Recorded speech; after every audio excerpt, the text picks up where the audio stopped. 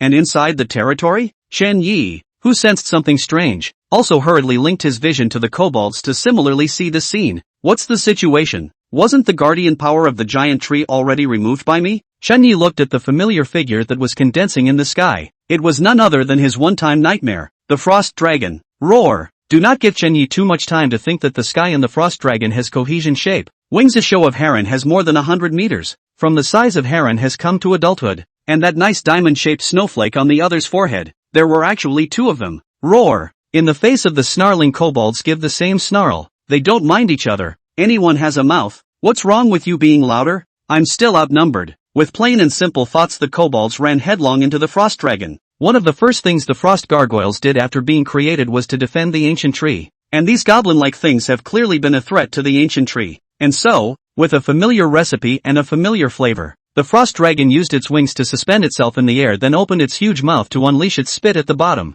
Dragon's breath. The frost seemed like a blizzard, covering the entire world in an instant. And Chen Yi instantly felt a bit cold even though he was watching this scene remotely. It was important to know that a frost dragon with 3 snowflakes on its head had frozen a 5-mile radius of its own territory with just a mouthful of spit. At that time, he had a protective shield, but now the kobold had nothing but his own body to resist the blow. the draconic kobolds flew up to dodge, while the black-armored kobolds fought hard against the attacks. Cock. The frost accompanied by the blizzard solidified everything, and even the black-armored kobolds were hardly spared from being frozen into a block of ice sculptures. Wind blade tornado. The dragon goblins with the ability to fly were not the first targets of the frost dragons, so they easily escaped the attack range and launched a counterattack. One by one, the dragon scrolls carried their blades towards the frost dragon, wrapping it up in just an instant. Frost protection. Facing an unavoidable attack, the frost dragon didn't spend a lot of time breaking through, instead choosing to use frost to freeze itself. A pair of wings imprinted on top of the circular ice sphere was aesthetically pleasing, and that aesthetics blocked the attacks from the draconic kobolds. Cock. This time the black-armored kobold also broke free with its own brute strength. They split into two groups, one throwing back spears at the frost dragon, while the other jumped with their bone-splitting knives trying to get closer. What about this bug? The frost dragon came out of the ice ball, obviously froze for a moment. Why weren't the group of goblin-like monsters frozen by themselves? Doubtful, but the other party did not stop their attacks. Seeing that the group of flying kobolds had already flown towards them, the frost dragon swept away most of the draconic kobolds with a single sweep of its tail. The black-armored kobold's throw landed on top of the scaled armor with a clanking sound. Adult frost giant scales were stronger than those of a subadult frost giant, and black-armored goblins were clearly not as powerful as wolf giant goblins in terms of strength. They're like hexagonal warriors, good at everything, but not strong at anything. Soon, the kobolds attempting to jump closer were also spotted as the frost gargoyle decisively pulled away. Chun-Yi cursed angrily. This adult dragon was just different. Both its intelligence and strength far exceeded the previous wind dragon. Even the defense was much more advanced than the wind giant dragon. The spear could no longer cause damage to the opponent, and if they wanted to cause damage, they could only do so through the skills of the dragon goblin and the black-armored goblin's bone-splitting blade. However, the black-armored kobolds did not have the ability to fly, so they could not approach the frost dragon at all. This seems to be caught in a dead end. Suddenly, Chun-Yi thought of something, and he ordered the kobolds, dragoon kobolds, take the black-armored kobolds in flight and throw them at the body of the frost dragon. If this frost giant dragon was created by the soul of an ancient tree just like that wind giant dragon, then the other party must also possess the same unremovable trait as the wind giant dragon. As long as he didn't worry about his opponent escaping, he had ways to wear down this frost dragon. What a strong magic wave. Yadin felt the battle 5 kilometers away from her territory. The amazing magical elements were felt by her here. It seems to be the power of frost. It's terrifying. What exactly are those monsters captive by Chun-Yi fighting against? Can you win? For a moment Yadin was even a little worried. Roar! A roaring sound wave gusted out, and in the middle of the territory Yadin felt the aura of that king. This kind of sound seems to be a giant dragon? The city of Ostrobothnia had once faced a giant dragon, when the guards suffered heavy losses and killed it, and the lord of the city took the opportunity to obtain a dragon-blooded warhorse with a giant dragon bloodline. Although it was said that the current city of Ostrobothnia was too much stronger than it was back then, the scenes of that time were still fresh in her mind. The dragon slaughtered thousands of guards by itself and finally took down the dragon under the heroic battle of the siege crossbow and the lord of the city. At that time, the city of Ostrobothnia had 10,000 defenders, more than 10 crossbows and powerful city masters before defeating the dragon. Now, with only those monsters, Chun-Yi dared to challenge the dragon? Yadin glanced at Chun-Yi, who was outside, and she didn't see worry from within the other party's face. Was he not afraid of the gargoyles with his strength? Suddenly, the dragon's roar sounded again, only this time it was no longer overbearing, but instead was filled with sadness. It's actually possible? Yadin looked at Chun-Yi once again. She who had seen the dragon's sorrowful roar naturally knew what it represented. Those ugly monsters could actually defeat the giant dragon? This man from the eastern continent is so mysterious. What kind of mystery man did I just sleep with? Yadin looked at Chun-Yi's heart's little plan has once again begun to calculate. Nowadays the Heidi family is the most lacking is the armed forces. So then in the door to the right family OS family marriage. And now the Heidi family seems to have a better option. Mysterious, handsome, powerful, and not even a noble from Ostrobothnia. It was perfect. Yadin had made a choice in his mind to take this mysterious man down like his mother had taken down his father. She might be able to help the Heidi family regain control of the city of Ostrobond if she could. A young girl goes on a journey to bring back a handsome husband and a mysterious and powerful army, and then helps her family to regain its original foundations. Okay, great. That's the script of my Heidi Arden's life. Legendary life now. Chapter 115, The Soul of the Ancient Tree. The desperately desired creation. Snowflakes falling bring the already cold late fall further into winter. Another giant dragon has been captured. But why does this ancient tree always produce giant dragons? Chun-Yi didn't understand the current situation. but the current situation was considered a good thing. His original idea was to destroy the soul of the ancient tree to get the heart of the ancient tree to see what it was. But from the current situation, it seemed that the transformation of the soul of the ancient tree into a reality could create a giant dragon. And a gargoyle is the most important thing one needs at the moment. The frost dragon was successfully taken down, and Chen Yi tried to have the goblins bring it back, but it was still fruitless, so he could only order the goblins to breed in place. Your monsters defeated the dragon? Yadin stepped out and inquired towards Chen Yi. You're just in time to ask you something. When Chen Yi saw Yadin come, he happened to consult again about the ancient tree's soul. After a moment Yadin became even more satisfied with Chen Yi. You mean you've already defeated a dragon once? Chen Yi nodded. But why would the giant dragon reappear? Also, if I don't destroy the ancient tree, will the giant dragon still appear again? The more Yadin looked at Chen Yi at the moment, the more he looked at Chen Yi. Wasn't this kind of monster army that could steadily slay giant dragons exactly what the family needed? As for the question, Yadin explained, the spirit of the ancient tree doesn't have the ability to create gargoyles, so it must be that certain creatures once desperately desired the existence of gargoyles. This longing is like the power of faith created by the soul of the ancient tree when it is captured. Yadin gave a reasonable explanation, as well as an idea of where the gargoyle had come from, and that the place actually possessed an ancient tree. No wonder Chen Yi kept asking himself about the ancient tree soul. The ancient tree itself was of little value, but its ability to transform the virtual into the real was so powerful that someone had once used this mechanism to create a group of armies covered in black armor to sweep through everything. When that army swept through many cities and pools at one time, the founding empire also sent several city lords to join forces to integrate 100,000 troops before the 10,000 black armor army was eliminated. In that case, Chen Yi's group of monsters seemed to be somewhat like the legendary black armor army as well. Could it be that Chen Yi had once desperately longed for an army and was then captured by the spirit of the ancient tree, thus acquiring the black armor army? However, even if something like the black family army was created, it was still something of the soul of the ancient tree, and was born to protect the soul of the ancient tree. Yadin was a little puzzled by the fact that the one who had been there had also paid a great price to make the black family army his own. Did Chen Yi? Was there ever a creature that desperately desired a giant dragon? The corners of Chen Yi's mouth are a little twitchy. If there is, then, himself? He did have a time when he longed for gargoyles, and once he could control then his own kobolds found them. That did make sense. Dead subadult gargoyles were indeed a presence that one could control. That subsequent resurrection was thought to be because of the idea of cutting down the ancient tree in order to bring back the body itself. So the ancient tree revived the dragon to protect itself. Chen Yi gradually analyzed everything seemed to become reasonable. When I first thought that the benefit that the title of the great benefactor had brought to me was the gargoyle, now it seemed that it should be the soul of the ancient tree. Right? You'd better start praying now that you want a bunch of ants, or some very weak creature. If you want the soul of an ancient tree, that way the ones protecting the soul of the ancient tree are those weak creatures, and you can successfully destroy them to get the soul and heart of the ancient tree.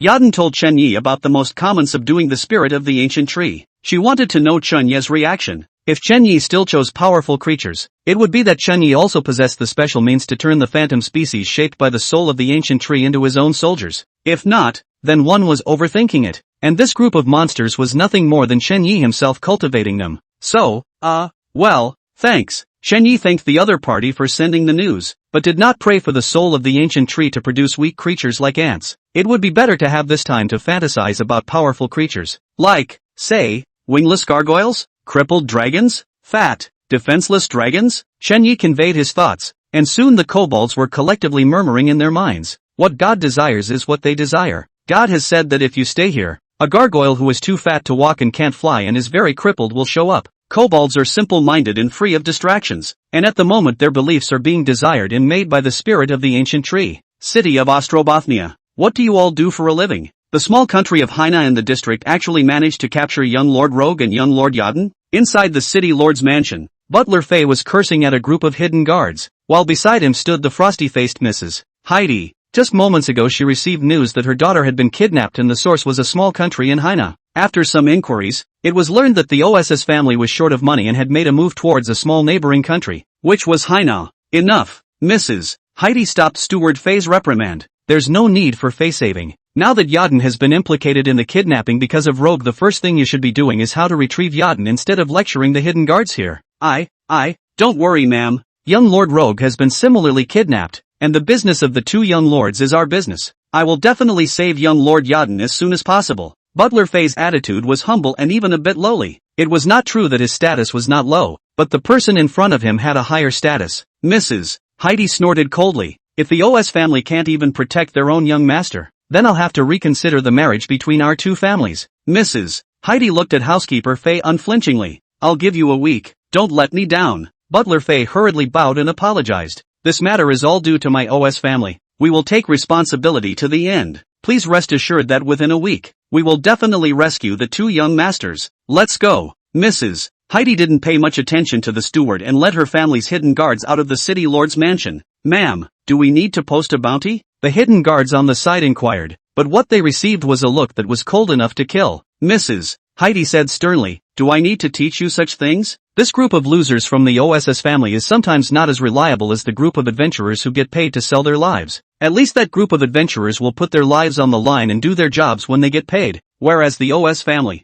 Mrs. Heidi turned her head to look behind her toward the city lord's mansion and snorted coldly. A hidden guard disappears. A few moments later, there was an additional bounty quest in the city of Ostrobothnia that was enough to cause the entire city to go crazy. A reward of 50,000 gold coins for rescuing young Master Heidi. Chapter 116, Adventurers Squad. Beast Master. 50,000 gold coins. My god. Never seen so many gold coins in my life. Even if they are placed in front of me I can't even lift them, right? Someone in the middle of the Adventurers Union's quest showroom looked up in shock at the latest quest on the quest wall. Humph. Small potatoes. Other nobles use rings to hold their money, with space magic inside. A strong man with a sturdy and gnarled body next to him taunted at the adventurer in front of him. That's right. You kid thinks everyone uses bags for gold coins like we do. A nearby swordsman who was leaning on the counter and drinking also chimed in. Humph. Of course I know. I'm just curious about how much this 50,000 gold coins weighs. The teenager's tiny frame looked up at the towering S-ranked mission. He swore in his heart that he must one day sooner or later also use the ring just to hold money, and also grow to the extent that he could take S-ranked quests. Ha ha ha, little potato. Are you having that unrealistic dream in your mind again? An acquaintance watched as the boy known as Tater Tots flirted once again. Humph. Hymidus, I'm going to duel you. Yalan listened to the familiar banter and suddenly extended an invitation to the drinking swordsman. The swordsman who was called Hymidus was visibly stunned. The one who taunted you was the one-ton guy. What are you looking for me to duel for? Hymyen depressively raised his wineglass just about to drink, when he saw the long sword that was getting closer and closer, forcing him to draw the short sword at his waist to resist. Ha! Why don't you use your longsword? Yalan slashed in a very unconvincing streak, each slash full of power, not at all like the power a child of that age could possess. I'm not stupid. Do I have time to draw my sword when you're in your face? Hymyen couldn't help but sigh as he took a burst of the former's attacks. You're really a monster. Yalian, maybe you can actually grow enough to take on S-rank missions. The youngster in front of him was clearly only 10 years old, but this kind of combat power already surpassed the vast majority of silver adventurers. Humph, why do you need to say that? While wielding the longsword in his hand, Yalan learned the opponent's technique of using the dagger, and at the same time, he also memorized the opponent's phrase of using the short sword when the longsword was too late. This was the reason why he had been provoked next to someone but instead came to Hymyen to fight. The other party would not only stay his hand, but would also take the opportunity to tell himself a lot of things. Combat experience, combat skills, all can learn a lot from each other. Enough, you guys want to tear my place apart? A voice went out to stop this, and the AAL immediately stopped fighting when they heard the voice. The voice was delicate and clear, and within the counter at an unknown time there was an additional as a wonderful woman wearing a black vestment, and the moment the woman appeared everyone went quiet. I suddenly remembered that I didn't do my quest, so I'll go first. Wait for me. My Wonkai is going to give birth. I have to go back soon too. In a flash everyone left the hall as if they had seen some great horror. And me, my headmaster called me home for dinner. Seeing that everyone was gone, even Yalan fled. Hymyen tried to follow, but was easily intercepted by the woman. The woman carried Hymyen in one hand, her head tilted. Go, take the quest. Hymyen immediately showed a bitter expression. Don't, we didn't catch the golden ticket. Isn't this a violation of integrity? Carefully? Hymyen was a bit puzzled, but as he watched the woman slowly walked over to replace the quest token. There is an additional quest on top of the new quest token. Reward 1,000 gold coins for providing valid information. No, you just hung up on me. Aha! The woman angled her head, meaning you go on, but the man had no intention of continuing. He wisely shut up and changed the topic. Worthy of being the Heidi family, it's really rich, to actually provide information with 1,000 gold coins. The woman walked up and gave the other man another pop. If it wasn't for your people's bad work now we would have taken that 50,000 gold coin quest. Hymyen glanced away, and the topic couldn't be continued. Just as he was about to change the subject, the woman took the initiative to speak. I don't think your adventurer group is full, is it? Here's one for you. Ha! Himyen immediately frowned bitterly when he heard what the woman said. That spot of mine is reserved for the Little League of Asia. The woman patted Himyen's shoulder, and Himyen immediately changed his words. Actually, I've thought about it. Yalan is still young, so I can wait a little longer. That's right. The black-haired, vestment-robed woman nodded in satisfaction. A summoner. He'll report to you later, so you'll remember to bring him to fill out the registration. By the way, don't be surprised. Oh, his summoned beasts are not ordinary. The woman was acting mysterious, but Himyen was not impressed. Imperial Beast Master. Imperial Beast is not ordinary. How extraordinary can it be? Can it still be a giant dragon? He had never been a big fan of the back row that needed protection like the Imperial Beastmaster, but this was a task arranged by the other party. He didn't dare to disobey but could only nod his head resentfully. Don't worry, promise to complete the task. Well, good boy. You can go now. The black-robed woman smiled as the luster of the formation began to flow under her feet. In the next second, the woman disappeared into the mission hall without warning. Hello, is this the quest hall? I'm looking for Himyen. As soon as the former had left, Himyen saw a summoner who looked sort of burly with long hair on top appear in front of him. Came pretty fast. I'm Himyen. Go on. Follow me. With a wave of Himyen's hand, the long sword lying aside on the table returned to his hand. Taita didn't say anything after hearing that the person in front of him was Himyen and followed the other party. A few moments later, Himyen brought his unseen brother to the adventurer's business hall. The function here is that you can use quest points and gold coins to always exchange various things you need. It could be a weapon. It could be a poison. It could be a beast pet. Or whatever. Of course, this place also accepts all sorts of magical beast corpses or any other kind of pin products from adventurers. Because of the large number of adventurers, the quest hall was forced to separate from the adventurer hall. The two made 7 turns through the crowd to a registration window. Himyen spoke as he wrapped an arm around his unmasked brother. Please help with registration. My Himyen's distant cousin wants to join my team first. The person registering looked up. Himyen actually found the last member of the team so quickly? Didn't you say you left it to a little kid a long time ago? For this kind of platinum-level powerful adventurer, they gossiped but didn't dare to slack off. Name. Himyen looked at the man, who spat out a few words. Taita. What occupation? Sentinel. Himyen snaps L replied. A royal beast master? The man froze for a moment. Didn't Himyen's squad only need fighters? Forget it, it's not one's business. The person registering continued. The Imperial Beast Master needs to register his beast pet, or else he cannot appear in the city. The man with Himyen's arm around him laughed softly. Good. Immediately afterward, Taita probed towards his waist. Subsequently, a huge figure appeared in front of the two. Boom! The granite floor under his feet became powder the moment he hit the ground. Just by appearing, the air around them produced a distorted sizzling temperature, instantly pulling everyone's eyes over.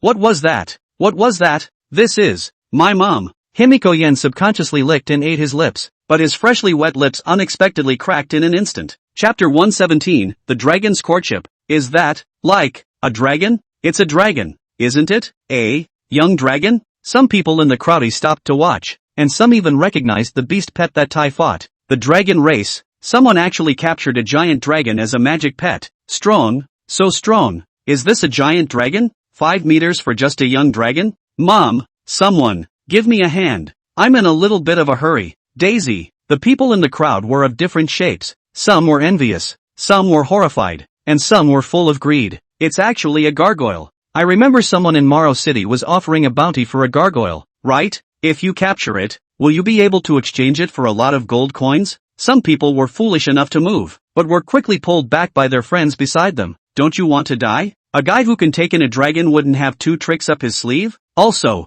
the man immediately stopped himself, daring to take in a giant dragon. Another guy who isn't afraid to die. The crowd murmured, and only Taita remained face to face and inquired, is it ready? Taita looked at his newly summoned young dragon. Although it is a young dragon but already has a body size of 5 meters, standing here is already the existence of the ceiling of the head. The young dragon had already shown its displeasure. Well. The registrant quickly filled out the form and issued the credentials of his adventurer status. Gollum. Himyen flew out of the crowd with Taita, and the giant dragon was put back into the magical beast pouch. The two of them turned left and right and finally came to a place where they were afraid of being remote. After thinking about it and looking at Tetsuya again, Himiko couldn't help but ask, did you know that you breed gargoyles? Tai typed a reply. Of course, the red dragon, also known as the Dragon of Inferno. And do you know what it means to keep a gargoyle? Himyen pursued. Taita said with great disdain, Are you saying that you will be wanted by the adult dragons of the dragon clan? Himyan swallowed his saliva. A giant dragon could be killed and not humiliated, but there were always some strong people who could ignore the rules. It's okay, just so you know. Seeing that the other party knew the consequences and still dared to raise a giant dragon, he didn't continue. Instead he asked, "What is your goal? What do you need me to do?" He didn't believe that the Fallen Writers Association had placed the other party among their ranks as simple as just mixing up their identities. "I'm afraid that an adventurer who owns a giant dragon will be known to the OS family of the city's main house before long. I've heard that the OS family residence is coming back soon, so if the other side knows about it, it will definitely cause trouble." Seeing that the manpower arranged by this Fallen One Association was actually so professional, Taita said with a slight smile, "Stay a few days?" Himyan looked agitated. "You've already exposed your gargoyle in public. How many more days do you want to stay? Wait until the Lord of the City of Oz comes back." Himyan suddenly didn't say anything as he could see indifference and disdain in the other's eyes. Somehow, the air was extra dry today, and it always made you want to swallow your saliva. Himyan had already guessed the other party's purpose from their reaction. To actually dare to take a shot at the AUS City Lord. What a madman. Tetsuya snorted with a light laugh. "Aren't you too? Knowing the goal of my mission and still not rejecting me. You're crazy too." Himyan had nothing to say. Both of them were half-assed, but he still stubbornly believed that it was the other who was crazier. He was nothing more than an ordinary adventurer with no great ambition. "Don't worry, the target isn't the Lord of AUS City." Taita looked at the other party's stunned expression and spoke out to comfort him. Himyan frowned. The other party was playing with himself? "And what is your goal? I can tell you up front about any assassination of the city lord. Don't come to me. I won't accept it. I'm nothing but a small platinum adventurer." Taita thought about his target and laughed. "Don't worry, my target is not the city lord of AUS. It's the dragon-blooded warhorse he brought back." "Oh, a dragon-blooded warhorse, a dragon-blooded warhorse?"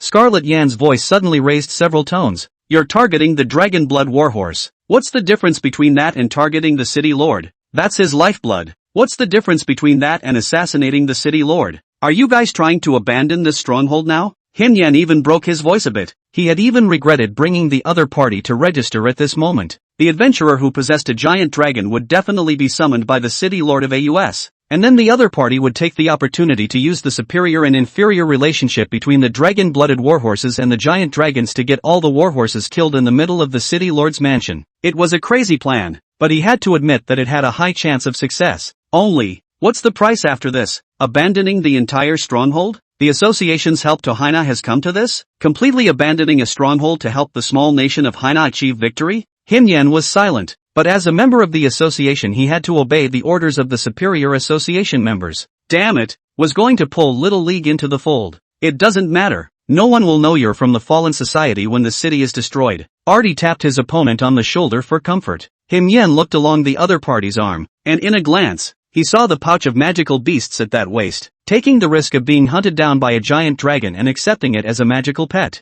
almost forgetting that the man was originally a madman. "Let's go. Let's finish this order and leave. The Fallen Society on this side of the Thousand Spectres forest is just too crazy." On the other side, a group of kobolds under a huge ancient tree were doing something strange to a frost dragon, only to see them continuously releasing toxins into the air, making the toxins form a thick fog to erode the frost dragon's entire body. The gargoyles hissed, the kobolds made strange gestures into the air, and the gargoyles' pleas gradually changed flavor as billions of tiny lives faded away. Roar! The voice of the dragon is very special. Not only can it give off great destructive power for a short period of time, but long-time hissing at the same frequency can be superimposed resonance to make the sound travel farther. And deep in the forest, a huge figure's eyes snapped open at the sound of its kind's courtship. The large diamond-shaped eyes instantly condensed into a blue-white line blazing to the extreme. "A female dragon broke into my territory? No! Is there a female dragon courting me? I've only repaired 3 snowflakes. Can I? Roar! The woozy sound was even worse, making its 100-meter body itch all over. Roar! It squirmed in response to the mother dragon and moved toward the sound as fast as it could in its life. The giant dragon spread its wings 150 meters like a dark cloud covering the sky. Every time it flapped its wings, snowflakes fell, and in its flight path winter, which should have been half a month later, actually came early. Roar! The mother dragon's psychedelic sound intensified, and the giant dragon rushed towards the sound like mad. Chapter 118, A Friend Comes From Afar. Though more than punishment, this dragon's voice, it's so strange. Yadin looked curiously in the direction of the other side of the river, where the dragon's roar was constant, but it was a little different than what he had heard. It seemed very painful. Was Chunyi torturing that giant dragon? Yadin looked at Chun-Yi curiously. The other party's strength had already been confirmed to be very powerful. The dragon's roar was getting more and more miserable and even the sound was diminishing, as if it was doing something very strenuous and painful. This giant dragon won't be killed by Chun-Yi, right? Should I tell Chun-Yi that it's actually possible to extract the blood of a giant dragon? Yadin thought about his family's flaws, subconsciously wanting to benefit the family. The most important thing that allowed City Lord OS to sit in the position of City Lord for a long time and without fear of foreign enemies was his dragon-blooded warhorse. If one could persuade Chun-Yi to leave a life of the dragon behind to use for breeding himself, would it be possible to obtain something comparable to a dragon-blooded warhorse? If you have this kind of mount, your own family's strength will definitely be on another level. Even possessing this kind of thing itself, the Heidi family would have the backbone to fight against the OS family. It was just that the price of a giant dragon must be very expensive. No, it wasn't certain if Chun-Yi would sell it to himself. Oh yeah, the monsters. As if Yadin had suddenly realized something, he looked at the Dragon Man Goblin not far away with something already in his mind. This group of monsters couldn't have been cultivated by Chun-Yi using the giant dragons, could it? It was only with hindsight that this time of year Yadin realized the characteristics of the Dragon Man kobolds. The previous her hadn't thought in that direction because the gargoyle was powerful and mysterious. But now it seemed as if that really was the product of a union with the gargoyle. Hey, what a waste. Yadin looked at the Dragon Man kobold with the desire to purchase the dragon to him even more in his mind. The best way to breed with a gargoyle is with a beast. The rest of the races that breed with a gargoyle will either have problems with deformities or will simply not be able to pass on the skills and talents of the gargoyle. Like Chun-Yi, I guess he only gained the flying ability of a giant dragon? Yadin sighed. If the mating thing was replaced with a magical beast, it was an existence that had a chance of obtaining dragon skills and dragon magic. But Chun-Yi can cultivate every monster to have the wings of a giant dragon, so he must also possess certain means. Yadin was a little depressed in his mind as he thought about it. This was because it meant that the cost of dealing with Chun-Yi was going to increase, as the other party knew the value of the gargoyles. Hey, no, he's my man. Yadin recalls his mother's exploits. Men take the world, women take men. As long as I take Chun-Yi, wouldn't that mean everything here is mine? I own the outdoor estate? Yadin seemed to open up the grid to see the world and suddenly realized that the world was so beautiful. As for Rogue, the only reason why Rogue is the target of his own raid and his favorite is because the circle of nobles is too chaotic to pick a tall one among the short ones, and the complementary power of the two families can work well for the family. And now, what rogues? What families complement each other? Get the giant dragon himself powerful to become the existence of replacing the OS family he does not smell? It is important to realize that the city of Ostrobothnia started out as the territory of the Heidi family. Well, do something, take him. Small thoughts began to swirl in Yadin's mind, and Chun-Yi, who knew nothing about it, watched the dragon piece through his remote vision. Precisely a long time to see. Such a big difference in size can actually be mated. Then wouldn't that be my kobold string seeding everything? Chun-Yi looked at the dragon piece and scat his tongue. Interesting. Chun-Yi found interesting things through the link. Not only was the mating of the gargoyles very interesting, what was even more interesting was what the kobolds were thinking in their heads. Earlier, he himself had fantasized about a giant dragon that matched his strength, and so the dragon of the winds appeared. And then he was worried about the frost gargoyle when he attacked the ancient tree, so he was captured by the spirit of the ancient tree again, and the frost gargoyle appeared. So for the third time he was ready to bug the kobolds to fantasize about a crippled dragon, or a dragon that couldn't fly, or a dragon that was too fat to fly. But the idea he got from connecting the kobolds just now was, God said that the next dragon that appeared was a wingless, fat and disabled dragon. Wonderful. That's a killer. It seems like my mind still isn't open. Chun-Yi sighed to the point of sighing, and suddenly rang something, adding another condition to the kobolds. It had to be a female dragon. And before that, when I was fantasizing, I was thinking about mating kobolds, so all that appeared were female dragons. Be a little more rigorous this time. Although Chun-Yi marveled at the magic of the ancient tree's soul, he knew that everything followed the energy measure of conservation. The spirit of the ancient tree was powerful, but it couldn't keep supplying itself with gargoyles. Otherwise there would have been people using the soul of the ancient tree to swipe all sorts of things. Chun-Yi didn't know that ancient tree souls were very rare, nor did he realize that people in general fantasized about weak creatures in order to obtain ancient tree souls and ancient tree hearts. Oddballs like him are rare. Mother dragon, crippled, wingless, very fat. Mother dragon. The kobolds received their new orders, so they waited in place for the new members to join them while changing the prayers in their hearts. Roar. This should be the place, right? A huge creature out of the shaded sky searches for a figure in the middle of the forest.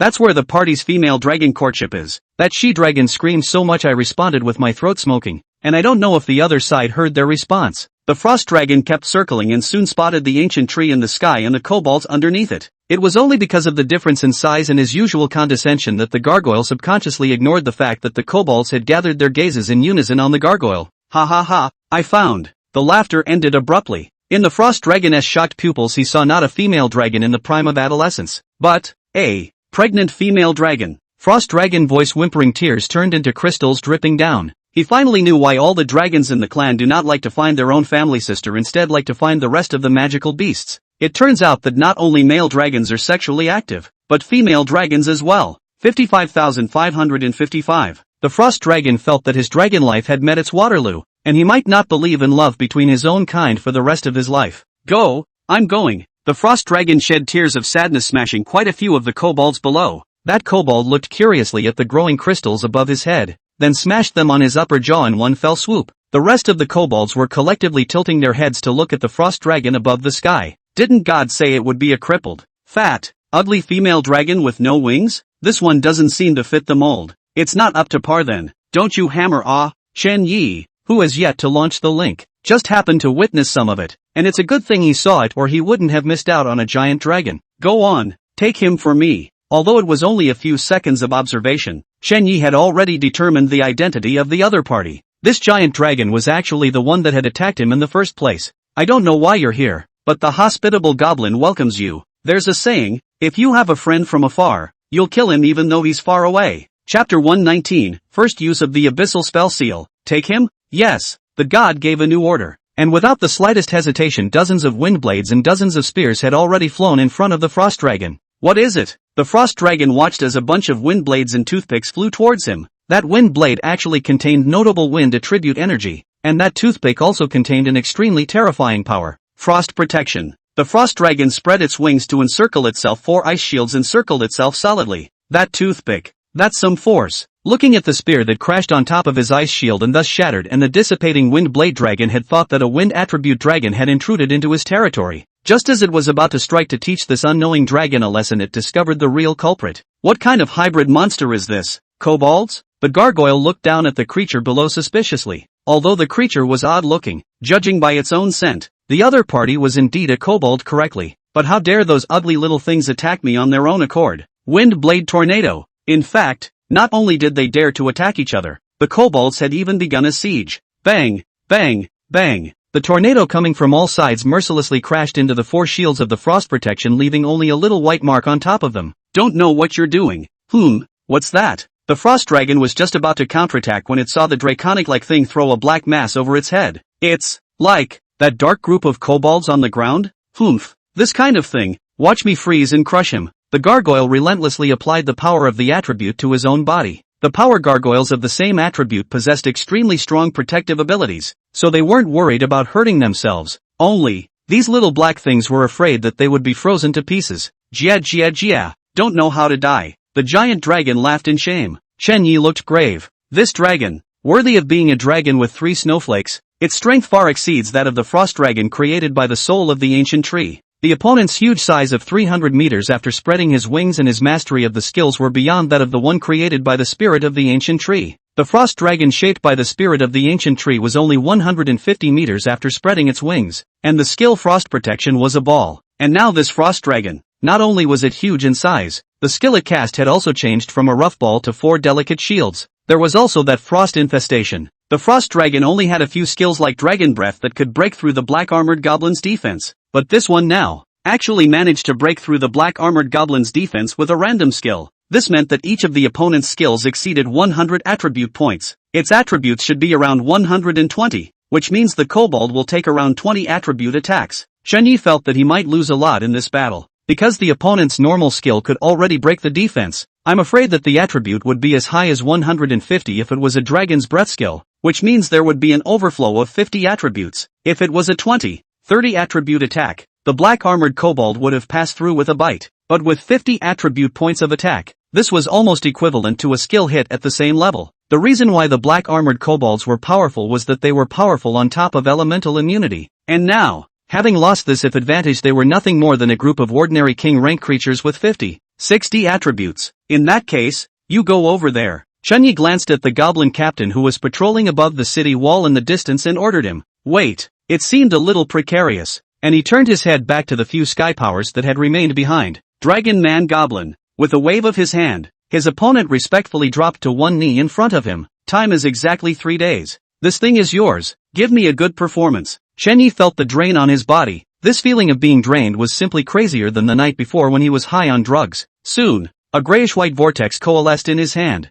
Whew! Chen Yi gasped and slapped the vortex on top of the kobold's shoulder. Almost at the moment of contact, that grayish-white vortex blended in perfectly and soared to absorb the black lines on the Dragon Man Goblin's body. Soon, the ripples were absorbed in the aura on the Dragon Man kobold weakened a few points. But Chen Yi knew that it wasn't that the goblins had gotten weaker. On the contrary, it was his strength that became even more former, so powerful that he knew to actively hide his scent. In the middle of the forest, powerful hunters often appear as prey. Dragon Man Goblin, Spellbound, Quality, King Rank, Attributes, 90, Level, LV 10, Killing creatures raises the level. Loyalty, Die Hard. You are the kobold's absolute faith. Weapons, none. Skills, Poison Claws, Dragon Healing, Wind Blade Tornado, Dragon Breath, Abyssal Mist. Characteristics, ignores reproductive isolation. Note, Special Status. Note, Goblin who has recovered some kind of power. Up to 90 attributes? Go on, don't let me down. Chen Yi used a spell seal to strengthen a draconic kobold, and then had it travel across the river with the captain of the black-armored kobolds. An 80-attribute black armor goblin, a 90-attribute Dragon Man Goblin, plus 200 King Rank goblins. Let's hope the damage can be less. Chen Yi prayed that the attrition of the war would be less. After all, such as whether it was a special breed of king snake or a rare dragon, they were both difficult to replenish troop types. The only way to replenish it would be through the Fountain of Conception. But the Fountain of Conception's troop limitations hadn't been resolved on its own. Therefore, it is better to lose less. Soon,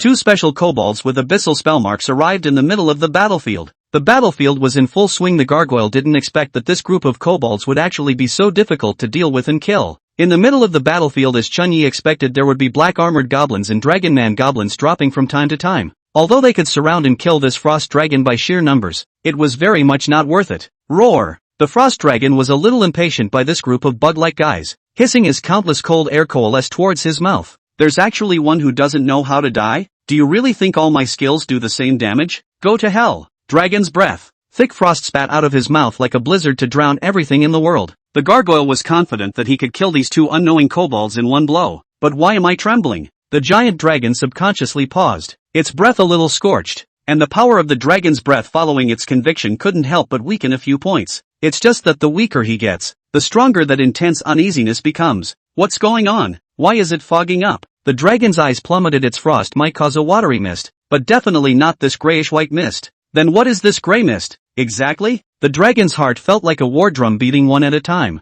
and unease hit him like a landslide. Chapter 120, Qualitative Changes in Spell Marks. Roar! The 300-meter body after spreading its wings brings a mountain-like pressure. The cold breath of the dragon is like a natural disaster. Wherever the dragon's breath passes through, it freezes and becomes crumbs. Heaven and earth shared the same color at this moment, as if there was only white frost and ice. But in the midst of the white there was this black blob. Compared to the 300-meter giants with their 100-meter bodies spreading their wings, the Dragon Man goblins and black armored goblins were like tiny bugs. But in the midst of this apocalyptic attack there are little bugs that are marching against the storm. The 2 men opened their spell seals, black irregular patterns all over their bodies. In the midst of the white flare, the black spot was so blinding. How is this possible? My dragon's breath. This. The frost dragon watched as the flying kobold held the black kobold as a shield as it marched forward amidst its own attacks. The look was comical, but it was true to form, as he moved forward against his own dragon's breath. Dragon's breath. Ah! This is his strongest attack. This kind of attack is placed in the middle of the city, is able to freeze the existence of the entire 1,000 meters of the city wall. But now you can't freeze 2 bean-sized kobolds? Suddenly, the frost dragon looked like it had discovered something. That grayish-white mist is what they're emitting? The grayish-white mist in the midst of the dragon's breath grew thicker and thicker, and the frost dragon began to panic. Panicking that its attacks were ineffective. Panicking that the grayish-white mist was wrapping itself around it. This feeling of being wrapped up was like being in the abyss of hell, making people subconsciously run away. Dragon Claw. Trample. Boom. The gargoyle was shocked to the point that the source of that which terrified him had come to it. First, a huge green dragon claw that arose out of thin air tore through his scale armor defense deeply embedded in his flesh, followed by a roar like the sky dome shattering. The vault of heaven turned into shards imprinted exactly on the frost dragon's wounds. Your goblin will briefly increase its attributes by 10% while under the shroud of the abyss. Boy, this is all qualitatively changing. isn't it? Chen Yi, who was behind the scenes, swallowed his own jaw in shock. If the previous troopers were any more powerful, they were all up close and launched their skills. Even if they had long-range skills, they were just tearing up the ground and coalescing wind blades. But now, after the abyssal spell seal was opened, the two goblins' attacks looked like they had transcended dimensions. I can't believe they're all starting to be able to gather energization in order to face opponents larger than themselves. That said, it seemed to be the only way to deal with the dragon's open-mouthed, natural disaster attack. The 40-meter dragon claw and the trampling that had imprinted on the opponent after tearing through the heavenly vault had both left a deep impression on Chen Yi. Can I reach this point later? For such a moment, Chen Yi felt that the system hint that they could become gods was not false. I'm afraid they really might become gods if they keep developing. The frost dragon was knocked down from the sky, and the kobolds quickly surrounded it like ants and attacked. Howl, roar. The gargoyle's voice also began to grow agonized as the familiar scene came back to haunt him. A flying dragon is a dragon, and landing on the ground is less than a chicken. The most numerous black-armored kobolds couldn't fly, yet they were the main force of the battle. As long as the enemy crashed to the ground, then death and abuse awaited them. The toxins and scales will quickly incapacitate the enemy. How come it's a male? In the midst of the battle, Chen Yi ordered the goblin to probe the gender of this giant dragon, and it was actually a male. Asterisk asterisk asterisk asterisk. Male, what are you doing here? Chen Yi's face is unnatural and even slightly angry. White pleasure turns out to be a male. The city of Ostrobothnia, outside the gates. Welcome Lord City Master to his triumph. The soldiers guarding the city saluted from afar at a group of soldiers who were fully dressed and covered in a murderous aura. Welcome Lord City Master to his triumph. Welcome Lord City Master to his triumph. All the rest of the soldiers defending the city joined in shouting at the red line in the distance. The sound of shouting resounded through the sky, and the neat shouts of thousands of people spread for a long time. And for a while everyone knew that the city lord had returned. The true master of this city has returned. In the sunset, the figure of the man at the end of the horizon was infinitely elongated. Iron horses and blood horses form a beautiful landscape. Instantaneous murderous aura, even if separated by thousands of meters, also makes people feel that the air is one of the cold. Many people in the city heard the sound of shouting and ran out of the city wanting to witness this Lord City Lord who had been in the midst of a battle. Rumor has it that Lord Castle Master's daily schedule is either in the midst of recuperation or conquest. Think we're going back to the city for a break this time?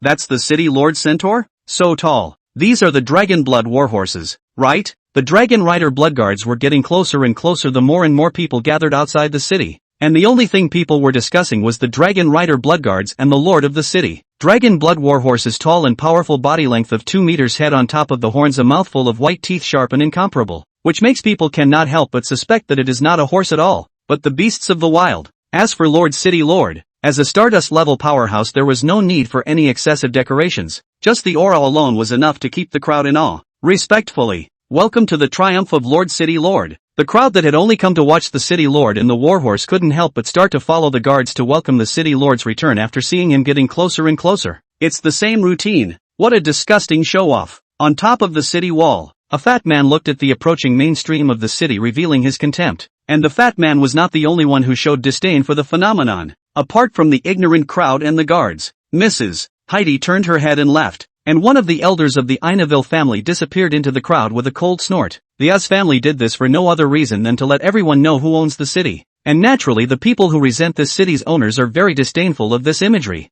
Nah, you've seen the strength of the City Lord, a Stardust-level powerhouse. Be prepared to suffer the wrath of this one if you try to backstab those warhorses by utilizing the rules of rank suppression above and below the gargoyles. Hinyan similarly looked at Lord City Lord and said to the person beside him, Stardust powerhouse? Tai tugged at the brim of his hat. His own gargoyle was also a Stardust powerhouse as an adult, and one that was still far more powerful than the average Stardust. This one's anger really doesn't seem to count for much, as long as the assassination of these warhorses and then grafted Haina to the time when the chaos rises is the time of their own harvest. If you want to do business with the Empire, if you don't have capital, you create capital, and if you don't have a crisis, you create a crisis. Chapter 121, Assassination. Chiron, Sarah's Chamber of Commerce, the mysterious Eastern Continent Maiden. There's also the Haina Kingdom and Solo on the march. I didn't realize that so many interesting things had happened in the month or so that I was away. Ostenden, Patriarch of the House of Os and Lord of the City of Ostopia. This demon who had spent his life either killing or on top of killing was listening to Butler Fay's report with amusement. Butler Fay lowered his head. Yes, my lord. The eldest young master has not yet grown enough to stand on his own. As soon as you leave.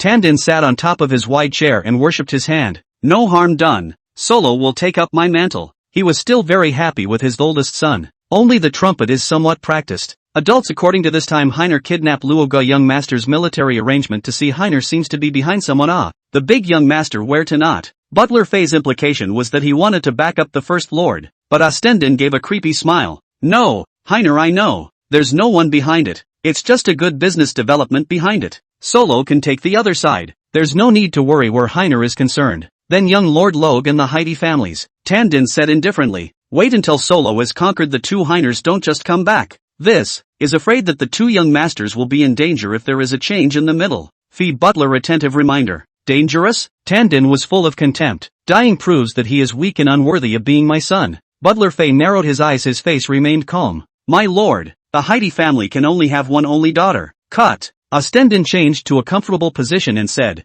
it's okay, that Heidi Tucker fellow is dying. I'll just marry Mrs. Heidi myself when the time comes. He naturally knew what Butler Fay meant, which was nothing more than the fact that once his second son died there would be nothing left to prompt a marriage between the two clans. It doesn't matter. There's still him without his son. He can do it himself. What's more, Mrs. Heidi was really stunningly beautiful. Not only stunningly beautiful, but also had a flavor of a mature lady that was even more wonderful. Tandin licked his tongue with a scowl. Understood. Butler Fay said no more. His Excellency was still the same His Excellency, and had rationalized things as soon as he got the news. Since both Heiner and young Master Rogue have made proper arrangements, then the only ones left are probably the dragons. If we're right? Sure enough. Just as Butler Fay's side had guessed, he heard his own lord inquire, what's going on with that dragon, and where are the people? Ostenden gave a creepy smile. He had been interested in two things in his life. First, a conquest, and second, something that will strengthen you so you can continue the conquest. Butler Fay told the matter of the giant dragon appearing in the Adventurers Guild. The person above that seat just laughed lightly. What clumsy acting, doesn't that already indicate that it's looking for me? But,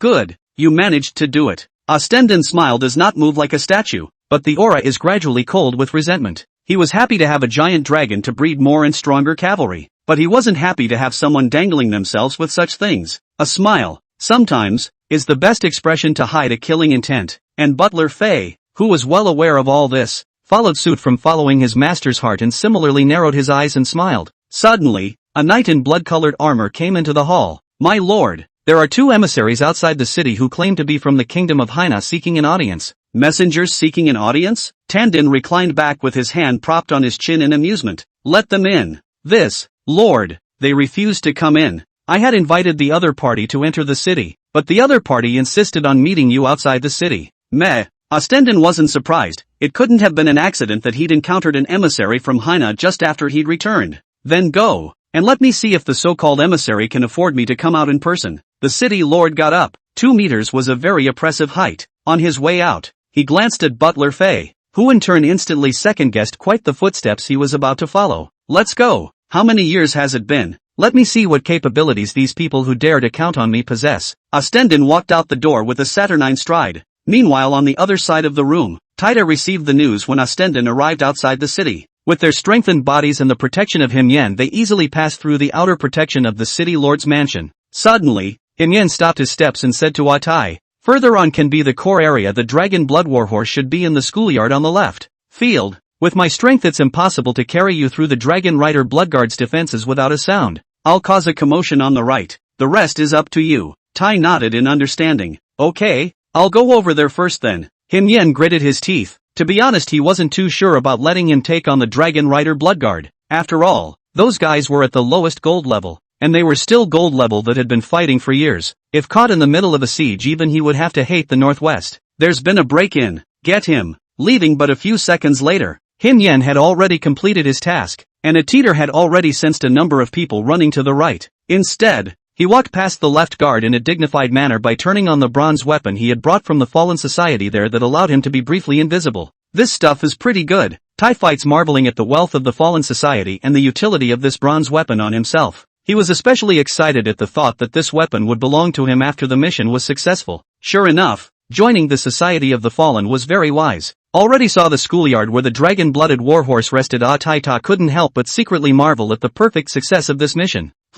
There's a little fat guy? Came to the front of the schoolyard. A little fat man was patting the dust on himself like he was going to face some important guest. Just as Taita was about to use his equipment to pass through the opponent as if he were skimming past the dragon rider bloodguard, the fat man took the initiative to block in front of him. Micron eyes showed a small face. Your Excellency has some nice stuff. High-grade stuff. Can I borrow it? Chapter 122, your horse is gone. Why don't you believe it? Ha, sure enough, squints are monsters. Taita let out a sigh. I thought it was high-grade too, but now it seems to be a bit of a chicken. The opponent had already seen through his stealth, so there was no need for stealth. Tetsuya withdrew the cloak's stealth effect and appeared in front of Butler Fei. Butler Fei widened his squinting eyes a bit. After following His Excellency in battle for many years, this kind of assassination weapon made from the skin of a color-changing crocodile is still something I've seen before. But what makes me curious is how did taking such an assassination weapon and not going to assassinate an important member come to this hole of a schoolyard? Tetsuya said as he placed his hand on the pouch at his waist without the slightest bit of panic. If Butler Fei has already guessed it,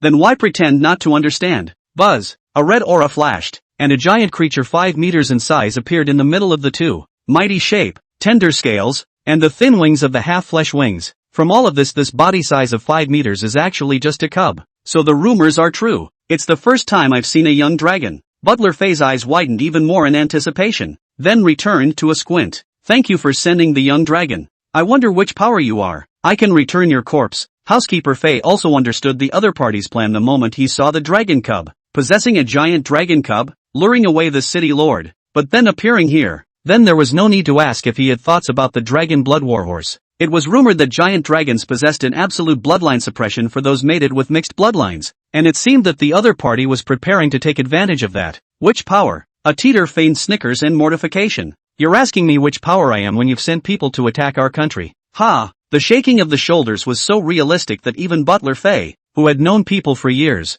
did not continue to suspect. It wasn't very important who it was anyway. As long as his side stayed strong, the gnome snake and worm generation would have to remain hidden. Having a general direction of suspicion and knowing the other party's purpose, Housekeeper Fei did not have more time to play with this little guy who was only at the gold rank. Thank you for sending the gargoyle. I will send your body back to Haina, Butler Fei said, his fat body still disappearing. Taita didn't capture the opponent's figure, but the dragon cub captured the slightest bit of it, and forced Butler Fei's figure out with a single forward movement of his body.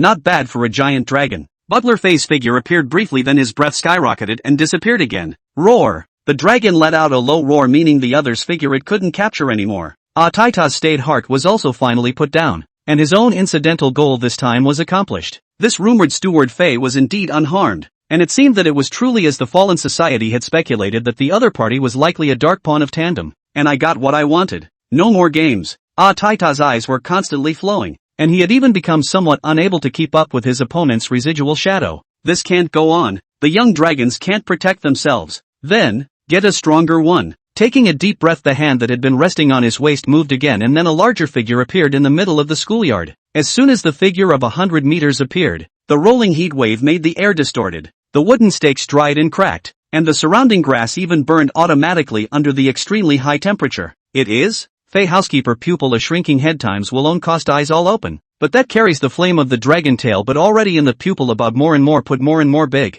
A man inside the city lord's mansion was frantically fleeing in a sorry state. Holy, don't chase, I'm really bait. Boom! Himyan was running away while begging for mercy, not in the least bit in the style of an expert. However, the dragon riding bloodguards behind him did not dare to be careless again, and they continuously condensed the shadow of the lance in their hands and then threw it out. The blood-red lance flashed past Himiko's shoulder in the instant it touched the ground, opening a 1-meter-deep crater on top of the marble floor. Holy, blah blah blah. The attack was dodged, but his mouth was stuffed with splattered rocks. Don't chase me. You, turn around.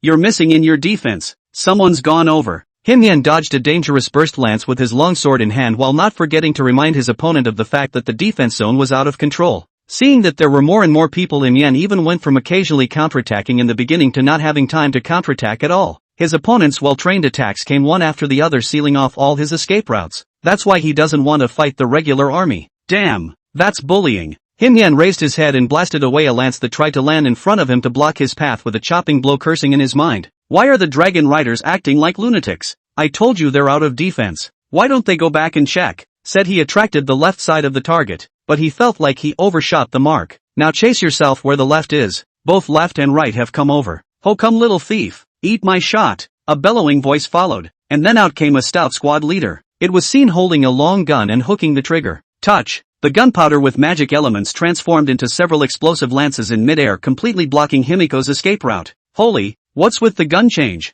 Himyen looked at the bronze weapon and the other party's attack had shifted from dark curses to open curses. Red Lotus. The long sword in his hand drew a circle around him followed by a flaming lotus flower to ward off the surefire attack. Himyen took a deep breath then solemnly said, "Your horse is gone." "I'm not kidding." "Really?" The young captain frowned. The trigger in his hand hooked again. "Good little thief. All surrounded and still dares to spout insults." Touch. The lance once again ejected a high-temperature burst of inflammation. The lance turned into a rain of fire and attacked the crimson fire lotus. "Himyen, your grandma's leg." Now the good guys don't listen, do they? "I told you your horse is gone." "Your horse is gone, and you're not going to go back and check to make sure it's that serious?" The young captain became even more furious upon hearing this. "How dare you insult my grandmother?" All the magic power was injected into the bronze weapon in his hand. The flaming lance swung like it didn't need money. "Nima." Himyen looked at the attack more and more fierce, could not help but be furious. "I am honestly your kid fights more cheerfully. Having a bronze weapon is great. Having a bronze weapon is a lesson to pretend to be a bully with a deaf ear, right?"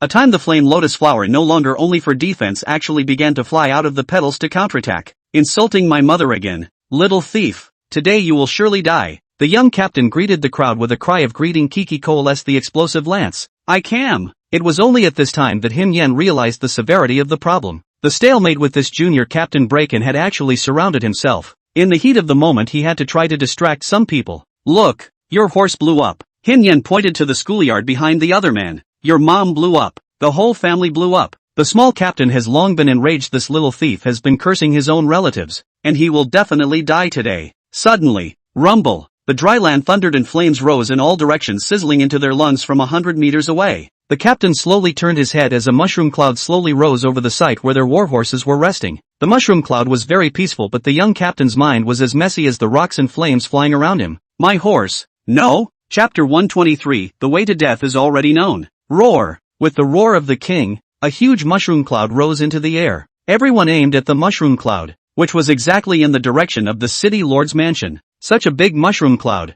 Of the dragon-blooded warhorse's bursting skill? The head of the Paro family muttered in his heart as he looked at the exaggerated mushroom cloud. "I guess it's that Tandin guy's handiwork again. All day long, he tries to show how powerful he is. This time it's really exaggerated." Inavir H. also felt the explosion of the city lord's mansion and the mushroom cloud in the distance. "Lord OS has returned, so I'm sure Rogue will be safe soon?" Her somewhat worried heart let go. Obviously with their own possession of the marriage contract is Paro. But she does not like Paro. Being a nobleman and enjoying the benefits of being a nobleman. It is important to make benefits for the nobility. Paro could control all the chambers of commerce in the middle of the entire city after uniting with her own family. And she and Paro were the best combination. Although the combination of isn't all that wonderful. "I hope you're safe." Her prayed for Rogue. The Heidi family backyard. A garden in the middle of the two fairies both just casually glanced at the mushroom cloud to know that it was the OS family showing muscle. But the two didn't care about that. "Thanks for the Firefox fur. It's just that my daughter, you know."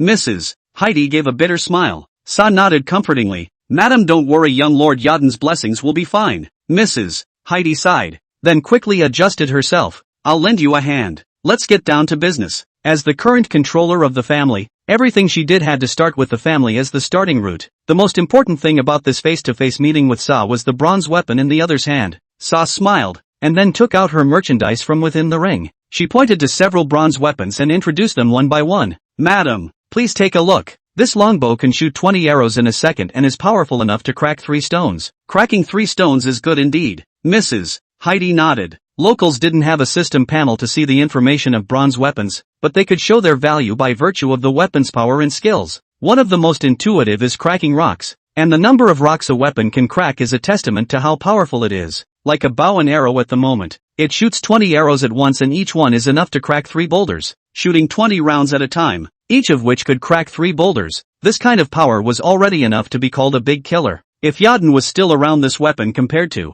seeing the green longbow in front of her eyes, Mrs. Heidi thought of Yaden, the bronze weapon that her daughter had been asking for a long time. Shaking her head, Mrs. Heidi once again adjusted herself to listen to Shah. The opponent had actually taken out 5 bronze weapons at once, which made her pay attention as well. It was important to realize that things like bronze weapons were not common in the Titan Empire. The Titan Empire is not good at work but only good at killing, so this kind of thing is rare. This stone hammer, piece by piece, Sot introduced the weapons given by Qingyi. This time, Major Yaden was captured outside the home, and if he operated well and showed his strength, he could probably bind the Heidi family directly. After all, what the other side needed most at this time was force. Please look at one. This is the weapon I want to grandly introduce the most. The bone-splitting knife. Mrs. Heidi's face grew more and more grave as Sha was introduced. She had expected the out-of-favor Sarah family maiden to fool herself with some garbage. However, the object entry weapons so far were all extremely powerful, especially the last one, the bone-cracking blade,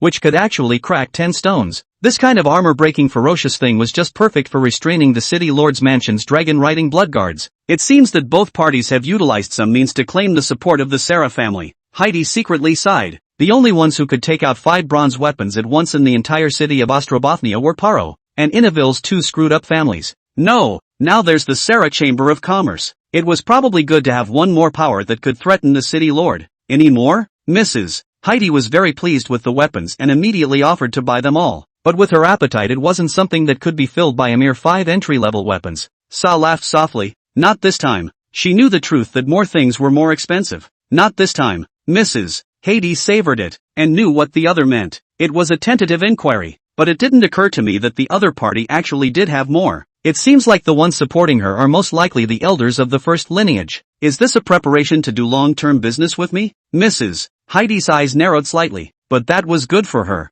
Just make good. Happy cooperation. Happy cooperation. Both are smart people, and there are times when words don't need to be said. The phrase happy cooperation, it shows the meaning of each side also agreed on the future relationship between the Heidi family and the Sarah Chamber of Commerce. Oh, good. Very good. Ostendin couldn't help but feel anger in his heart as he looked at the traces of instantaneous magic that had disappeared in front of him. He had heard the explosion and the location of the explosion had disturbed him. My lord, our warhorses are all being taken. The hidden guards came to report first after the accident. Sure enough, it really is my warhorse. Tandin's smile remained the same, only making it more and more terrifying. What about Flory and the hidden guards on watch? Tandin inquired. The warhorse is one of his cards naturally being guarded at all times. Not to mention that this time he had already sent Ferali there from the sense of the dragon cub's appearance. However, the warhorse still had an accident, and that proved that the two were either dead or disabled. The hidden guards bowed their heads once. The towns know. 3 hidden guard was killed in battle, and Butler Fay was seriously injured. Ha, that's really something. Did the man stay? Tandin coldly grunted. Actually even Ferali can be seriously injured. Think must come as not as generalized generation. Tandin's face grew even more hazy when he heard that he hadn't left the man behind. I was careless. He looked into the distance beyond the city. The small country of Haina already has a way of taking death. Turning to walk backward, having been met with defeat, the first thing to think about was not despondency, but trying to make up for one's losses. What has he ever fought so many battles that he hasn't had energy for? Ostendin barked orders as he walked. Didn't Ferali say there was a captive crocodile female imperial beastmaster from the eastern continent in the mansion? Go investigate her crocodiles and cultivate them with secret techniques if you can. I want to see a new batch of mounts as soon as possible. The hidden guards arched their hands. Yes. Chapter 124, Bloodline Suppression. So the other party used a teleportation array to escape after using the dragon's bloodline suppression to order all the warhorses to blow themselves up? Ostendin's fists clenched as he looked at the large crater in his schoolyard. Butler Fay covered his left arm that was fried and scorched and said, yes, the other party not only allowed the adult gargoyles to be prepared in advance, but also used a teleportation array to escape. Tandin's eyes were deep like a secluded pool. Another teleportation array. Haina's small country. I had thought that the other party didn't have any background, but now it seems like there's something there. Ostendin faced up to the fact that he was a failure, and after years of campaigning, this was one of the few times he looked away. However, no matter what power is behind you, you're going to die. Tandin's fists were clenched. His mind was already thinking. Don't think you've got the dragon in your grasp. The dragon will only gather dust in your hands, but leave it to me. His eyes flamed at the thought of the giant dragon that Butler Fay had spoken of. Ostendin could be sure that the other party would definitely not be about string seed breeding of gargoyles, or else they wouldn't have used gargoyles to do such things, much less scrupulous enough to destroy his own dragon-blooded warhorse. Some things belong to the nobility, and even more rare knowledge belongs to the nobility that owns the inheritance. These are called accumulation and heritage, and that kind of heritage is not something that small countries like that can have. Therefore, in his opinion, Haina is a piker who has an empty mountain of treasure that he won't utilize. Since you won't, don't waste your resources. Tandin greedily licked his lips. A living dragon. That was a symbol of absolute wealth and power. As long as one was well hidden from the dragons, it would mean absolute control of the surrounding 100 miles in the future. Suddenly, a man appeared abruptly in front of Tandem. Reporting back to my lord, The East Continent Woman's Imperial Beast has been investigated clearly. It is of gold level and is suspected of mastering skills. One of the visitor's hidden guards, trained in combat and stealth from a young age. They could appear anywhere in the OS family without a sound. Have skills? That's not so bad. Tandem nodded. Temporary supplies should be considered good enough to have gold level strength. Moreover, the other party also possessed skills. This kind of thing, if bred well, would likely have a group of bronze-silver level imperial beasts of their own, or even the kind with skills. Although it wasn't as good as his own silver level dragon-blooded warhorse, it was still not bad. Then talk to the other side. Tandin waved his hand,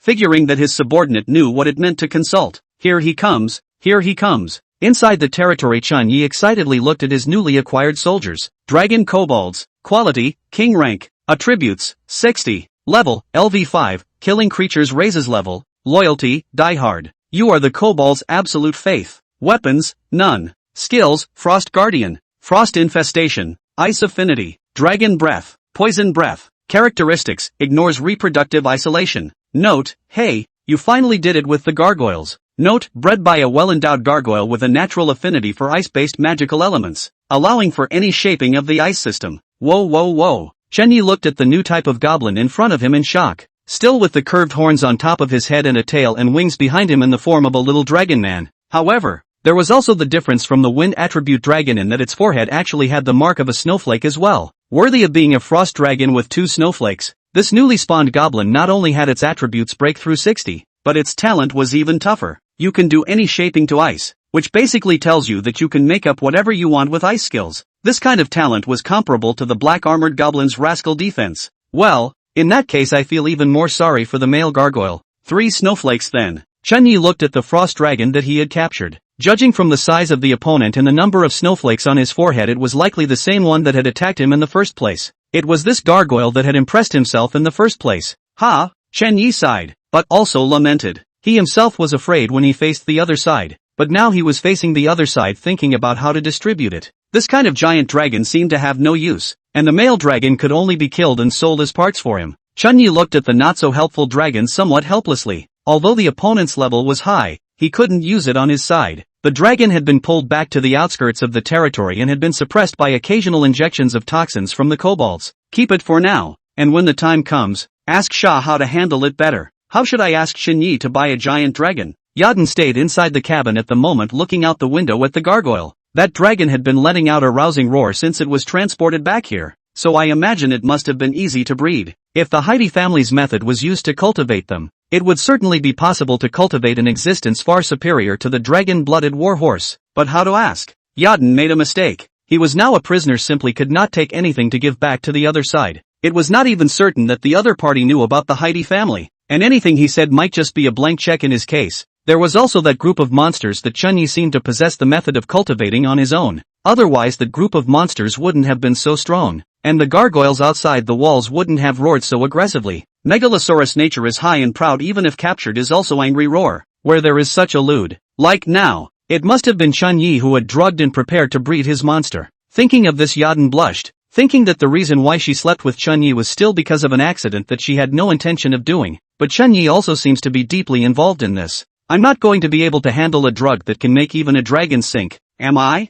Blah blah blah. What was I thinking? Yadin blushed instantly. One was obviously thinking about how to open up to Chun Yi. How did one come to the issue of aphrodisiacs in a haphazard manner? Brain is a mess. One is clearly thinking about how the problem of the gargoyles is. Heidi Yadin was silent, as if she had inadvertently found a solution to the problem. She had once heard her mother say that men always liked to commit when they couldn't control their lower halves. Yadin thought about it, then clenched his teeth. Then it's time to take another drug and make sure to get a promise from Chun Yi. Chapter 125, on the ugly dragon ginseng, the conception of the soul of the ancient tree. With the birth of the new goblins, Chen Yi's troop strength also came to 400. More than 230 of them were black-armored kobolds, more than 60 earthbound kobolds, 50 wind-attributed draconic kobolds, and 50 ice-attributed draconic kobolds. Most of the remaining kobolds have been eliminated by the war. A few of the few that weren't eliminated couldn't keep up with the intensity of the battles such as today's because of the very slow leveling up. This is the benefit of being born with high attributes.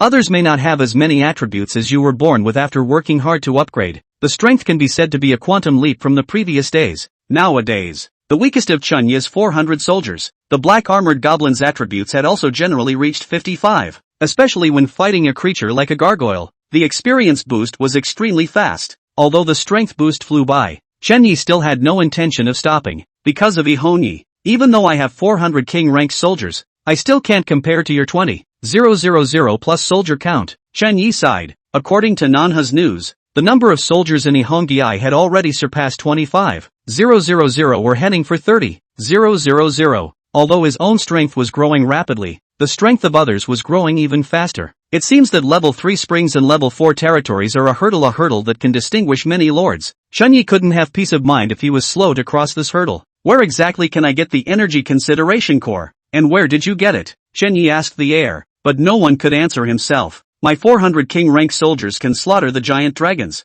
so I'm afraid your 20,000 number of gold soldiers are enough to drown the giant dragons, right? Shenyi rested his head. In fact, Ihonyi had an even more troublesome means, the indestructible trait. If it's really 20,000 counting undead skeletons, what is one going to respond with? Shenyi pondered, and his mood couldn't help but become heavy. Sometimes something doesn't exist just because you don't want to think about it.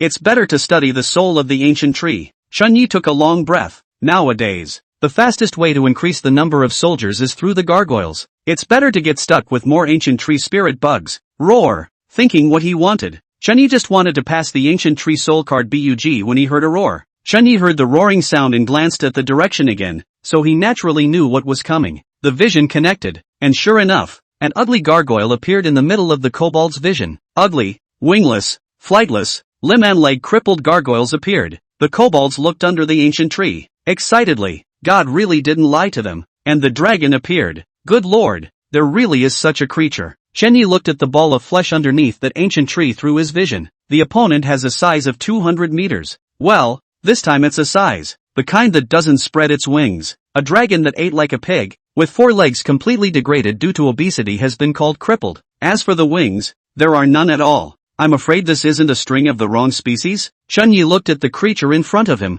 and the other party gave him the feeling of being more like a fat lizard that had eaten too much. No, it should be lizard pigs. The other guy looked like a balloon, and didn't even come close to a gargoyle. Roar! The ugly dragon seemed to feel threatened and took a mouthful of dragon breath at the oncoming kobold. Boom! Metallic murderous air filled the air. The dragon's breath is all over the gully. That the dragon's breath is unusually powerful actually did not mean to stop. The dragon's breath stretched out in a single bite across a terrifying distance of 5 kilometers to the river's edge, cutting off 100 meters of river. Shenyi's eyes were shocked to put away all contempt. What a terrifying dragon's breath! What kind of a tribute giant dragon is this? Damn it, if this dragon's breath hits the kobolds it will definitely kill and injure them. From a distance he felt the aura of destruction. This dragon's breath didn't have too many frills. It was simply dragon's breath without even the slightest outward flow. There wasn't the splendor of the wind dragon or the sense of annihilation of the frost dragon. There was just silence. It seemed that this dragon's breath was the real killing move, used just to destroy everything. Can't carry it if it turns? Definitely can't carry it. Shenyi took in a deep breath. This level of attack would not be able to be carried even by a black-armored kobold.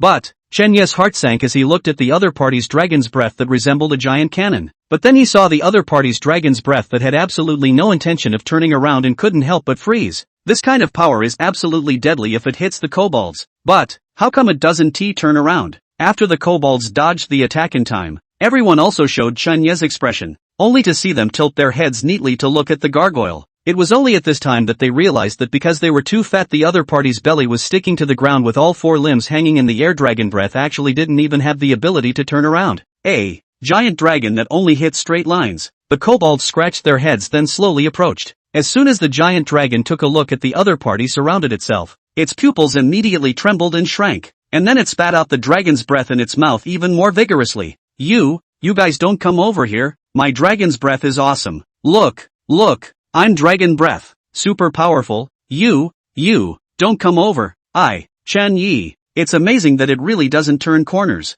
Shenyi couldn't help but shake his head as he looked at the huge dragon that was retreating like a violated little girl. Hey, I just used the abyssal spell seal. I can't see this kind of energy-consuming scene. Shenyi closed the vision link for a moment, smacking his lips. Suddenly, he spotted Yadin, who was passing in front of him with a bowl of spring water from the fountain of conception. Stop! Shenyi snatched the spring water from his hand and drank it in one go, just enough to suppress the restlessness within himself. Just now, because of the reason of curiosity, the exit is still slow and the mind unconsciously associated and thus thought of other images.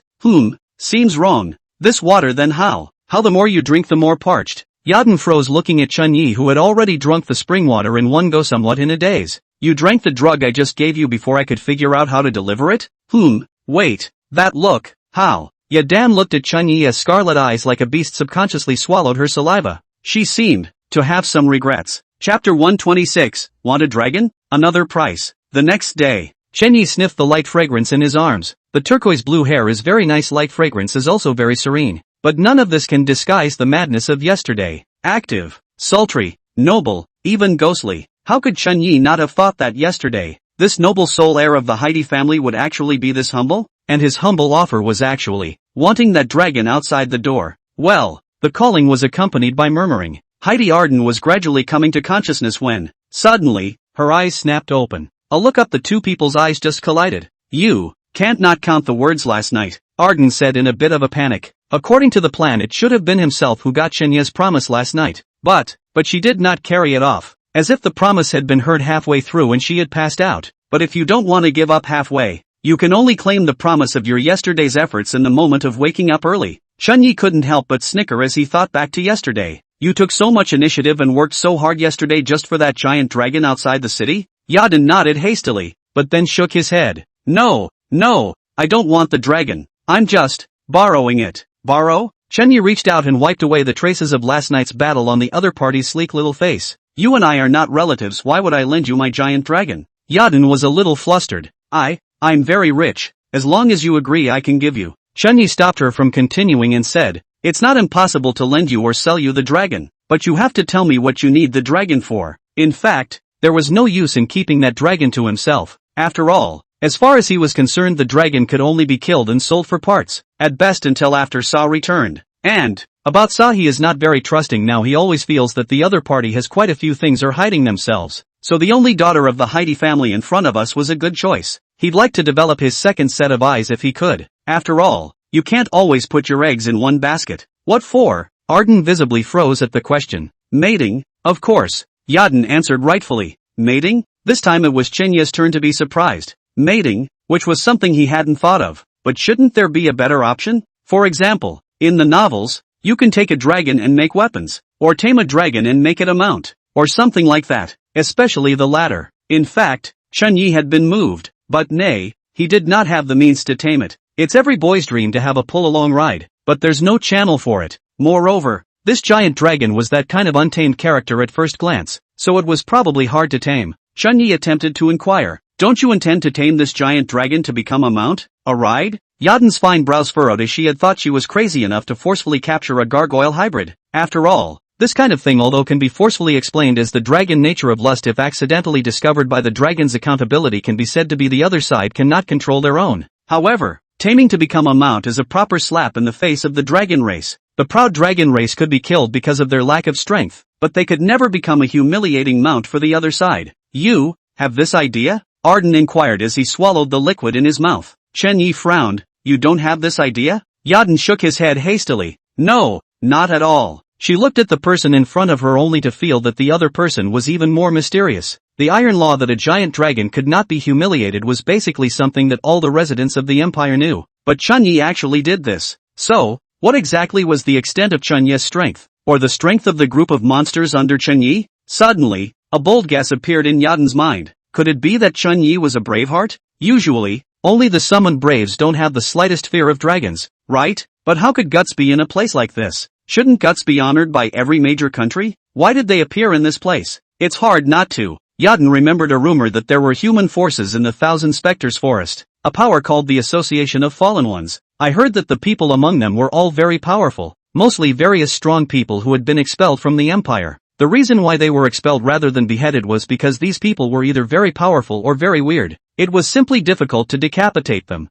and thus they could only be expelled to the dangerous Thousand Spectres forest to let them fend for themselves. But over time this group of people somehow banded together and formed the Society of the Fallen. This association was very powerful because they were all strong, but it was also because they were all strong that they didn't obey anyone. Thus the Society of the Fallen, powerful but loose, made a name for itself. Chunyi was living in this dangerous Thousand Spectres forest, had his own forces, and was still alone, and it all seemed right. Someone from the Society of the Fallen. No wonder they don't care about Chiron's retaliation. So do you have a way to take in a dragon? Chen Yi compelled. You tell me the method to subdue the dragon. I'll subdue the dragon, then have the dragon cooperate with you in mating. Wouldn't that be killing two birds with one stone? Arden continued to shake her head. I didn't. She really didn't have one. Even though her family was deep, she really didn't have a way to control the giant dragon. I guess the only people in the entire Titan Empire who would want to control a giant dragon without fear of its retaliation and pursuit would be the lunatics of the Association of Fallen Ones. After all, they were in the middle of a hunt themselves.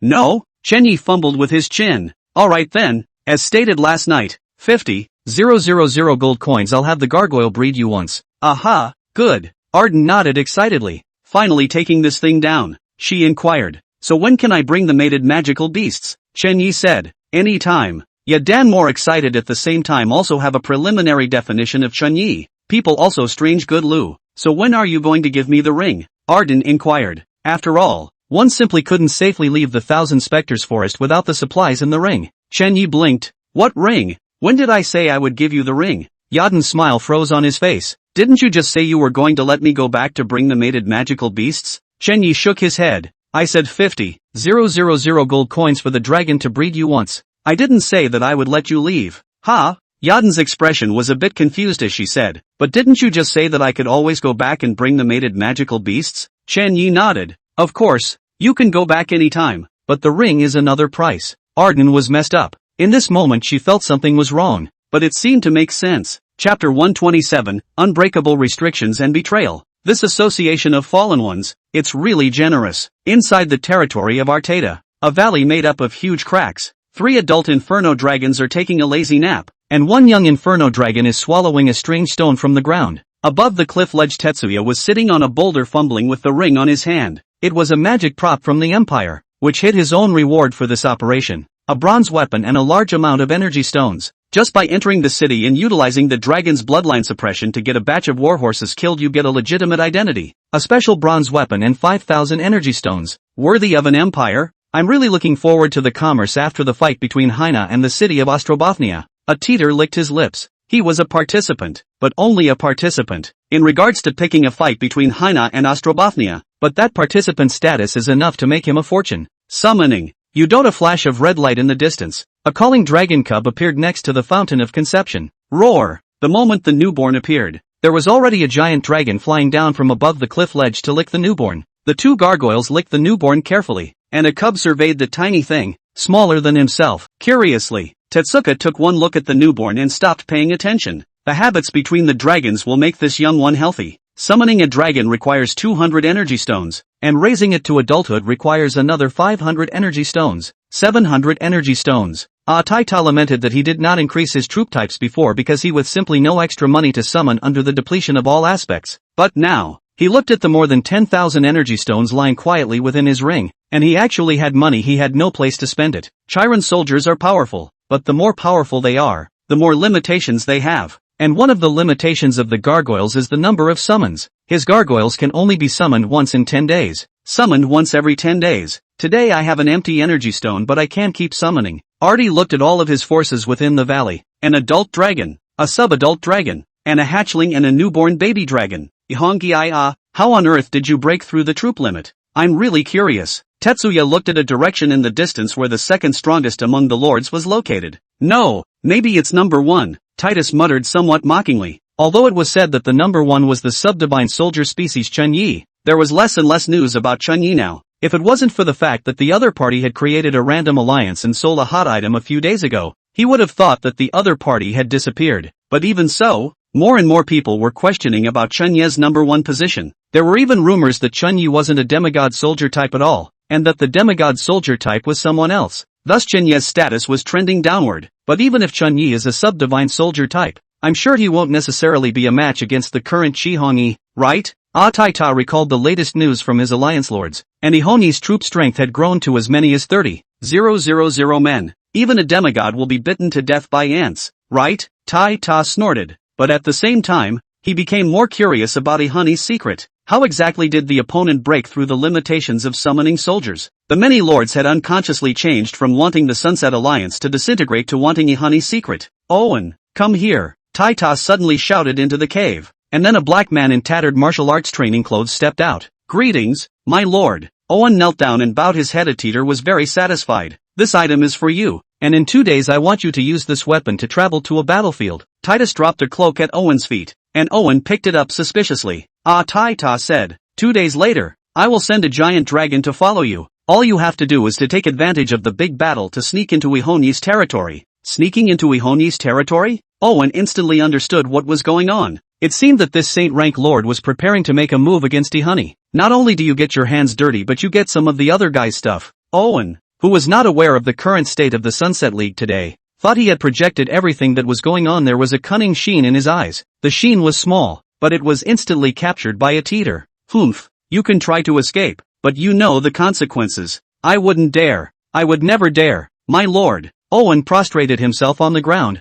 Heartfelt fear coming from the bottom of his heart. During the period of being taken in by the other side, one is forced to use kill wilds and use the practice field to improve their strength. He, a hallowed king-ranked lord, was not only devoid of his former might but even humble like a servant. He had thought many times about escaping his opponent's grasp, but it had ended in failure and his own bruises. In recent days Ataita had even allowed himself to take in a lot of poison to control himself. Therefore, to this strong-wristed holy ranked lord, Owen didn't dare to make the slightest mistake. A teeter looked at Owen as well. "You'd better, or I wouldn't mind replacing one of my servants." Owen flopped down again. "Don't dare. Absolutely not." Ataita grunted as he looked at the guy who kept saying he didn't dare. This cunning thing doesn't believe a single word he says. However, he inadvertently discovered that the military training ground can quickly improve the strength of the lord and under his own cultivation. He also possessed the strength equivalent to the king's rank. Possessing the strength of the king rank combined with his only remaining soldier of a land-tooth-biting shark was actually a good combination. It's a good combination for both assassination and spying. Manhwa just has a dishonest heart,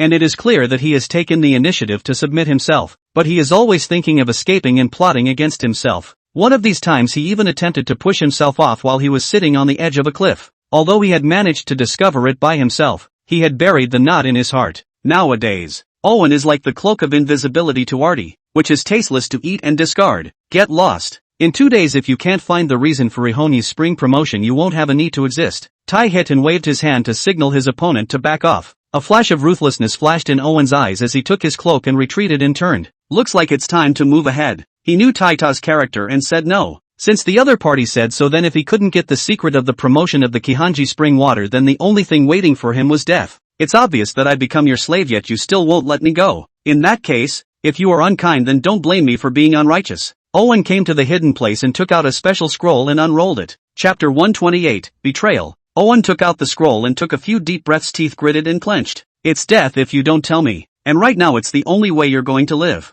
Owen unrolled the scroll and asked very shamefully, Scroll, who is the most handsome man in the world? Buzz. The scroll chirped softly, and then a handsome white-haired looking man emerged. The man was very flirty and lifted his bangs back. Yes, the most handsome man, that's me, Owen. If I hadn't been told ahead of time, I would never have taken this thing as second fiddle to the Iron River Alliance. Yo, someone contacted me, let me see. The man finished ruffling his hair and pouting very seriously as he rummaged through something. Remarks, Antipodean 1, so it's the rebel beside Taita. What's the matter? Thinking clearly about coming to the Iron River Alliance to develop? The young man was very sincere in his inquiries, but he always gave off a feeling of frivolity and jumpiness, and calling himself an anticlimax right off the bat made Owen's already dark face instantly darken again. Damn it, a mere Gold Alliance master actually dares to talk about me like that. Owen gritted his teeth. If he was still a king-ranked lord, he wanted to dislike him, but then he thought about his current situation and had to endure the insults. Alliance Master Bai, I've thought it over, I'm going to join the Iron River Alliance. Bai Luaha wasn't surprised by the other party's words at all. After all, the other party giving himself contact was proof that he was already prepared to betray. Bai Luaha smiled. Yeah, welcome, but as an anti-bone into the alliance you have to provide something, right? Bai Luaha's smile as of some bloominess said, prove your worth. Owen couldn't help but develop a feeling of a tiger falling into the sun when he saw his opponent change so quickly. He clenched his fists, but had no choice but to relax them. He said, I can tell you the exact number of a Teeter's soldiers and a Teeter's intentions. Specific number. Bai Luaha touched his head in a mysterious manner. Sacred ranked soldiers? I can guess the exact number. 4 or 5. LOL. Owen clenched his snow-white teeth together in a cackle. The opponent guessed the type of soldier that Tai fought, and that meant that his own value was reduced. But, you can tell us a little bit about what Tetsuya intends to do. Luaha said with a twist of words. It was Owen's turn to get excited. If I tell you, will you really be able to undo all the toxins in my body? Luaha held his hair leaning against the wooden table, revealing 3 parts disdain, 3 parts indifference and 3 parts confidence. He said handsomely, of course. Owen ignored the other's tartness and said, Tai Tai is recently going to make a move against Erika Yi's Sunset Alliance, and it's going to be in 2 days. Balo. The moment the former finished speaking, Luaha's face darkened. Is this what you said you intended to do? What? You can't back out. You're the grand ally. Owen's language was agitated because the other man's expression and reaction made him uneasy. Obviously, the other party was prepared to whore out the message, not to be prepared to detoxify himself. Or, he simply did not have the ability to detoxify himself. Luaha shook his head helplessly and corrected. First of all, I'm only the second alliance master. The grand alliance master is Dongfang Tianxin. Secondly, your so-called Tai Tai intends to. How backward are you to think that this kind of popular news can be exchanged for your own antidote? Popular news? Owen was close to hissing. That's impossible. Tetsuya only told me today. Where did you get the information? And the mass message? I see you just don't want to help me interpret it. Liar. Luaha Icebag's drooping eyes did not fall to look at the other party. 2 days after the attack on Chihangi's territory is the news that we all know. In the end you have fallen after? Oh, I forgot. You're no longer a lord. You can't even get information through our channels. Luaha was unflinchingly sarcastic. It's a waste of time for the other side to fool themselves with such popular news. The energy in Luaha's hands weakened, wanting to end this nutrient-less conversation. No, don't. No. Seeing that his only hope was about to vanish, Owen rushed to block it. At this moment, he could not care about whether what the other party said was true or false, and could only bring out all of his news in his head. Taita still has plans. He asked me to approach up Chihongyi in the middle of the great battle 2 days later, so that I can infiltrate to figure out the secret of Chihongyi's spring water upgrade. During the time he spoke, Owen had been observing the other party's expression, but Luaha still had a disappointed look on his face. What I said is true. You, don't lie to me. You promised to help me with the poison. Owen gasped. The scroll in his hand was also wet with sweat. Luaha smoothly sat down on the wooden chair behind him, his fingers lightly tapping the desktop. Da. He pondered whether or not to keep this Antipodean or not. The information provided by the other was completely useless. But, a Titan actually let the other party to probe the news. Then it must have a few means. Forget it, it's easy to detoxify the poison anyway. Think of it as planting a spy. The pounding stopped, and the knocking of Baylor River felt like a judgment, and Owen tensed to the point of shivering. After all, one has chosen to betray. One has to show one's worth. If not, then will the other side backhandedly tell Tetsuya that he can't do it? Maybe what awaits you is not death in 2 days but death now. For a while, Owen even regretted a little. If he hadn't betrayed, he would have survived for at least 2 more days. And now it's putting his life completely in someone else's hands. Finally, the pounding stopped. Luaha said, I can cure you of the poison, but you also have to do something for me. Owen's face sank, secretly saying that the other party was really not faithful. He had obviously said so much information, but he chose to ignore it to take his precious information for nothing. But he didn't have much choice in the matter. Had to ask. What is it? Luaha pondered for a moment. Didn't think about it. You can continue with your scouting work first. When the Great War opens, I may have use for you. To be honest, Owen's message was useless. Luaha's move was just to keep a dark secret. As for the specific mission of this dark sun, he hadn't really thought about it. But there's a war coming up and more tools are necessary. This is for you. Opening the scroll at the time of the poison will save your life. Luaha hung up the communication, but transmitted over a scroll. Owen took it, and the word cure was written on it. Ha. I'm the only one who uses scrolls to heal wounds. This Antipodean must have been amazed by my tactics? Balo held up his hair to feel good about himself. I am not ashamed to be the handsomest lord with a handsome and dashing side project. Well, no, I'm going to have to buy some more gambling stones to play with. Luaha thought of his profession and immediately purchased a few more gambling stones. This is where one's secondary profession, Scroll Master, opens up. Gambling stone is really a good thing. Small gambling is good. Big gambling is also good. Ha. Chapter 129, The Energy Core Nearby. Boss, there's movement on Ihonyi's side. New news was reported early in the morning from the Upper South River. The previous 7 days of internal discussions within the Sunset Alliance were almost up. Chunyi also became interested. What's the commotion? Is that group of people about to launch a general attack? Nanha replied, no, it's still a day short of 7 days, but it's almost there, and almost all the forces have already begun to move. What are the total number of forces involved this time? Chen Yi inquired. Nanny handed over the things that had been prepared long ago to Chunyi while Chunyi carefully examined them before letting out a gasp of amazement. It really didn't occur to me that the Sunset Alliance has also grown to this point nowadays. Because of the proximity of the ensuing tiers, so many people don't even hide it anymore. Therefore, the information sent over by Manhwa clearly contained the vast majority of information about the rebels. 3 king rank lords, 34 gold lords, 100 silver lords, 130 bronze lords. It's really a behemoth.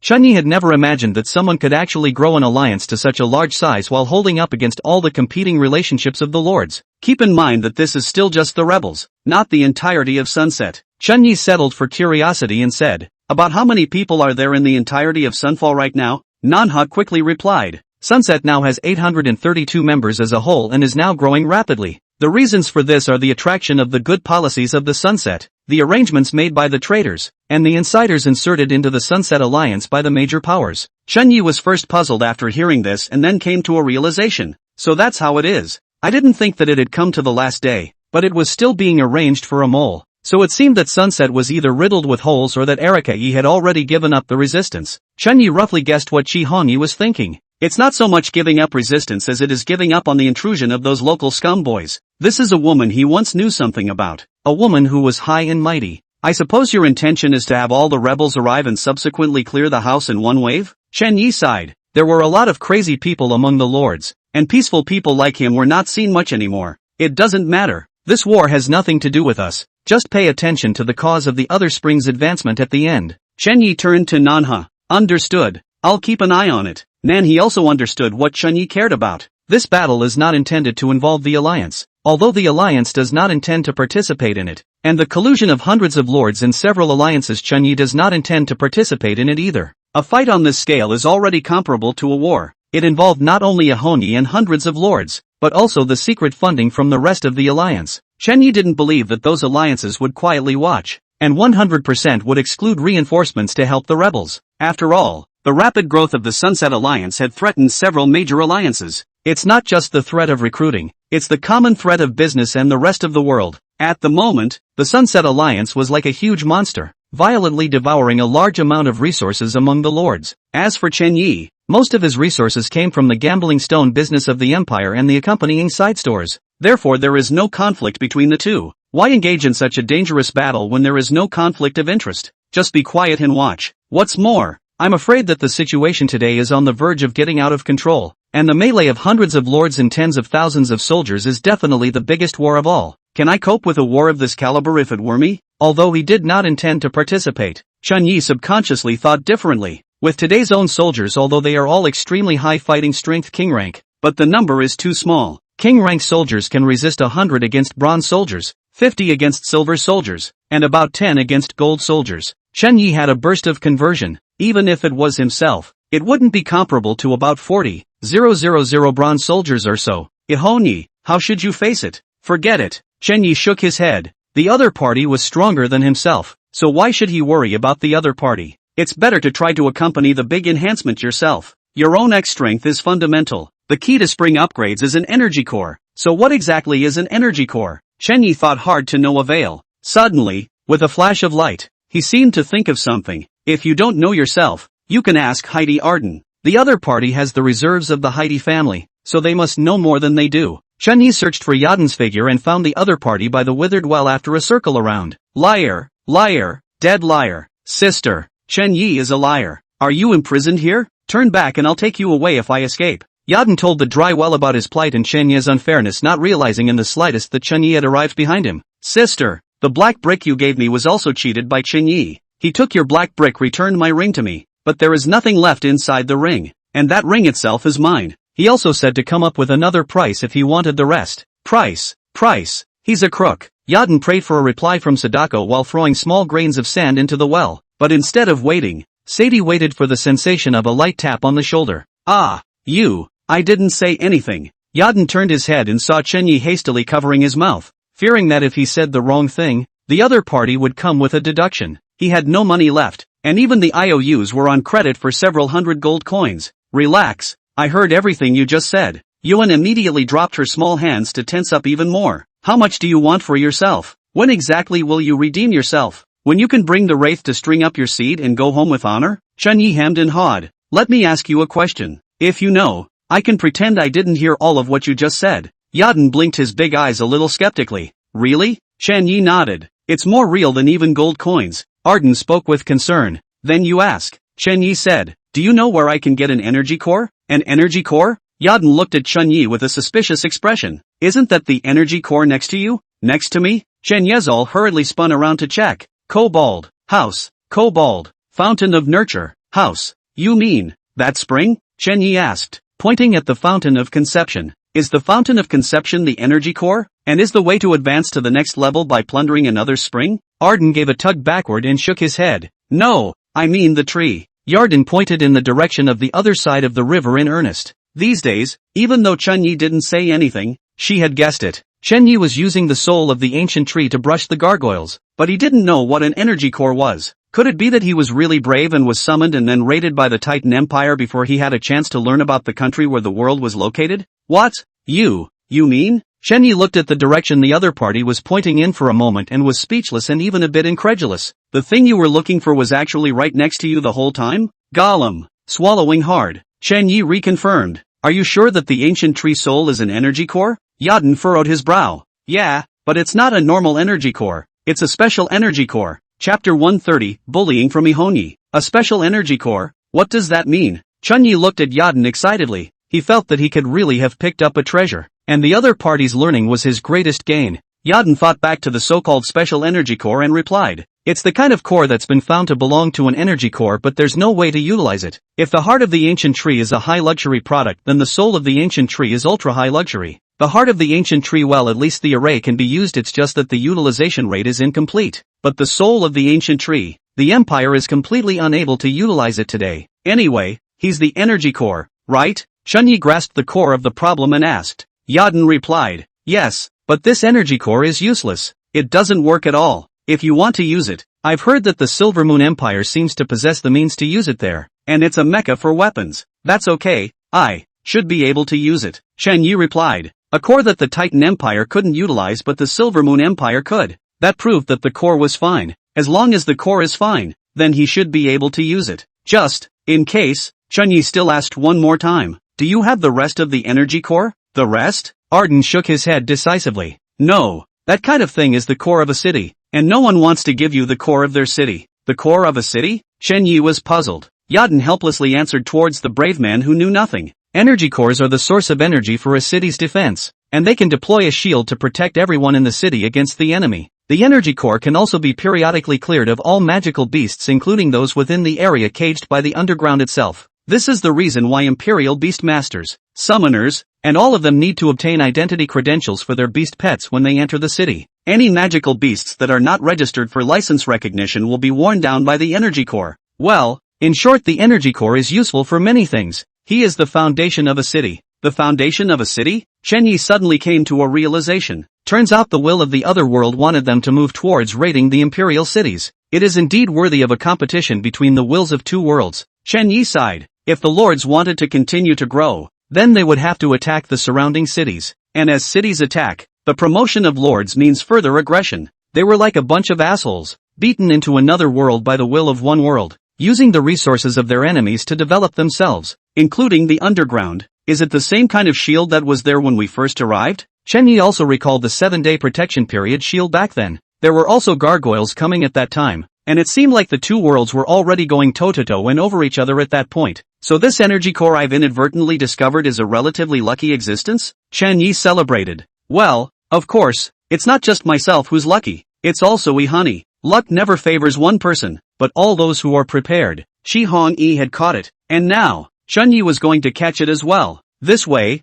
I can make a complete breakthrough and get in touch with my limitations. Shen Ye's expression of excitement shook the shoulders of Yadin, who was backing up. Hey, don't back out on me. Yadin thought about it for half a day but couldn't think of anything he could threaten the other party with, so he could only say with great reluctance and exasperation, liar, dead liar, surely you wanna find me again. As a noble with a deep heritage she was worried about money for the first time. Ha ha ha ha ha ha ha ha. No broken promises. Today's matter is written off. Shen Yi was in a great mood. Getting the energy core meant that he would be able to break through his shackles immediately, and having broken through his shackles he would be back at his strongest. Here, Perhaps only the strongest can give you a certain sense of security. Then attack. Wait. Shenyi just wanted to destroy the ancient tree with a big wave of his hand. But, if he destroys the ancient tree now then, wouldn't he have no machine to brush the giant dragon? Is this a fish in a bear's paw? Shenyi silence. An overcast wind swept over the scorched black as not only the land but also the trees. All the trees had lost their leaves, leaving only their branches, bare and dark in the midst of the high slopes. And high above the slopes in a narrow,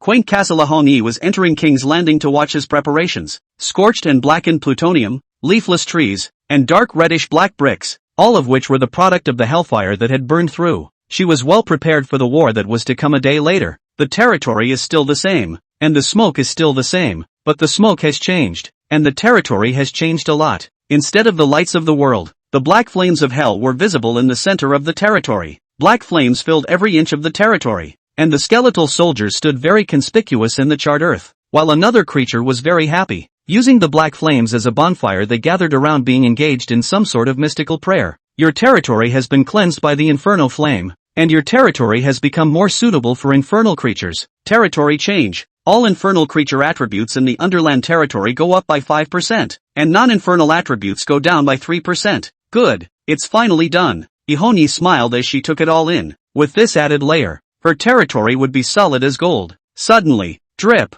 Alliance Master. All the rebels in your region have been investigated, respectively. Shan Mo, as one of the few high-ranking lords of the Sunset Alliance who had not betrayed, had dutifully completed this Erika Yi's mission. Very well. The corners of Ihoni's mouth quirked up as she turned around and headed back to her castle. Lord Ally, not only your region, but in fact most of the betrayed lords I've totaled. Not only these lords of treachery, but even more lords of watching.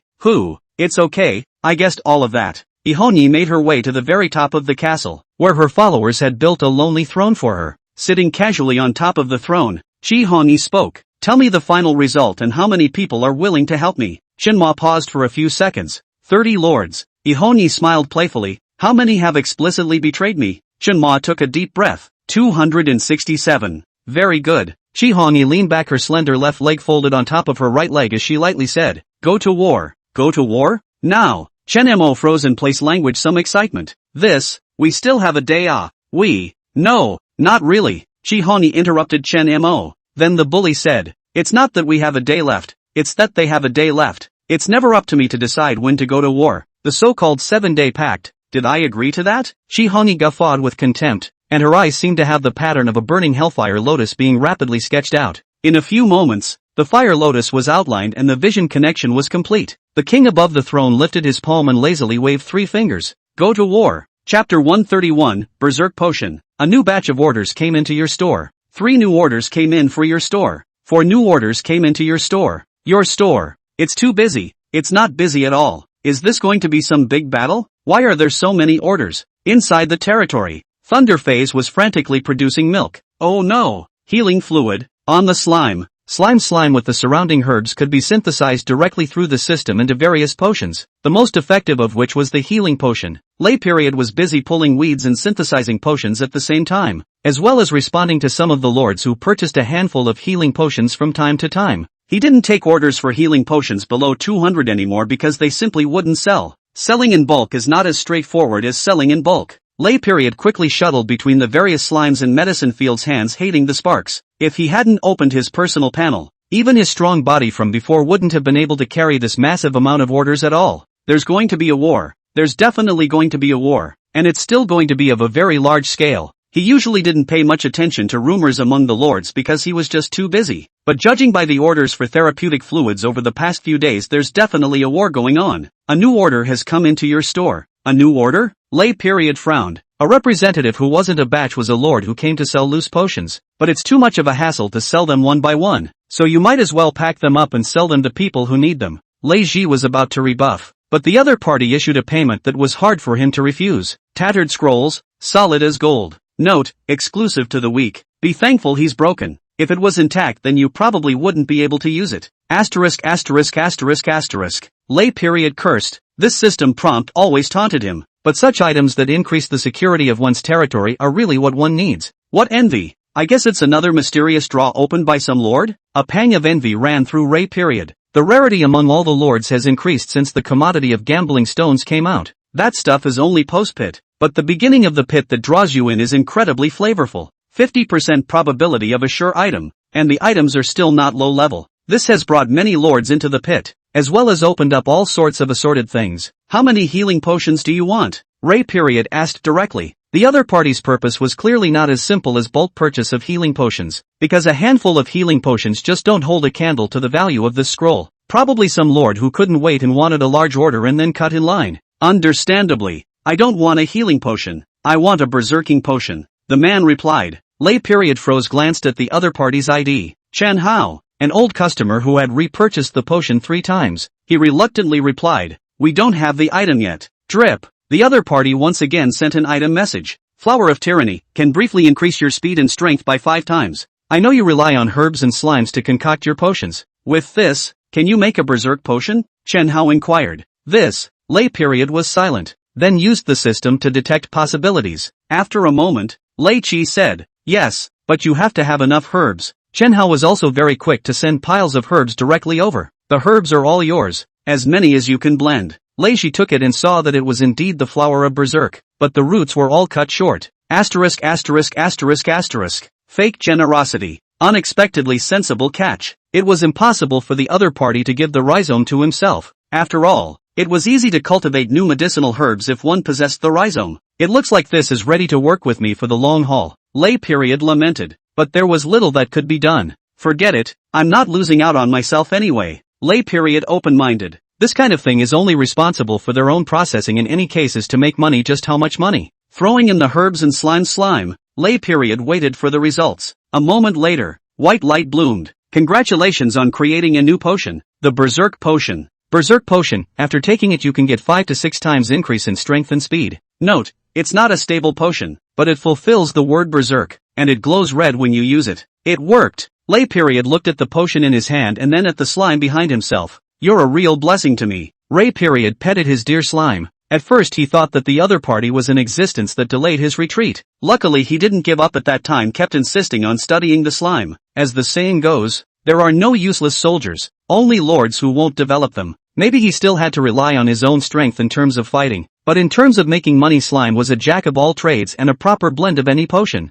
Throwing the rest of the herbs in soon he got a large amount of berserk potion. Your potion is made. Lei gives something to the other person while gaining the solid gold scroll himself. There's a war coming up, and there's no guarantee that it's going to hit you, so it's better to have more protection. He took a long breath of relief as he placed the solid gold scroll into the evergreen rejuvenation. 1 second golden body, random teleportation, and black serpent battle armor amongst the battle-ready stores. 1 more point of safety. On the other side Chen Hao territory. Not bad. I didn't think that the other party could actually configure this kind of potion. Chen Hao was very satisfied with the explanation of the berserk potion. As he inspected it, when the time comes for Ihoni's territory to be overrun I'll definitely be the first being to rush into the middle of its territory and discover the secret. As long as I hog the secret, I'll be the next Ihoni when the time comes. Chen Hao fell into fantasy. The corners of his mouth unconsciously rose. Roar! Suddenly, the snow bear soldier species within the territory let out a roar to wake them up from the YY. What's wrong? Chen Hao connected to the vision of the snow bear that was letting loose high above, but the next second he froze in place. What are those things? The black mass was as neat as an army but very strange, and the sky above his head actually changed color when that group of black things approached him. The sky, which was still clear just now, was instantly yellow, and along with the yellow there was a black flame blooming. At this time he also finally saw exactly what that black mass was. Is that, like, a skeleton? Ihoni's skeleton-style soldiers? What does this mean? Vanguard troops? Chen Hao disdainful mockery. The district skeleton is just a skeleton. His own snow bear a slap. Gollum. As the two sides got closer, the words of that slap one didn't come out all the way after all. The blackened skeletons had been marching without him being able to see the end of the line at all, but the sheer number of them nowadays had made it a little hard for him to count them. 10, 1,000, million? Voice with trembling, the potion in his hand almost knocked over. Alert! Alert! Someone! Oh no! Come on bear! Drink all these potions! Drink them all! Crazy! Damn! Crazy! Ihoni you crazy! Chapter 132, Ihoni's initiative to go to war. Ha ha ha, let me tell you, even though I'm only a bronze lord, my troop strength is definitely the strongest amongst the bronze. Not just bronze, my troop strength is definitely the strongest under the king's rank. Che, you kid, just blow it off. When the time comes after the conquest of Yihong-yi, the new boss will give you a position as a king-rank lord. Do you want it or not? 2. Of course. What I said is just the strongest under the king rank. The king rank, of course. Ha ha ha ha ha ha. Several low-ranked lords were chatting away in a small mutual support group chat called the Road to Godhood. Ever since it became known that territories could be exchanged and that lower-ranked lords could replace higher-ranked lords, the lords who had the strength to do so began to move up the ladder. The lord's circle at that time was in a state of chaos and precariousness. Some feared that they would be replaced, thus attacking the surrounding low-ranked lords, while others united with the low-ranked lords and began to siege the high-ranked lords. Like an orgy that bloomed among the lords. No one said the game was unfair anymore, because high-ranking lords also die and can be replaced. Of course, in the midst of the revelry there were those who succeeded and those who failed. Some of the losers died and some lingered on, just like a few now. A few were good soldiers, but it didn't work out because the span was too high of a prayer at the time. But that doesn't mean they won't succeed. Opportunity comes to those who are prepared, and they happen to be ready. Brothers, you said we failed in the competition for the gold territory but joined the Sunset Alliance, and now it's stumbled into the turmoil of the league to become an undercover agent. So isn't the story ready for a book?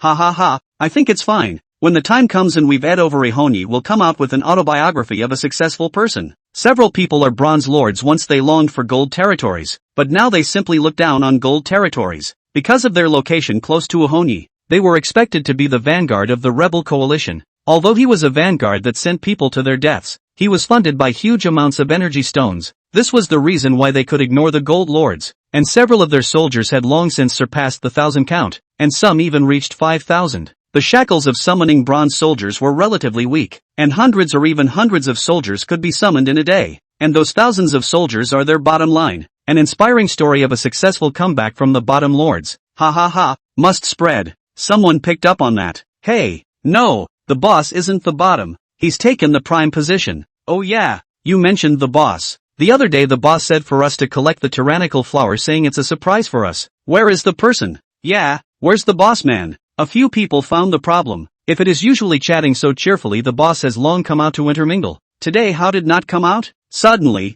an ID with a golden name appeared in the chat channel. Chen Hao, run. Run? Before a few people could understand what was going on, they fixed their eyes wide on the next message from their boss. Chen Hao, Yihon is attacking my territory. I can't hold on much longer. You guys run. What? With so many of us joining forces, how dare he attack of his own accord? Boss, hang in there. I'll send someone to back you up. Yeah, and me, boss, hang in there. A few people were about to gather their own army to help the boss when someone once again delivered bad news. I see Ihoni soldiers here too. Ihoni's skeleton army. Thousands? No, 10,000. The man's voice carried a tremor, scaring the rest of the group into rushing to observe their territory. Sure enough, the sky became muddy yellow, and above the yellow sky, a black parallel line was actively advancing. You have 10,000 there? No way. I've got Ihoni's skeleton soldiers appearing here too. A full 5,000 of them. This is impossible. How can Ihoni attack us at the same time? The few people who had been talking so eloquently just now were instantly sweating coldly like rain. To deploy so many troops at the same time, Ihoni, is this not going to guard her territory? Someone was horrified. Also, why didn't Ihoni honor the 7-day treaty that was made in the first place? I don't know, but I've seen Ihoni's skeletons here as well. I only have 1,000 soldiers.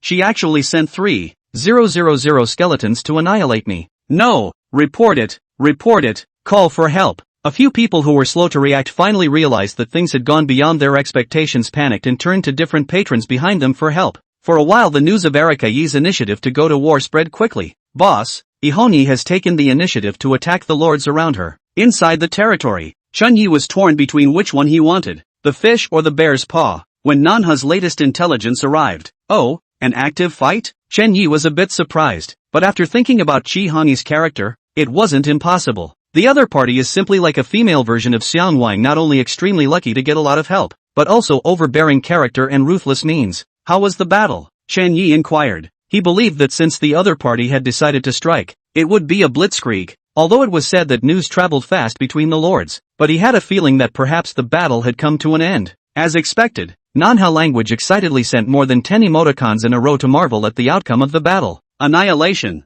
Ihoni annihilated 6 betrayal lords around the territory in 1 hour. How many men were out? Chen Yi was not surprised by the annihilation, but he was more curious about how long it took the other party to do it. The lords around Ihoni's territory must be very important if you think about it strategically, and they should be not bad mercenaries as well. Nanha replied, a total of 30. 000 people were deployed. 30,000? With the help of the rest of the Lords of Sunset? Manhwa, no. His sunset has been infiltrated into a sieve and he hides it from everyone. Good. That's really bold. Chunyi couldn't help but admire the other party's courage. In a very short period of time all the troops were sent out to annihilate the enemies around them, while their own territory was not guarded at all. It's risky, even extreme. Once anyone found out about this practice of Ihongi's, a few bronze lords could be sent over to eliminate her. She had the audacity to do it, and even not only did she do it, she succeeded. Chunyi took a deep breath. At this moment he even felt inferior to the other party for a moment. Surrounded by strong enemies, Ihongi had begun to take the initiative to break the ice, and he himself is still struggling for the reason of the fish and the bear's paw.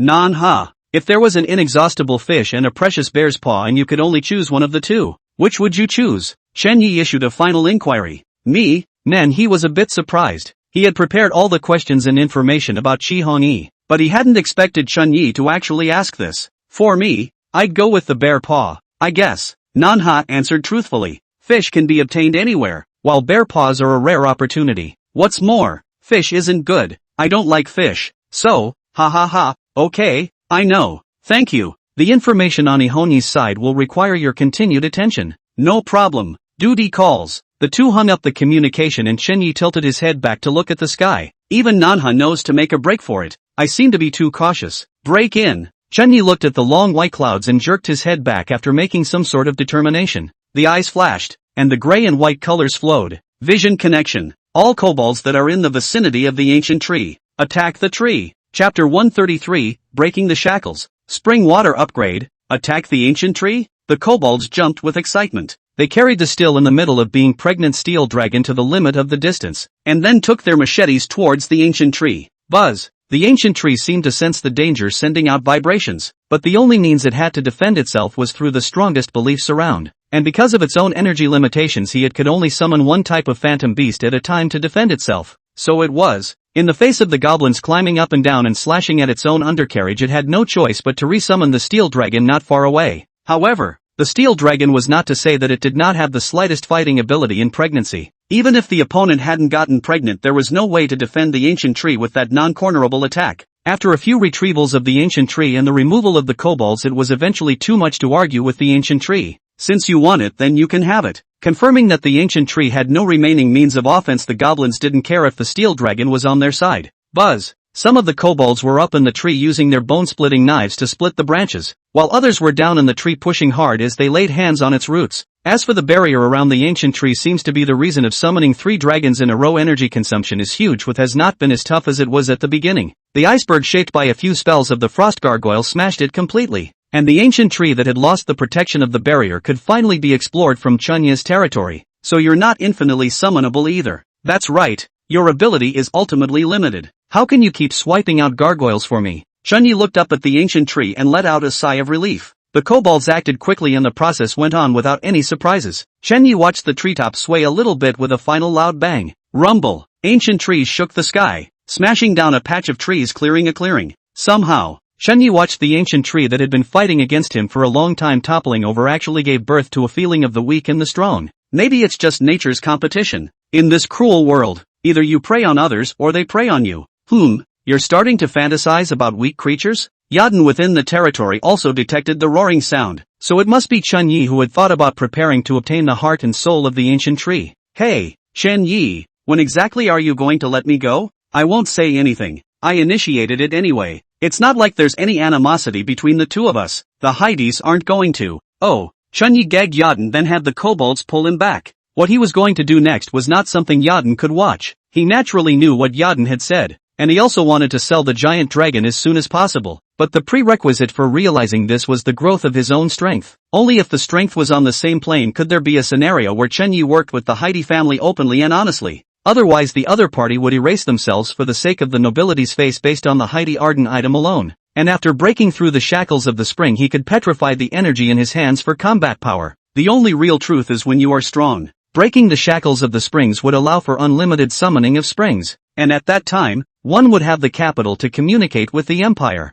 At the very least the capital to communicate with the city of Ostrobothnia is owned. Gah! One of the dragon man goblins in the sky landed, then respectfully offered 4 green ancient jades. One of the ancient jades is 1 deep and 3 shallow. 3 large and 1 small. Is this the ancient tree soul and the ancient tree heart? Chen Yi first picked up those 3 identical hearts of the ancient tree. Heart of the ancient tree possesses great energy but is not utilized by ordinary creatures. Note, what are you looking at? You don't know how to use it. Immediately, he picked up the soul of the smallest but darkest colored ancient tree. Spirit of the ancient tree, ethereal dream power with the ability to transform the imaginary into the real. Note, if you're fantasizing, it better be a good one, because dreams do come true. Note, a special energy core that hides the secrets of the dream elves. Sure enough, it's an energy core. Everything was as one predicted, and the intelligence was not wrong. Slightly excited, he opened the panel of the spring. Dark Goblin Breeding Fountain, Unique Soldier Building. Level, LV3. Number of kobolds that can be bred per day, 15.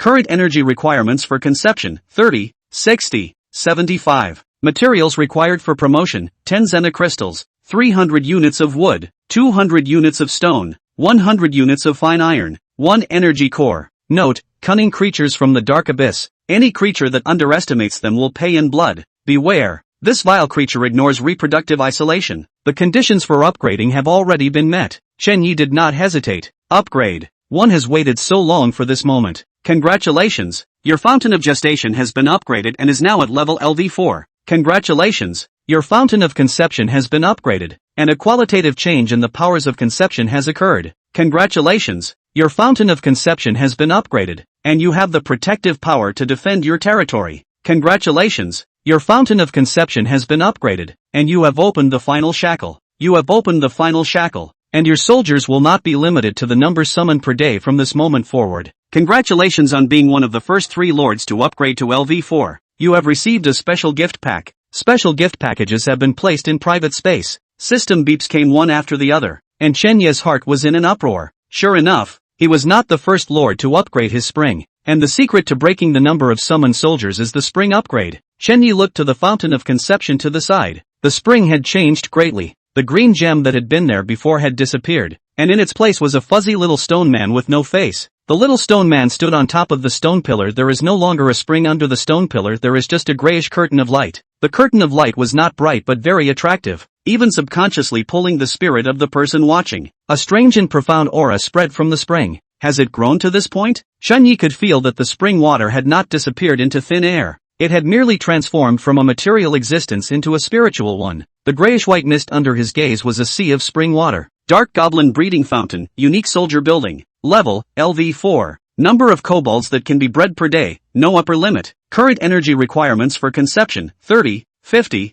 60, 75, 80. Materials required for promotion, 100 xenocrystals, 200 units of jade, 1,000 units of fine iron, 2 energy cores. Note, cunning creatures from the dark abyss. Any creature that underestimates them will pay in blood. Beware. This vile creature ignores reproductive isolation. It's true that the number of energy cores needed has increased. It seems like we're being asked to take on the city. Chen Yi shook his head. Laying hands on the city was not something that could be considered for the time being. Open gift. Detecting the special carry of the inverted energy core, you have gained a new goblin trooper. As Chen Yi prepared to open the gift bag, an unexpected reward arrived. Special carry, new kobolds? Chapter 134, Lazy Kobolds. Open the exchange panel. Chen Yi opened the Redeem Goblin panel after a long time. Normally he wouldn't be able to use the Goblin's exchange panel. After all, he's basically been whoring himself out so far. Only this time it opened to its own unpleasant surprise. Dragon Men Kobolds. Spell Seal Status. Black Armored Kobolds. Spell Seal Status.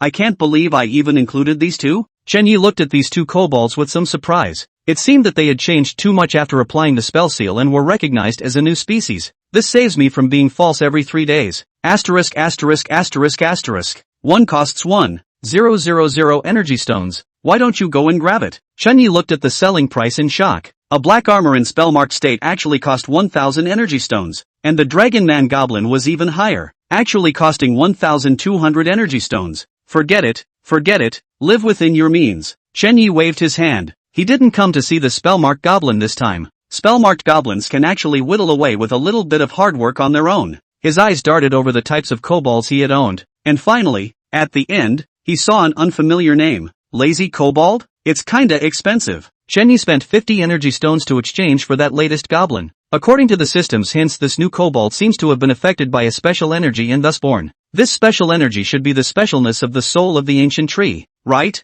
Chunyi thought of the ancient tree's soul to transform the virtual into the real heavenly ability is very expectant. If their own kobolds can do this step, then it is not expensive. Not expensive at all. The corners of his mouth gradually rose or even stopped at all. If you can get that kind of anticlimactic goblin with 50 energy stones, then wouldn't he be able to paint his own gargoyles? Well, even if the gargoyles can't be swiped, isn't it possible to swipe some of the others? Thinking about the special nature of the soul of the ancient tree, he had already seen a bright life ahead of him. The next moment, a three-headed little monster came out of the hazy grayish-white mist. Three-headed, with a large head, pointed ears, long fangs, and a languid expression with drooping eyelids and no energy at all. Chen Yi, what the hell? Not a special kobold? This. Chen Yi froze in place. How much he was looking forward to the party. How much he was losing his mood now. No 6'8", no big muscles, no special organs. If he didn't have the Dark Goblin's signature tattoo on his body, Chen Yi would have wondered if this thing was his own soldier. There's no rush. You can't make a man look like a kobold. Chen Yi looked at this lethargic kobold that was evolving further and further back and forced down his rapidly rising blood pressure to drop a scouting spell towards his opponent. What if it's just one of those deep-pocketed players, right? Lazy kobold. Quality, king rank. Attributes, 50. Level, LV5. Killing creatures raises the level. Loyalty, diehard. You are the kobold's absolute faith. Weapons, none. Skills, poisoning, slacking. Characteristics, ignores reproductive isolation. Characteristics, illusions come true. Note, what are you looking at? A true genius can surpass you with a little effort. Chen Yi, deep down, don't leave a ghost behind. Chen Yi looked at the attribute panel that had just barely reached the king rank and hated to curse. It's not even if your attributes have just reached the king rank, but you only have 2 skills? It's fine if there are only 2 skills, but to think that one is a natural self-poisoning and the other is lazy? That's even if you actually have 2 traits. Asterisk.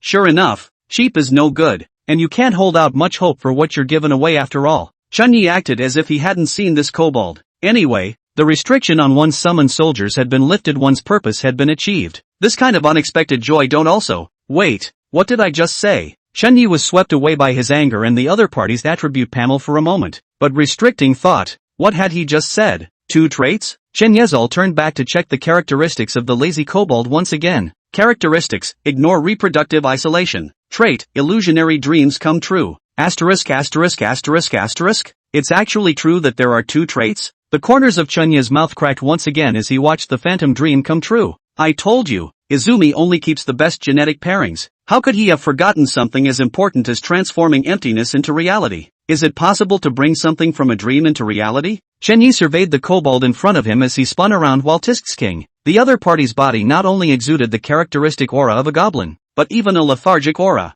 Laziness, phantom dreams come true, so you need to sleep for your trait casting? Chen Yi had made a rough speculation about this new characteristic, but he didn't know whether his speculation was accurate or not. After all, such things as characteristics appeared so rarely that there was no reference data at all, and it would take some research on its own to do so. But what's certain is that every single trait is counterintuitive when it's developed. The best representatives of this were Qi Hongyi and Chen Yi, both of whom had utilized the characteristics of their troop types to give themselves the strength to crush high-rank lords from low-rank lords. One of them, Ihonyi, was stronger. No, now it was himself. Chen Yi looked at the 20,000 energy stones that had already piled up in his hands. From this moment on, one can instantly summon 200 draconic kobolds or 600 black-armored kobolds whenever one wants? Asterisk.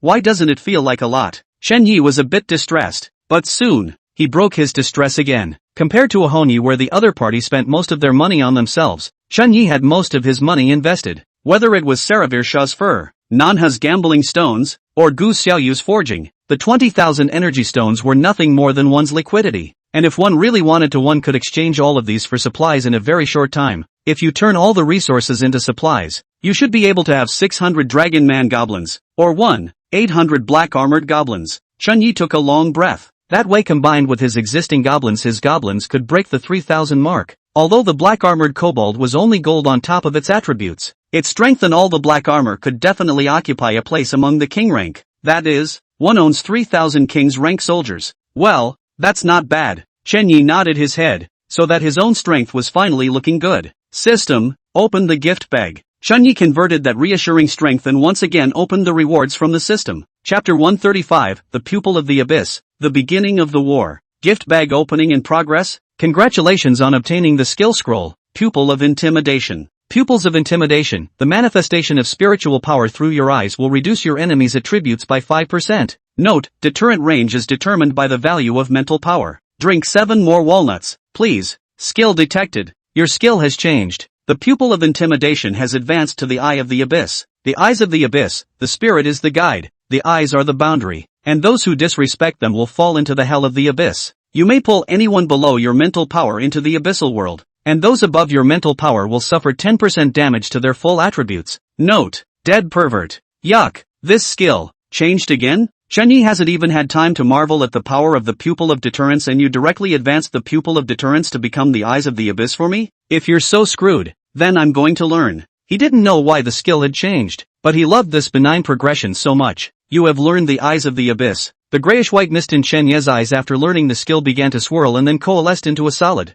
and the grayish mist after becoming solid actually showed a touch of black. At first glance it actually looks black with pure pupils. It feels good, and it looks like I'll need to find some skills to fill out my strength in the future as well. By the way, speaking of which, I wonder if there are any skill scrolls or the like there in the Empire that people can learn directly. Such high-level goods were relatively scarce amongst the lords, so Chunyi subconsciously thought of the Empire. After all, the other side also possessed an upgrade system for warrior mages and the like, so there might be some kind of trouble-saving skill scrolls or something. Find Yadin and ask. Well, by the way, with my strength nowadays I could consider doing business with the Heidi family above the gargoyles. Chunyi was also a lot more hardened at the moment with the undercurrent of being able to summon an unlimited number of goblins at any time. Oh yeah, I think I have another batch of kobolds waiting to respawn coming up. Chunyi walked towards the cabin. He planned to find Yadin to inquire about the skill scrolls first. Ihonyi, I'm no longer a member of the Sunset Alliance, you can't do this to me. This behavior of yours is equivalent to a declaration of war. You are declaring war on the Warrior Alliance.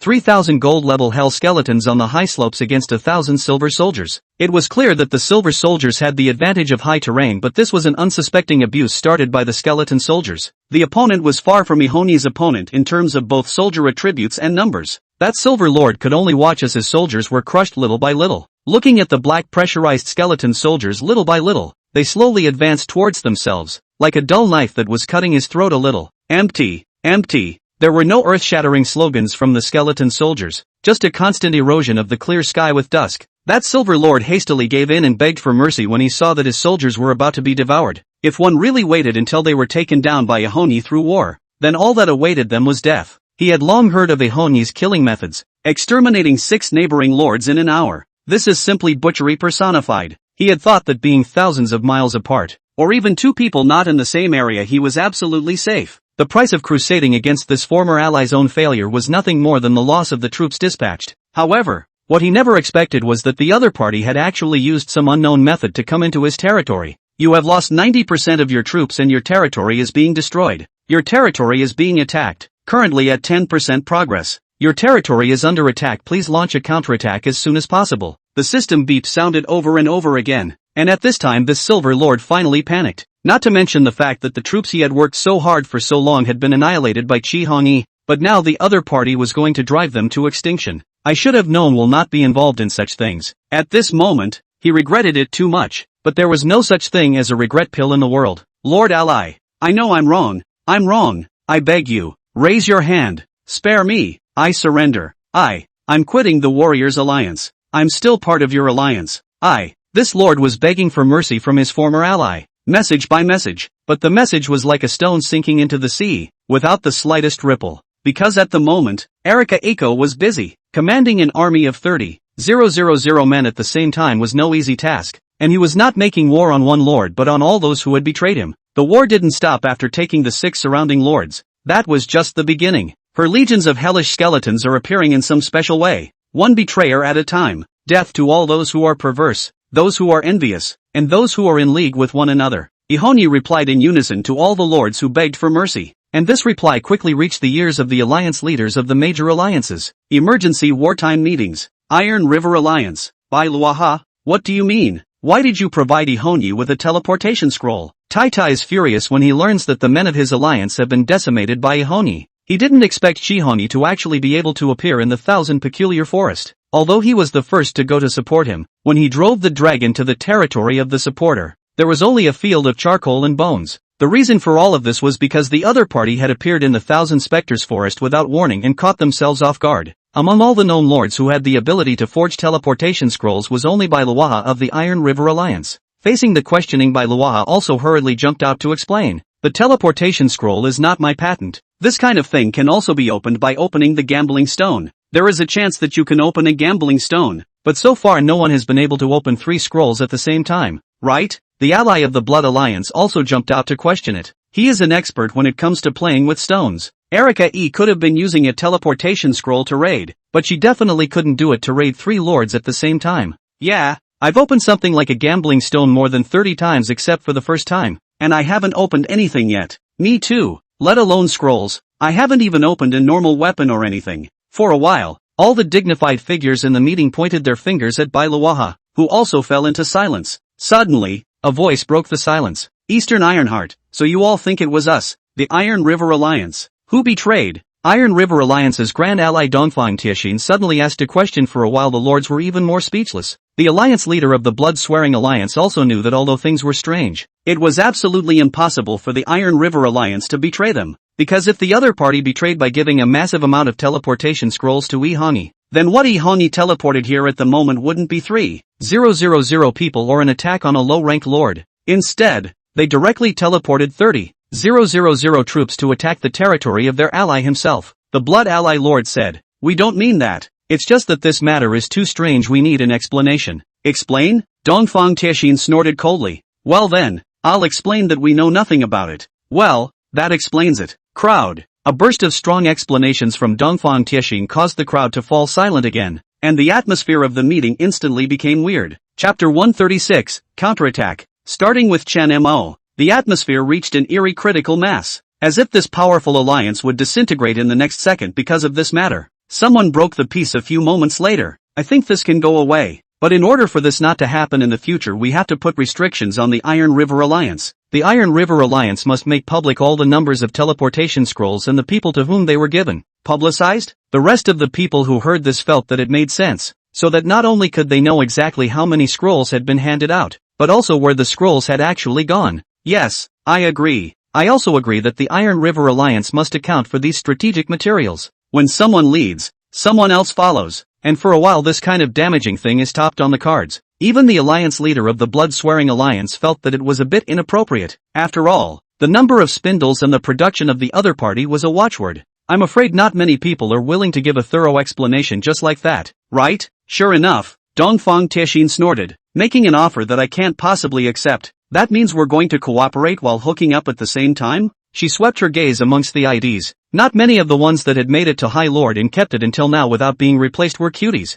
Everyone was actually hooking up in secret, but this time someone brought it up to the surface. As he watched the atmosphere grow tense, the alliance leader of the blood-swearing alliance suddenly reacted to something. The reason they could unite against Ihoni was because the Iron River Alliance provided a large number of teleportation scrolls. If they lost these scrolls, then what awaited them could only be a one-sided crusade by Ihoni. They lose the ability to teleport, but the enemy has the ability to teleport, which can put themselves in a scenario where they get hit one by one. It was because when facing Erika E, none of the people present had the absolute strength to go one-on-one. The atmosphere reached freezing point, and no lord spoke. The Blood Alliance lord had to grit his teeth. He persuaded, "This, everyone should not jump to conclusions. I think this thing is likely not by Luaha did." The ally of the Bloodshed Alliance became a peacemaker between the two sides while privately telling the various lords about the seriousness of this matter, and the lords who had been notified of the news suddenly woke up to sweat across their backs. It turns out that unknowingly losing the Iron River Union has become their indispensable existence. There is something odd about this,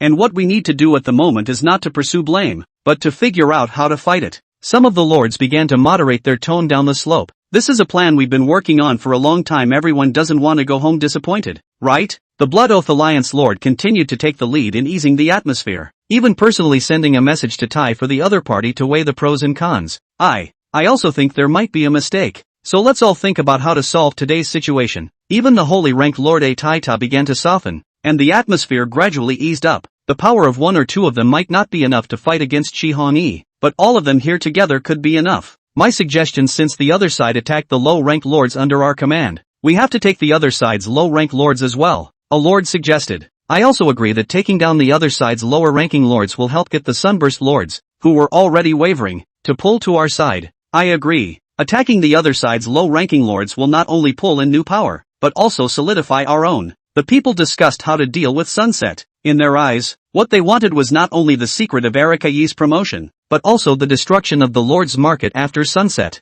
Sunset is so big that it basically encroaches on all markets, which slows down the development of its alliances and high-ranking lords. Therefore, this battle is a must. Not only a must, but a must-win. Weren't the people of the At-Ta Alliance destroyed in the Thousand Spectres Forest? If I remember correctly, that vice-ally of Sunspear's most loyally Honi is also in the Thousand Spectres Forest, isn't he? A high-ranking lord said. Tai nodded. It's in the same place, not far away. How about attacking him? Attack not only the lower-ranked lords, but also the higher-ranked lords. That's the way to get the best results. But the opponent's strength isn't something that can be easily rated. Even I would have to pay some price to take him down. Artie typed. Immediately, a lord added. Isn't this the time when those wavering low-ranking lords play a role? As long as some benefits are promised, what with the possibility of being promoted to Gold Lord or something like that, there will be plenty of cannon fodder to consume. The wisdom of the crowd was powerful, and in the face of Ihoni's counterattack the crowd quickly made a counteraction. Just what the lords didn't realize was that by pulling more low-ranking lords into the battlefield, the scale of this war would expand like never before. Of course, no amount of expansion of the war here could reach someone. Because of the Empire's channels he had no interest in the Sunset Alliance, and because of his strength he didn't have to worry about being invaded by anything. It's even good enough that he doesn't actively aggress others. At the moment, the territory and so on. Shenyi thought about whether to get together to slaughter a few red name lords that big good man title to play. However, Yaden's words persuaded him to come back. You mean your family owns this skill scroll? Sure, Yaden replied with some pride. This kind of scroll is extremely difficult to make. Generally only the nobles can obtain it. The commoners are unable to access the existence. What are all the scrolls? Shenyi couldn't wait to ask. Yaden thought about his memories of sneaking down to the basement to play when he was a kid. I think it was a couple of strong attack skills and magic mastery skills. Magic mastery? Shenyi was once again interested as he said to Yaden. You can go now. Quickly go back and bring back the news of the giant dragon. By the way, I don't want gold coins when exchanging for a giant dragon. I want those skill scrolls. Yaden was a bit speechless at the other party's blatant math, but it was nice to be able to trade the skill scrolls for the dragon. Are you sure you want me to go? She was still a bit skeptical about this all of a sudden surprise. After all, Shenyi had fooled himself many times before. Then give me back my bow and arrow. Yarden reached out, this time taking the lead in claiming her bow. That one. Shenyi blinked. Your bow and arrow is broken. Arden stared, his eyes huge with disbelief. I saw you take it out and play with it yesterday. Shenyi's cheeks reddened, but he himself had studied the other party's bow and arrow, and he felt that this kind of occupation of hiding behind the curtain was very suitable for him to want to test it out. I just didn't have any talent myself and gave up. But even though he was broken up, but he couldn't resist someone's huge thick skin. If I say it's broken, so don't even think about the bow. Then I'm not going back. Yaden also simply swung for the fences when she saw that it was true. She knew her opponent wouldn't let herself go back so easily. Hey, don't. You want to go back but you're afraid of danger on the road, right? I can help you with that. You see, each one of these kobolds of mine is at the level of a platinum master. For the price of a little skill scroll, I can have them return you safely to the Heidi family. Yaden. Chapter 137, the skeleton stays his hand, both sides jousting. Why the early offense? Yeah, didn't we say we were going to go down to integral teleportation to take Ihoni down first? A few unaware lords were discussing it amongst their own small circle. I don't know, but the Warrior Alliance leader is giving too much. As long as we consume Chenmo's troops it will help us obtain a gold territory. Several people had a word for each other, and all of their words were because of the Warrior Alliance leader's promise of becoming a warrior to crusade against Chenmo. Would anyone disagree with a good thing like trading territories for just the cost of troops? After all, there was no need to strike out on his own, and the life of the Lord himself would not be threatened by anything. As for whether or not there's a prime territorial position for yourself afterward, isn't that a certainty? As long as Sunset falls there are gold allies everywhere. Even if the other party failed in the end, would the Holy Lord still be able to deceive himself? Where are your troops? One of the Bronze Lords in the small group inquired. The Silver Lord replied, mine has already reached the outskirts of Chenmo's territory and is waiting for you in order not to be discovered. Wow, it's worthy of being a silver big shot,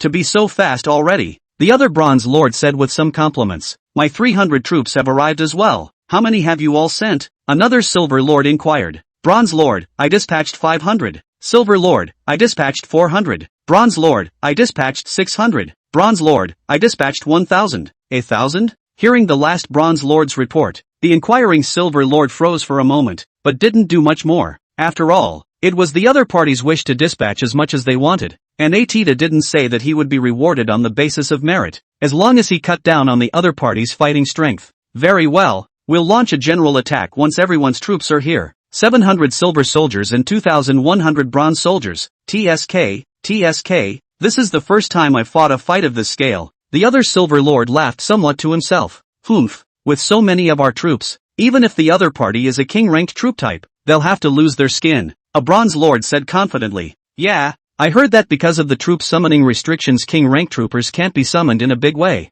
I'm afraid it's unknown if Chen Mo can even make it to the top 100. Another Bronze Lord added. Hundreds? The Silver Lord's heart sank. Although it was easy to say, the bronze and silver soldier types that they had gone up to were really not necessarily a match for the other side's 100 Yuban. The power of the king-ranked soldiers was something he had the honor of seeing once before, but it doesn't matter. The goal of the anti themselves is not to take the opponent's territory either, just to consume it. To put it more bluntly, it's sending your own soldiers to die, something that is not technical. On the other hand, as more and more troops gathered in front of the house, Chen Mo also discovered the other side. My lord, the opponent's current strength has reached 2,000 men, of which there is a mishmash of what should be coalition forces. The Huban males in charge of scouting report the news. Chen Mo glanced at the Huban males behind himself. Don't worry about them, leave this bunch of trash to the Hell Skeletons and you guys continue to build up your strength. Yes, that Huban male soldier said a word and then proceeded to return to his post, without the slightest idea of joining the battle or taking the initiative. Chen Yi looked towards the Hell Skeletons in the middle of his territory. There were only 300 of them, but they were heavily armed. What the other party could think of, Chi Hongyi and Chen Mo naturally thought of as well. And what Chi Hongyi did was to send a portion of her own troops to help Chen Mo defend the territory. Although Chen Mo also wanted to take the initiative to help alleviate the pressure on the alliance leader, Chi Hongyi had no intention of doing so at all. The only way to make everyone remember how powerful I, Hongyi, am is if I personally hurt them all. These were Chi Hongyi's original words, but Chen Mo knew that these were the original words she had no choice but to use. Today's sunset is riddled with holes, and there are very few people who can do the job. Even though there is not much of it, and such cohesion is just a little too much to take. Therefore, it's better to be alone than to use strength that you can't hold. No, not only was she alone, but she had even divided her forces to protect those who were always loyal to her. How can one not follow such a lord? And how can let you really fight alone? Chen Mo raised his head and looked up. Chi Hongyi had Chi Hongyi's thoughts, and he also had his own. A mere bronze and silver was not worth mentioning. His goal was to leave behind the great Buddha behind these people. Even if you put your best foot forward, you will leave that great Buddha behind. The outskirts of the forest of 1,000 ghosts, the standard adventurer squad of 1 mage, 1 assassin, 1 tank, and 2 swordsmen was on a difficult mission. Boss, are we becoming wanted criminals here? A lanky giant shield tank inquired to the lethargic swordsman at ground zero. Him Yan spat the grass out of his mouth. Fart, who said that? We just became wanted in Ostrobond. But pull yourself together. With the influence of the city of Ostrobothnia, several of the nearby cities are no longer ours to stay in. The lanky swordsman pouted and complained. That's right, the boss is too reckless to actually dare to participate in a mission to assassinate the city lord's warhorse. A figure emerged from behind the burly man's back to grumble at Himiko Yen. That's right, the captain was too reckless. I didn't even have time to purchase the latest jewelry from my treasure pavilion. A female mage with an extra long 2-meter staff followed along and complained. That's just it. This time it's doubtful we'd get out of town if it wasn't for the Heidi family. A small swordsman in his late teens mimicked the tone of an adult grumbling along with the crowd at one point. Hey, you little AAL, can you take an A-rank quest without me? As soon as Im Yen heard that the crowd was complaining about him, he subconsciously picked a soft target to find his dignity. Humph, what a ranked mission. Isn't it just looking for traces of Heidi Yaden? It's not interesting at all. How can we find it after all these days? Him Yan didn't say anything. He didn't want to tell the other man that he knew Heidi Arden had disappeared from there. The trip was merely for show, and then he himself could tell Mrs. Heidi where Heidi Arden had last disappeared. Wait, there's a situation. The stabbing battle that was hidden in the shadows of the burly man reappeared to stop several people from moving forward. The tank was in the forefront. The mage held his staff in front of him. The assassin was cloaked, and the 2 fighters were one to the left and one to the right. The Crimson Flame squad acted very quickly and immediately set up a formation to meet the battle. What's the situation? Him Yan inquired. There's a strange magical elemental reaction. Very powerful. Just up ahead, the assassin said in an odd series of words. The crowd looked along with its line of sight, only to see a small group appear in the trees. The squad was very ornate in their armor, and clustered in the midst of this splendor was one man. Heidi Arden? How is this possible? Him Yen breathed extremely roughly as he looked at the person who was surrounded by the other party, who was none other than the disappeared Heidi Arden. But wasn't Heidi Arden killed around that mysterious outsider's territory? Chapter 138, Double Resistance to Objects and Laws,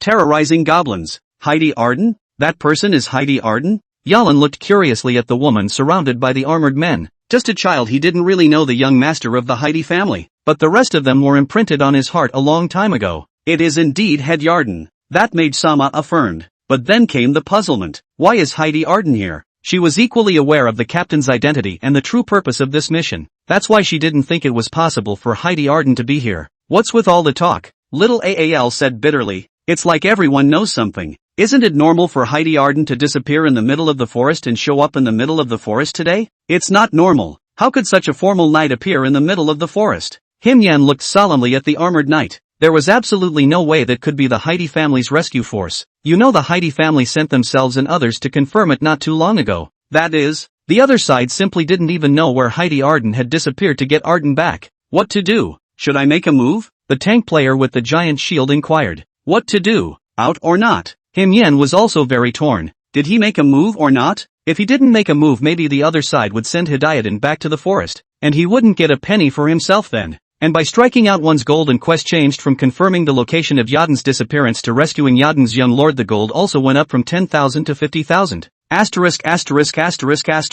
With a clench of his teeth, Him Yen inquired towards the assassin. Can you sense what strength the other party has? Could be. That assassin himself possessed a skill about scent scouting, and gave the relevant results after a skill went down. Almost platinum level. More details are not available. The armor on the other side is not low grade. 3 platinums, and we. Him Yen turned his head to look at his forces. 1 mage, 1 assassin, 1 tank, and 2 swordsmen. 5 against 3. Advantage to me. Crimson Flame took the lead and rushed out after a cry. In his opinion, his side except for the Asian Union kid is gold, the rest are platinum, while the opposite side is just 3 platinum. What can't you win? Tanks charged. Warriors biplanked around mages pretending to chant spells behind them. Danger was imminent, but the other knight seemed to cock his head in great confusion and did not make the first counterattack. The intention of the attack is so obvious, yet it still doesn't interrupt my spell casting. I feel like I can make it this time. The mage was a bit excited. For the first time in so many years he seemed to be using spells in a real battle. She was even ready for her opponent to come and see herself backhandedly splitting her nearly 2-meter staff into 2 long swords to fight her opponent.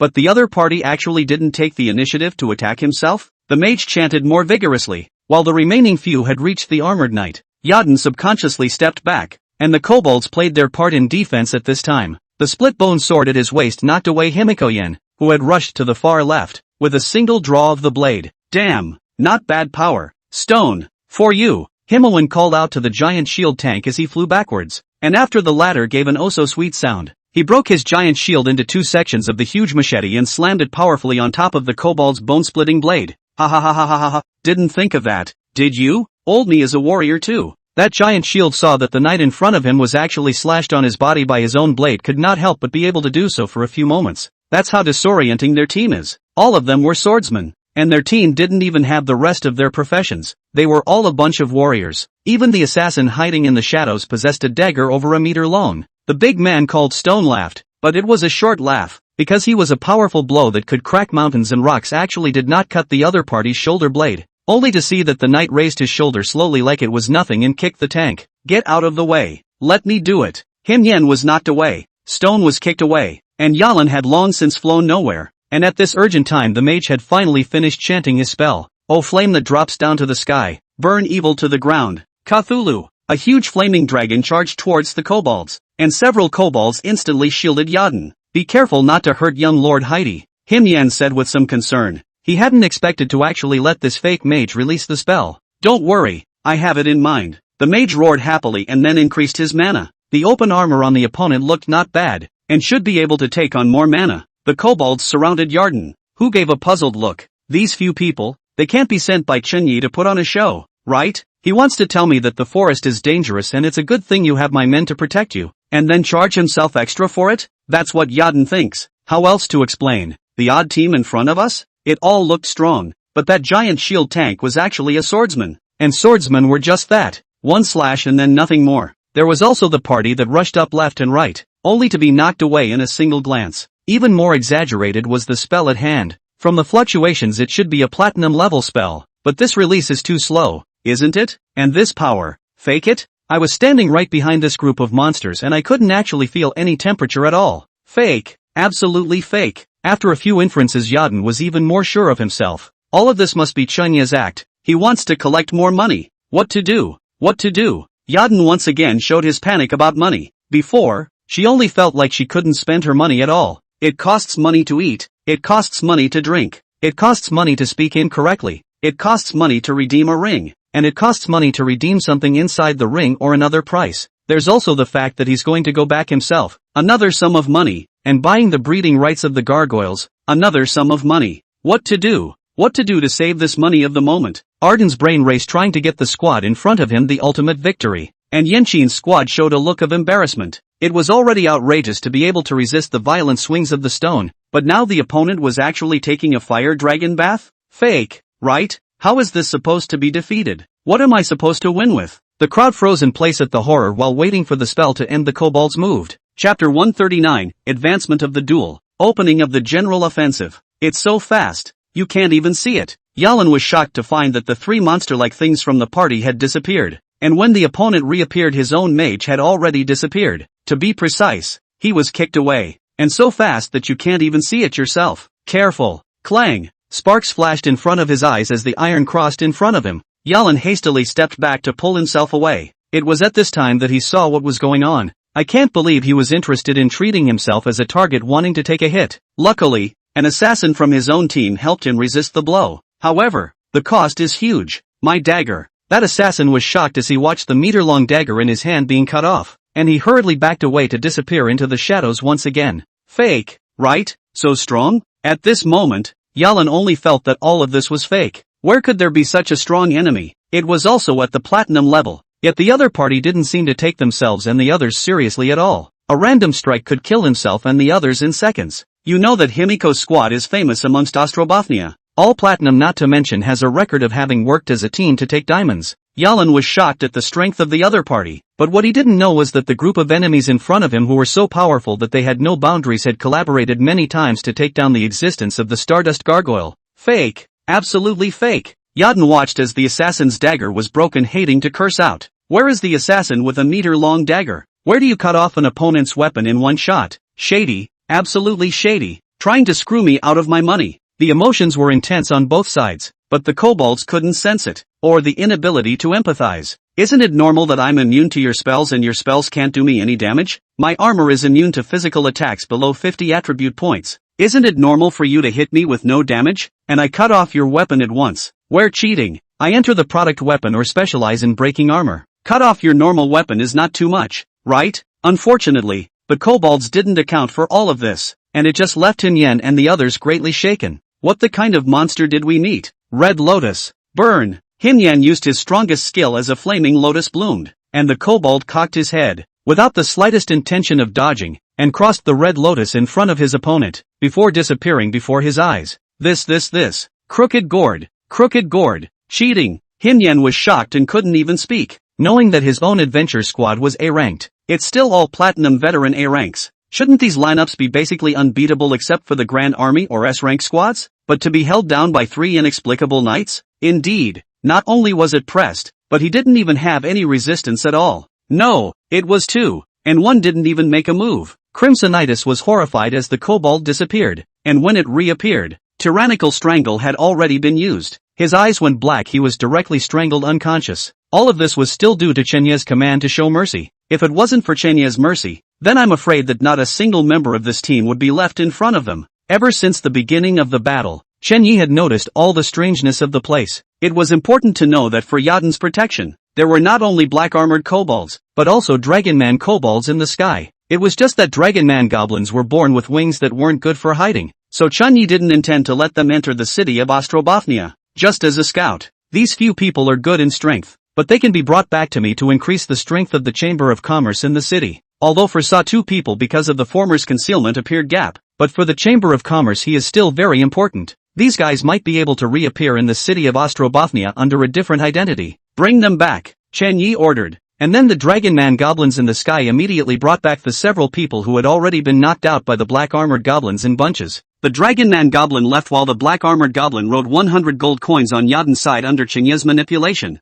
I knew it. Yaden skimmed his mouth as if everything was in his own conjecture, and his mind couldn't help but fleshed out his image of Chen Yi even more. Damn it, Chen Mo here isn't any good either. I can't do the troop depletion with a portion of the skeletons left behind by Chi Hon-yi. At the meeting of the Lords, Tetsuya spoke in exasperation. Couldn't manage to consume? How many soldiers did Hon-yi leave behind? The alliance leader of the Blood Oath Alliance inquired. 300. Tetsu replied with a dark look on his face. 300? The rest of the crowd was shocked. How could they not expect the other party, a saint-ranked lord, to be unable to even defeat 300 skeleton soldiers? If the sacred ranks couldn't even beat 300, then how could they face Erika E? The other side has 30,000 of them. You couldn't even get rid of 300 skeletons. Is Hon-yi strong enough for that? Eastern Ironheart also voiced his doubts. It was important to realize that in terms of strength alone she was not much stronger than Tai Ta. What? It was only at this point that Tai Ta noticed the error of his words. He hurriedly explained. It's not that I can't solve the solution. It's that the low-ranked lords can't be consumed, and the opponent's soldiers can be reorganized within an hour. So it's simply impossible to accomplish the purpose of consuming them. So, the congregation's stony eyebrows were then relieved a few moments later. Low-ranked lords can't be consumed, which means that high-ranked lords can still be dealt with if they're killed quickly. It's an important piece of intelligence. Someone spoke up. Since Hon-yi's soldier rapid repair has reached this point, it can't be aimed at destroying the opponent's soldier. Our general attack should be aimed at stalling the other side, waiting until we have destroyed the other side's breeding springs before slowly encircling them. Yeah, that's a good offer. The crowd was very excited as if they had gotten some important news, and felt a little more certain of taking down Chi Hon-yi. This is not the way to go. General attack. Bai Luoha suddenly spoke. General offense? A question was raised, but it's still a day away, and our troop buildup hasn't been done yet. General offense, Bai Luoha once again firmly said. We've already lost almost 10 lords in half a day. If we drag this out any longer we're just eliminating ourselves. Yes, Bai Luoha is right. A TIE fights immediately battles the White Lock, the man who has lost most of his warrior alliance allies to date. Good. Then open the general offense. The lords looked like they had made up their minds to immediately convey orders to their troop types and the lords under their command. For a time, half of the lord's circle shook. Chapter 140, War and Staying Out of It. Fighting.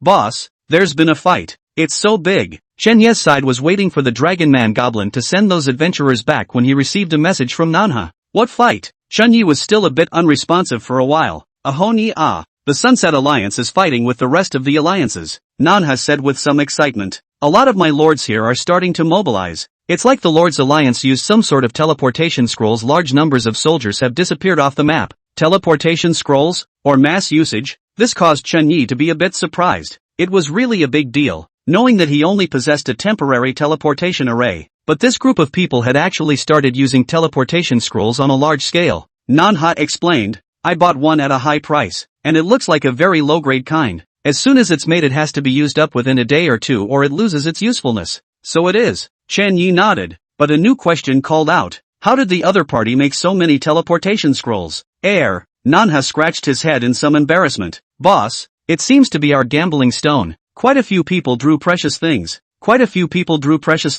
Chen Yi was a bit shocked. No wonder it looked like there were a lot more rare items in the trading area recently. No, these are money. Nanha. Don't worry boss. Looking at Chen Yi's slightly added exclamation mark, Nanhe naturally knew what Chen Yi wanted to say. He jumped ahead and said, Don't worry boss, I've already revised the price. Now betting on 100 energy stones apiece. Maybe some people will make a profit, but we definitely won't lose. Through the research of the market, Nanha found that many people have a great obsession with this kind of unexpected wealth overnight. So he is also prepared to raise the price again for gambling stones. You're not buying? If you don't buy it, someone always buys it. It's really the legendary deeds of many and the 50% chance of the first draw that is so enticing.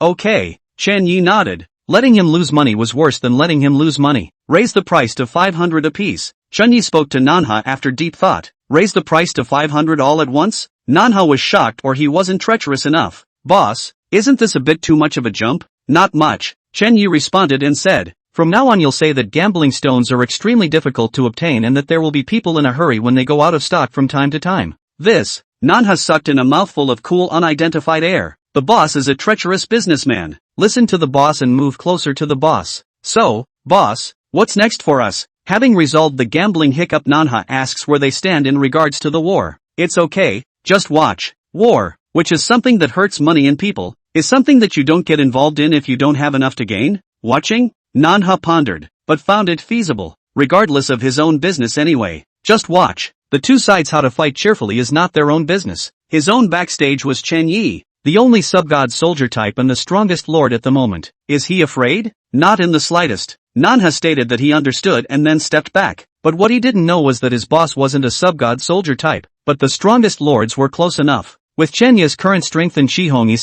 several openings completely depends on how much Chen Yi wants to invest. Well, right now it's pretty much 55-1 if we go to war with Ihonyi, and it should be 37 if we put all our money into it. Chen Yi carefully took stock of Ihonyi's battle power and the battle power of his funds. He can be not number one, but have the strength to be number one at all times. It is possible not to attract the wind, but one's tree must also be big enough. Well, by the way, there's a new batch of kobolds that haven't been born yet, and well, there's gargoyles that haven't been sold either. Chen Yi brought the two back into conversion, especially the part about the gargoyles. If the gargoyle is successfully sold, then himself and Ihonyi can be 1-0 open. Put out your full strength yourself. And then Ihonyi cracked. Rumble. Roar. The hissing of the behemoth was accompanied by the sound of an explosion as if something was fighting in its own neighborhood. The scope of the war is really big. There are actually battlefields in my area. Sunset Alliance. You really are Sunset. Chen Yi sighed with emotion. Only, he didn't know which side would actually win after this battle. Sending a few kobolds over to check out the situation, Chen Yi's side set up a barbecue.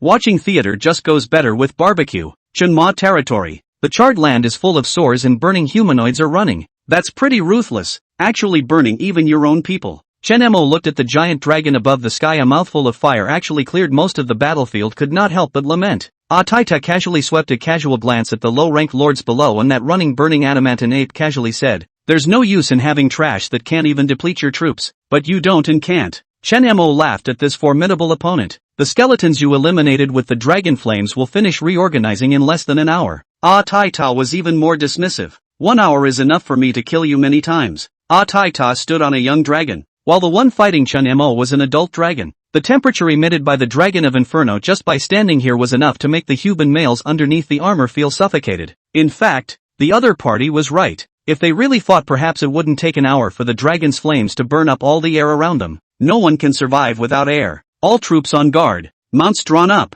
spears ready to project. Yes, the whole army immediately began to circle around and drew their spears behind them to counterattack the dragon. And in the face of all this, Taita gave a cold snort of disdain to Chen Mo, who was hiding somewhere unknown. With a mere 150 troop count, what are you going to fight with my giant dragons? Double it again is more like it. When the opponent's 60 troopers posed a threat to their own sub-adult gargoyles, but that was only a threat. Now that the giant dragon had doubled its strength as an adult, and the other party was only 150 in number, it was no match for their own giant dragon. Not every trooper is immune to gargoyle magic. Oftentimes the presence of a gargoyle is a threat. The flame or ice breath emanating from its body king rank soldiers can be resisted, but not for a long time. The other person in particular was still under armor, practically locking himself in a steamer. Chen Mo, you will be the first and only king rank Lord of Sunset to die in battle. Oh, sorry, forgot you were gold, but being able to drag me, a saint rank, with gold is worth bragging about. Underground, Titan stood tall and watched as the dragon stomped on the ants with the sharp blades.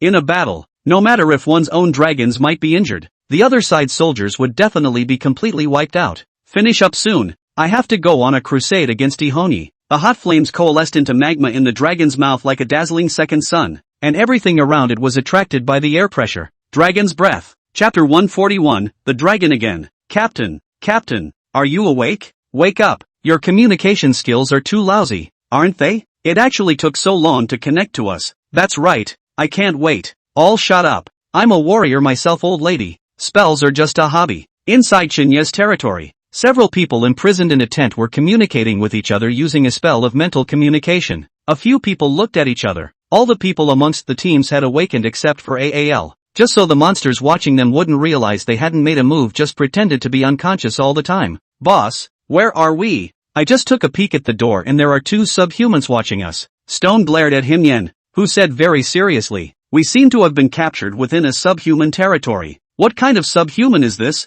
The assassin inquired with some curiosity, having also seen the subhumans guarding a few people outside through a gap in the tent. The opponent looked like something he hadn't seen at all, and seemed to be some new type of subhuman. What subhuman? Himyan repeated, then frowned deeper. A very powerful subhuman territory. Wait, didn't we get beat up by a bunch of armored knights? The mages found the blind spot. They were defeated by the knights, and then appeared in a subhuman territory. Does that mean someone is making a deal with the subhumans? Or, did a powerful man take a shot at them? Some of the nobles among the Ostrobothnia are involved with some of the tribes of the Thousand Spectres Forest, because this allows the other person to help them with a lot of unseen people or matters. Oh, I see, Captain. You must have pissed off the OS. Those people in this subhuman territory are owned by the OS. Stone lamented with hindsight. Yes, that one is quite possible. The mage chimed in, which was by far the best thing to explain. Caught by the OS family. Blah. The assassin turned himself inside out with a lifeless expression on his face. Everyone will find a comfortable position. We're all going to die anyway.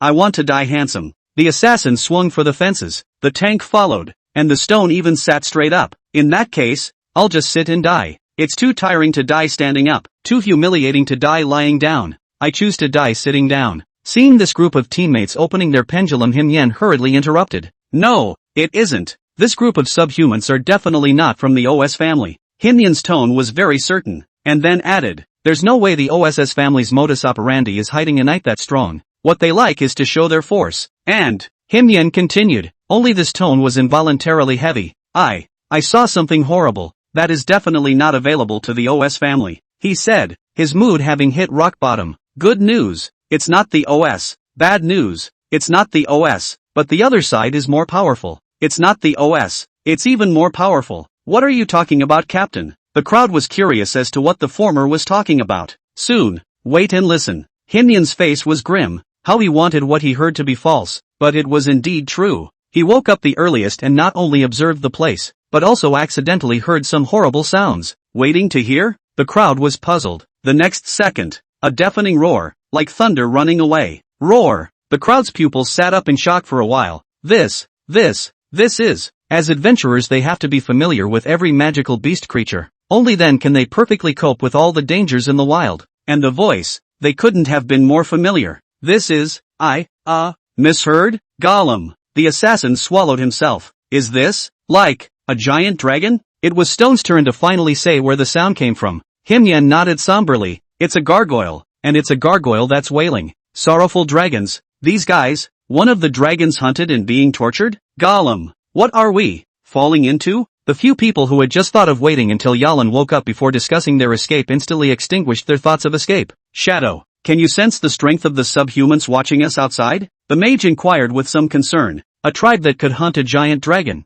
How powerful was that other party? Try. The assassin called Shadow immediately actualized his skills, but he saw an even more terrifying presence in the two monsters in front of the door.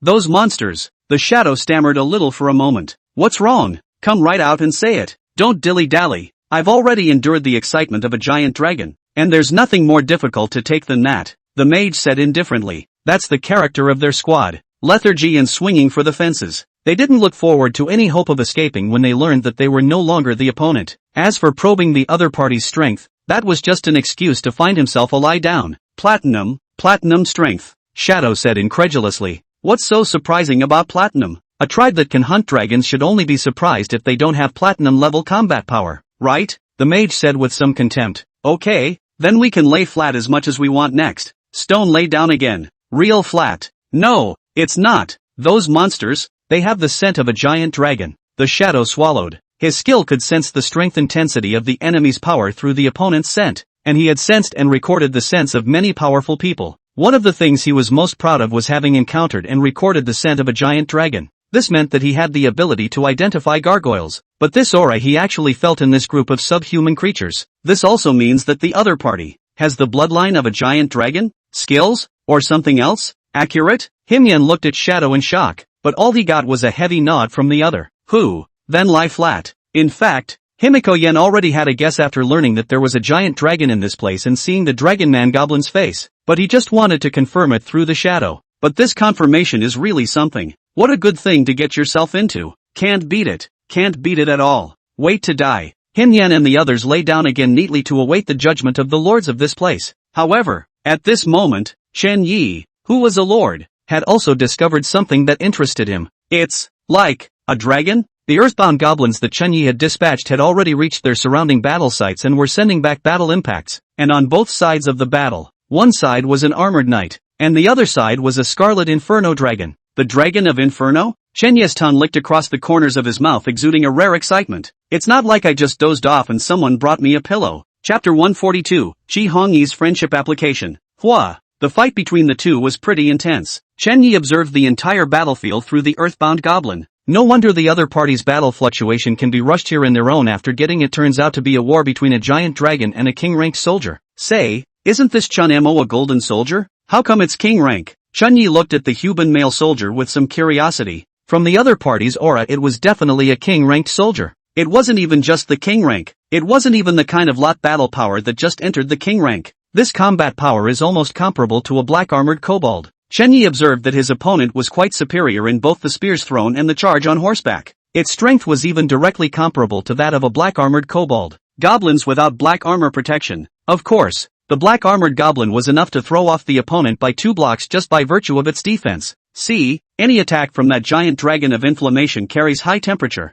And this group of human males dodged through it even though on the surface it looks like there are no huge casualties. However, Chen Yi felt it in that increasingly weak throw. Compared to the offensive means of the humans' male soldiers, the gargoyles were relatively much easier. Just need to dodge the ground while attacking in the air. The battle was almost entirely in the hands of the dragon. That's the benefit of having air power. It's a good thing that giant dragon couldn't escape at that time, or else I really wouldn't have been able to capture the other side. Chen Yi thought of the first wind giant dragon he had captured back then. It was quite a fluke, but now it's good. Their own soldiers also have the ability to fly but don't have to worry about losing air control. Roar! The dragon let out a hiss, and then the sky was filled with flaming meteorites that landed seemingly to raise the territory to the ground. The ground-walking kobold hastily dived underground to take cover, and by the time he came out again the shower of meteor fire had ended, and the dragon had suffered a counterattack from the ground rider. Dozens of spears pierced through that tough scale armor and plunged into the dragon's body. Good guy. This Chen Mo isn't a good guy either. Chen Yi looked at the exchange between the two sides, and for a split second in the party Chen Mo's soldiers were actually able to hit the giant dragon in that situation. This kind of mentality and fighting style was as if it had been rehearsed in advance to deal with the various possibilities of facing a giant dragon.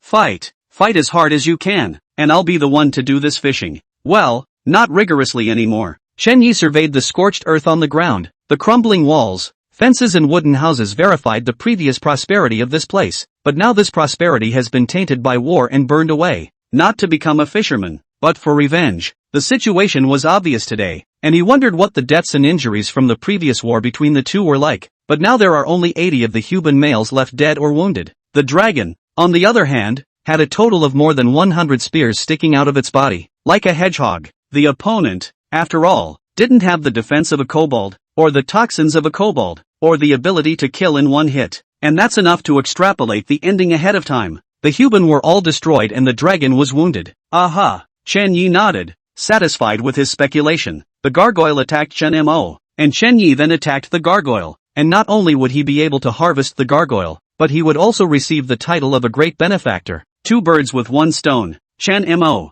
don't resist, give up. The end of your sunless alliance is already inevitable. Above and the Sky-Eater spoke to the bottom. Although he couldn't see Chen Mo's figure, he knew that Chen Mo could hear him. The soldiers here are the eyes of the Lord, and the Lord can learn everything that happens on the battlefield through the soldiers. The end? The end of your annihilation? Chen Mo's voice also shouted out from the mouths of the soldiers, and he did not think that this group of people were a match for Chi Hongyi. Not only was it because Hongyi's soldiers were powerful, but there was another deadly reason. This war might be a war that he himself would die in, but Erika E and the Sunset Alliance would surely win. Cut. Ah Tai Ta snorted. Will win? What will she, Chi Hongyi, win with? You're already the last high-ranking lord in the entire Sunset Alliance, and without you, she'll be isolated. What? Do you expect her to trust the rest of those lords? Tai Ta's mocking voice came from the sky. While he was attacking Chen Mo, Hongyi's place was also facing a general attack, and so far in the battle, he hadn't heard of any of the rest of the lords coming forward to help.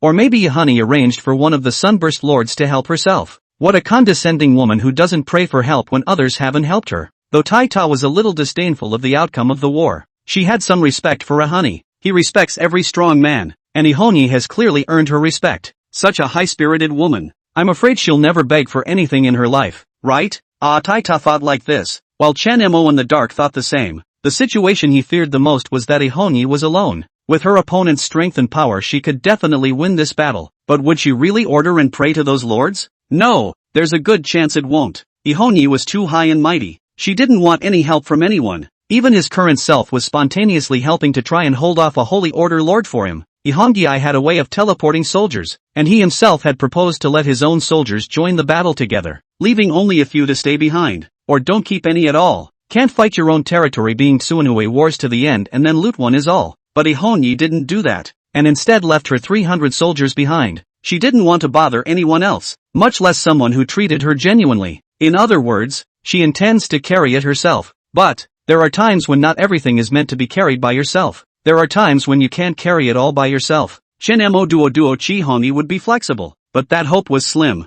Forget it. Chen Mo shook his head. The big deal was to commit all of his troops. Even if he couldn't kill this dragon, he had to injure his opponent to the point where he couldn't participate in the battle. Wow. Chunyi had the look of a watermelon eater as he just waited in preparation for the harvest. That was quite a battle. The throwing style of this group of cavalry seems to be much more advanced than that of the kobolds. Is it a skill that comes naturally to you because of the total number of riding soldiers? Chunyi watched the battle between the two sides in admiration, drawing strengths from it. Suddenly, drip, the prompt of a system message pulled Chenya's vision back. Who's messaging me at this hour? Manhwa? Chunyi opened the panel, but the panel was a friend request. Yihong has applied to be your friend. Chapter 143, Ihonyi's request for help. Ihonyi? Why would you seek me out at this time? Chunyi looked at the friend request with some confusion. Both were first-tier lords but not close friends with each other. Chunyi didn't like to add strangers other than beautiful women, and Chihongyi had never taken the initiative to invite or find someone to invite Chunyi. The two have not been close friends with each other so far under this delicate relationship. Oddly enough,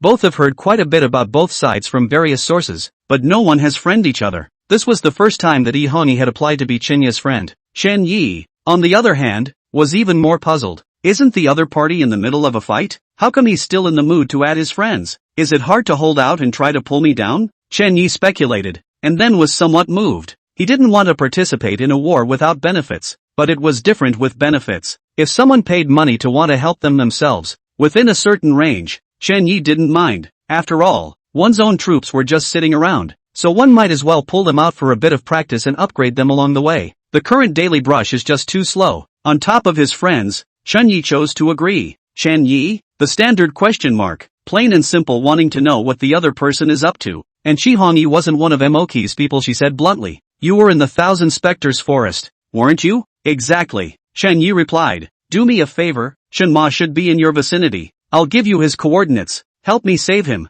Save him? Chen Yi froze for a moment. It couldn't be that Chen Mo had asked Chihongyi for help and the other party was ready to entrust herself without time? I saw through my soldier type that Shenma is fighting Tai Ta. He is no match for him. I would like to ask for your help. Suddenly, Ihonyi seemed to think of something again. She added, Tai Ta, holy rank lord, can you beat it? These words caused Chen Yi to raise one eyebrow high and low. He said that he was the strongest lord. Although this is not necessarily the strongest now, but it is not so bad that he is not the opponent of a holy rank lord, right? Without waiting for Chen Yi to retort, the other party continued. I know you're not a sub-divine soldier type, Chen Yi. He was silent for a second and inquired of the former. How did you know? Although there are quite a few rumors that one isn't a sub-divine lord now, why can Ihonyi say with such a firm tone that I'm not a sub-divine lord? Don't you care how I know? Are you a match for that holy lord? Ihonyi said with some impatience. She somewhat regretted her search for Chen Yi. If the other party wasn't a match for Ataita, then she might as well teleport the soldiers over some more. It's just that it takes a bit more of your own gold soldiers to face the holy rank soldiers. Yes. Chen Yi didn't say much either,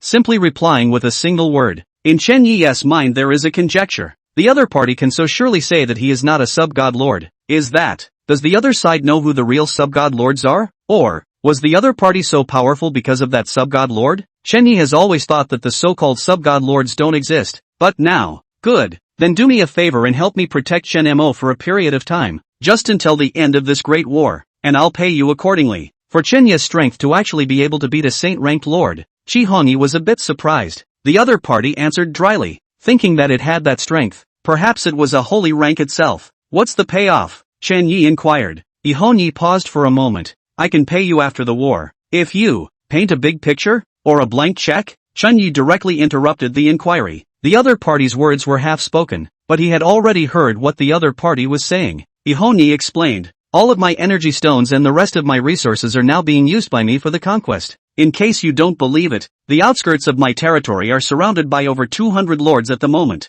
Over 200? Chunyi was shocked in his heart. This number could be almost half more than what Nanhe had reported. He thought about how the numbers would be higher than reported when the war was actually waged. But it didn't occur to me that the rest of the several alliances had launched their madness and could actually call on so many people. Surrounded by over 200 lords and you're still promising me payoffs after the battle? Chunyi inquired with a slight snicker. I'm not going to lose. Shihoni didn't reply too much, just a few simple words. I won't lose. Chunyi was really curious as to what kind of cards the other party possessed actually dared to say so. It was just that the other woman's voice really did seem to possess some sort of infectious rallying cry that made people unable to resist believing her. Being enemies with the three major alliances plus together with the other lords, it was an almost impossible situation to win. What's more, according to the investigation she had no reinforcements at all. If there was one, it would probably be Chun Imo alone. Based on the analysis of the battle and the situation, Chunyi believed that the other party had no possibility of winning at all, unless something miraculous happened. But now this woman actually gave her the feeling that she could win.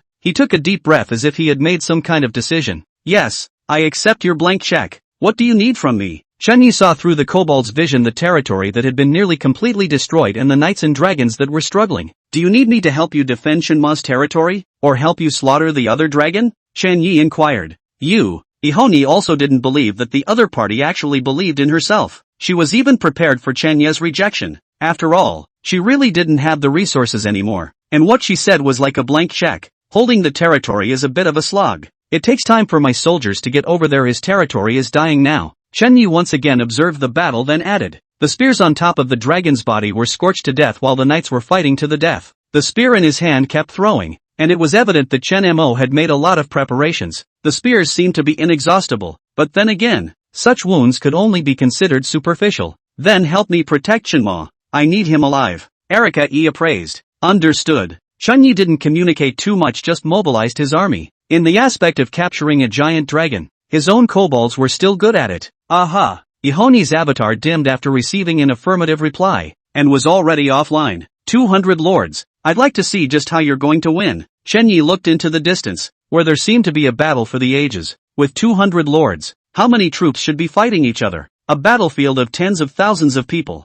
The blood could flow into a river, right? Chapter 144, Ihoni's Secret. Tens of thousands of people on the battlefield. Blood is flowing in rivers, isn't it? Bailuaha stood on top of a high mountain looking at the distant battlefield, where all kinds of soldiers were mingling together in the middle of the battle. After he used the scroll to teleport everyone's troops over, his own followed along. Perhaps very few people do. After all, the battlefield was so dangerous that as a lord you could obviously hide behind it and maneuver. Why take a chance? To see the pomp and circumstance. Of course. Bailuaha opened his arms to breathe in the blood mist in the air. The Lord's Alliance's side amounted to 70,000 people, and Ihoni's soldiers were just under 30,000, a whole 100,000 people for the war. This caused the water mist in the air to carry quite a bit of blood to form a light scarlet color. Crimson mist into the throat and inexplicable relief. Bailuaha opened his eyes again, and the sounds of killing and roaring were still below. The battle was chaotic. So chaotic even that he couldn't even see what kind of soldiers were there. Below there were giant wolves, werewolves, snow dragons,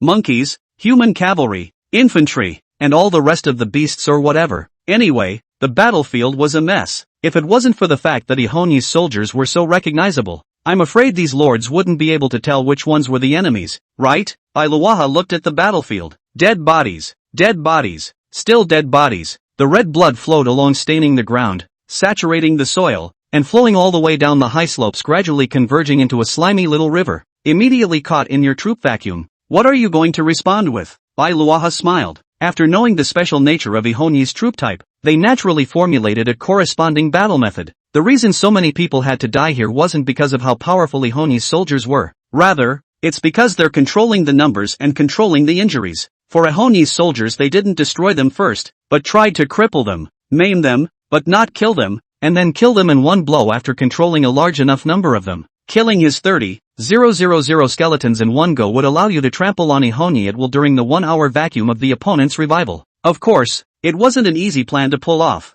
but luckily there were enough of them to account for one person specifically to watch over the skeletons after crippling them. Then wait for the order to take a hit. This can effectively restrain the opponent's tactics so as not to be exhausted by the opponent's indestructible resurrection attribute. Of course Ihonyi could see that, but she had no choice. There were 70,000 people on her side. If she dared to release only 20,000 or 10,000 skeletons to defend the town, then she would lose her territory in a matter of moments. So she could only release all of it. In that case, your indestructible attribute is just for show. And the only thing you can be proud of is the number of soldiers. But you can't outnumber us, Bailuoha seems to be thinking. So, what exactly is the bottom line that keeps you still so hardened? He thought about it, but in the end, he didn't understand. If you can't think about it, then you don't want to. The corners of Bailuoha's mouth smiled. Practice makes perfect. He took out a scroll and gave it an order. It's time for you to come out. Understood, but I hope you can fulfill your promise afterward. Sure. Owen and Lantooth Bite Shark, who were lurking underneath the battlefield, received orders from Bailuoha to start marching towards the center of Ihonyi's territory. His Lantooth Biting Shark has the special ability to sneak underground. Perhaps not very good at combat, but a master at infiltration and reconnaissance. Even the dirt tastes like blood. How many people died up there? Owen couldn't help but mutter inwardly as he felt the sensation transmitted by the Lantoothed Biting Shark. He couldn't see the outside world, but he could smell the pungent odor through the nostrils of the Lantoothed Biting Shark. The smell of blood had made its way through the dirt and through the organs of the Lantoothed Biting Shark to his own nostrils. Gradually, as the Lantoothed Biting Sharks moved forward, the smell in the mud diminished, and they soon arrived at the rear of the battlefield. The war had been fought for a long time, but it had been fought around Ihonyi's territory, with a vacuum at its center. Finally, the Lantoothed Biting Shark came to the place where the surface of the earth was exposed. The sounds of hissing and fighting were thrown behind them. Before them was a burst of scorched earth. Asterisk. Is there something wrong with the dirt here? Owen had just gotten up when he smelled another odor, like sulfur, or something burning. You have been detected in the middle of the underworld. All infernal creature attributes go up 5% and non-infernal attributes go down 3%. Your full attributes are reduced by 3%. Owen had just seen a burst of scorched blackness around him when he received a prompt from the system. Styx, is this the means of Ihonyi? He was a bit phased. He lowered his full attributes by 3%, and the creatures with hellish attributes went up by 5%, which was 8% of full attributes. Amazed.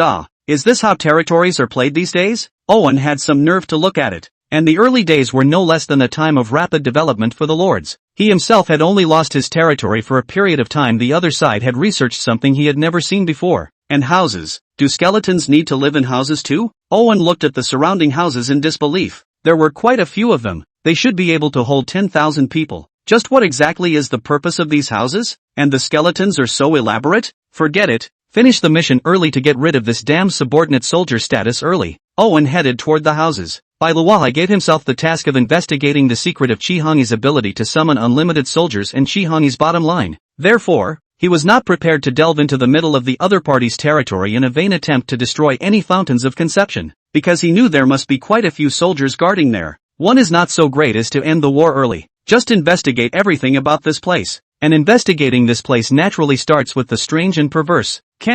Owen snapped at the thought. It brought back memories of his glory. It was important to realize that the situation that Ihonyi was in nowadays was caused by him. He was the first to learn the secret that lords could be replaced, and then he plotted everything about the Sunset Alliance with Suchingi. Unfortunately, one's luck was really bad, and one's territory was actually infested by that damned kobold. This is a direct result of breaking the loop of one's program. Where else would it be the turn of these fools? I should be the one who should really be standing behind the scenes pointing the way. Owen was exasperated as he made his way to the wooden door. Damn kobolds, when I find a new territory, I will uproot you. Owen swung out in anger, using the wooden door as a goblin, trying to vent his emotions. Dang! Owen's fist swung quickly through the air to form a rising wave and did not land solidly on top of the wooden door. The imagined scene of shattered wooden doors and flying wood shavings did not occur. Owen only felt a sinking in his hands, and his hands were actually entangled by a black tentacle at an unknown time. What is it? A momentary pause. The black tentacles actually climbed up the arm as if they were like mad hair, and in a moment they wrapped up most of Owen's body. Chapter 145, Hidden. What are these things? Damn it! Owen desperately wanted to get rid of the black tentacles that were wounded like a possessed insect, but the tentacles were still climbing upwards as if they were alive. Shashua! Boom! The Lantoothed Biting Shark lurking underground opened its mouth. No, dozens of chunks flew out, hitting a smaller creature beneath the black tentacles with precision. Squeak! The black tentacles stopped growing after the rat-like cries. Owen looked at the dead black hair on the floor in shock. What is this thing? What has this honey woman gotten herself into? Owen observed incredulously that the thing on the ground didn't look like a normal creature at all. The other side looked more like a kind of dwarf. Or some dark elf or something, only less than a meter in size. And above that massive head were none other than black tentacles. It turns out that the black tentacles don't look like hair strands. They are hair strands. It's the other guy's hair. Hair genie? Or the hair monster? Owen looked at the ground with some difficulty. He couldn't describe it. It was more bizarre than any of the Lord's soldiers he'd ever seen. No, this? Owen found a loophole in his own language. How could a lord have two types of soldiers? Shouldn't Ihoni's troop be skeletons? Hell, skeletons. This is Ihoni's troop type. Everyone knows that. If there was anything special about Ihoni, it was the characteristics of the opposing troop types, a trait called indestructibility, which was the most difficult part of the opponent. And what are these things in front of us? Surrounded? Owen looked around at the small monster. The other party only possessed less than a meter in height, but the hair grew to 2 meters under the flight of the hair. As he killed the first one and watched, the house that he had attempted to open somehow actually opened itself, and after opening it more than a dozen of these little things came out already surrounding Owen. Run! Land-toothed biting shark! Sneak! Owen didn't hesitate. Even though what was in front of him could be killed in one blow, being surrounded in someone else's territory was not a good situation. Ow! The land-toothed biting shark swallows his master in one gulp, but just as he is about to dive underground he eats a turtle. This stuff! Owen had to go out to check on the situation, but as soon as he appeared he saw that his opponent had actually covered the ground in this area with his hair. These things possess such a high level of intelligence?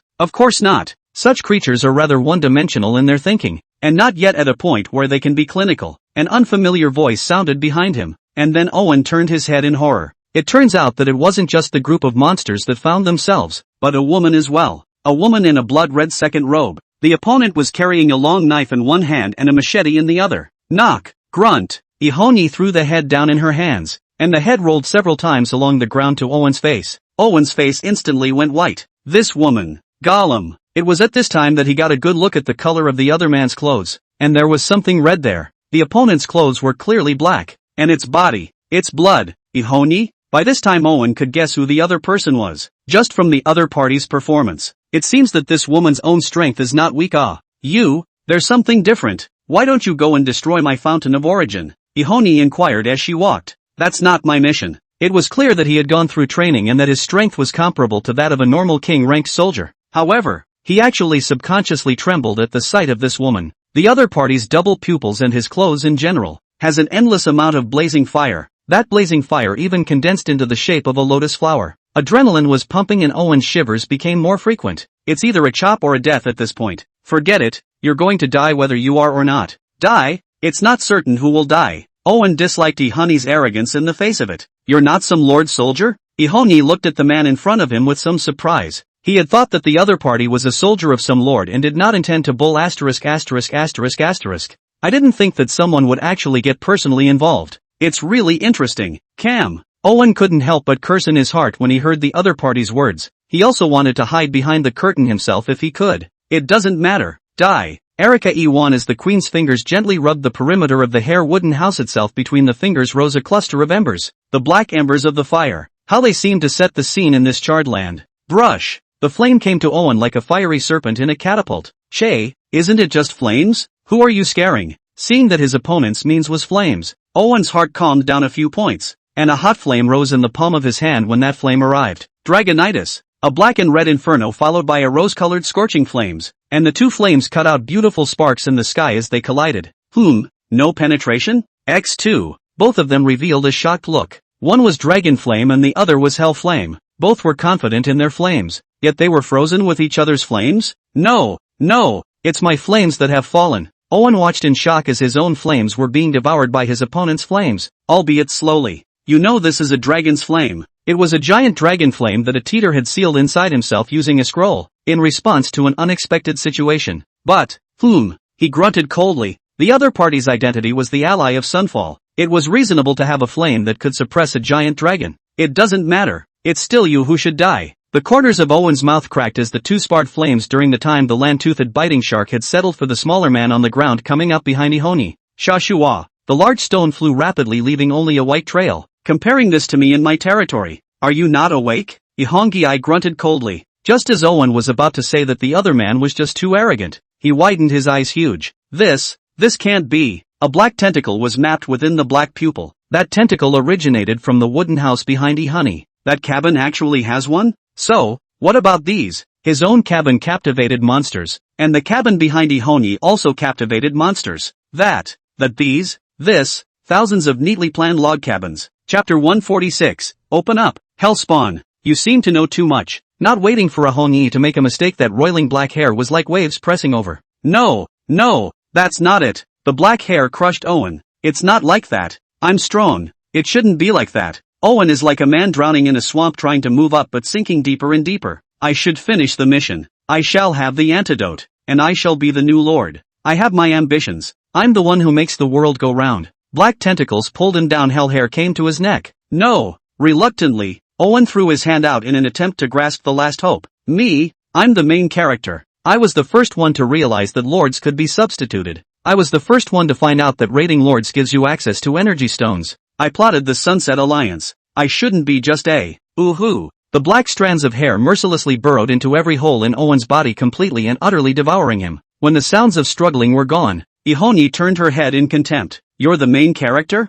Read too many comics? There was a dismissive snort, but there was a new trouble. The other party had actually sent out a lord, and he couldn't hide his secret anymore. Neither geographic specificity nor his own hellspawn could seem to hide it. The communication between the lords was so easy that the other had probably passed the message on while he was devouring the black man himself. Damn it! I should have known that I would have grilled him in the first place. Shihongi was a little regretful that her secret had actually been pried into by someone else just like that. He had deployed all of his troops around the springs, but there were actually people who were not interested in his springs, instead exploring his territory on the periphery. But it was the same unintentional act that crashed through his secret. However, since it can't be latent, let's open it up completely. Kihanji opened her hands, and all the wooden houses responded with a squeaking sound. Immediately after that, a group of hellish little ghosts with tentacle hair on their heads rushed out. A creaky bunch of them covered the floor in moments. Go and conquer for me, and buy time for the hell skeletons to be resurrected. Squeak! The hellspawn shook its hair excitedly,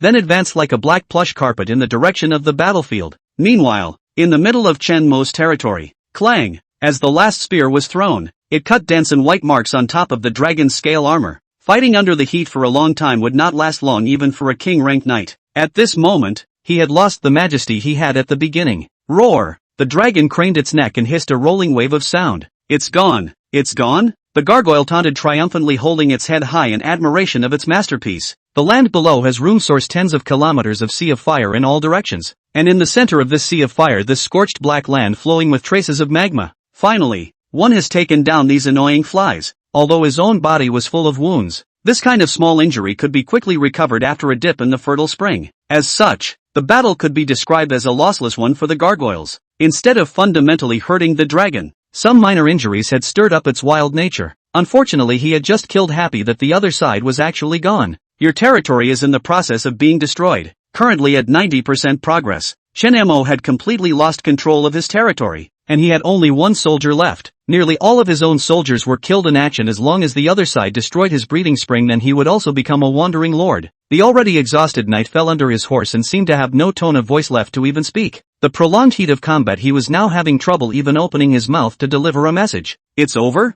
Taita also saw the end of the battle below. The other party was very strong and had dragged himself for more than an hour. But that was all there was to it. It was impossible for a king-ranked soldier to defeat a saint-ranked lord. The difference in rank of soldiers becomes more difficult to surpass the higher up you go. It's not like bronze and silver and gold are as easy to cross. The attributes of the Holy Order were all at a minimum of 100, while the King Order was 50. The moat of heaven is not to be crossed. Shan Mo, I'll leave you with a trooper. So just go through this trooper and watch with your own eyes how I destroyed Yi Hongyi. Taita ordered the dragon to grab the knight on the ground as he prepared to take the half-crippled soldier to the battle with Ihoni. Roar! The dragon let out a roar proclaiming its victory. Roar! Yet another spot responded to the former's rant. What is it? Ada's eyes glazed over. He heard that later roar as well. There seems to be not just one, but a group. What's coming? Taita looked grave and hurriedly took the young dragon and flew high into the sky. Protecting yourself is the safest thing to do at this time. Roar! The dragon felt the provocation and roared again in response. And that opposite voice didn't dare to growl in the same way. It's just that the rant seems a little untidy. And not only untidy, it's even a little jumbled. What was that? What was that? Taita ascends to the high school to see far enough, yet he sees a group of creatures he has never seen before. There were black ones and green ones and blue ones. What are these flowery things? A monster in the middle of the forest? Tetsuya looked a bit strange at the kobolds in the middle of the forest that came back with great speed, but didn't take it to heart. After all, gargoyles are the apex of the biological chain. Yagami doesn't come out with anything that is a match for his own gargoyles. If there were, it would have to be the rest of the gargoyles, not these strange creatures. Much better. And flying? Tai Fight saw the exact number of kobolds, especially the draconic kobold who frowned and made the dragon cub fly a bit higher. The opponent has the ability to fly and poses a threat to himself. But it's there, but not much. After all, the heights at which a dragon could fly were not within the reach of such ordinary creatures. It was simply impossible to fly to his height without the dragon's scale armor and special go-in. As long as he was safe, then his dragon could easily take care of the little monsters below. Drip. Solved. A one-hit kill will be executed soon, and your gargoyles will be needed to provide supreme combat power.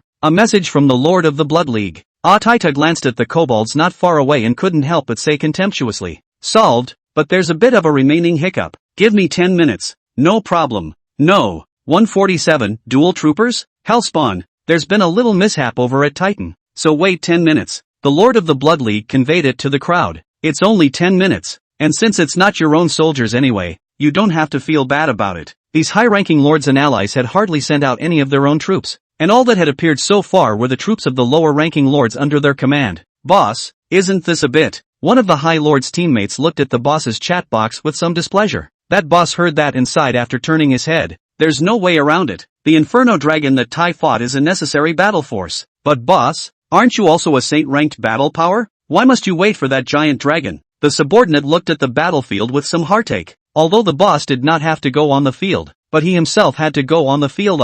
The scorching in the middle of the battlefield was known only to himself. He had already lost more than half of his soldiers in order to stall those skeletons for a single hit. For every minute he dragged it on, he lost dozens of soldiers, but he had to wait 10 minutes. After 10 minutes it was estimated that his own soldiers had pretty much disappeared. Kate looked somewhat helplessly at her brother to re-emphasize. The Inferno Dragon of Atetsu's fight is a necessary battle force, and it is only with his presence that one-hit kills can be accomplished as much as possible. He knew his brother was worried about the loss of soldiers, but there was nothing he could do about it. Boss, can't even your snow dragon compare to the other side? It's all giant dragons. My little brother inquired in disbelief. No, Kate shook her head. In terms of killing power, the strongest of the dragons is the Iron Dragon. The next is the Inferno Dragon. The next is the Frost Dragon. And my Snow Dragon is only good for control. What? But the little brother looked torn. Any lord's troop training had taken a lot of work so far. I know your concerns. Kate was just about to say something when Ka saw the aggrieved look on the other's face and shook her head helplessly again. Forget it, I'll have Snow Dragon go and help you out a bit. The man in front of him was his subordinate, and even more so, his brother. Though all of you allies and high-ranking lords have soldiers that are meant to be put in the last hit. But if someone is willing to relieve the pressure on the coalition forces without fear of damage, they are happy to do so. Okay, thanks big brother. My little brother immediately showed a happy expression upon hearing that. With big brother's ice blocking his soldiers can cut down on numerous losses. Kate's mind moved a snow dragon hovering high in the sky to immediately join the battlefield. Roar! The snow dragon's huge figure covered the sky and opened its wings like a cloud covering one side. The frost and blizzard came so suddenly that it mesmerized many people for a while. What had been a muddy yellow day was instantly replaced by gloom. The weather was dusky and dark, and goosefeather snow threw itself down for no money. Ho! Is this Lord Kate making a move? Worthy of being one of the Holy Order Lords. Bailawa couldn't help but shake his head as he looked at the vast sound. With this hand, Snow Dragon iced at least 5,000 already injured and controlled skeleton soldiers, greatly easing the burden for the allied forces. There weren't a few Sacred Order Lords in total. The selfsame Eastern Ironheart was considered one, Tai intended to be one, and the Kate in front of him was also one. There seems to be Qingyi as well. Each one of them possesses earth-shattering abilities. Bai Luoha sighed. Despite his high status, he was still not as strong as the previous ones in terms of his soldiers. He was no more a powerhouse than the Lord of the Blood League. Not a powerhouse, of course, but a skill in its own right. His own one skill is scrolling. So what is the Blood Alliances? Bai Luoha was born with doubt, but it was quickly replaced by a smile. Everyone's hiding pretty deep. It's a duel and I actually don't know my teammates' cards yet. Suddenly, a thread in my own heart seems to be broken. Bai Luoha's smile grew even wider. I can't believe it's dead. A line in the party's mind represents its own fine work. Owen. Although he didn't hold much hope for this guy himself, but the other party actually died so easily? Didn't you say it was Tetsu who took the trouble to train him? Die so easily? Is the enemy too strong? Or is he himself too weak? Bailuaha had discovered one surprise for himself from the rapidly changing battlefield ever since he arrived in the middle of it. He felt it carefully, and his own sealing scroll was used. Sure enough, the reason Tai Tai had customized the scroll that sealed the dragon flame from himself in the first place was to use it for Owen. But how did he die after possessing dragon flame? The question marks on the top of Bailuaha's head were piling up. Owen, who had dragon flame, was killed, and killed so quickly that the opponent didn't even have time to take out a scroll to send a message. Or maybe on his deathbed he didn't want to pass the message on? More question marks over his head. Bailuaha waved his hand. He had an advantage as a person. What he couldn't think of. Then don't think. It's just a matter of taking one step at a time. As much as he loved an instantaneous battlefield, he equally loved life's surprises. Is that the only way to have fun with the challenge? It would be uninteresting to really just push your honey across the board like that. Killed Owen. Which means you still have power left. Bailuaha looked at the fortress on top of another high slope in the distance, which was Ihongdiai's territory. So, is your reservation troop strength? Or something else? Or have you also discovered the power of the lords after their promotion, trained yourself to become a yokai powerhouse as well? He looked at the other man's castle expectantly, attempting to get an answer. Unfortunately, the other party couldn't possibly know what they were thinking, or if they did, they weren't going to respond. It's a little cold. Bailuaha stretched out his hands, inhaling into his lungs no longer a mist of blood but cold air. Snow dragons are really good at cooling down. I'm afraid that the frost dragons back then were no match for them. Bailuaha smacked his lips, then shrunk his head and prepared to go inside his tent. Suddenly, his own scroll glowed brightly. It's another dark hand. A smirk rose at the corner of his mouth. I told you? How can there not be a single darkie? Message from the real. According to the report of my soldiers, Ihoni has the rest of the soldiers among her territory. And she's a dual soldier lord. Double troopers? The contempt in Bailuaha's heart instantly retracted, and his first reaction was the authenticity of the news. But then it occurred to me that the other party had no need to deceive himself at all. In other words, Ihoni also hid a never-before-used troop type? The number is much. He was about to inquire, but then he saw the plush carpet that was advancing rapidly beneath that castle. The numbers aren't probed. My troopers aren't in depth. Bailuaha took a deep breath. Looking at the dense presence, couldn't help but swallow his saliva. This thing, is it a carpet? Or a combined army? Chapter 148, The Unbeatable Hellspawn with False Cards. What was that? Ihoni's hellspawn was just too big. Normally hidden in the middle of a wooden house, no one would notice. After all, everyone's territory owned log cabins, and things like log cabins were common. Although the skeleton may not need a wooden house, but the other side has money. Just want the skeleton to live better. How? But when what was in that cabin came out, it combined into a flood of terror. It's tens of thousands, right? Gollum, an orc leader in the center of the battlefield, watched the black carpet coming in the direction of himself and the others with some trepidation. After all, these unkillable skeletons were already making it very difficult for him. If there was another group of soldiers like that, it would be a real death on the spot. As a king rank leader, his strength was unquestionable. He could survive amongst the skeleton battlefield, but he couldn't survive amongst more skeletons and weirdness. Originally he was an ordinary orc leader who thought he had seen enough. But today's battle he had grown to see. All sorts of strange and weird races had come, as well as the enemy, which was also unprecedentedly powerful. Coming, the orc leader kicked away the tattered skeleton soldiers. He was supposed to be controlling himself and prepared to meet the enemy. At this point in time, what skeleton is not skeleton is no longer important. Must be their own life is important. That black carpet advanced extremely fast, even though it possessed numerous blocks in front of it. Yet they were like a tidal wave, and there were always gaps to get into the rear. Kill. Brush. The hunter swung out his sword, and the little black thing immediately dissolved into left and right sections. No good. It's heavy-handed. The orc leader didn't expect his opponent to be even more vulnerable than a skeleton, and actually in one slash. Wait. Dead? He picked at the body on the ground with his knife, and the other man was indeed dead. Can be killed? Won't resurrect? Ha ha ha ha ha ha ha. It can kill. The great beast god must have heard my prayers that something like this could actually kill. Orcs, charge. That leader immediately switched from fear to excitement upon realizing that the enemy could be killed. It wasn't the enemy they were afraid of. It was the creepy kind of enemy. And these brats in front of us look bluffing, but they can actually be hacked to death. If you can hack it, you can fight it. The orc made a mad dash, no longer caring about the tattered skeletons around him. The beast god is sheltering us. Charge. More orcs heard the shouts,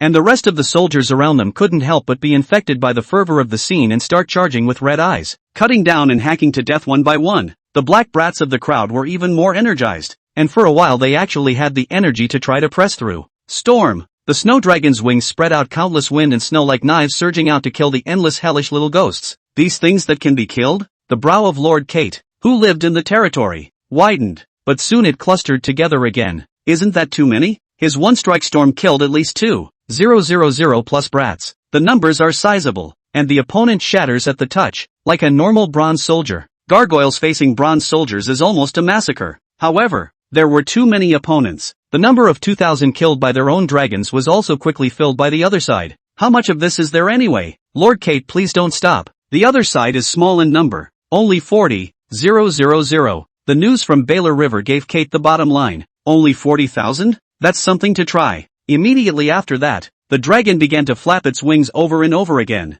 40,000 sounds like a lot, but not only do these guys not have the ability to attack the dragons, they have to face the rest of the allied forces. It's simply not worth it when you look at it that way. What's more, this thing breaks at the touch of a button. This thing's defense is so weak. The crowd in the middle of the battlefield also discovered the oddity of this thing. These black brats didn't seem to have much going for them other than the tentacles in their hair being a bit annoying. Ha ha ha, these are probably sent by the enemy to increase our confidence. A foot soldier legionnaire laughed and yanked over the hellspawn. Under his monstrous power the hellspawn cut straight in two, and he smoothly wrapped the hellspawn's hair around the skeleton that was coalescing on the side. Ha ha ha, that's a good way to do it. The crowd began to follow suit, all using the hair of the hellspawn to bind the skeletons. Some even threw bundled skeletons into the big back trying to slow down the aggregation of skeletons. For a while, the combined forces charged and killed, each one like a god of war. As long as they're not deep in hair they're invincible. A whole lot of advancing like a perennial favorite. Nothing can stop them. Is this the real war? A general exclaimed.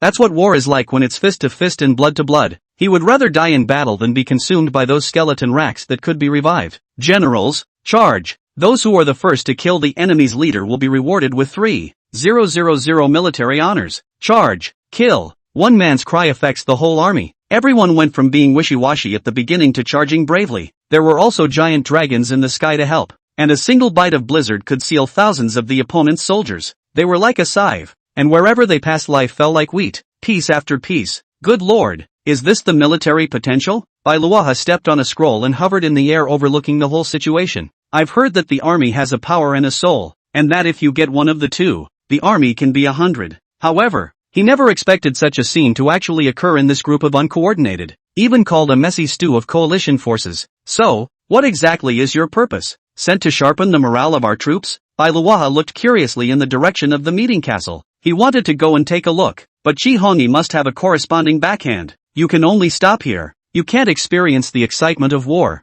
Ah, Bailuaha sighed. Unfortunately, while in the castle, Chihongi is still sitting firmly on her throne quietly waiting for things to ferment. The moment. On the outside of the territory, where Owen disappeared, the black tentacles of the dozen or so hellish brats that had been killed by the land-toothed biting shark began to seep downward, disappearing above the ground like a puddle of black water. Gulp! The black water bubbled as if in response. The people who had gone crazy in the middle of the army didn't even notice that the corpses of the hellish brats they had killed were actually melting at an extremely fast speed. The crowd pushed forward, but the black tentacles gradually turned into black water. Chapter 149, Shields. You lost a hellspawn. You lost a hellspawn. You lost. The system's beeps kept ringing out, but Chihongi didn't look the least bit concerned, only silently calculating the quantity in her mind. 10,000. 11,000. 11,300. Come on, let's see if the so-called allied forces are my match or not. Under the subgods, I am the king. The confidence of a strong man filled Ahongi's firm demeanor. Suddenly, a highlighted message interrupted Ihani's countdown.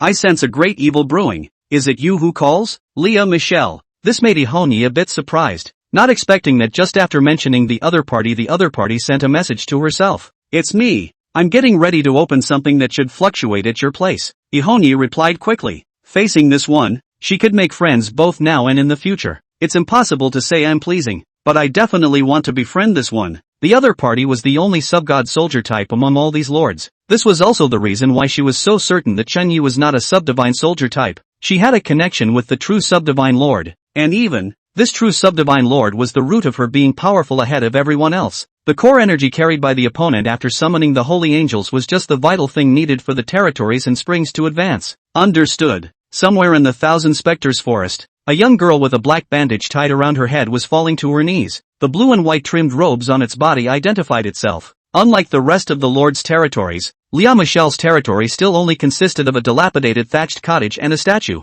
It was just that this statue seemed even more luxurious and extravagant than the previous one. She couldn't see into it, yet she could perceive the information above the system panel. Suddenly, after a moment's thought, she inquired, "Do you need my help?" The voice is ethereal like a spiritual foot from the mirror lake in the sky. And this voice was transformed into words by the system and conveyed to Ihani. Shihongi looked but refused after only one glance. "No need. What I am going to open is contrary to your god." Michelle was silent. "Okay, be safe then." "Aha." Ihoni nodded in reply. The two don't have a great relationship anymore. It's just the usual benefit exchange stuff. She didn't know where to get energy cores, and Michelle's soldiers carried something that was most needed at this stage every time she summoned them. This is where the core of your own energy comes from. Of course, if it's an exchange of benefits, then the other party also wants something from Ihani. The things sought are the will of evil, and the breath of evil. She needed Michelle's energy core, and Michelle needed information about his Sunset Alliance. Being the most powerful alliance in Ihani wanted to investigate something almost instantly. Although she had lost that ability now,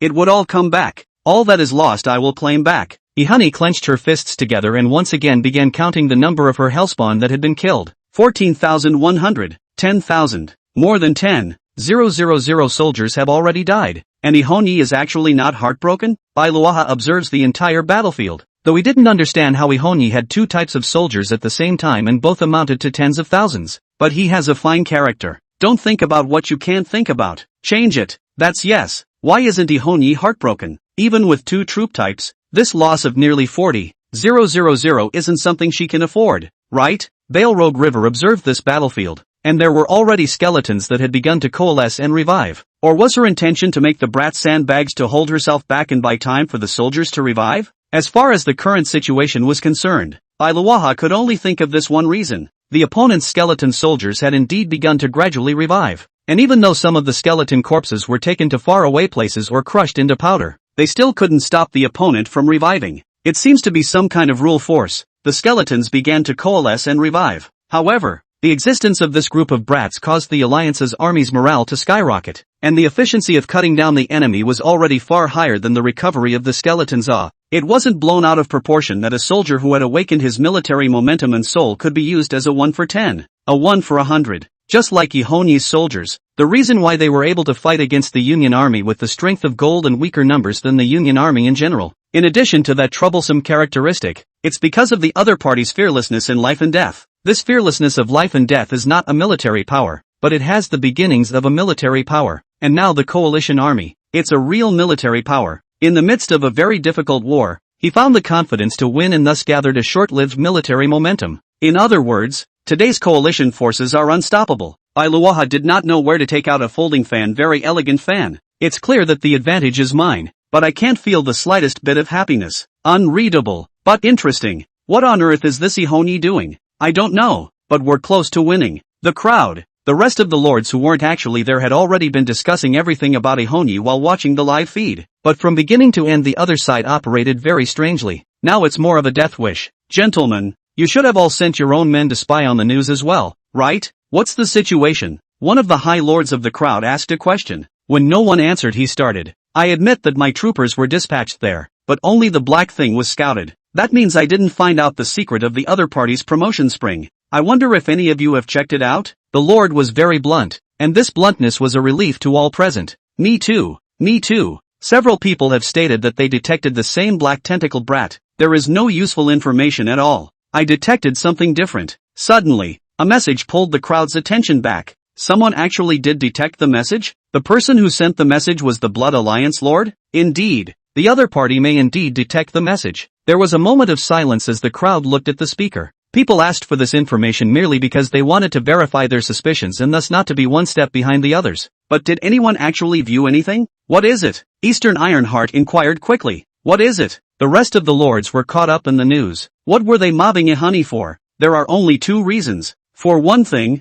the other party was like a huge mountain that pressed down on the rest of the lords, and there was no way for them to develop. Secondly, the other party has broken through the summoning limit of the spring, and now the Blood Oath Alliance Master has obtained the secret of the other party's promotion spring? Behind the system panel, Blood Alliance Master smiled. He naturally knew what this group of people were thinking, but things didn't work out the way they wanted them to. He wasn't stupid. If it was really the secret of Erika breaking through the restriction, of course he wouldn't reveal it. And the one thing that will get him to speak up is unfavorable news. Bad news for everyone. The Blood Oath Alliance Lord spoke. Unfortunately, it's not about the secret of Ihani breaking her shackles. Rather, it's the strength of the opposing defense. Defense force? The crowd frowned. At this point in time, the other team actually has defensive power? What is it? Eastern Ironheart inquired unexpectedly, and the inquiry gripped the hearts of the rest of the lords. After all, if there was more resistance, that meant they needed to commit more troops. The Blood Oath owner scratched his head and stated what he had discovered. Shroud. A shroud just like the one we had for rookie protection back in the day. Crowd. Chapter 150, A Gentleman's Reward Never Goes Overnight. Shields,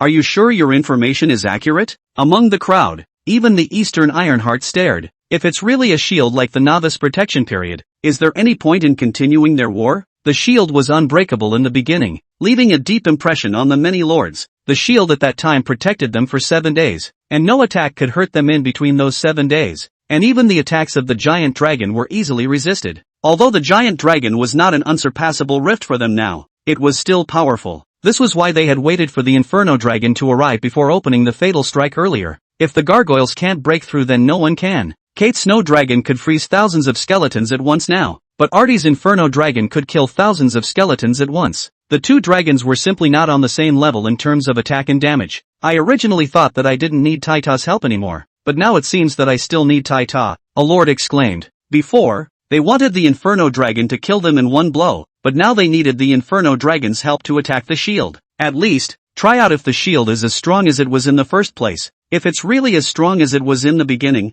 then we don't have to fight. The other lord also lost his confidence. There's no point in fighting at all. The other team's skeletons can revive indefinitely, and we can't take the other team's springs. This is simply a war that must be won. For Ihonyi must win the war. As for them, they can only tuck their tails between their legs. From here on out, everyone but the Sunset Alliance is going to have to take a big hit, surviving in the cracks. The words of the two lords instantly chilled the conference room that had been excited a moment ago. No, it won't. This shield is definitely not the same kind we had in the first place. A familiar ID appeared in the chat interface. It's none other than Bailuaha. Bailuaha analyzed easily. If this shield is really unbreakable, then would Chihani still send these people to stall for time? Yeah, everyone suddenly brightened up. The shroud must be scaring us. Yeah, if it really was an impenetrable shield like it was in the first place, then there was no need for her to send those brats out to die. Ha ha ha, I told you we'd make it. Is Ihani not that powerful either? Yeah, I think so too. Ha ha ha ha ha ha. Everyone's mood was relieved. As long as the shield could be broken, then there was still a fight to be had in this battle. Where's Taita? Hasn't he come yet? Suddenly, the Blood Oath Alliance leader began to ask questions, and even Aitken, but he could not get an answer. Yeah, where's our other big battle? The lords also began to wonder. For a powerful creature like a dragon that could be used as 1,000, or even 10,000, the more the better. Naturally, according to the plan, he should have arrived earlier, but why haven't we seen anyone now? I'm not done here yet, so you guys go ahead. Titan took the time to reply to the crowd's message. That's right, then remember to attend the battle later. Don't forget again. Although Ihoni's shield was breakable, but it was thought that it should also possess some ability. It would naturally be best to get the powerful explosive power of the Inferno Dragon. Okay, got it. Taita recovered quickly this time. Aha. The Blood Alliance Lord nodded his head without asking detailed questions. Though Tetsuya said he was in trouble. It was just that, trouble, but he had faith in Taita. An adult Inferno Dragon should rarely be a match for anything. Just like the Snow Dragon on the battlefield now, Ihoni's soldiers can't do anything about the other side. Just the fact that it can fly is enough to make the other side lose a lot. The crowd was relieved and continued to start a discussion about Ihoni's shield. Some suggested that some flying troops go first to test the situation, while others suggested that the first figure for some to try to attack the shroud. And beyond these people, in the middle of the forest, a wretched figure was staggering in flight. Faster, faster, faster. Tai fights and pats the young dragon underneath himself. At the moment his heart was truly regretful, regretting why he had come in person at Todai, regretting why he had brought a young dragon instead of the subadult one. If it's subadult, Artie hit silence. The current situation of his own gargoyle was something he could see. The group of monsters were besieging their own dragon, clearly a majestic dragon, but it was as weak as it could be in the midst of the other's siege. The opponent seemed to be very familiar with the skills of dragons. Not only were the dragons unable to focus on each other, but they were also caught injecting toxins from time to time. That is to say, even if one subadult dragon came, it would not be a match for the other party. Damn those monsters. as much as it was hard to admit it. Those monsters were really powerful, with virulent poison, immunity, and even the ability to fly. It's the perfect soldier, perfect to the point where his gargoyles were no match. Even an adult dragon and a subadult are no match for those monsters. I can only run away now. Artie fought while looking back at the guys with wings on their backs with dragon heads, like a small dragon man, with a funny appearance, but also very powerful. Run faster, run faster. At the moment, he could only push his young dragon as quickly as possible not to be captured by the two draconic kobolds behind him. Roar! The draconic kobold let out a roar, followed by a green tornado that arose out of thin air and swept towards Tetsuya and the young dragon. Damn it! It actually knows the skill of dragon breath. Dragonitis. The young dragon was not shy about releasing an equal amount of flames to block the opponent's attack. The flames and the tornado collided and intertwined in the air to form a magnificent flame tornado. Because of the incorporation of two very different energies, both lost control of this flame tornado. The young dragon could resist the two kobolds, but he would have more than two to catch up with him once he stayed. Bloody hell! Tetsuya roared with great chagrin. To think that he was actually being chased around by a bunch of unknown monsters by a holy rank lord was really damned. Whose soldiers are these monsters anyway? All this time he wouldn't be stupid enough to think that it was the monsters that liked to attack the dragon. It was clearly incoming aid from another lord. Just whose army is this powerful creature? Tetsuya thought back on the information he had gathered as he fled. There should only be 3 strong people in this forest by itself. Himself, Chen Mo, and Chen Yi? It's Chen Yi? Ah, Taita turned back in horror. This kind of thing is Chen Yi's soldier? But, isn't Chen Yi a sub-divine soldier type? This creature doesn't look like a sub-god soldier species in any way, does it? Ah, Taita looked incredulously at the 2 wind-attributed dragon man goblins that were chasing after him. These 2 kobolds but individually only had king rank as strength. It can't be a sub-god soldier type. It's not Chen Yi. Then whose is it? Gah! Another wind blade. The wide blade slashed against the hatchling's torso. Asterisk. Tetsuya cursed angrily. Simply too deceitful. If it wasn't for the fact that my second dragon hadn't reached adulthood, would I have allowed you monsters to be arrogant? It's not too late for a gentleman to take revenge. He had already decided in his heart that when his dragons were all adults in the future, he would definitely push across the territory of this monster kobold to wash away today's shame. Roar! Suddenly, a dragon roar roared from the front. Ah, Taita finally revealed a joyful expression after hearing that. Great! It's finally here. As he watched the arrival of the subadult dragon that had come to meet him, the bottom of his heart couldn't help but harden a few points. Run! Let's go! He switched to the gargoyle in a flash, trying to escape this place as fast as he could. Roar! However, the dragon roared and had no intention of fleeing. He was seen unleashing a huge spit at the 2 draconic kobolds. The 2 draconic kobolds were hit instantly when they couldn't dodge in time. And after the concentration, the gargoyle added 2 more magma-like melt bombs. Don't get attached. There are many more of these monsters behind us. Tetsuya tapped the gargoyle as a reminder. After gaining the experience of the 2 kobolds through mending, the dragon actually held its head and body and began to release a large amount of red light. On! The giant dragon growled. This is... Artie was shocked, but the corners of his mouth were opening more and more. A few moments later, the red light dispersed and the dragon's already huge size expanded again, its wings spreading to cover the sky. Adult? Ha ha ha ha ha ha. Good.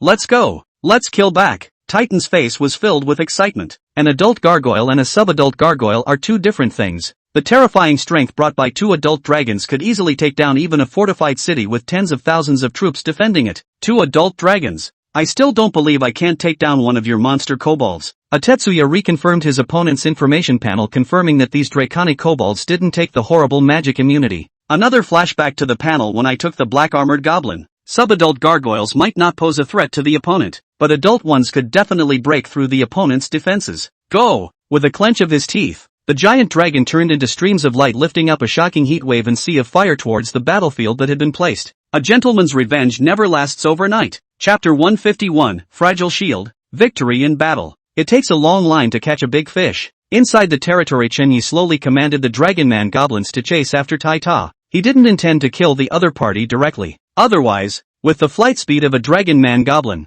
it wasn't to say that it was comparable to a giant dragon, but it was definitely a bit faster than a young dragon. Wouldn't it be better to keep a constant supply of gargoyles to yourself rather than killing your opponent? This was Chen Yi's true purpose. Killing each other, that would be too much of a hassle. Chen Yi was prepared to wait until the other party returned to their territory to take over. Well, inaccurately, it should be a semi-takeover of the other side's territory. Give a certain amount of crisis, but do not drive them to extinction. This way the other side would desperately cultivate the gargoyles, and then they would only need to go and harvest them regularly. Well, that said, the other side is flying really slowly. Chen Yi observed the flight of the hatchling and the atelophon on the hatchling, and his opponents seemed to be hurling insults. Too bad I can't hear myself. Have some fun with a tornado. Ho! And form a flaming tornado? Then have fun with a different wind blade. Chen Yi continuously commanded the Dragon Man goblins to make various attacks. Suddenly stuff? Without waiting for Chen Yi to react, he sensed that the Dragon Man goblin had suffered damage, which still seemed to be flame damage. He hastily switched to the actual more backward kobold view,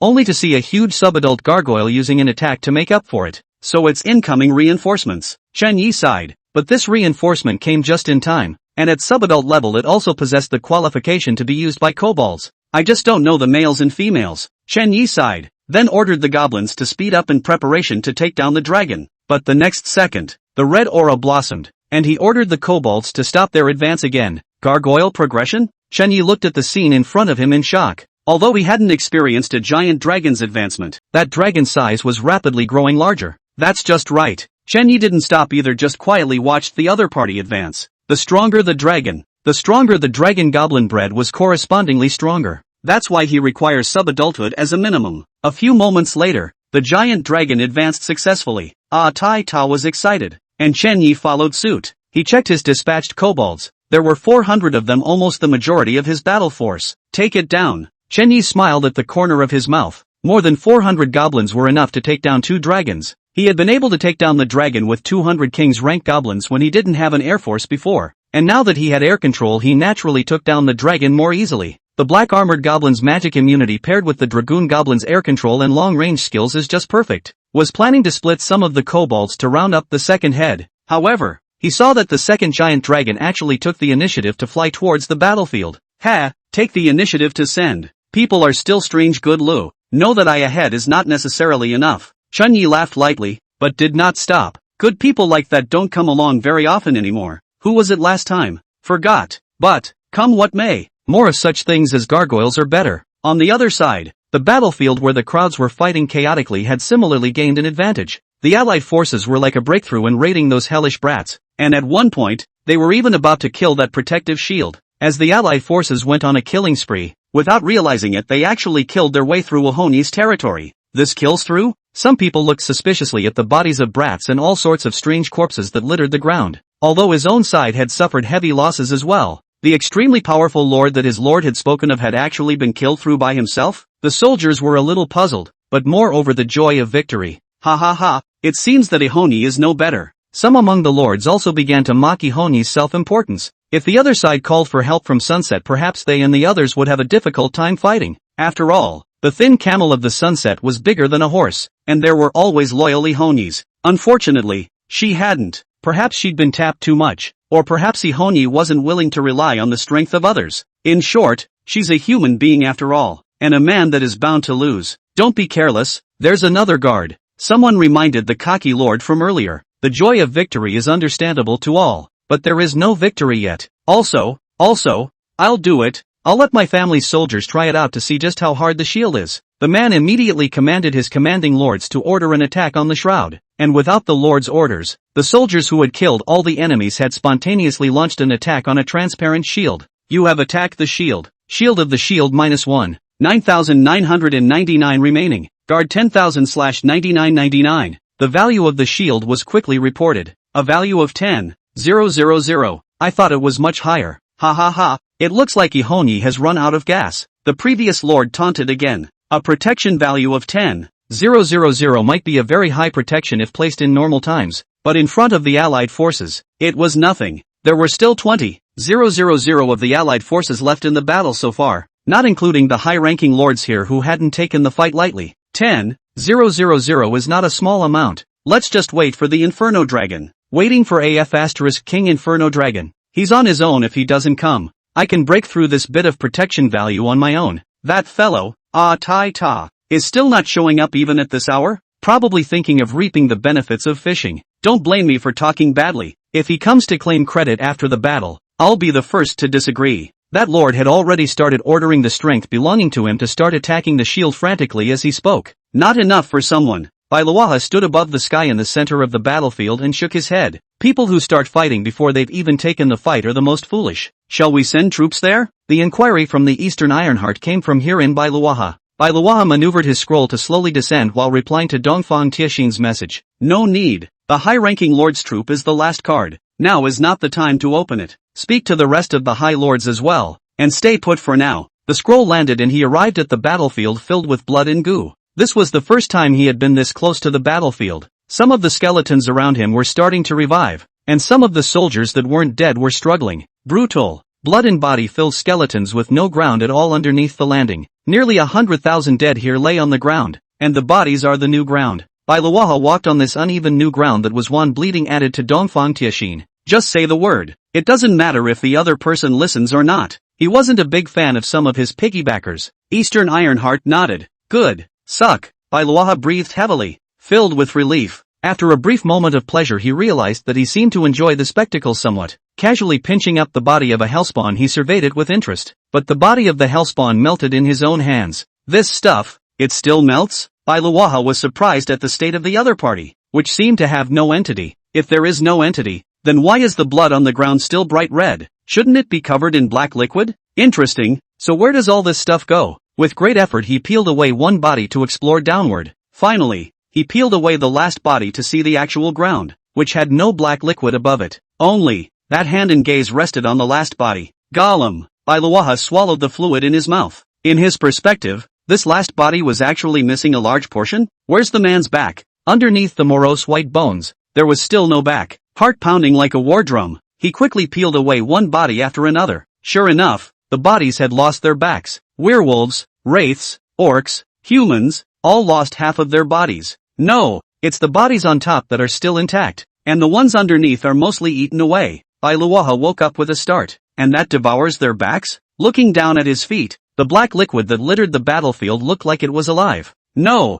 they're really alive. Chapter 152, Hellspawn, Synthesized Materials. The black liquid kept squirming and soon reached Luaha's side. Up. Seeing this, Luaha hurriedly pulled out the scroll in his own bosom, once again stepping on it to rise into the air. And the black liquid pursued it anxiously and manifested a boneless tentacle trying to pull it down. Good thing I'm fast. Luaha was shocked and looked at the liquid that attacked himself unsuccessfully and then turned back into a black liquid lying behind the corpse, a moment of fear in his heart. What's this? Those hellspawn didn't die out? He threw a scouting spell at the black liquid on the ground. The remnants of a hellish brat. Can devour life, can mold life? One of the basic creatures of hell. Note, the lowest order synthetic material. Synthetics? Luaha looked at the system's introduction with some confusion. The note given by the system was synthesis material. So the purpose of this item was to synthesize certain ones. He looked at the distant army that was attacking the shield with slogans that shook the sky, then shook his head. It can't be for synthesizing your own large army. And what are these things used to synthesize? Suddenly, that black liquid wriggled again, while Luaha hurriedly followed, only to see that the black liquid sea continuously climbed on top of those broken skeletons, and then hid in them. The skeleton was also quickly repaired by the black liquid, only that the skeleton had no intention of awakening after being repaired. Instead, they remained lying on the ground. Synthesizing? These things are synthesizing with skeletons? Seeing this scene, Luaha immediately thought of the system's previous tip, synthesized materials. His voice couldn't help but rise a few degrees in shock. These liquids are skeleton synthetics? Luaha's eyes were huge. How could he not have thought that Ihonyi was not only a dual soldier, but also a dual soldier that complemented each other? Can a person really be that lucky? Troopers have the rare trait of having dual troopers, and still complementary dual troopers. This is simply not the kind of counter-weather luck that ordinary people can have, right? Luaha's breathing became rapid, his heart produced a momentary shake, but the next second, the white light on the body flashed and the heart of the faltering instantly disappeared. He pulled out a calming scroll from his own bosom, snickering. I'm not far behind. Everyone's had perverted luck, so who am I to say anything about anyone else? Ihonyi has her own chakra, and I have my own chakra. There's nothing to be shocked or envious about. I am who I am. Luaha corrected his mind and once again took out a brush from his pocket, then took out a blank scroll and started drawing. Since your soldiers confuse with each other, I'll be the one to break them apart. Luaha's brush in his hand danced rapidly. The blank scroll immediately appeared splashes of color. That's exactly what one side hustle is. A scroll maker. Scroll maker, harnessing the power of the outer world through the power of scrolls and inscribe analog rules. In common parlance, it is to use the pen in one's hand to simulate the operation law of the heaven and earth, to lure the energy in the heaven and earth to board and then complete the shaping. Different patterns could entice different heaven and earth energies. There are energies that represent destruction and energies that represent healing. These are the same as a wizard's elemental senses, except that a wizard casts magic more quickly while a scroll is much slower. The scroll has its own advantages though, and that is that it can be stored. Scrolls can be stored and used at any time, whereas magic can only be mobilized on site by sensing it later. That's the difference between the two. The energy of this heaven and earth is really wild. Iluwaha lamented the ubiquitous energy floating around him as he painted. But I love it. Ihonyi used the Great War to attract and produce a lot of raging energy, and is using this black liquid to infuse raging energy into the skeleton. Instead, he would have to compete with Ihonyi for that energy and make his own scrolls. With such a majestic energy, perhaps I can take the opportunity to break through to the first rank of Scroll Master. Iluwaha licked the corners of his mouth in exclamation with a few moments of anticipation. Oh war, what a thing! If he could take the opportunity to break through to the first rank of Scroll Master, that would be the biggest gain from this battle other than the secret of Ihonyi's promotion to the spring. At this moment, Iluwaha also began to get excited. Buzz. The scroll in his arms flickered and a white light swept through, forcing his composure. Hey, Iluwaha still giggled. It seems that this scroll of mine is a bit less than good. The scroll kept trying to flash white to help calm its owner, but as the scroll was painted, Iluwaha's excitement was simply hard to calm down. He felt profoundly that his skills in making scrolls were improving. It's like responding to the battlefield. This battlefield of corpses and blood is so every second. If we don't utilize this battlefield, we'll draw a stunning painting. Wouldn't it be a pity? In this moment he transformed himself into a painter documenting the good life, constantly observing the agonizing wails of the corpses and bones beneath him, the bizarre black liquid, and the frantic crowd in the distance. He was as completely mad as the maddened crowd. The scroll flickered madly with white light, but it couldn't suppress the excited thoughts and constructions within Iluwaha. He could suppress it for only a moment, but Iluwaha was excited for more than a moment. He was in a state of excitement all the time. And so it was, above the gray foggy sky, a scroll in which a crazy person who constantly flickered with white light was painting as if he were mesmerized. Art, this is art. Every now and then a minute insane laugh came from the sky, only to be covered by the killing sounds of war. The cloudy sky couldn't see the colors of the past, and the reddish blood mist spread again at some point. Beyond the castle, corpses formed a new land. Within the castle, the charred land looked like it had been abandoned by the world. The lonely castle is surrounded by allied forces. The occasional drifts of snow and wind were melted by the fervor of war, as the frantic allied forces continued to pound the shields protecting the castle. The moment, a faint mist of blood entered his throat, sparking an instinctive urge etched in everyone's bones. Chapter 153. What do you want with the second? Is the first not fragrant anymore? Ha ha ha, monsters, I'm back. Dragon's breath. The gargoyle flew with its fury and its master to the battlefield in the center of the forest. The forests here had long since been leveled by the fighting, and there was nothing but unending flames burning all around them. The huge dragon's breath was like a pillar of magma and fire running through the sky. The kobolds seemed to have anticipated this and dodged it. Although the attack was dodged, the dragon that was under siege was also saved as a result. Taita Rider regained his confidence. Who cares whose soldiers you are? Messing with me is equivalent to seeking death. He had been chased out of his anger by the two dragon man goblins from before, and at this moment, all he could think of in his mind was destruction when he saw this group of monsters. One dragon is no match for you, two is always enough. Under his command, the two dragons began a counterattack of their own. The huge body of the dragon was the root of its rampage, and every move required the kobolds to dodge. In particular, the attacks of the two giant dragons filled almost the entire sky. The way Kobo kept dodging brought back Taipak's confidence. Ha ha ha ha ha ha ha. Sure enough, what monster kobolds? In front of a giant dragon there's only submission and hiding. If one doesn't work, then two. If two doesn't work, then three. There's nothing a dragon can't fix. If so, there must not be enough gargoyles. Ha ha ha. Suffer, monster kobolds. Taita scoffed and roared, while Chunyi in the distance took it all in. He was waiting for the envelope to close. If Tai had watched carefully he would have realized that the kobolds weren't just dodging. They dodged as they lifted the black-armored kobolds in front of them, and the range of movement of the gargoyles was shrinking. Wind blade, frosty, brush. Just as the encirclement was fully closed, all the dragon man goblins attacked at the same time. Endless frost blades and wind blades eroded the sky and shot at the dragon.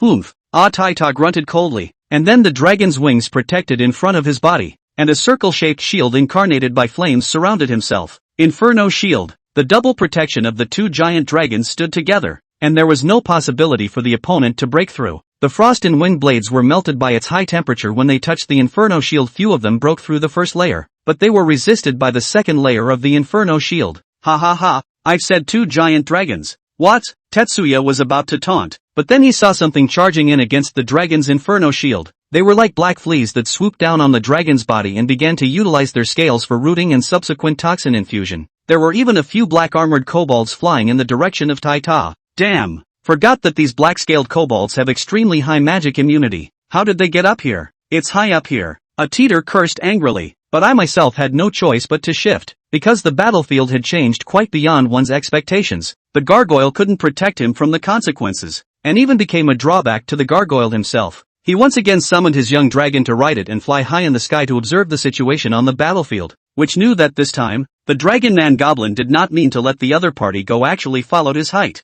False, right? There are very few creatures that can fly up at this altitude. Titan's scalp tingled as he looked at the dragon man kobold chasing after him. The opponent's body structure doesn't make sense at all. This size can still fly so high. That's already 1,000 meters. Nay, the dragon man kobolds behind him kept chasing without the slightest thought of stopping. Even the height of this Huangzhong rank seemed to be just a piece of cake for them. But 1,000 meters, that's a height that many flying creatures can't even touch. At this altitude, it wasn't just the thin air that was a problem anymore, there was also the force on the wings and the rest of the clutter. He couldn't explain it, but he was very shocked. Soon, the height climbed again, and he could no longer even see the massive body of the dragon. But the kobolds behind him were still chasing. Is there an end to it? Taita was ashamed and angry, but there was nothing he could do about it. It all seemed a little different than he thought it would be. In fact, not only were the draconic kobolds thinking differently from him, but so were the gargoyles below in the battlefield. The two giant dragons were not as invincible as he thought they would be when they fought each other. Instead, they were being pressed by the kobolds. The infusion of toxins, the interference of flying kobolds, the huge numbers, all of this made it difficult for the gargoyles. Not only would his attack be blocked by the other party taking the black-armored kobold, he himself would have to take the attack from the other party. Only you can hit me. It's not a game? Nay, it's just playfulness. It's really getting more skillful the more we work together. As Chen Yi watched the goblins fight, the combat maneuvers and techniques were already very skillful, especially holding a black-armored kobold as a shield. Although magic is immune, it still hurts when it hits. And thanks to the kobolds, not only were they not the least bit offended at being used as a shield, they even felt very amused. The draconic kobolds used the black-armored kobolds as shields, and then threw them at the gargoyles when they ran out. Then the black-armored kobold transformed from shield to parasite, a set of moves and battle tactics running the gamut. Good is good. It's just missing some deadly attacks. Seeing this scene, although the play was good, Chen Yi was still somewhat dissatisfied. If one possessed a powerful means to energize their skills like the spellmark goblin did, then it would probably not be so overwhelming when facing the giant dragon. Chen Yi thought back to the scene when he fought with the spellmark goblin. It was clearly the same skill, but after energizing it, it was not only handsome but also possessed notable damage against the dragon. Unfortunately, it's too hard for a normal kobold to grow to that point, and the spell seals themselves could only be redeemed for 1 in 3 days, or 1,000 energy stones, so one can only think about it. After all, a gargoyle's armor wasn't that easy to break through. Let's hope that after fusing with the Inferno Dragon we can gain some high output skills. Chen Yi could only pray that this giant dragon of Inferno brought him what he wanted. After all, the giant dragon of Inferno was the second highest ranking existence above the attack attribute. It should be possible for powerful kobolds to appear. Wait, am I forgetting something? Chen Yi seemed to have remembered something in his thoughts, but then he forgot something. The dragon of Inferno was second. So who was first? The steel dragon. Yes, the steel dragon is the first. But why am I remembering this? Steel dragons aren't common. Chen Yi blinked. Did I touch the steel dragon? It doesn't seem like it, does it? Well, it feels weird. A new kobold, the Iron Eater kobold, has been born around your territory. Detecting that you are the most powerful kobold tribe among the surrounding territories, you have been given a chance to take them in. Please send troops to collect them as soon as possible. Railgun kobolds, outside the territory? Chen Yi listened to the familiar system voice and suddenly remembered something. What was the name of the kobold that was so fat before that he couldn't even turn his attack? It's Steel, isn't it? Right? Yes. Quickly, collect the kobolds. Chen Yi hadn't expected the goblin he wanted to be by his side. All along, it was only the exaggerated size of the other party and the multitude of things that happened afterward that made him forget about the existence of the giant dragon that was too fat to walk. And now, it's your turn to reap the rewards. Goblin genes will take only the best. This steel goblin should be my strongest goblin so far. With unconcealable excitement, Chen Yi ordered his few bits of soldiers to go and collect them. What do you want second? Doesn't he smell good at first? Chapter 154, Iron-Eating Goblin,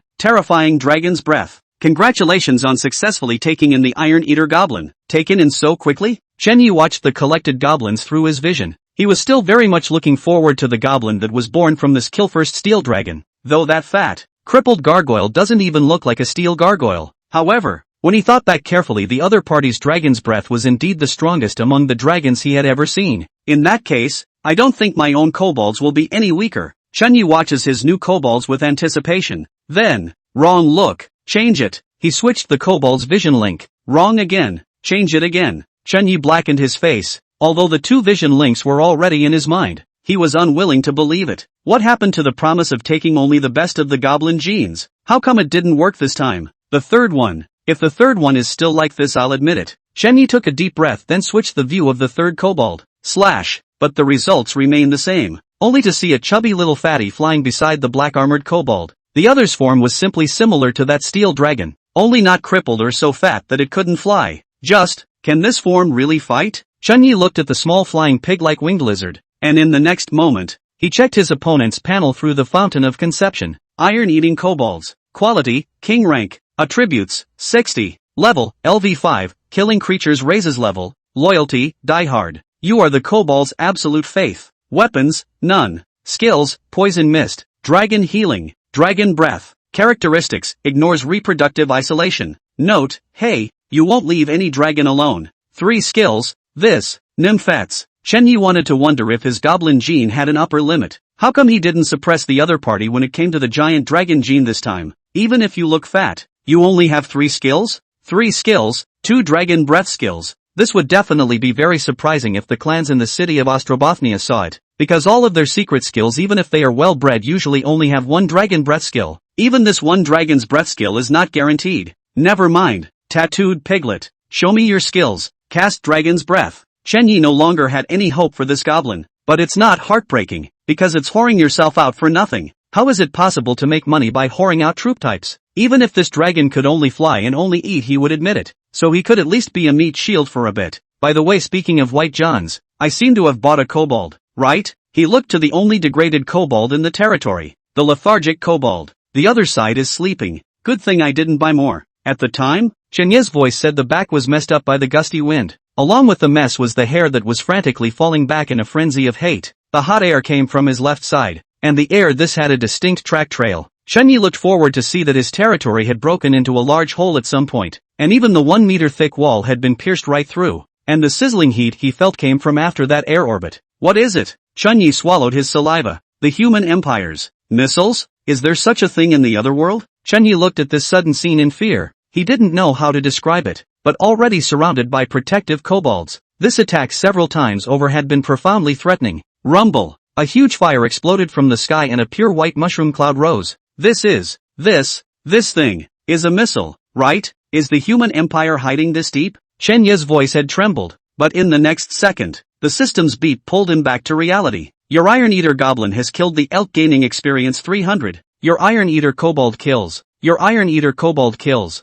All of them were alerts of Iron Eater Goblin kills, which seemed to have killed quite a few creatures on the other side in this instant. But this thing, is dragon breath? Chen Yi couldn't believe the power of this thing, yet he had to believe in its power. He hastily transformed his viewpoint to the iron-eating kobold. Only the Iron Eater Kobold's perspective was dark. It's like a coma? Chen Yi was a bit puzzled, and then he switched his viewpoint to the black-armored kobolds on the side. In the latter's vision, he finally saw the reason. The previous attack was actually really from the Iron Eclipse Goblin. Only the guy himself couldn't handle the recoil of the dragon's breath being washed into the earth and burying himself alive. He ordered the black-armored kobolds to dig up the other side, but instead got a slim little flying dragon. The opponent no longer looked like a pig but a winged lizard with black stripes, proving the identity of the dark kobold. This thing, it has so much potential. I'm sorry, I was presumptuous earlier. Having seen the power of the Iron Eclipse Goblin, Chen Yi apologized for looking down on the party. This little thing's attack actually traveled 5 miles across and even pierced through its own walls. Not as good as his mom,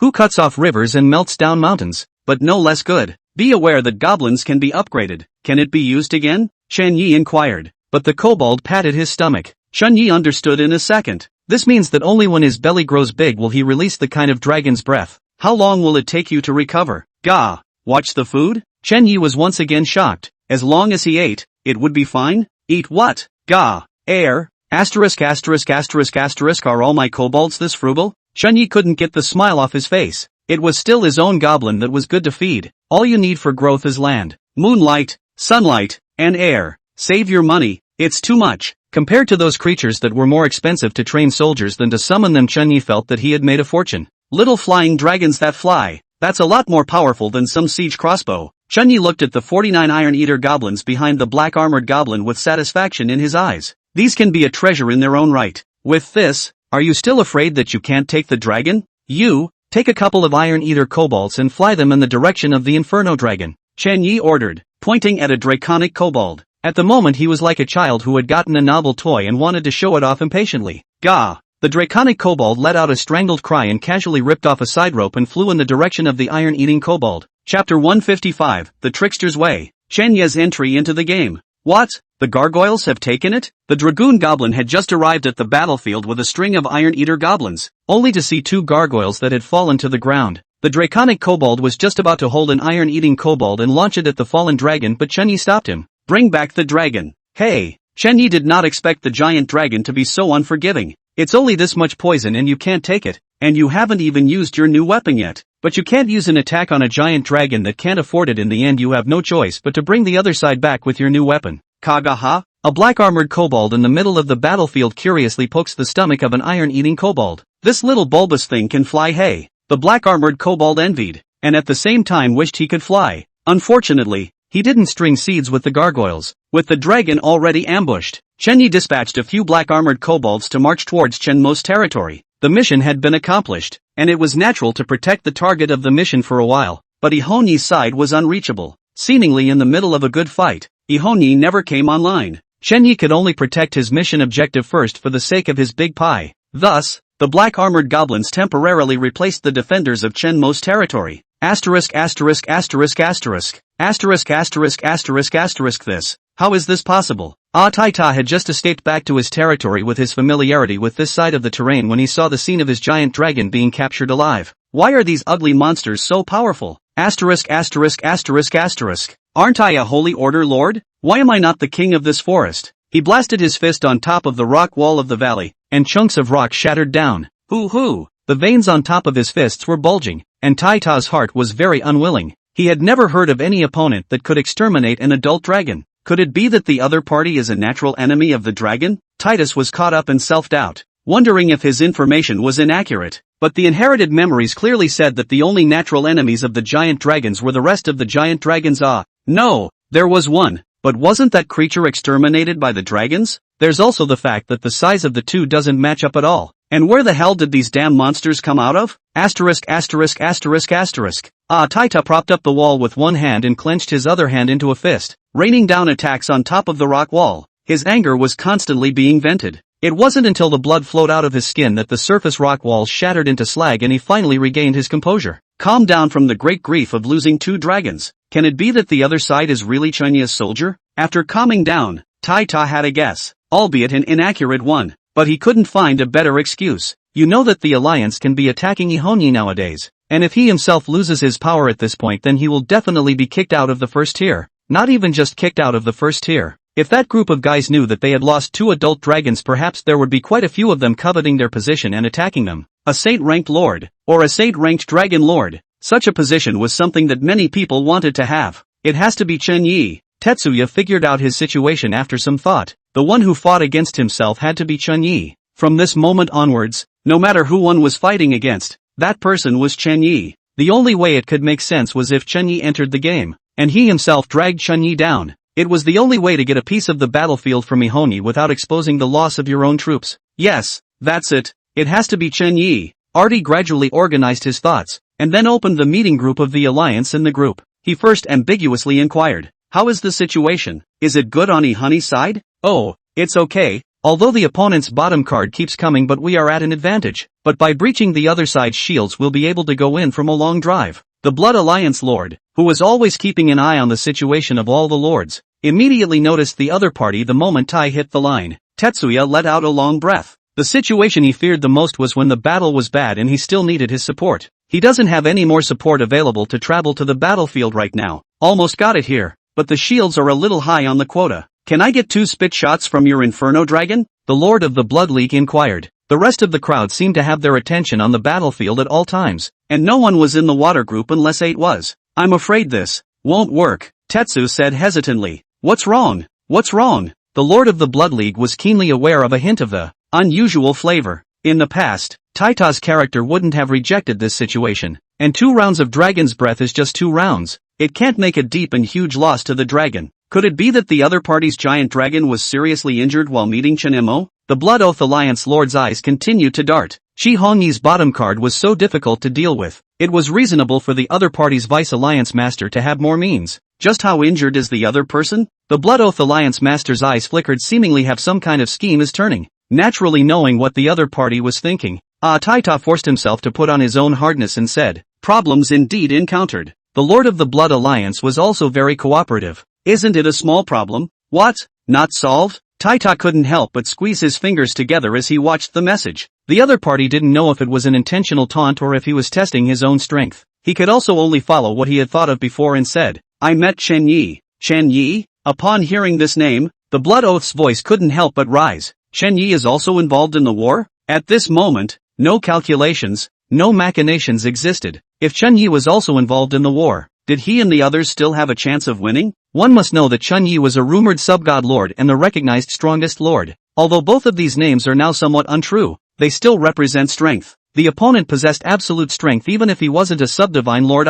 Not really into the game, not meant to be involved, but he slowed down my gargoyle, Tetsuya said in a fox-like manner. The Blood Oath Alliance lord frowned. You mean to say that he participated in the war but did not visibly make an enemy of you? Tai typed in affirmation. Yes, but I don't know what the other side is thinking or how long I can hold them off, so you'll have to be quick. There was even a hint of anger that filled Taita's language. It was as if he was angry that the allied forces had asked him to hold back the great Buddha that was Chen Yi. You, the Blood Ally Lord, wanted to say something, but in the end, it turned into a long breath that poked out. I see, you try to stall a little longer. No wonder Taita hasn't been coming, so it's because he's being held back by Chen Yi. In that case, it's not the time to hide. If these 2 extremely powerful lords were allowed to join forces, no one knew what would happen. The Blood Alliance Lord looked at the shield in the center of the battlefield, which still had 3,000 left in its shield. Since the battlefield was becoming more and more troublesome, it was time for that shield to shatter. You're right, aren't you, sweetie? He suddenly whipped his head around to look over his shoulder, which had somehow developed a semicircular bug. The bug turned its head towards the Blood Alliance Master, followed by an anthropomorphic, wry smile. Snort. Chapter 156, The Dragon's Natural Enemy. Latest news, Chen Yi entered the game. Gentlemen, I don't need to tell you what's going on, do I? The message from the Blood Alliance Lord was delivered in the fastest way possible to every lord's ears. Is this the worst news? Eastern Ironheart inquired with some snark. As one of the extremely strong lords, Chen Yi was looked down upon by most of them, even though he didn't perform a lot of the time. Yet no one can truly ignore this one. After all, there was a long period of time when he was above everyone, and even Ihonyi was steadily pushed down by this guy. Sort of. Please don't hold back. The Blood Oath Alliance Master hit the nail on the head. Although the worst-case scenario was expected to include Chen Yi entering the game and helping Chi Hongyi, but no one wants to face this phenomenon, because again, that means more losses for yourself or your alliance. War without profit is not liked by all. Well, in that case, let's all come out together. No one should hide. These words were said by Eastern Ironheart in the group.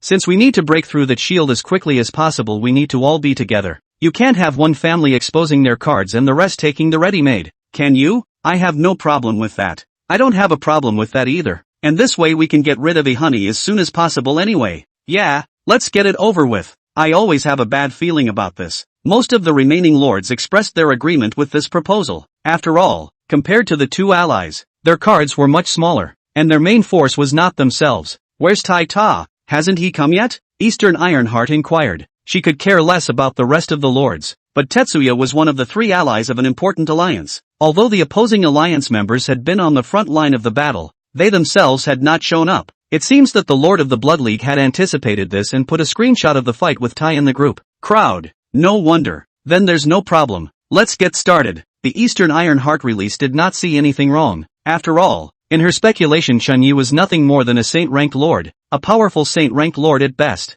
And it was perfectly normal for a Holy Order Lord to be held back by another Holy Order Lord. He even thought that Chen Yi might not necessarily be able to beat Taita. In this age of rapids, everyone's development is rapid. Chen Yi was like a flatboat, leading the crowd before. but now he was disappearing. Perhaps he was walking the wrong path. Perhaps he had encountered some undercurrent. In short, he was no longer ahead of the crowd. The force and pavement are the best proof. The fastest way to get resources is none other than trade between lords. Chenya's random alliance was hot but too small to be a threat. In that case, let's not hide anything. I'll make a sample. The Lord of the Blood League touched the half-circle of bugs coming out of his shoulder, and then white light flashed across his territory. It was the tie-broken teleportation scrolls from Bai Luo He. Buzz. The white light synchronized to the center of the battlefield. Blackness covered the sky. Roar. Already in the battlefield, the snow dragon lowered its roar, sensing the threat from the clouds in the sky. The golden soldier. The echidna. The lord of that snow dragon immediately maneuvered his soldiers away from these bugs. Bone Eater.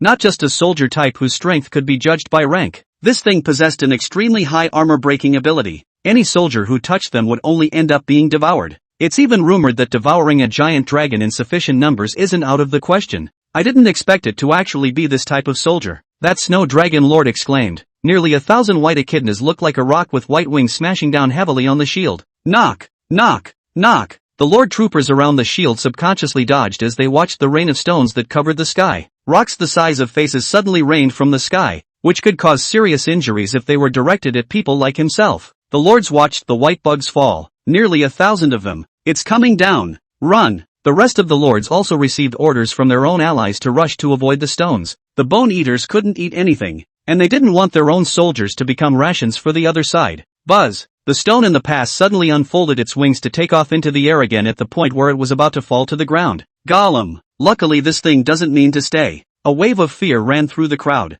Look at the protection value. Someone exclaimed. After the Blood Oath Alliance lord, a burst of soldiers landed. That protection value actually dropped 1,000 whole. Only 2,000 or so shield value left. You know, this is a shield they've been grinding for a long time before. Those bugs just bit the shield on the way to landing and the shield dropped so much protection value. If we let them keep biting, wouldn't it be possible to just break the shield? Yeah, why doesn't the Blood League lord continue to maneuver his soldiers? A lower-ranked lord issued a query. Eyes. With a heaven-shaking roar, a huge buffalo clad in green armor slammed in like a small mountain. Rumble. The shield shook, and with it the protection value dropped another 500. So strong. Which lord's troop is this again? This reappearance of the green ox caused the crowd to marvel. What puzzled the crowd was that this green ox actually just stayed aside after attacking and didn't have the intention to continue attacking. Why don't you keep attacking? The low-level lord didn't understand. Weren't they and the others attacking so hard just to break through the opponent's defense? How is it that everyone has the power now but they don't continue to attack? Both the green bull and those bone-eating worms possessed the ability to easily empty these remaining shields. Roar! The snow dragon roared above the sky, followed by the familiar spitting. Blizzard's spit relentlessly tilted over the shield from top to bottom like a galaxy. Everything around him was freezing fast and the shield was shaking, but it just didn't break. This scene reminded numerous people of the scene when their own territories first arrived. But why did the dragon stop attacking again? Attacks come in zeros and holes. Is the rest of this 1,000 hole reserved for me? Dongfang Tianxin snorted and then also crushed the scroll in his hand. A white light flashed, and then a creature that looked like a giant ape but wasn't one appeared in front of everyone. Strong arms, broad body, covered in golden fur, though not as stunning in size as the first two, but at 40 meters in size it was still like a monster. Ox horn-like fangs hung from his inverted mouth and his crimson-colored hair was as hard as steel needles. Roar! The moment that soldier appeared, the snow dragon on the side actually suddenly burst out of control and charged towards the other side. Come back! The snow dragon lord was horrified, but the snow dragon looked like it was out of control as its giant jaws opened and the tyrannical wind and snow coalesced. Dragon's Breath. Chapter 157, Shield Shattered. Entering the Underworld. Roar! The mountain ape-like monster was not the least bit fearful when it saw the giant dragon rushing towards it and coalescing its attacks, but was unusually excited. Behemoth expression, playful, hideous, tongue-licking, fangs slender as a knife, sharp claws also leaped forward. The look was as if to say, "You hit me first, you made the first move. Do it!" Dragon's Breath. The unstoppable blizzard finally landed. The world was covered by ice and snow, and in the center of the ice and snow, the behemoth was opening its big mouth to catch the wind and snow hard. Eat, eat, eat. This thing, is eating the dragon's breath? This unexpected scene shocked everyone. In their perceptions, the giant dragon was already the existence of the top of the biological chain. There was simply no creature that could compete with the giant dragon. Even if there was, it would be a different dragon. However, a creature appeared before his eyes. Not only did the opponent make an enemy of the dragon, he actually took the dragon's most powerful attack hard. What is this thing? Does this creature really exist? Crap, it's not. Gollum. The Lord swallowed his own gag halfway through his sentence, because in his perspective that Behemoth's giant hand actually did receive the opponent's dragon's breath hard.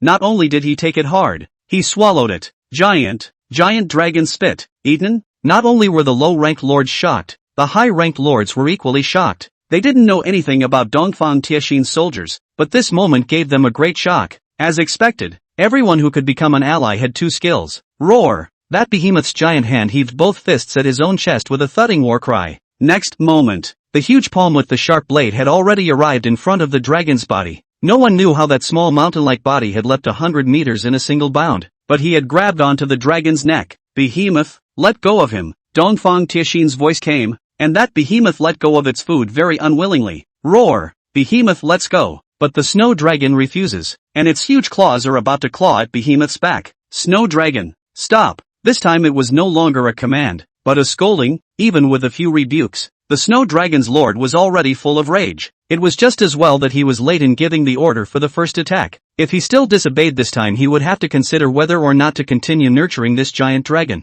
Anon! The gargoyle felt the anger emanating from the lord stopped very reluctantly. The huge wings intentionally or unintentionally flapped a tornado on the ground. Behemoth's eyes closed comfortably as he felt the pleasant little breeze, and the lower-ranked soldiers below had a hard time. The wind created by the dragon made it difficult for them to stand. Come back! The snow dragon lord ordered again, and the snow dragon reluctantly flew back into the sky where it had been placed to stand. Dongfang Tiexin smiled and did not pursue that snow dragon lord of the party. The behemoths of this world had already become extinct, and that dragon probably didn't expect that his natural enemy would actually appear one more day. It's a shame that Behemoth has not only reappeared, but is going to get more and more numerous. Go smash that shield. Eastern Ironheart pointed at the distant shield and gave the order. Behemoth grinned, his massive body running up the smoke and charging toward the shield with his hands held high. Bang! The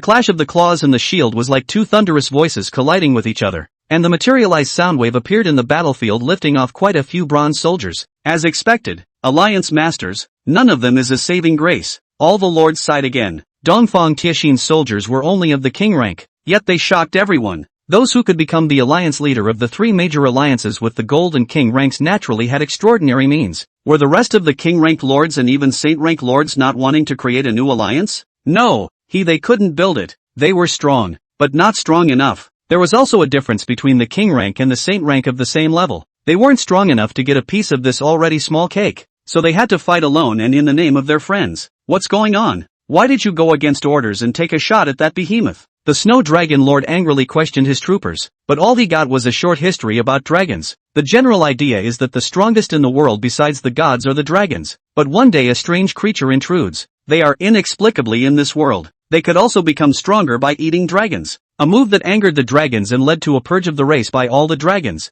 Gargoyles are powerful, but behemoths also develop their race at extreme times. Both sides experience a bloody battle, and after the bloodbath the dragon wins by virtue of its numbers and heritage. Eventually the bimbo is banished. Although Behemoth was banished, the aversion to Behemoth was deeply engraved in the inherited genes of all the dragons. So it is. The Snow Dragon Lord was silent, but today's situation made it impossible for his dragon to continue to fight against Baiman, because of the other side's king-ranked soldiers. According to the rules, the summoning conditions of the king rank could be lower than those of the saint rank. That is to say, that there are more than one or two bimbos on the other side. He didn't want the gargoyles he had managed to raise to die. I know things. Stabilize yourself first. The Snow Dragon Lord had mixed emotions. If you want to develop yourself in the future, you're afraid that you won't be able to get away from Behemoth. But is the other party really something he can fight against? He thought for a moment, and after a few seconds his eyes suddenly lit up. It's not impossible. If I get the secret of Ihonyi Spring Water Advancement to wirelessly summon a giant dragon,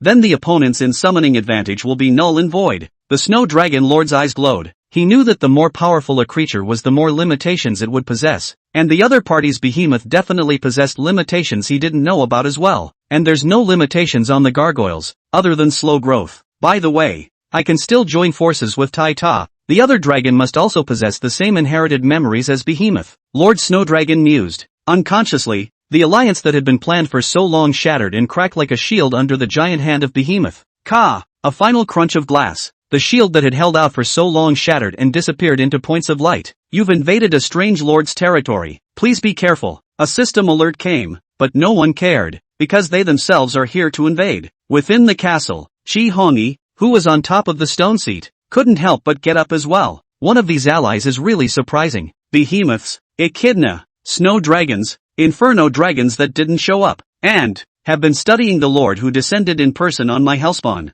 Nice. Really, nice. Ihonyi got up and even subconsciously applauded everyone. Just along with that applause shook the entire ground. At this moment, all the black liquid on the ground advanced towards Ihonyi's territory. Only this black liquid did not attract the attention of the crowd. The ground shook just a bit. Perhaps the High Lord's trooper moved his feet a bit. Ha ha ha ha ha. It's finally broken. The damn shield broke. Brothers, charge. Someone waved the flag. And the large number of allied forces that had been holding back for a long time immediately rushed into Ihonyi's real territory. The loud vibrations masked the vibrations of the black liquid and the black liquid's form. The crowd was so excited to charge that the formation was in disarray. The opposing lords had lost all their troops, and now could be the time to reap the rewards. They scrambled to step into the scorched territory. Ding! You have stepped into the Underland. All infernal creature attributes in the area go up by 5%, and non-infernal attributes go down by 3%. You have been affected by the Inferno, and your full attributes have dropped by 3%. Chapter 158, Confidence that never fades. Damn,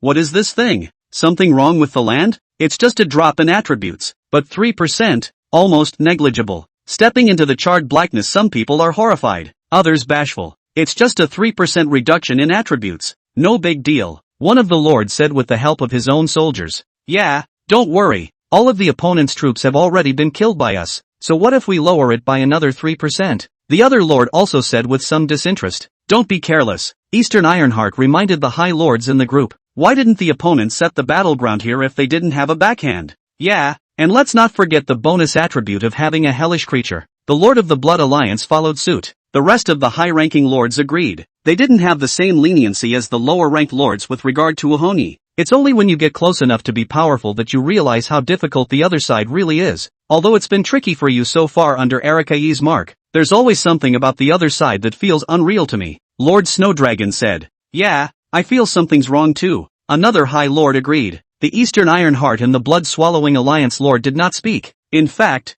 they also felt that something was wrong. It wasn't that the battle was off. After all, gathering the power of many lords, this war was bound to be winnable. It wasn't like Arakaye wasn't strong enough, because the other side was very powerful. Whether it was the 30,000 skeleton soldier species or the 40,000 hellspawn, the opponent's disadvantage is built into the coalition of many lords. If Arakaye only attacked any of them, it would definitely not be something they could withstand. Could it be that Ihonyi's performance wasn't amazing enough? Dongfang Tianxin muttered secretly. But whether it's being the first to start a battle or teleporting across a wide area, she's really done her own amazing job. 2. The Eastern Ironheart didn't understand, and the blood-swearing Alliance Master was similarly puzzled. He watched the soldiers under his alliance charge into Ihonyi's territory. That moment surprisingly felt unreal. There's that hint of unreality, but it makes perfect sense to backtrack based on the current battlefield and the situation today. Ihonyi was strong enough, we worked hard enough, and the other team's cards were out. And what exactly is the problem? The Blood Oath Alliance Master watched the soldiers destroying those rules of the wooden hut inside. The uneasiness became more intense. The enemy was strong enough. They were strong enough. It all made sense as a result. So what step went wrong? The Lord of the Blood League thought deeply. Ha ha ha, there's nothing here at all. I thought Ihonyi had some rest of the tricks up her sleeve. The low-ranking lords aggressively attacked the unresistible house while venting their anger after the battle. Yeah, I thought it was so powerful when it acted so confident and took the initiative to attack us in the first place. How powerful the harm is can't be a match for our allied forces. That's right, we have sent over 200 lords in this time. I'm afraid it's the most powerful group battle, right? I also think. Wait, the Oath Lord listened to the low lord's speech as if he had touched on something. Wait, I got it. The lull, the doubts in his mind seemed to unravel. I know what's wrong. Confidence, be confident. The bloodthirsty ally hastily posted his findings to the masses. Something's not right. Arakaye is confident that she hasn't disappeared. Confidence hasn't disappeared? The statement of the Blood Alliance Lord immediately drew different kinds of suspicion. What confidence hasn't disappeared? And what is the Blood Ally talking about? Yeah, confident. Is Ihonyi confident? It's not still the case that we breached the guards, a high-ranking lord said in disbelief. No, Eastern Ironheart realized the seriousness of the problem. It's Ihonyi's confidence. Just confidence. Her confidence is still there. The other party hasn't shown any cowardice from the beginning to the end. She definitely has a card. Eastern Ironheart added. When the playwright thinks about it, it seems that it's not us who are leading the war today. It's Ihonyi. The Eastern Iron Heart surely kind of carries the trepidation of awakening. It was Ihani who discovered our attempts and took the initiative to attack us to start a war. It was Ihoni's skeletons that initiated the attack on us. It was her hellspawn that came up here of their own accord to die. It was also her initiative to open the shield to let us know it existed. She's leading all of this. The crowd was silenced by the words of the Eastern Ironheart. Dominance? Not us? The lords were a little unconvinced. Surely they themselves were dominant in their subjectivity. For this battle they had plotted for a long time and had summoned all the lords. Everything is going according to plan, but it's just that Ihoni's initiative to attack has brought it all up a bit.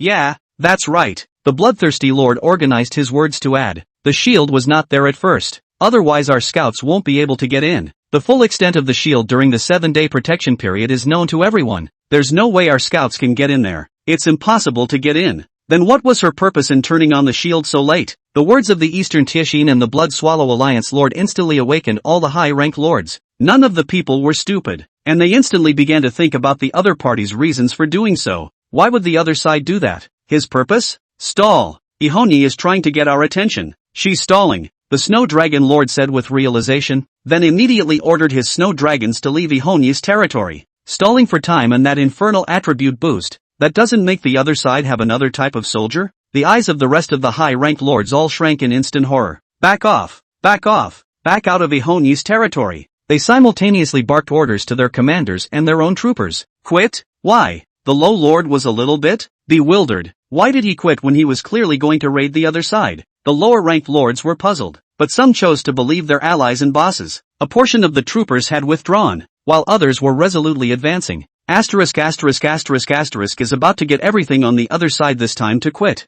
Humph. What I want isn't the other party's promotion secret. I want to be the first to seize Ihoni's conception spring. That low-ranked lord had confidence in his arrogance. As long as one seized the other's territory, then everything on the other side was one's own. The big deal is that we'll share the secret at that time. But this territory is for sure for me. Ha ha ha. Charge, all of you. He commanded his troopers to charge forward. Why don't you all go? The lord looked at his troopers angrily. He was about to give another order, but then he saw a horrifying scene. That's what? His voice stuttered a bit as in the commanding view he linked a glimpse of a high black wall appeared in front of him at some point, and the soles of his own feet and those of the rest of the soldiers had long since become entangled in the creature. Help! Help my soldiers! Whoa! The high black wall kept expanding and then smashed down like a giant wave in the sky. Rumble! Everything fell silent. And the sliver of blackness that made everyone ignore it engulfed every living thing that invaded the territory. Gollum. Chapter 159, Blackpool, Conception. It's a good thing I didn't go. A low-ranking lord didn't know what to say as he watched this appalling scene. The High Lords attacked Ihoni because the other side was blocking their path to resources and had the secret to advancement. And the reason why the low-ranked lords were so obedient was apart from the high-ranked territories promised by the many high-ranked lords. There was also a part of the bold ones that had their eyes on Ihoni's territory. This kind of person rushed to the front with the idea of flying to the sky with the aim of occupying Ihoni's territory at the first opportunity. Help me! Help me! Help! The engulfed soldiers subconsciously pleaded for help as their hands struggled to float to the surface of the Black Sea, but it was soon swallowed up again. A multitude of hands and heads struggled against the Black Sea, and there was a moment of celebration for the many lords. Sure enough, it's a good thing I didn't go in there, constantly swallowing mouthfuls of fluid. None of them could explain what was going on. However, the sky was falling and the tallest man was holding it up, so it was better to leave this kind of thing to the headaches of the allies. What's that black thing? High-ranked lords watching the live broadcast also subconsciously backed away. The black liquid was like a wave that filled the doorway of Ihoni's territory. The sheer size shaped into a nearly kilometer black lake of land. There was a constant struggle in the center of the lake, with people trying to escape. But the lake looked like it possessed its own consciousness, constantly manifesting arms to drag everyone back. How many men were lost? Eastern Ironheart calmly inquired. The events of the party happened so quickly that many low-level lords were unable to react in time. Lost almost 3,000 men. There are lords on the report. 3,000. Eastern Ironheart took a deep breath. Should we be sober or sad that one of Ihoni's underhanded cards took out 3,000 of us? The Lord of the Blood Alliance looked at the 3,000 people who were struggling in the lake. They looked like they were stuck in an asphalt swamp, constantly struggling, but sinking deeper and deeper. It should be more than 3,000. The lake is changing. In flux? The Blood Oath Alliance Lord said. The lords also hurried to take a closer look. Indeed, the lake was actually really changing, getting bigger. The men, it seems, ate it. Some of the lords discovered the reason why the lake had gotten bigger and looked at the black, dead lake in shock. By Luaha, what's the situation at the scene? Are you personally okay? While the high-ranking lords were discussing, the Eastern Ironheart also contacted their own vice allies, and at the moment, above the initial battlefield a white-haired teenager was glowing brightly with flashes of light all over his body and was painting something very frantically. Bound under his pen is a swarm of black liquid. The liquid tried to escape, but he yanked it back over and over again to continue painting and writing on top of the scroll. Baylor River? By Luaha? What are you doing? Eastern Tiashin repeatedly contacted to no avail, until the scroll beside him lit up vibrating that white-haired teenager from his own madness. The insanity ends. The bright white light on the teenager that was used to calm his emotions also finally stops. By Luaha was puzzled and picked up the scroll on the side. How to run outside. You're going to die. By Luaha, dare to ignore me. Your kid has hardened his wings, right? The scroll was just picked up and out popped a classic oriental girl, very dominant, pinching her back and pointing her nose in anger at the white-haired teenager. Are you going to jump out and hit me? Luaha subconsciously shrank his head back, then innocently looked at the young girl in the scroll. Ironheart, what's wrong? What's wrong? Forget it. The young girl was just about to burst into a foul-mouthed tirade but stopped to keep her good looks. How's it going on your end? And what's with all the black stuff around you? Eastern Ironheart inquired as he surveyed the black liquid that surrounded the other party like a stream of water. My side? I don't know. Luaha replied with great certainty. I don't know, and you're still so arrogant. Dongfang Tiashin tilted her head with a twisted face. If this scroll was any more advanced, she would definitely jump out and violently beat this guy up. Luaha resentfully scratched his head in explanation. I found a nice piece of material just now and got a little carried away. I really don't know what's going on out there right now. So, your discovery was these black liquids? Eastern Ironheart inquired curiously. Luaha nodded. This thing should be Chihong's means. It seems to be able to devour flesh and blood. You have to be more careful. Eastern Ironheart, clench your hands into fists and say in your heart, don't get angry. Don't get angry. No one will take care of you if you get sick. We'll teach that guy a lesson when we get back. Any other useful news? Eastern Ironheart inquired.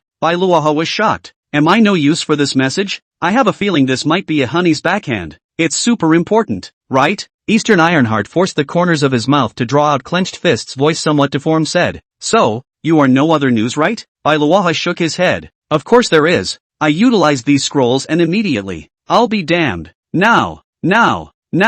Go to the scene. Scene is flooded with this. You're still here reeling my ass. This long sentence Dongfang Tiashin almost with roar and roar after its figure also disappeared in the scroll. It's a good thing the scrolls were set with limited energy in the first place. Luaha let out a breath and said with some fluke. We're all allies. Why should you be able to order me around? Should it be because I have more subs than you? Luaha mouthed off at the disappearing scroll. Making sure the scroll didn't respond, he resumed that evil state. I'm partial to crafting a scroll before going to the battlefield. With that, he buried his head once more in the making of the scroll. Meanwhile, in the territory of Erythro-Iti, the Black Lake had indeed become larger after devouring the Lord, but instead of attacking the crowd because of its expanding size, it stayed still. Not only is it not as raging as it was, it's even calm as a mirror. There is no peace in this mirror. What's that? Sight swiveled with the Lord's voice. Above the surface of the black mirror, a stout skeleton with its head bowed and arms encircled was slowly rising. Chapter 160, Necromancers. What was that? Is this Ihani's backhand? The crowd looked at the bizarre skeleton in the center of the lake. None of them dared to take a step forward. There seems to be some difference from the skeletons before. Those with sharp eyes could see the difference between this skeleton. At least compared to the previous skeleton, this skeleton was going to be a lot bigger. Look, those black liquids. They seem to be uniting with the skeletons. As the crowd watched, the black liquid actually took the initiative to climb up the skeleton's skeleton. Immediately after, an even more unbelievable scene emerged, only to see that the places crawled over by the black liquid actually gave birth to flesh and blood. Although the color of that flesh and blood was black, more like some kind of rotting flesh, the skeleton did possess flesh and blood. The stout skeleton possessed flesh and blood, and something seemed to shine in its empty pupils. This damn liquid devoured my soldiers just to provide flesh and blood for these damn skeletons? Some of the lords were angry and wanted to send their own soldiers forward immediately. However, under careful mobilization he found that he actually had only 2 soldiers left. That is, he doesn't have any more overtroopers to fight other than the current observation troopers. War was the fastest way to deplete primitive accumulation. Just like this bronze lord, whose own troop strength that had been accumulated for more than a month had been depleted in half a day. The war lasted a full 8 hours or so and his troopers held out for more than 8 hours. Never mind, let's leave it to the rest of the lords. That bronze lord had no choice but to give up considering his opponent's strength and his own. Let me. A huge soldier with a warhammer stepped out. The 2-meter height wielded the 100-pound warhammer with a tiger-like grip. Blunt weapons have always been the nemesis of skeletons, and this Warhammer troop has shined in the midst of the party's war. Although it was only silver level, it could press a gold level skeleton to fight. Black liquid crawled all over his body as the skeleton's hole gradually took shape, like an aggregate of skeletons and black rotting flesh, and the polymer is still changing. Tattered cloak, long black machete. That black liquid can actually form not only flesh and blood but also weapons and clothing. It's truly amazing. Some lords lamented as they subconsciously felt the gap between themselves and the truly high-ranking lords. This ability in front of me was out of the range of the average lord. Finally, the changes on that skeleton were complete. He stood on the surface of the black lake, dressed in tattered black robes, a straight long machete in his hand, and a black silent flame flickering in his pupils. Boom! The moment that skeleton was formed, it was as if it had a heart-to-heart that it actually took a jumping step in front of that Warhammer soldier.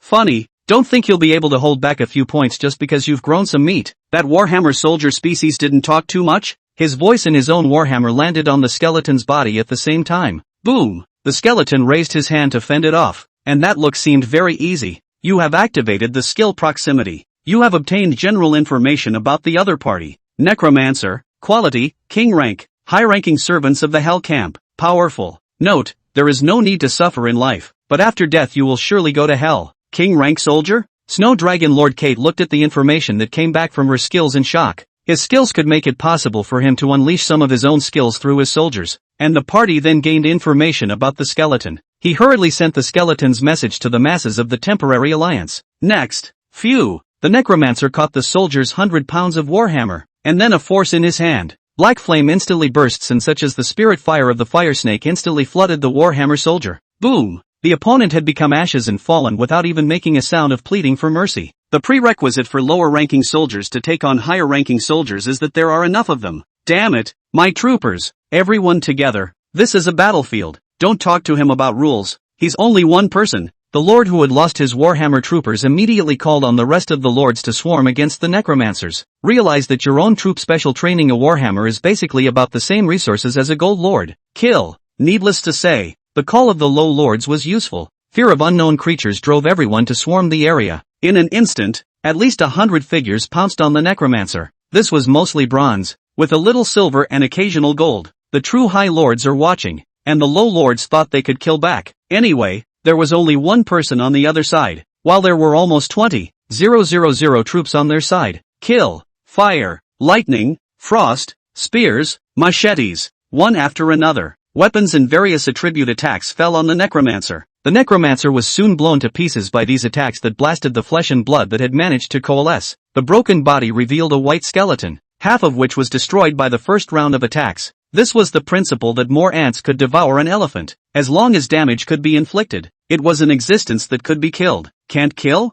That's just not enough people. Good. Follow that trend and finish him off. The Lord of the Warhammer was unwittingly in command, and the crowd was planning to do just that. However, just as everyone was about to swarm, boom, the black flame emerged once again, and it was like a poisonous snake with bones that instantly bit into the crowd. The dozen or so Warhammer soldiers who rushed at the front instantly turned into flaming pieces, while the rest of the besiegers were also more or less stained by the flames. They rushed back, but the flames couldn't be shaken off. Damn, what the hell kind of flame is this? One of the soldiers kept backing away trying to use the earth on the ground to extinguish the flames, but the moment the earth was spread the flames burned even brighter. Squeak, similar to rats was the sound that rang out, followed by a swarm of white bugs quickly rushing up to those who were attached by the flames straight to the people. Next moment, the flames, along with the flesh and blood, were devoured by the bone eater. The rescued soldier looked at his disappearing left and right and the extinguished flames with mixed emotions. Clang! A huge fist fell from the top down completely annihilating the lingering necromancer. The one who struck out was none other than the behemoth. Hoo-hoo! The behemoth flung the flames attached to his palms, but he couldn't shake them off. Just as the echidna was excited and ready to help,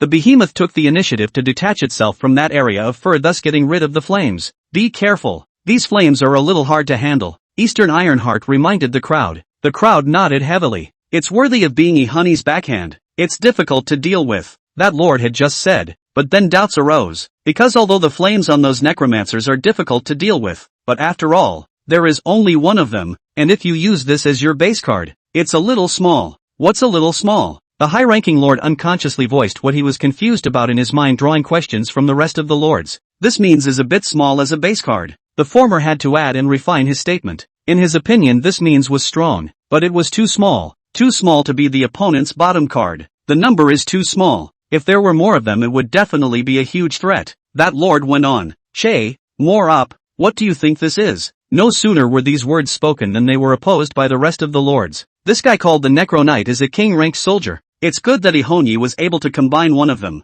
Do you really think she can mold batches of king-rank soldiers? Why not? The High Lord continued. The latter snorted. You think the king rank is a big cabbage that? His mocking words that he wanted to say were finally swallowed in his stomach. Simply because in the middle of that lake, while everyone was handing over their eyes to the battle between the Warhammer and the Necromancer, hundreds of identical skeleton figures unexpectedly reappeared in the middle of the lake. The lake quickly shrinks, the skeleton quickly takes shape. Clang! The flames of the black silence flared up again, and hundreds of necromancers stamped their feet on the lake surface with their hands environmentally friendly and snapped their heads up. In the midst of dusk, the sky followed suit and became oppressive. Chapter 161, Loose Alliance. Hellfire burned on his body, black liquid forming flesh and blood, tattered black robes, narrow-notched machete. Hundreds of the spirit knights coalesced in the center of the lake. 230 necromancers. Kate's voice was almost trembling. The High Lord who questioned Ihonyi's ability earlier was him. But how could he not expect that the other party actually did possess the ability to create king-rank soldiers in bulk?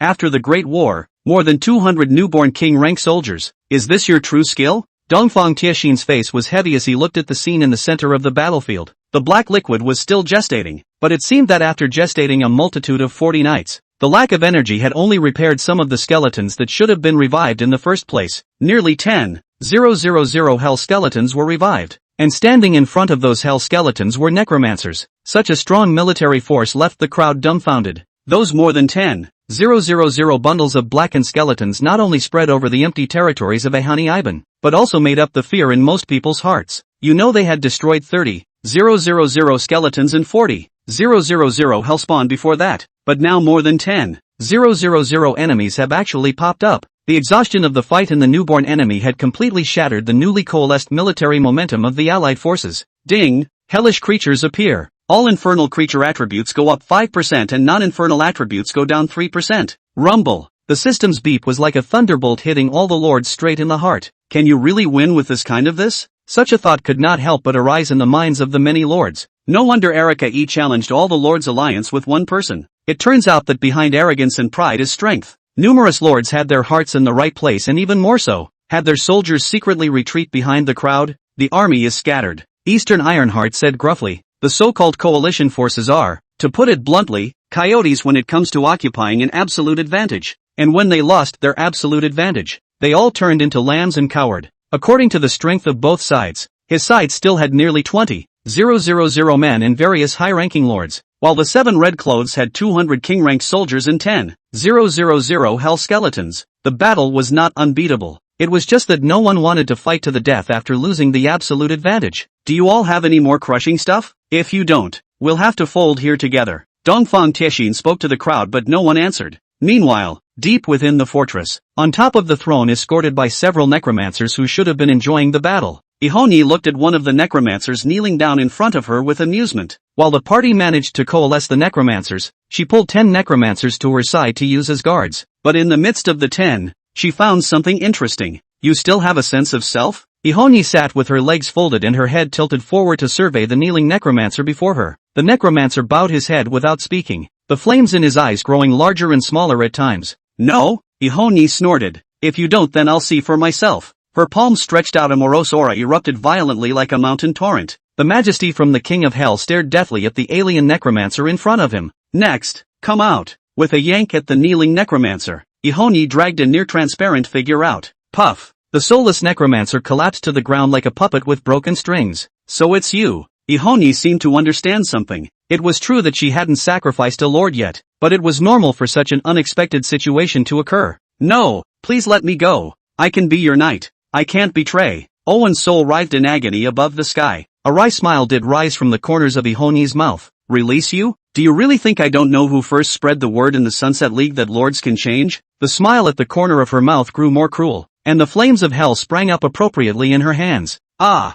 no, don't, please, I didn't do anything. It's that stupid woman, not me. Owen struggled in pain, but his voice grew weaker and weaker under the flames. I didn't think of you when you died the first time, but I must set you up properly now. Ihoni said as the flames in her hand coalesced into a small ball, taking Owen's soul into it. And all Owen could do was curl up and shiver. Anytime he expanded or moved he would touch the flames of the territory around the orb, thus causing himself great pain. I'll refine you when the battle is over. Ihoni never felt like a good person. And good people, they don't live long here. Next, let me see how you will respond. She resumed her seat on her throne, opening her vision link to admire every move of the coalition forces. One necromancer is already so difficult to deal with. How are we supposed to fight so many necromancers? Yeah, and the skeletons, they've come back to life. By the way, these newly born necromancers wouldn't also possess the indestructible trait, right? If even the necromancer can't be killed, how are we going to fight? The coalition one word subconsciously retreats a small step backward after every word. How about, let's stop in time. With one of the many fears, one of the lords was born with the idea of retreat. Once the idea was born, it spread like a virus. The group chat of the high-ranking lords was also silent, except for a woman, who snorted and crushed the scroll in her hand. Chapter 162, Offend Her. Aren't you afraid of offending me? That's a teleportation scroll. Chunyi looked at what Nan he had teleported over using his scouting technique to scan it. Scroll of temporary teleportation at a fixed point. Small groups of people can be teleported at a fixed point by means of this scroll. Restriction 1, only 10 hours are allowed for making scrolls, using scrolls, and destroying scrolls. Restriction 2, this scroll is shaped by mystical forces and can only be used between a lord and his lord's soldiers. Note, despite your talent, you are still only an apprentice, so it's a large-scale transfer through something like this. Chen Yi nodded, sort of knowing why the Alliance army could gather everyone together. It's just that this thing is more or less chicken feed. Chun Yi looked at the two restrictions with some difficulty. He had wanted to investigate to see if he could make this means of wide-range teleportation his own. After all, at this stage, being able to teleport your own troops it will considered top technology. Top technology is wanted by everyone, and it is very important to every power. But it doesn't seem to be working so well now. Chen Yi shook his head. Not only can this only be used between lords, it also has a 10-hour limit. Then how did Ihoni teleport her soldiers so quickly? He was curious again about the other side of the battle between the two sides. Both sides of the biggest war between the lords are very strong and both have the skill of teleportation. The Alliance Zone's tactics are understandable. It should be someone who has opened up a powerful sub-profession and just hasn't fully mastered it yet. What about Ihoni? Chen Yi pondered. The Alliance forces had the technology to teleport, which was considered to be expected after all. The way they chose to do it was by siege. But Erika E also gave everyone a surprise before the big battle. She actually took the initiative to prioritize the annihilation of more than a dozen lords. A lot of thinking and still no results. I thought I was the lucky one, but now it looks like it's better to be careful. Chen Yi shook his head. The world is full of opportunities and dangers, and the next moment you may be a great man or the next moment you may be dead. Just like before, Chen Yi thought that he was already strong enough, and he wanted to simply go out and observe. But then Yaden sneaks up on him. 1,000 precautions are necessary, but accidents are hard to prevent. Well, it was decided not to step out of one's territory until one has absolute strength. Chen Yi made a secret decision, and the desire to become stronger became even stronger in his heart. I don't know where Yaden has gotten to. When can I sell my gargoyle? Switch of view to see. This grand scale and far-reaching battle of the lords has nothing to do with himself. He just wants to develop his territory in his own way. Wait until the Dragon of Inferno is brought back. Wait until the Frost Dragon is sold. Wait until you work with the Heidi family to take the city of Os and invade the borders of the empire. One's own strength doesn't come overnight, but one is definitely strong enough to be at peace. Every step he took was very solid and determined. Since the lords among the wills of the Atlantean world are just parasites, let's be good parasites. He, Chen Yi, didn't want to be the king of the parasites. He only wanted to be the parasite that drilled the deepest and ate the fattest. The idea of retreat, once created, spreads like a virus. There was also silence amongst the group chat of the High Lords. Only a woman, standing over the tall bimbo, snorted and crushed the scroll in her hand. Next moment, in a flash of white light, the woman disappeared into thin air with her behemoth. Bloody hell, these high-ranking lords don't give a damn about us. I'm down to 300 of my 1,000 troops and I can't believe I'm not retreating. All that strength of Ihoni's kind is already very powerful. It's not something that can be defeated at all. That's right, they can resurrect. It's not even a fight that can be fought. Yeah, I'm kind of regretting it. The group chat was overrun by lower-ranking group leaders who, by all intents and purposes, wanted out of the fight. There was no damage to the high-ranked lords, but the low-ranked lords were almost dead. Inside one of the militia territories, the Bronze Lord was angrily pouring out his dissatisfaction into the group chat. My troop type is militia, a common troop type, and if I quit now the allies shouldn't be able to detect my betrayal, right? He was a low-ranking lord of the Sunset Alliance. He was the first when he rebelled, and he's the first who wants to go back now. There's an old saying that a wallflower falls on whichever side is strongest. As the situation stands now, it's unknown whether the Confederates will be able to pull off a victory, because those high-ranking lords haven't really put up a fight yet. But Ihonyi had already shown her strength. A siege of over 200 lords. Multiple lords besieging one lord, fighting for a full 8 hours, yet only just stepping through someone's door. This fight is for whichever one of you likes to fight. I am not wanting to put more into it. This lord cursed angrily, and then he called on his soldiers to rush back. Damn it, the people from the Iron River Alliance did it on purpose. They actually didn't give us the return scroll. It was only at this time that the low-ranking lords reacted, yet his desire to leave remained resolute. Their own territory is not much far from Chihongi, but 110 kilometers just. Walk back, but also better than all dead there. Brothers, the Iron Box Alliance didn't even give us back scrolls, everyone. Boom. Rumble. That bronze lord was just about to dissuade the rest of the lords, but was interrupted by a loud noise from outside the territory. What is it? He hurriedly linked the sentry tower's own troopers, but only just before the link was already broken. Immediately following that was the news of troop losses. You lost a militia member. You lost a. You. This. What's the situation? Erika E. killed over here? Why am I losing my soldiers so fast? The Bronze Lord was very panicked. He couldn't connect his soldiers at all because his own soldiers fell like grass. Your territory is being invaded. Please defend your territory in time. Your territory is being invaded. Current progress 30%? 70%. Who the hell is it? What's going on here? The powerful pressure and successive deaths made him cringe at what horrors must exist beyond his tomb. Your territory is being invaded, currently at 90% progress. Asterisk asterisk asterisk asterisk. The Lord snapped out with a furious curse. If you don't come out, your territory will be completely encroached upon by the other side. But when he opened the door, he was shocked by what he saw. Plushpalm's huge body, like a sea of blood fury, is exactly the behemoth. Only to see that the massive behemoth was holding his militia like a toy. And on the shoulders of that giant beast, a woman in classic oriental clothing was standing on its shoulders, looking across it with cold eyes. You are Lord Curia, aren't you? Brush. Oriental Ironheart a couple of flips from the more than 40 meters tall behemoth down. She ignored Lord Curia and came straight to the other's fountain of conception. Gollum. She's the alliance leader of the Iron River Alliance? Curia was shocked at what was in front of her. In the last 1 second he was righteously trying to command the fire to withdraw, but the next second he's blocked in by a 40-meter behemoth. And the remaining 1,000 soldiers in his territory were killed as easily as chopping a melon into vegetables. Dongfang Tiexin converged the strength in his hand into his fist and then immediately threw a punch at the fist of conception. Boom! Click! The crystal above the fountain of conception immediately came with a clicking sound. Cracks all over, like it was about to break at any time. After a punch, she did not continue to strike, but only cocked her head in a somewhat playful inquiry. I don't care about you, Wallflower, but isn't it a little bad that you're pulling the rest of them to withdraw? You're afraid of Chihani's power. Am I, Dongfang Tiexin, someone you can offend at will? Chapter 163, Advanceable, not retreatable. The same thing happened quickly in the territories of more than a dozen lords, and the story spread quickly to be known by all. What?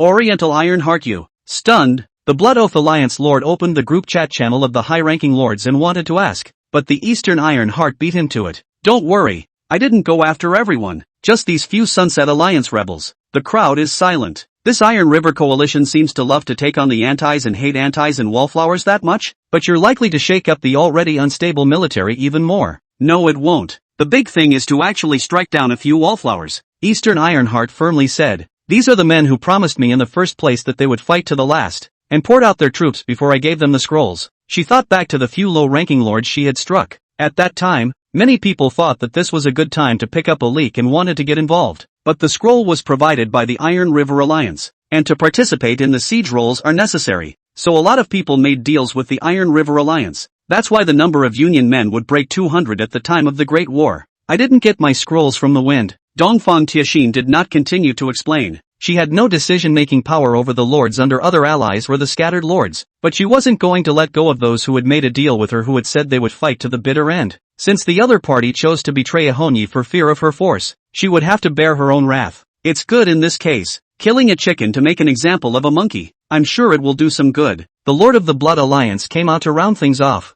There was no reason for him to stop his opponent from making a well-documented and favorable move. So, what next? Just stabilize the army? A high-ranking lord inquired. That should do it already. Kate, the Snow Dragon Lord, interjected. Actually, by this time, everyone has realized that the teleportation scroll is one way we don't have a spool to go back. Kate spoke with a meaningful glance at the ID of the Eastern Ironheart. He had only noticed this in the middle of the DJ Lord chat. I'm afraid that this woman. No, I think it was the big three who thought this up a long time ago. They weren't prepared to give everyone the benefit of the doubt. At first, everyone thought it was a war to be won, so they didn't think about the way back. Even he was caught up in the moment. But now it seems, even if it was a dragon lord, even if it was a holy order lord, the other side should still count. This battle will not change the position of the low lords if they are defeated. Only the loss of troops. The same could not be said for the high lords and the allies of the three major alliances. Defeat would be devastating for them. Whether it's market destruction, economic destruction, or the destruction of the physical level of Ihoni's aftermath, which they can't escape. This, Oriental ally. You guys should have prepared scrolls to go back, right? A high-ranking lord inquired. He also realized the seriousness of the problem from what Kate had said in the party. Of course, but the scrolls are to be distributed after the war. Everyone, don't hide it either. Dongfang Tianxin scanned all the high-ranking lords, then said, a few wallflowers cannot completely stabilize the military heart. To stabilize the military heart but also rely on the power of all of you. The crowd was a little hesitant, as this was beyond their plans. They certainly possess the means to follow up, but once the follow-up means are on, it also means they are even more invested. This fight forced all of them to become a community of interest. Of course, people can also choose to stop and quit in time. The crowd was still hesitating when Dongfang Tianxin had already spoken again. Everyone can choose to withdraw, but if we lose the battle, then it will be you all who will greet Ihoni, she said, focusing her eyes on the ID Kate, because Lord Kate wasn't that far away from Ihoni. At least compared to the rest of the high-ranked lords, his was the closest. If there is retaliation after the fact, the other party will definitely be the first to be retaliated against. Indeed, people have the right to choose, and you all are not wallflowers, the Eastern Alliance, and I will not strike out at you. The Blood Oath Alliance Master's suitable speech. The rest of the Alliance Masters jolted. Yes, among all the high-ranked lords, the ones who could not afford to lose the most were still these three major alliances. And for the Lord of the Blood League to say this would also mean that in the aftermath, if the battle was lost, it wasn't only Ihoni's retaliation that they were going to suffer, but also the retaliation of the three major alliances. It was a naked threat, but no one dared to take it lightly. Now that we have chosen to fight, we must win, and I will send another sub-adult snow dragon to participate in the battle. Unsurprisingly for Eastern Ironheart, the first one to speak in support, it was indeed Lord Kate. I'll send out 7 more adult green bulls and 3 sub-adults. 2. A king-ranked lord spoke. As a king-ranked lord, his troop types are naturally more than that of a saint-ranked lord, but because of the special reason of the green ox, it is quite restrictive. This was as far as he could come up with. Then I'll send another 5. 000 echidna. The Blood Alliance lord saw that the high lords had all started to take out their own family treasures. He also made an example. Dongfeng Tianxin hummed lightly in satisfaction, then said, I can send out another adult behemoth. Sure enough, there are more than just 1 or 2 behemoths of the Eastern Ironheart. Kate sighed darkly. The other side can send 2 behemoths into the battle, then there are at least the rest of the behemoths guarding the territory. What? The Eastern Alliance Master actually managed to send out adult behemoths? The crowd marveled at the statement of the Eastern Ironheart. After all, the behemoth's strength that rivaled that of a dragon had left a deep impression on everyone. Then seeing that one big brother has taken out his own watchful eye, compact high lords are not in a good position to snowball any further. A few moments later, the crowd dished an adult snow dragon, 2 behemoths comparable to Megalosaurus, and 8 high-ranking king-ranked green bulls, plus 30 king-ranked snow sub-dragons. And, after some reckoning in the case of everyone taking out their own cards, their troop strength actually far exceeded that of Ihoni. In that case, the advantage is mine. The Blood Alliance Lord smiled comfortably and looked at the necromancer with less fear. In that case, let's all teleport. It's a new teleportation scroll, Eastern Ironheart said, and then distributed more temporary teleportation scrolls to the group. Luckily that guy by Lua made more of them in the first place. Chapter 164, Your territory hasn't broken through LLV5, has it? This is the High Lord's troop? King rank, holy rank, and that behemoth. My god, there's actually more. Isn't this thing supposed to be a lot more limited? Look, is there another snow dragon flying in the sky? Oh my god, etiolated worms, roaming etiolated worms. The low-ranking lords were stunned by the glow of the teleportation scrolls, after each of which came the descent of powerful creatures. So many powerful soldiers, it looks like the experts of the 3 major alliances have all arrived. Yeah, that doesn't seem so scary to Ihoni. The crowd's originally diffused military spirit instantly consolidated after seeing the high-rank lords' troop types and troop numbers. It's pretty obvious that you have the advantage at this point. Saint-ranked soldiers were the enemy of all men, and Behemoth, who was comparable to a saint-ranked dragon, had 2 of them. as well as the dragon and the rest of the powerful soldiers. The change in troop strength made the lower lords less intimidated. Not only did they not even flinch, but some of them took the initiative to charge. Charge, brothers, the one who kills in early can get the secret of Ihoni. Bull asterisk asterisk asterisk asterisk. My aim is Ihoni's territory. The double troopers, I must get it. The low-level lords attacked for different reasons but their actions were very uniform. Profit drove everyone to attack. Roar, Anan, Moo. High-ranked soldiers also cheered behind them. And the Alliance Army's troops were like locusts crossing the border, quickly covering most of Ihoni's territory. You have stepped into the underworld. Screw Underland. Turn around and absolutely change the name of this dirt. The crowd charged. And by this time the troops had the upper hand. And this so-called increase in weakening had lost its effect. Charge! The Confederates cried out in overwhelming fury. The skeleton army and the necromancers, on the other hand, did not utter a single cry. They merely gazed at their enemies. Subsequently their auras skyrocketed. No words were spoken, but the breath was skyrocketing. They don't like to talk. What can be done with strength is something not to talk too much. The black flames engulfed the skeleton army like a giant wave, while the hell skeletons and the necromancers did not receive a single bit of damage. The flames of hell will not harm the people of hell. The crowd, who had never seen such a scene before, stopped charging for a moment. How do you fight with fire coming out of your opponent? Roar! The army hesitated, but the high-ranking soldiers didn't stop and continued to charge forward. Dragon's breath. The snow dragon was the first to attack the blizzard, soon covered in black flames. Kate knew that high-ranking lords such as herself had to set an example, or else this group of low-ranking lords wouldn't attack at all. Everyone is not a cutie pie. No one is going to do anything that will get them killed. And Eastern Ironheart ordered his behemoth to unleash an unknown roar at the skeleton army. The combined army, after all, is only a combined army, without the slightest bit of discipline. But that's normal. It's too short a time after all. Eastern Ironheart sighed as he launched his attack. Compared to Ihoni's soldiers, their combined army not only didn't have the conviction to look death in the eye and not be afraid to die, they also had their own minds and hooks. It was deadly, but the good thing was that they were outnumbered enough to overwhelm the other side. Facing the dragon's dragon breath, the necromancers used Inferno Flame to fend it off. But just after the dragon's breath came another roar which caused them to spread out. The attacks of the gargoyles and bimbos were very strong, and they could only dodge them, unable to fight hard many times. The necromancers were spread out on top of the battlefield in pieces, while at this time the huge armies of the low-ranked lords also covered up. The two sides are on the verge of a major battle. Squeak! The bone eaters were like a bunch of meat harvesters. Even carrion and fleshless skeletons couldn't escape their devouring. I just don't know if the skeleton still has the ability to revive after being devoured. The orcs rushed at the front, the militia rushed at the back, while the beast troopers waited for the opportunity to support the whole battlefield. The three massive creatures, Behemoth, Green Ox and Dragon, were constantly slapping the ground. They chose to attack those powerful necromancers, and its huge body was also targeted by the necromancers and hell skeletons and thus surrounded. The battlefield was a mess. Black flames filled everywhere. It's true, choosing hell is the right way to go. Erica was still sitting steadily observing the battlefield. Looking at the crowd gathered, the strength of many lords only barely able to fight against themselves, she could not help but be glad that she chose correctly. There should be enough killing this time, so when the time comes, take them with you.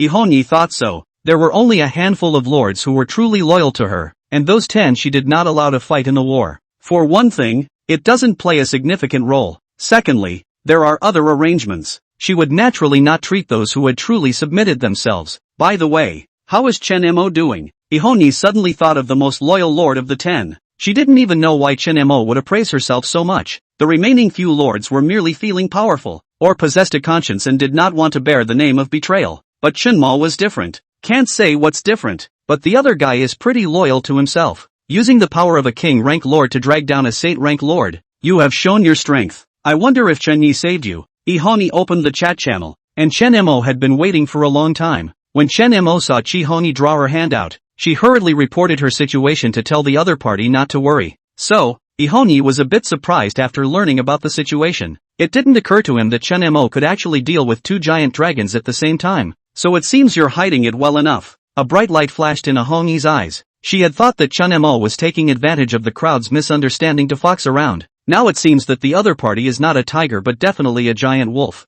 Since that's the case, it's also a good idea to give you some benefits in advance. Ihoni opened Chenya's chat channel. Her life motto is Jarius as well as gushing. She's never cheap when it comes to people who are nice to her. Since Chen Yi had reached this height, there was nothing wrong with telling the other party in advance. Territory. Chen Yi was a bit surprised when he looked at Ihoni, who had suddenly sent a message to him. When you choose, try a different path. What do you mean? Is she, implying something to me? As Chen Yi was puzzled, the other party's message was sent again. So it hasn't broken through LV5 territory yet, right? Chapter 165, Suicide Attack. Spread of Flames. Haven't upgraded the 5th level territory yet. Choose the road and take a look at a different one. Chen Ye's expression was somewhat grave. What does the other side mean by this? Had the other party broken through LV5 territory? But how did she get 2 energy cores? Chen Yi frowned, realizing that his energy core was only obtained by accident. He had thought that Shi Hongyi had also accidentally obtained an energy core, thus upgrading the spring water, thus obtaining the power she had today. However, the other party actually upgraded the territory at the same time by implication? Could it be that the other side has destroyed a neighboring imperial city? Chen Ye's mood was a bit heavy.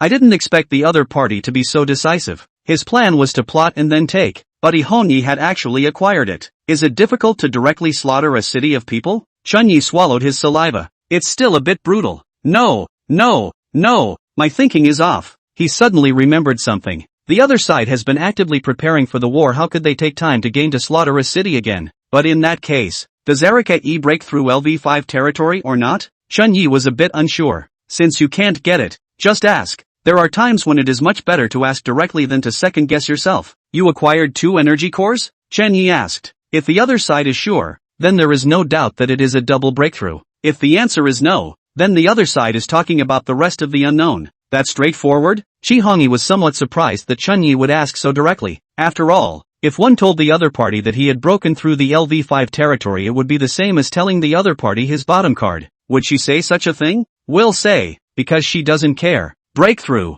The resources here are too little, not enough for you to get more energy cores to advance. Want to be faster, stronger? Try going the other way. Since the other woman had asked, she wasn't going to be petty. The other asked bluntly, and she said bluntly. He had already told Chen Yi in advance about choosing a path after breaking through LV5. Chen Yi couldn't help but nod as he thought about the difficulty of raiding the city. Thanks a lot. Aha. Hongyi replied, then closed the chat. Getting an energy core from a sub-godlord is too passive. One is passive, and the other is too small in number. The other side has only offered 2 in all this time. Although 2 is already quite a lot, but the future development will only demand more. Not to mention, the other side of the request is very strange. Just looking for lords with an evil consciousness. If that day the other person doesn't need it anymore, won't he or she be stagnant? That's what Ihani can't stand. There are no more resources on this plateau. Hell, that's the better option. She looked at the battlefield and couldn't help but sigh. She had searched this area for a long time, and there was no energy core at all. And the promotions that followed were very much in need of energy cores. In that case, the plateau is useless. There's no shortage of things like energy cores in hell. On top of the battlefield, many soldiers should fight bravely. Ihoni's soldiers are not afraid of life and death. The Confederates, on the other hand,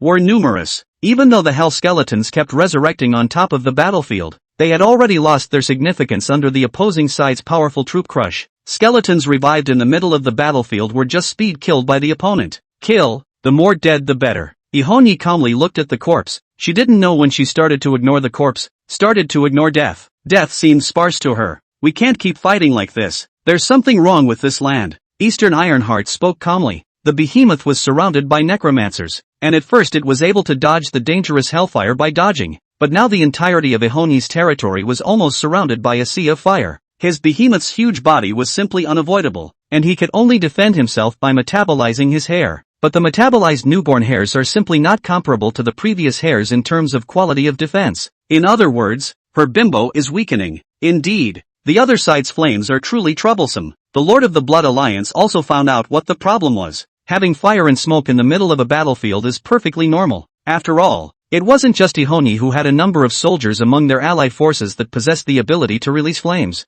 For example, the fiery lion, the fire rat, and the kami. But those flames were swallowed up by the black flames after they showed their heads. And what's worse is that the black flame didn't seem to go out after touching the charred and blackened plutonium. At first no one cared, but at this rate, the sea of fire would be enough to burn everyone to death without a fight. Is there a way to put it out? Eastern Ironheart inquired of Kate. No, I tried that long ago with my snow dragon. It can be suppressed, but it can't be extinguished. Kate's answer made the crowd's heart sink. The dragon's wind and snow can't even be extinguished. Is this flame so powerful? What about you? Can you devour it? The Eastern Ironheart inquired towards the Blood Oath Alliance master. The Blood Alliance lord took a deep breath. It can be attempted. but there is no guarantee of success. Previously, his bony rotting worm was indeed able to devour hellfire, but now the flames of the battlefield were not only more prevalent, but there were also some remaining inexplicable additions, which were not good enough to clear even for him. My gargoyle can't do it, but Artie's Inferno gargoyle should be able to do it, right? The dragon flame of the Inferno dragon can suppress the vast majority of flames, Kate said. However, Dongfang Tianxin was shaking his head. Taita's opponent is Chun Yi. He probably can't spare any troops. There's also a Qin Yi. I almost forgot about that. The Blood Oath Alliance master's mood became even heavier after taking a deep breath. He said, let me work with Kate. The flames should be able to be devoured after suppression. That'll have to do. Kate nodded. He had almost forgotten that Tetsuya was holding off a strong enemy for them. In the middle of the battlefield, the gargoyles and the bone echidna began to act in tandem. The two transformed into a fire extinguishing team and came to a place of fire and inflammation to start suppressing the flames and devouring them. Found it? Ihonyi snorted, her form lying back. What's the point of finding out after all this? Do you really think you can extinguish the flames? With a thought, a necromancer started charging towards the snow dragon. Just one? Kate was a little surprised. He knew that he and the others destroying the flames would surely cause Ihonyi's displeasure and stop them, but he hadn't thought about the other side sending only one necromancer. I might be intimidated by a group of them, but one is a bit of a look down on me. Kate snorted, was preparing for the dragon to attack, but the necromancer was clearly a step ahead. He also reached the feet of the dragon before the dragon's rippling claws fell. Think it's safe to come to your feet? The dragon looked at the necromancer with contempt. It's not a lumbering creature like a green bull, and there's no such thing as a lights-out perspective under its agility. Die. Suddenly, accidents happen. The dragon's sharp claws fell as expected, but the necromancer did not resist. The necromancer was slapped like a balloon with pieces everywhere, but it's the debris that kills. The flame regenerated? The Blood Alliance Lord stared intently at the place where the necromancer's blood and flesh had fallen. The fire they had just worked so hard to put out was actually buried once again by the flames of hell. No, it's more prevalent. The flames climbed like dragons where the minced meat fell. That's when the lords realized they were somehow surrounded by fire. The black flames were like an auger dragon with its ferocious fangs bared, and they trapped all the prey. Chapter 166, A Glimmer of Hope. Dragon's Breath. The Snow Dragon. At the command of its own lord, the blizzard coalesced in its mouth then poured out. The strong wind and snow obliterated the black auger. Phew, okay. Bloodsworn breathed a sigh of relief. Lord Kate, aren't you able to destroy the hellflame here? I almost thought we were actually surrounded by fire. The relaxed tone of the Blood Oath Alliance master wanted to ease the tense atmosphere, but Kate wasn't having an easy time. No, that attack is Dragon Breath. Dragon Breath consumes too much. My snow dragon can't put out more than a few rounds.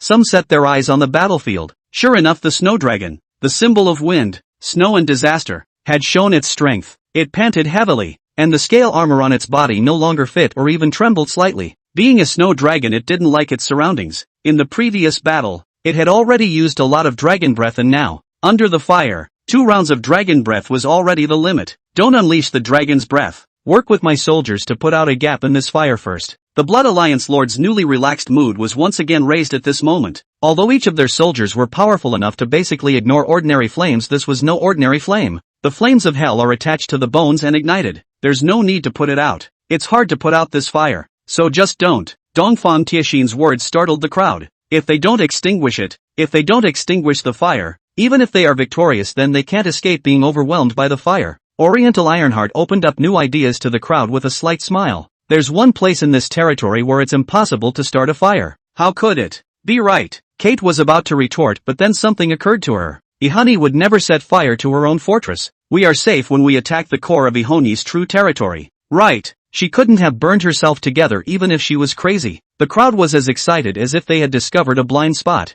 In that case, let's kill them. Yeah, kill it. Kill them so we can live. All the lords began to direct the battle with all their hearts. If he had put forth 10% of his strength before, he was now putting forth 12% of his strength, because if they couldn't kill through Kihirochi's troopers in time, it was them who were waiting to die. Kill! The soldiers became more ferocious under the absolute command of their lord. They didn't even care about their own casualties and started killing hell skeletons and necromancers with their lives. Roar! Behemoth was once again surrounded by the necromancers. Attacked after the dragon's practice, he dared to easily hit the necromancers again. After all, killing these things can erupt into a large amount of flames. While it could care less about these flames expanding the field of fire, most of its attacks are close range. A close range attack is bound to be tainted with hellfire. Coupled with the disgusting properties of that hellfire, the fur on its body was already replaced 23 times at this moment. The new fur all over his body made it very difficult, and this new fur did not give him enough protection. Roar! The behemoth roared in anger, very annoyed with these necromancers who could not be fought or killed. Behemoth, go deal with the skeletons and leave these to us. A group of knights in heavy armor came to the behemoth and took the initiative to take on the task of the necromancer. When the interests become communal,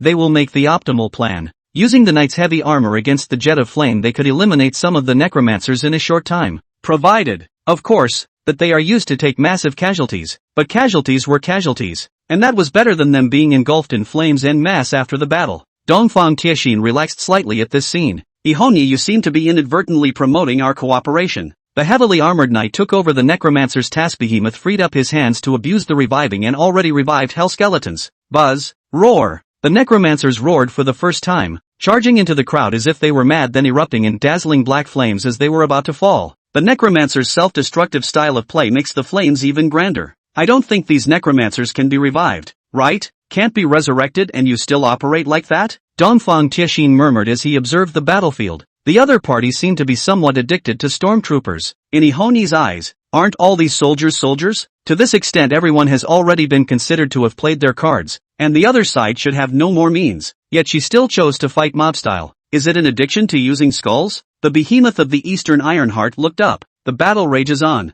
lighting up the entire sky. It was obviously dark, but the flames were still bright. Give up the idea of a dead friend of the road. The lords quickly suppressed Ihonyi's skeleton army with their active cooperation. For a while, the hell skeleton's recovery speed under the compulsion of death could no longer keep up with the speed of being destroyed. The Alliance army kept advancing towards Ihonyi's castle. That's really something. A man rose in the middle of the castle. The unprecedented unity of the lords was something he had not expected. It forced the destruction of soldiers he had wanted to keep. Necromancers? What a great troop type. It's not easy to get them. She was a little sorry, but there was no trace of regret above the action. Necromancers are just difficult to make, not impossible. The real shame is those Hellspawn. Hellspawn were not her soldiers, and the only way to recover them was through breeding. Luckily, Hellspawn breed pretty fast. Ihonyi got up and went to a high point of the castle to look down on the entire battlefield. Beat up my troops, beat up my attached troops, and now my newly made troops. You guys, that's really something.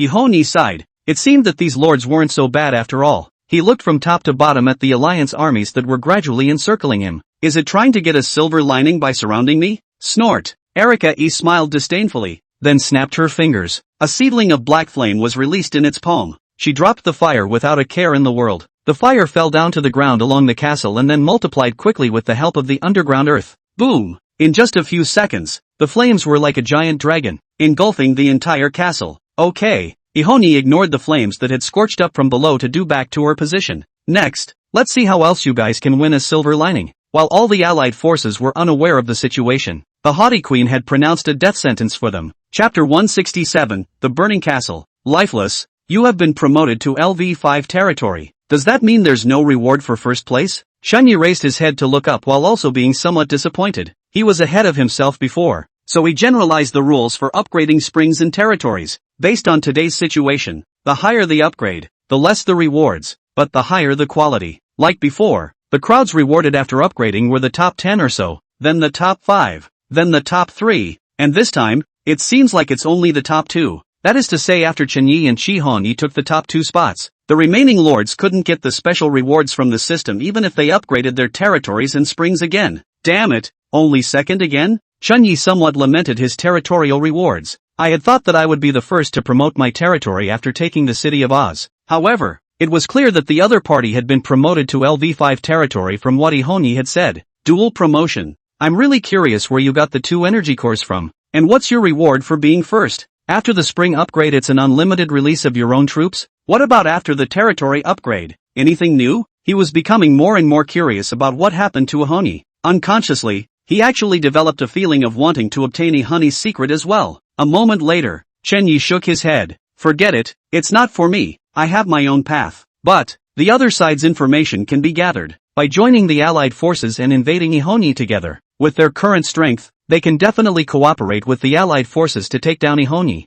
Don't even want the allied forces themselves to have the ability to fight Ihonyi. Without realizing it, his soldiers were already very powerful and he still had a lot of unused energy stones, but it's not worth it. News of the opposing side becomes public news after the battle regardless of which side is victorious. At best, It won't be the first release and it will cost something. It wasn't worth wasting a lot of your own troops fighting Ihoni. This kind of damaging behavior Chunyi didn't like it. To do so would be detrimental. Just instruct Nanha. Chunyi opened the chat interface to ask if there were any of his people amongst the Southern River War. Don't worry boss, there are no people from us in this, but there are people I bought off. Nanha patted his chest in reassurance. Nice, Chunyi marveled, not planting his own men, but buying off the rest of them to get information while avoiding the flames of war burning on him. Nanha is getting more and more satisfied with his own performance. I don't worry about leaving things in your hands, so go ahead and remember to let me know if anything happens, Chunyi said reassuringly. Understood, South River replied. Looks like the boss still cares quite a bit. Nanha sighed, while buying out a few more low-ranking lords and some of the gold lords. This operation may seem difficult, but in reality it is not. Something like intelligence is just a word to the other side, and that lord of today's battle is not a serious loss. Just by answering some information you can get a decent amount of energy stones to use to restore your soldiers. So why not? Besides, if you don't agree the other side will still buy news about the rest of the lords, realizing that there can be more than 200 lords participating in the battle. As a result, the invasion of the South River was very easy. Kill. Come on, that's all the troops left. Killing these last 3,000 skeletons is our victory. The morale of the Allied forces was galvanized in the face of life and death. After all, the only place that wasn't on fire was Ihani's castle. If you want to survive you have to attack the other side's castle. As for whether the size of the castle can accommodate people, like yourself, the answer is of course it can. The Allied forces came in at 40,000 men, and had survived a great battle with the Hell Skeletons, a great battle with the Hell Spawn and a great battle with the Necromancers.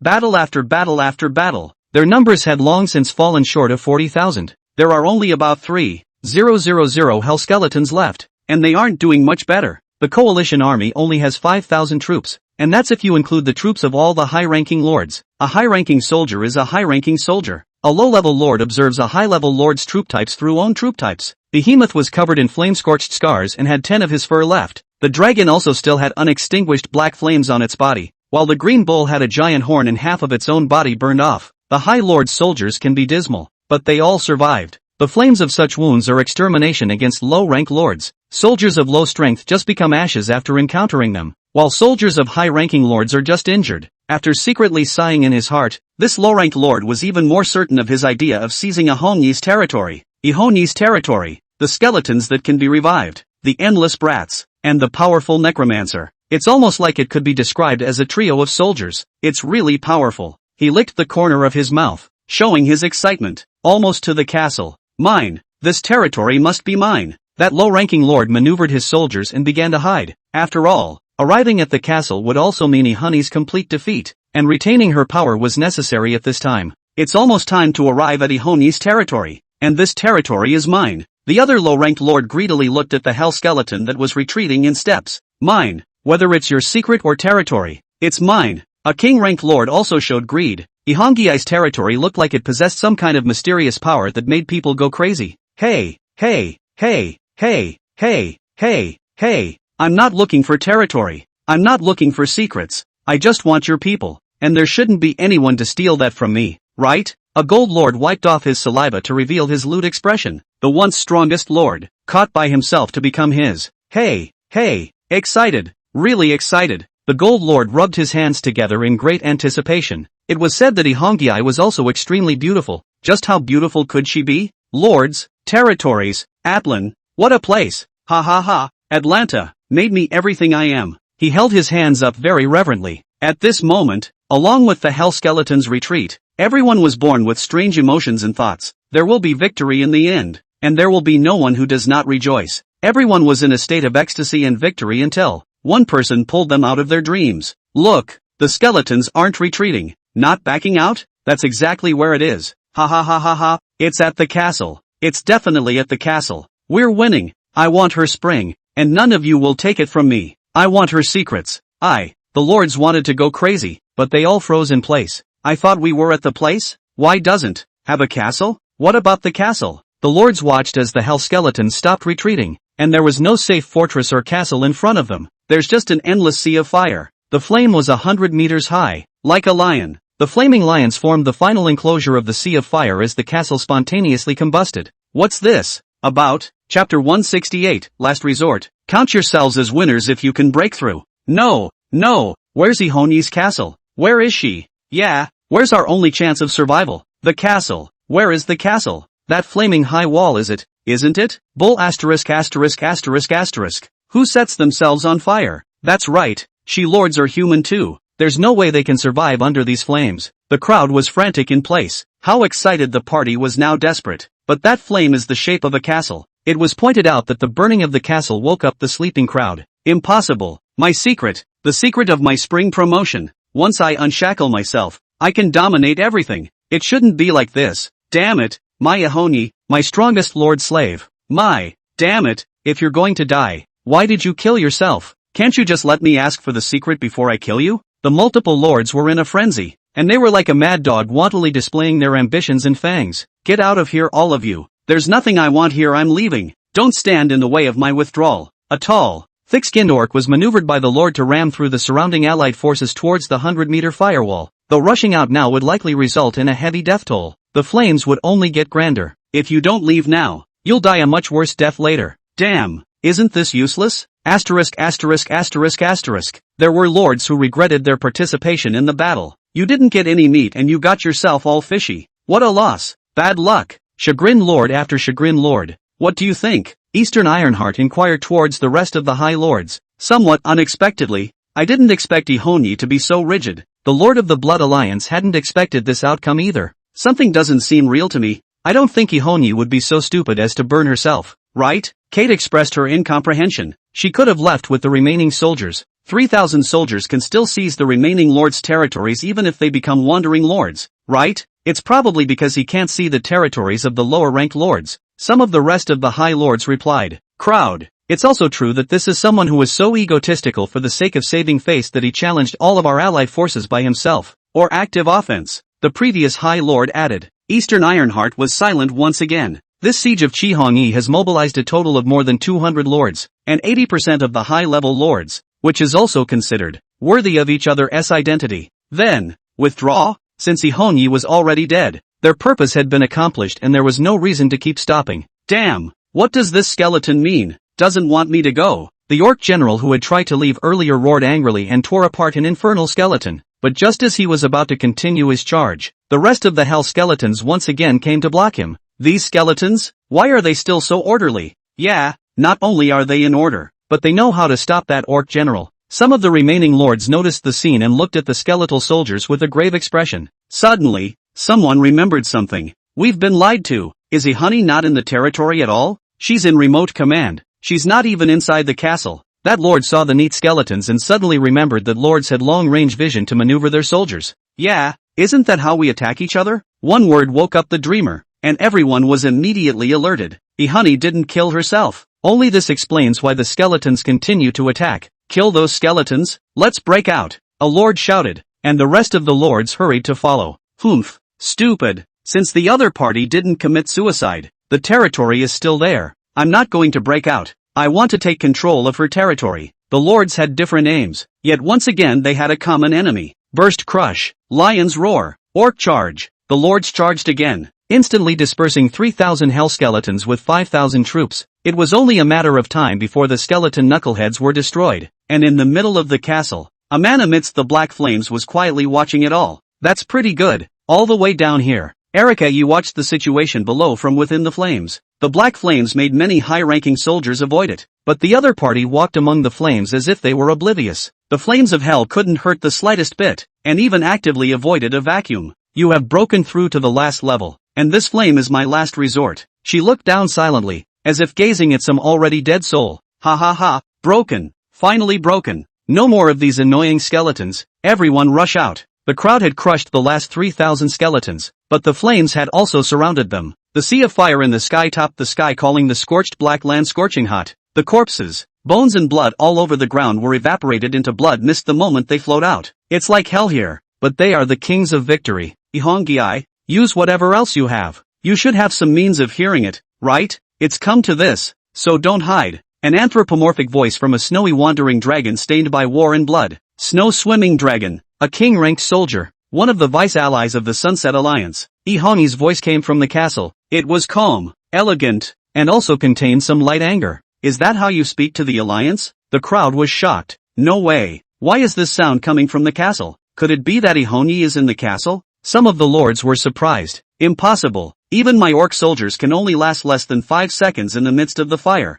There's no way Ihonyi's mortal flesh could be in the middle of a sea of fire. It should be her troop. Her troop can ignore the flames. That snowy wanderer's lord explained. Since we're attacking our own allies, how can we not investigate? What you say is a thing of the past. I am the third lord of the snow wanderer. That snowy wandering dragon's lord said blandly. So it is. The slightly self-deprecating voice was also mixed with a few moments of relief. I thought my alliance was such a failure to make so many of you betray me willingly. So the cuckoo bird stole the house. Roar! Hearing his opponent compare himself to a home-stealing cuckoo bird, Snowy Swimmer let out a low growl of displeasure for a second. Ihonyi, don't pretend to be a god. What means do you have to use directly? The Lord of the Snowy Wanderers said with feigned bravado. He didn't want to just go through Ihonyi's defense one level at a time. The flames nowadays had caused irreversible injuries to the snow swimmers. If he didn't break through soon, he would lose more than 20 snow swimmers. Meh. Ihonyi snorted. She naturally saw through the other party's purpose. The flames on that snow swimming dragon hadn't been extinguished until now, and the opponent's cold aura wasn't as good as the snow giant dragon's, so it could only manage to suppress it, not extinguish it. But she didn't care. She didn't mind this kind of weakling's clever tricks. Ihonyi said very frankly, there are no more means. This hellfire is my last resort. You guys win if you can break through. After the words were spoken, the already powerful hellfire instantly swelled up to consume the last piece of the sky in its entirety under the manipulation of some mysterious power. Boom! The black flames from hell swelled again, the temperature increasing geometrically. The black flames burned a dark red. Chapter 169, Hope in the Midst of Despair. This flame, it seems even stronger. Dongfang Tiexin looked at the black and red flames that had surrounded the soldiers with a heavy expression. In that flame, it looked like a human face was reflected horribly. And what was even more terrifying was that the scope of that flame was shrinking. With the size of the behemoth blood dragon and the green bull, it wouldn't take long for the hellfire to scorch them. Damn it, this flame, what's with this flame? Boom! The extreme heat ignited most combustibles almost instantly, even though these combustibles are not in contact with the flame. Ah, help me, help me. The orcs who had arrogantly tried to use the corpses of their clansmen to open up a path to break out of the flames had actually spontaneously combusted en masse. The burning of hellfire needs to be through contact. Their previous idea was to use the lives of the outermost tier to cover the rest of the orcs as they rushed out of the wall of fire. But now they were not even talking about charging. Just standing here, the flames had already started to burn from the hairs on their bodies. Boom! Dark red flames also burned on the behemoth's body. The behemoth hastened to stimulate the growth of new hairs to replace the burning ones. But in doing so, his already weak physical strength became even weaker, so much so that he fell hard to the ground without standing still. He hadn't known how many times he'd retreated his covered hairs since the battle. The growth of the hairs was accompanied by an energy drain every time. This was not easy for him. This isn't the way to go. We're all going to die here. This fire is too strong. Can your dragon's breath still open a channel? The Blood Oath leader inquired toward Kate. No. Lord Kate's forehead was covered in beads of sweat. He replied with slight nervousness. The snow dragon reached its limit a long time ago and can't use its dragon breath at all. What about that sub-adult snow dragon? It shouldn't have reached its limit yet. The Blood Oath pursued the question.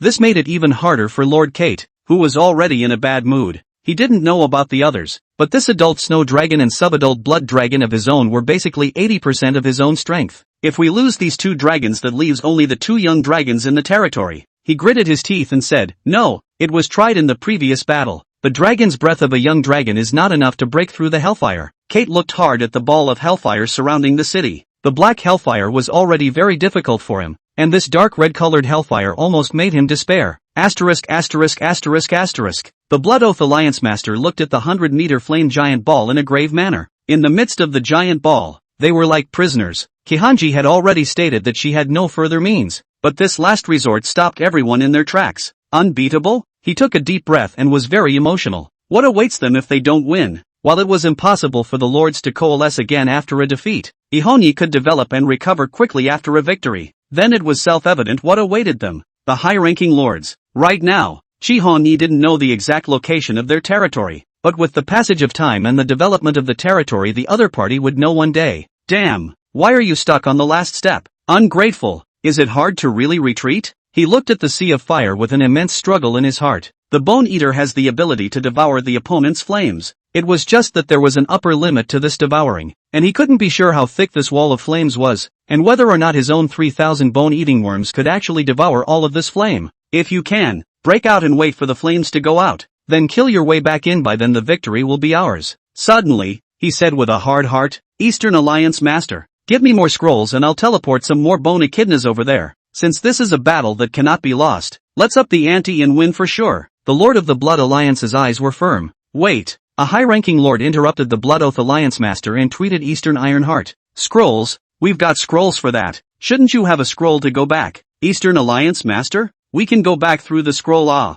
That lord was very excited, like he had found some blind spot. Yeah, with the scrolls, our soldiers can stop dying. We're invincible. Kate was excited to follow. We can use the spool to leave, then wait for the flames to go out, then just come back. This topic was like opening the box of the crowd for a while, but Dongfang Tiexin's next words disappointed the crowd. The scroll to teleport back does have. It's not much, but it's enough. Dongfang Tiexin naturally anticipated the scroll to be used when retreating. In her mind, they would win and use the scroll to leave with fewer soldiers left after the victory. It all fits well with the current state of affairs. They have very few soldiers left and will have to use the scroll to leave. Just, differently, and did not win. Eastern Ironheart looked somewhat unkindly at the lord who had offered to use a scroll to teleport away and then teleport back. Nice offer, but I only have the scroll to get back. What? This immediately aroused the displeasure of that high-ranking lord. There was only the scroll to go back, which meant that it was impossible to come back, which meant that the fruits of their victory could not be picked. So is this still a victory? What do you mean by that, Eastern Lord? Want to take it all for yourself? That lord said angrily. Dongfang Tiexin, on the other hand, cared for the other party with eyes that looked at a retard. You don't think that making scrolls is easy? Making scrolls doesn't consume much, do you? We prepared half a month in advance for this fight. If you, okay, people, don't argue. Seeing that the infighting was about to rise, the Lord of the Blood Oath Alliance hastily spoke out to stop it. He pleaded once again. Lord East, do you have a scroll for teleportation? I'm teleporting some echidna words. He had already made up his mind that this battle could never end in defeat. None of them could withstand Ihonyi's retaliation afterward. Therefore, even if he himself lost more than the rest of the lords in this battle, and it must never fail. But Dongfang Tiexin shook her head again. No, that's a temporary scroll, which you should have scouted out long ago as well, and has a 10-hour limit on its use. Silence once again fell over the circle. Yeah, it's only been 10 hours. The battles today have long exceeded 10 hours. Is this the way to retreat? Lord Kate clenched both fists. Previously, the resoluteness of the Blood Oath Alliance Master had also reminded him of the consequences of failure, and now it was no longer a matter of retreating to stop losses in time. Rather, once the battle was lost without completely destroying Ihonyi's territory, the opponent was able to quickly slow down within a day using the indestructible trait. When that time comes, it will be the death of himself and the others, and the one who will bear the brunt of it will be himself. Confused? Confused? Desperate? Everyone, please open your hands and let me save you. The flirty tone, the flirty language, made the crowd subconsciously construct an image in their minds of flinging their hair back, and a white-haired young man at the edge of the battlefield did. The mania of making the scroll before he looked to the shimmering scroll in his hand swept away. Bailuaha opened a corner of the scroll, and the vacuum formed by the hellfire around him immediately expanded again. Shaking her white hair back, the teenager took a deep breath of blood mist inhaling into her throat. War, that's nice. In the midst of the battlefield of blood and fire, the white-haired boy licked the corners of his mouth looking demonic. Chapter 170, The Gates of Hell. Baylor River? You have a solution to the problem? The crowd looked like they were grasping at straws. Although the person in front of him was a bit lightweight, the other party was the sole vice-alliance leader of the Iron River Alliance, and even the scrolls used by himself and the others were from this person. Don't get too big for your britches. Do you really have an idea? Seeing that his family's fool had stepped forward, Eastern Ironheart was the first to confirm to the other party. Bailuaha was very flirty and messed with his hair to put away his potential madness. He conquered the former with just one sentence. I advanced. Advanced? Eastern Tiexion's voice raised a few degrees. You? What do you mean advanced? She confirmed with some difficulty in believing it. The advancement that the other party was talking about was most likely the advancement of the vice profession. However, the advancement of the vice profession, the more powerful the profession, the more restrictions it has. She was aware of how many restrictions the former scrollers possessed, even to make a first-order scroll from a mundane body. But how could a first-order scroll be so easy to make? Normally crippled scrolls are added, just like those lords who were promoted in the first round. The rewards they received were nothing more than tattered scrolls. To create a first-rank scroll out of thin air with one's own ability, it would require not only a variety of high-ranked materials, but also absolute talent.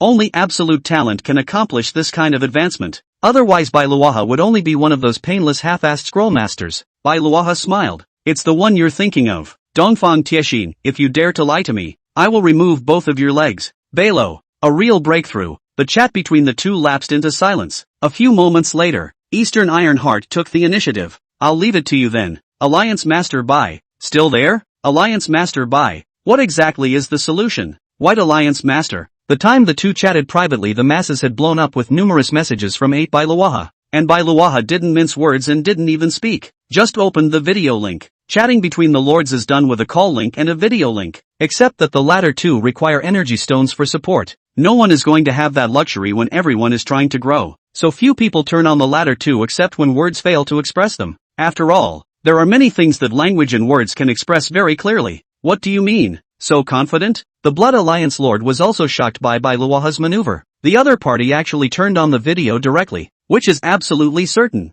What's going on? How did someone turn on the video? So extravagant? It's actually a video link? I heard it costs 10 energy stones an hour. That's enough for me to summon half a troop. What's the point of turning on the video at this hour? I don't have time to listen to each other make small talk. The lords were a bit surprised by Luaha's sudden opening of the video. After all, this is a stressful time of year for everyone in terms of inches of time. That's pretty extravagant. You kid. Dongfang Tiexin's fists were clenched, and he had already thought about waiting for Bai Luaha to come back, and breaking one of the other party's legs regardless of whether he was victorious or not. How dare you be so extravagant? Look, where the picture is. It seems to be a honey's territory. A lord discerned the location of the picture. No way. Someone actually took a soldier's view and opened a live stream. Money with no place to spend it? Wait, that doesn't seem right. Look guys, the view of this live stream seems to be beyond the flames. The lords discovered that this live view was not right, although it was still a 100-meter wall of fire burning. The direction of this burning was not far away. There are lord soldiers out there? But what does he mean by that? Hello, everyone. The Iron River Alliance Balo River greets you all. The figure of a cynical white-haired teenager appeared in front of the live screen body. Knowing everyone's troopers, they're all caught in the flames, so I'll get straight to the point without dilly-dallying. Luaha came to that fire wall alone. The 100-meter wall of fire emitted a rolling heat wave that was a little hard to endure even for a body that had been strengthened. What a strong hellfire. This fire seems to be more prevalent than that black flame. Luaha sighed in his heart. If it wasn't for the scroll, I'm afraid I would have been reduced to ashes at this moment. A lord has personally visited the battlefield? This man is a madman, isn't he? He actually dares to teleport his own body. No, this perspective is so strange. Isn't that fire wall 100 meters? This perspective seems to be in mid-air. Bai Luaha, is he the Vice Alliance leader of the Iron River Alliance? He can actually fly? For a time, Bai Luaha's appearance caused an uproar, and the crowd was amazed by his methods. Let's not engage in meaningless discussions. Alliance Master Bai, how exactly are you going to break through this firewall? Kate inquired anxiously toward the former. Knowing that he had invested 80% of his own troops, if this firewall was not broken through, then his 2 blood dragons would be sunk. Yes, Vice-Allied Lord Bai, my troop types can barely hold out any longer. More and more high-ranking lords showed their panic. They had suffered more losses compared to the lower lords. There's no rush. It's on. Bai Luaha, and in front of the wall of fire, took out his scroll that had been lifted at one corner. The scroll was opened completely with a swish. The seemingly small scroll was actually 2 meters long when fully unfolded. And on top of those 2 meters, outlined in black pen and ink, one strange formation after another is surprising and deep at the same time. Gollum, a lord gulped. How does that black ink feel like it's moving? Alive? Many people have developed this vestigial feeling. But in the way of the emergency of the fire and the call for help from their own troopers, they had to suppress the curiosity in their own minds. Hoo-hoo! The moment that black scroll appeared, the liquid on it kept flowing, pulling in the air seemingly to pull something apart. The air around the flame was already deformed because of the high temperature, and now it was struggling even more painfully as if it was trying its best to endure something. Wow! Stab! Finally that air no longer struggling. A piercing sound of space cracked a huge gap. Boom! In the midst of the brilliant majesty, an even hotter inflammatory chi came from it. The scroll had disappeared at some point, and in its place was a circular arch made up of corpses and blood. The arch was extremely overbearing. The moment it appeared, it continuously transmitted a tearing force in all directions. Veluov, who had anticipated this, hid far away, a mile away, and under the continuous pulling of that arch, the 100-meter firewall that was regarded by the crowd as if it could not be broken through was actually really pulled out of a large vacuum hole by it. The pull is getting stronger, the gap is also getting bigger. No way! Surrounded by flames in the middle of the castle, Lihoni suddenly rose up with a violent cry. She stared incredulously at the red-flamed, dark red blood door. Is this the gates of hell? Chapter 171, Ihani's renewed plea for help. Run out and take this opportunity. Quick! The multitude of soldiers encased in the flaming cage scrambled to rush out at the Lord's command. I'm out. I'm out. I'm really out. The soldier was surprised. The scorching heat of the flames behind him, the eerie aura of creepy breath around? He turned back in horror. That feeling of pressure from hell had not only not disappeared but had gotten even better, and its source was right beside himself. That's like a door? What kind of door is this? The soldiers also realized that the problem was that what saved them seemed to be more powerful demons. Sure enough, only a stronger hell can destroy this endless black flames. The soldier turned around. A 40+ meter bimbo, a 50+ meter green bull, and a 100-meter dragon. The sheer size of it all was huge enough, and even bigger than them was the 100-meter wall of fire behind them that was like a cataclysm. He had thought that the wall of fire was already the strongest means, but now it seems that his side is even better. This battle has seen the intervention of forces beyond the limits of human power. Sure enough, the Lord is God's apostle, and all of this is God's arrangement. Praise be to the great God of war. Praise be to the Lord apostle. Soldiers prayed devoutly. Different types of soldiers were also in a flurry of amazement at the tactics of their own lords. To them, this was the miracle, was the God who stood behind the Lord messenger striking. Meanwhile, Chen Ye's territory. Ho, that's quite an exaggeration.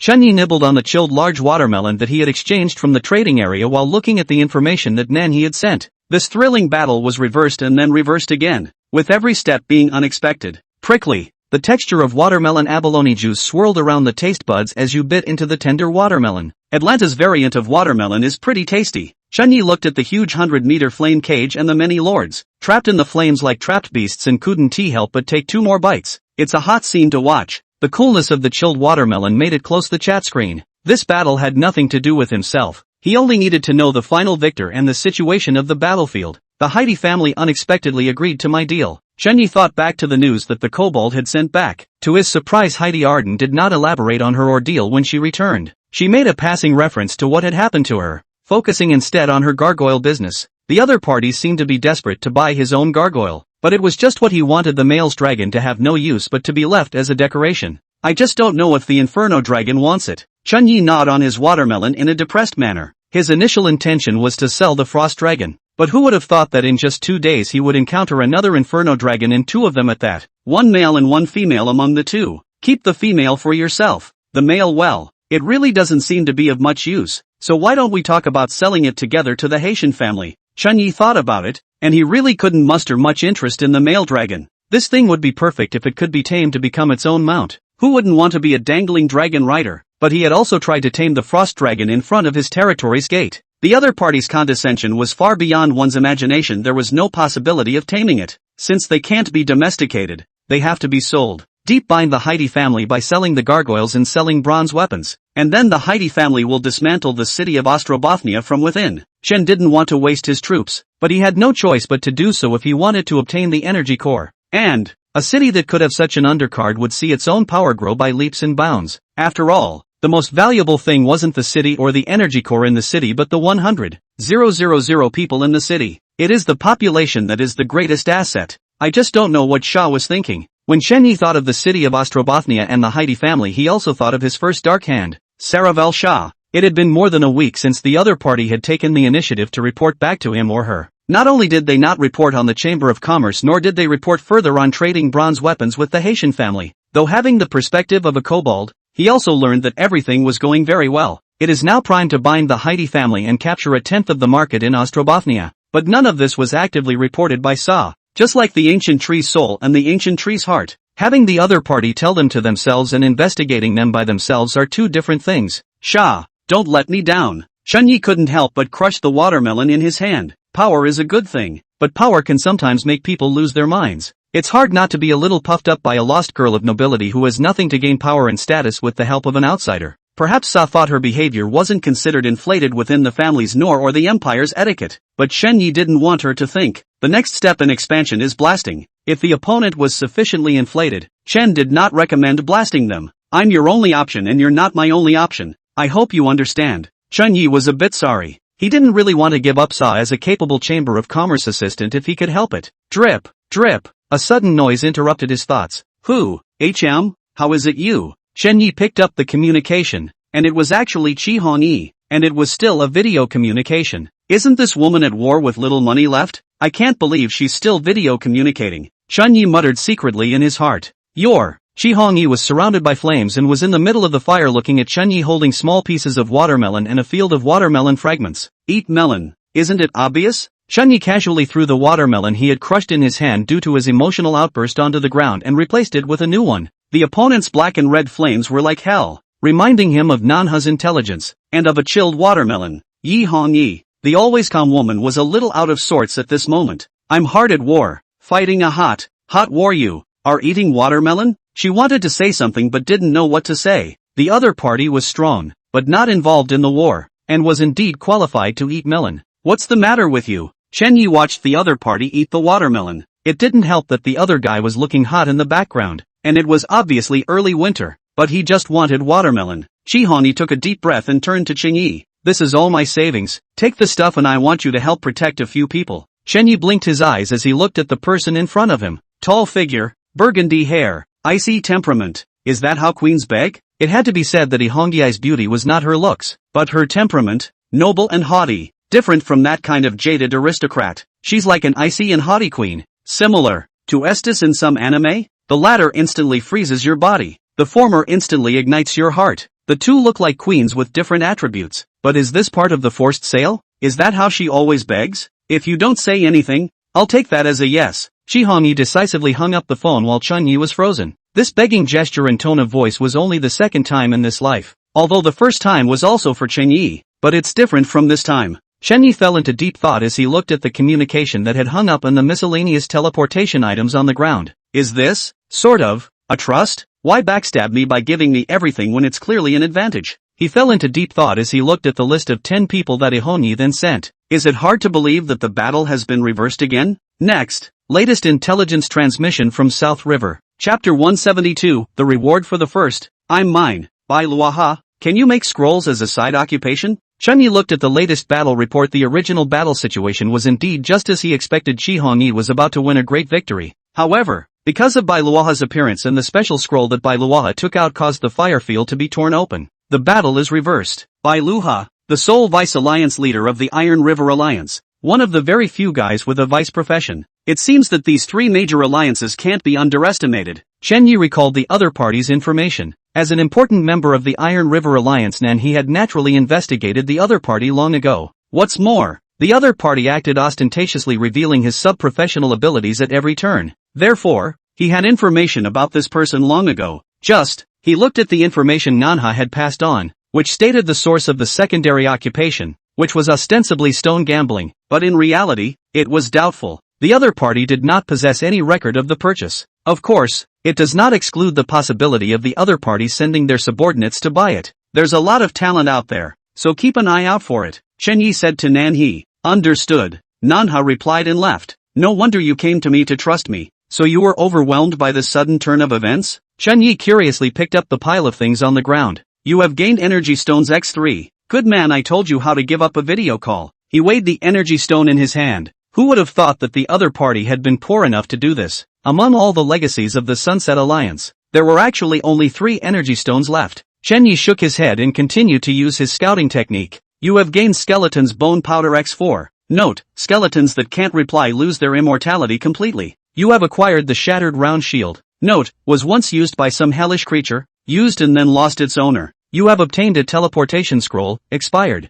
Note, the defunct teleportation scrolls came from the hands of one of the apprentices. You have gained Cluttered Fine Iron or X300. Note, special minerals used for refining fine iron. You have obtained Gambling Stones X4. Note, young master, come and play. A little gambling is good for the soul, but a lot of gambling is good for the heart. You have obtained. Under Chen Ye's scouting technique, the detailed information of each item was explored. There are not only all kinds of resources but also all kinds of common items of life. Rummaging to find the last and even a piece of torn clothes, tattered gown. Note, look at what looks unappreciative guys, this is called fashion. Chen Yi, it's true, one really isn't fashionable enough. He looked at the tattered roll of bodice, with its uneven distribution of holes of all sizes. I didn't realize that Yi Hongyi had this hobby. Chen Yi scared his tongue, but was slightly dissatisfied. It's hard for me to work for you with just this much stuff, sir. He rummaged and rummaged for nothing of note. The ones that are marginally valuable or conducive to conversion are taken to war by the other side. Wait, what's this? Chen Yi had just put down the long, torn dress when the bracelet on his cuffs accidentally fell off. Thought it was an accessory. Why is it separate? he took the quaint bracelet in his hands, and indeed, such a quaint bracelet was a little out of place with the fashionable skirt. Think it got mixed up in the pile. The antique bracelet was the color of bronze, and the two odd little snakes were side by side seemingly trying to bite their tails. Scouting. Chen Yi threw the scouting technique on top of this half-open strange bracelet. No grade, artifact of remnant thunder, mysterious and ancient instrument possessing some sort of teleportation ability. Restriction 1, the range of teleportation is unlimited, but only 3 times per 30 days. Restriction 2, teleportation after more than 3 breaks due to itself requires a large amount of energy stones to support it, and the amount of energy stones required is determined by the distance. Restriction 3, the remnants of the ancient gods may not be used by those who are not heirs of divine power, the chosen ones. Note, he is not a very human being, even if he is broken. Note, wherever the mind reaches the divine power, it will go. This is Gollum. Chen Yi swallowed his saliva. This piece of equipment revealed so much information that he didn't know where to start for a while. Weapons of the ancient gods, which means there really are gods in this world. With so many restrictions and notes, how powerful is this weapon? No, this is a god's weapon. It's only strange that it doesn't have so many limitations and notes. That's what Hongyi used to teleport and start the war early with, right? The Allied forces' means of teleportation was relying on that temporary teleportation scroll. He had also wondered what means Hongyi was relying on. Now it seems like this should be it. Ignoring the distance and number of teleports and having 3 free chances is nothing short of magical. Chen Yi's heart had gradually caught fire, and with this in his possession, he could be said to be in a position to attack and defend, and has more options for himself when he faces the city of Ostrobothnia next. This is the real reward you give, isn't it? Are you trying to divert all the aftermath of the battle to me? Chen Yi wasn't stupid. The other party had given him such a precious thing on the condition of protecting 10 people. There is no doubt that these 10 people are very important to Hongyi. After the battle, the defeated's territory and close lords will surely be purged, and this is the time for me to protect the most critical 10 people. It's really a reasonable deal. Chen Yi's fists clenched smoothly as he brought the weapon above his wrist. This deal, he's next, for no other reason than this artifact. Protecting just a few people. I hope that when the time comes, the lords will not be ungrateful. Chen Yi raised his eyes, revealing a long-lost ferocity. Let's not talk about the fact that the lords had no time to recover after the Great War. In terms of his current strength, even if a lord in his heyday came back to surround him, he would not be afraid in the slightest. The big deal is to recall all of your outside money for a short period of time and then exterminate everyone after realizing it. This equipment should be an upgrade reward from the system. Chen Yi lovingly played with the artifact that could allow him to threaten all the lords at any time mindfully. There was no way something of this level could have been obtained by himself through luck. The only thing he could think of was the rewards after upgrading his territory and springs. The rewards are getting fewer and fewer. And the reward for your own second place is just a skill. Guess that's the reward for being first. It's mine now. Chen Yi stroked the twin snake bracelet, and the twin snakes responded with a soft sound. Next time, the first place won't be taken by anyone. The rewards were getting more expensive and less frequent, and the next one was bound to be the only one. He wouldn't let anyone get ahead of him. Suddenly, he linked the calm to one of the Lord South River had bribed above, asking the other to turn on the video. Chen Yi, who has always been stingy, opened the video for the first time. Or send-offs, or answers. He also wanted to know what exactly Hongyi's backwater tactics were. Chapter 173, Appearance, Yi Hongyi. After a barren landscape in the middle of the vision connection, the multitude of soldiers who had managed to escape stood over the charred corpses. There is no longer any earth beneath his feet but charred corpses. What's even weirder is that some of these corpses are only skeletons, some are only half a body without a drop of blood coming out. What demonic tactics are these? Chen Yi couldn't help but sigh as he looked at the corpses underground and the tall firewall in the distance. A total of 100. 100.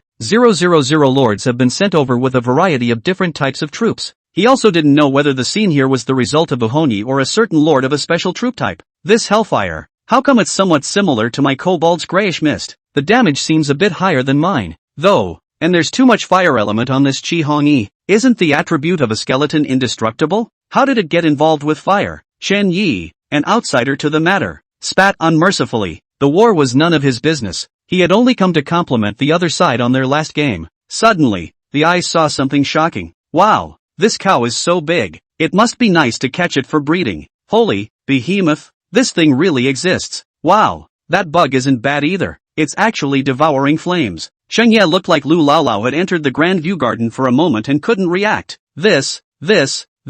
It's all good synthetic material. His eyes glazed over as he looked at one of the Lord's high-ranking soldiers. The lower-ranked stuff, he couldn't look at anymore. But all these higher-ranked lords had redeeming qualities. Is this one a snow swimmer? It was in my ingredient list before. Hey, I just couldn't find it. Holy, a snow dragon? Such a rare breed there. For a moment, his collecting fetish got the better of him. He already possessed a giant dragon with the flame attribute, wind attribute, frost attribute, steel attribute. I seem to have a bond with the dragon. Should I get a whole set of him? While his mouth was dry, Chenyi recorded the identity information of these soldier types he favored and their lords in his small notebook. With these things before using Ihani's artifacts. Oh no, it's my artifacts. Isn't that a handful? Chenyi greedily licked his lips. It would have been very sad to see so many troopers a few minutes ago and not be able to capture it. Because these lords come from all over Atlanta, it's difficult to reach them from thousands of miles apart. But it's different now. With a bracelet that could teleport at will, as long as you knew the location of the other party's territory, it was an extra backyard for yourself.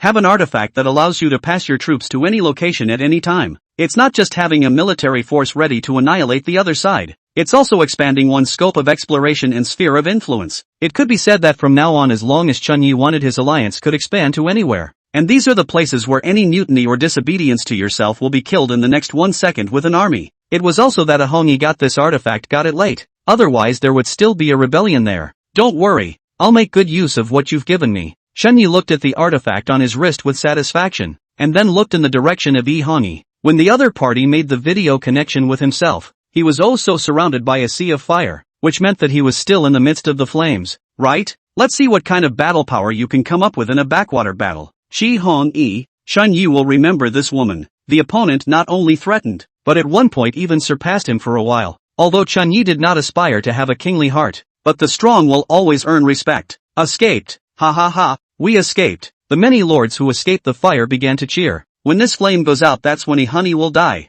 That's it. I'm going to hang this woman. Wastes. Just ing no women. Is there no city pool in your neighborhood? Just go into the city and find it yourself. The war is about to be won and the lords are expressing themselves through their soldiers. The bravado sounded like they had actually been in the war and won it. Instead, the real situation was that the only one whose lord personally arrived at the battlefield was Bailuaha. Bailuaha frowned as he listened to the filthy words of the many lords, but didn't say anything more. The sense of oppression given to them by Erika Yi's frequent means was too strong. Now that it was hard to break the other party's last resort, it was understandable for everyone to release their emotions. Of course, if it came to that, he'd step in and stop it. Strong people deserve respect, especially strong people who have brought so much profit and joy to themselves. He had thought the scrolls were his only pleasure. It was Ihoni who used her blood to help him find something else that made sense. That's kind of not very nice of us. The battle isn't really over yet, and we're not necessarily winning, the somewhat cautious lord said with slight unease. What are you afraid of? Ihoni has said that wall of fire is his last resort. We're all out now, and that wall of fire won't be able to do any damage. That's right. How can she have the rest of her means after all this fighting? When the flames are over, we'll go in and just find her. Unless he doesn't want his territory, or else he'll definitely still have to be in it. Yeah, I feel the same way. I feel like he's definitely underground. Yeah, I agree. The crowd nodded, as if to say, I didn't think about it for a while in the middle of the sea of fire, but now that I think about it, Ihoni doesn't look like much more than that. But they forgot who it was that was desperately begging for mercy and fumbling and panicking in the midst of that fire. This fire won't go out anytime soon, so why wait until the flames go out? An unfamiliar voice came from behind. The arrogant lord turned around with a wave of his hand and said, of course it's because of Ahong. Ahong-yi? The voice was suddenly a few degrees higher, because behind it was no one else but the Sunset Alliance Master, who slowly walked out of the hellfire with a flaming tunic. Yes, it's definitely Ihani. How can she be unharmed amidst the flames? That lord backed up in a panic under the pressure of the powerful aura, and subconsciously actually cut off his first-person vision connection with the soldier.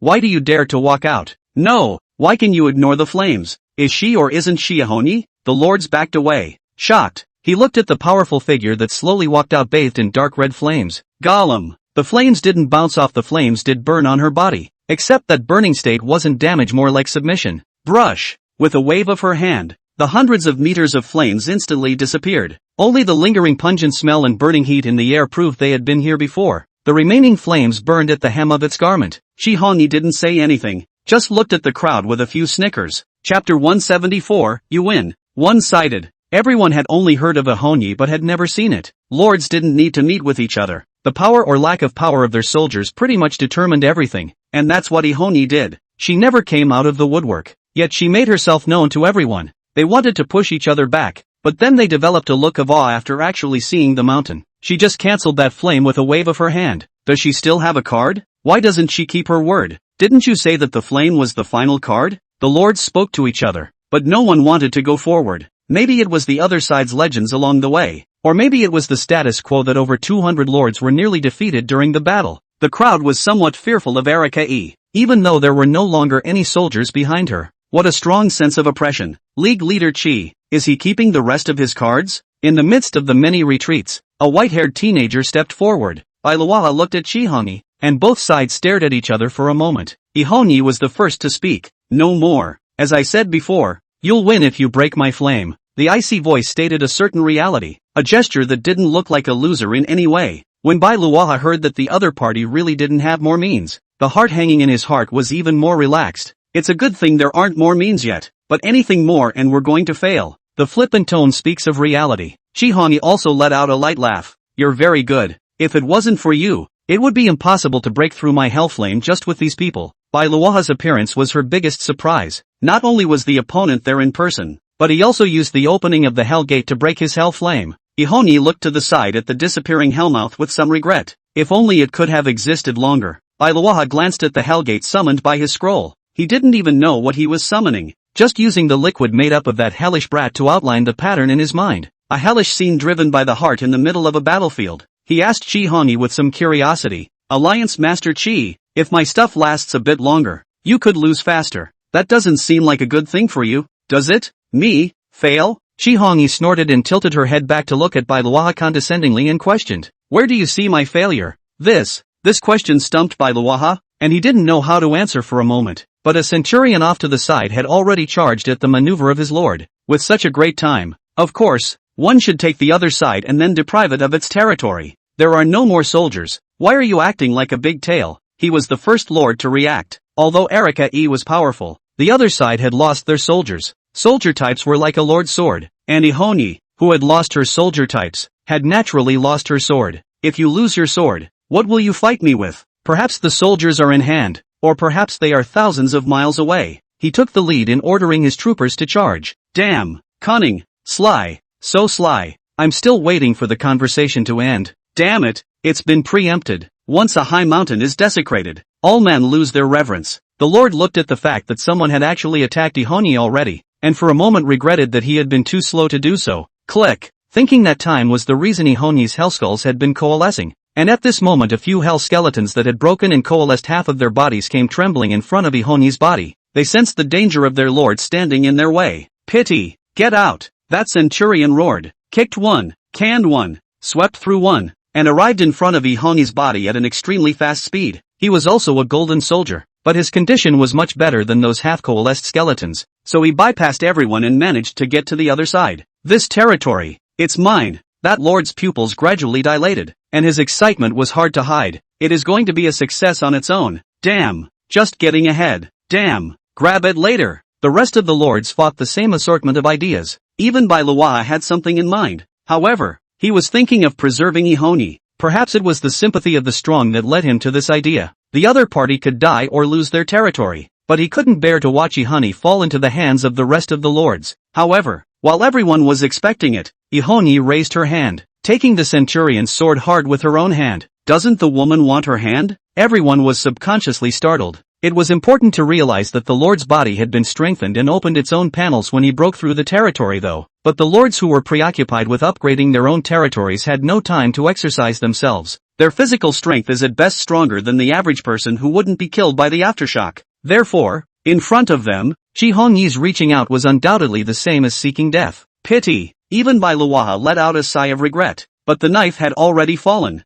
and there was no more chance to undo it. In this situation, unless Erika dodged her opponent's attack on her own, she would definitely lose an arm. But Ihongi's soldiers were already powerful enough. Where would she find the time and resources to upgrade herself? You should know that another reason why lords are reluctant to upgrade is that they can only gain experience by eating the meat of the boss. In turn, the lord's upgrades are very experience consuming. Where does the other side have the extra resources? Brush. Bailuaha subconsciously closed his eyes, feeling slightly sorry. But the next second, boom, a familiar sensation hit him, the hot air burning his skin causing him to open his eyes, only to see that the other party's hand was not only not cut off by the centurion, but even firmly choked the centurion's neck. Woo-woo, the centurion's blade broke aside, as if melted off by something. The man himself, however, struggled in pain to break free of his bonds. The nearly 2-meter strong man was lifted up with one hand by a 1-meter 7-year-old girl, and the latter's hand was like an unbreakable iron hoop. Ihoni looked at the centurion in her hand with a look of garbage. Since when is it okay for servants to interject and interrupt when the master speaks? Boom! Black flames flared up again on top of Chi-Hong's slender palm,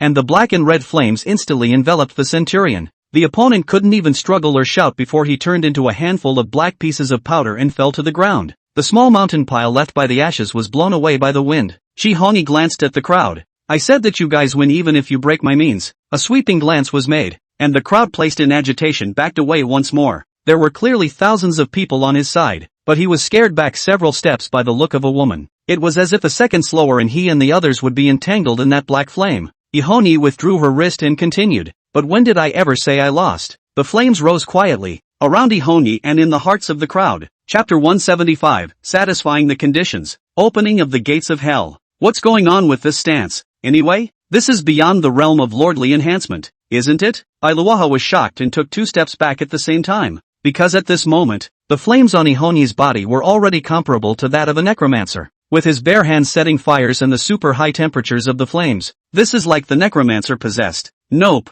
it seems to be above the necromancers. Iluwaha carefully surveyed. The necromancer was just tyrannically using hellfire, while the woman in front of him was very calm. Submissive road looks like it's at home with a plate. Very subdued and appropriate. That's your tactic? Iluwaha inquired. Chi-Hong also put away her flames and said, not being able to kill all of you doesn't count as my means. Ihoni took over and continued, I am as good as my word, and the lopsided victor of this war is you, because you don't have what it takes to take me down. The crowd was silent. Now that the dead were dead and the injured were injured, even if they possessed the ability to take down Chi-Hong, it was estimated that they would lose all of them. The opponent was too weird, seemingly ahead of them in everything, with an inexhaustible supply of undercards. It was one-sided, but you did win, and I will dissolve the Sunset Alliance as well as withdraw from the Lord's Market. She gathered her flames for one last look at the ground beneath her feet. The area was nice, but she wasn't planning on staying, because it's hard to raise a dragon in shallow water. One has grown to the point where one has to break away from this area. The scarcity of energy cores made her make the idea of getting out of here a long time ago. The higher you upgrade,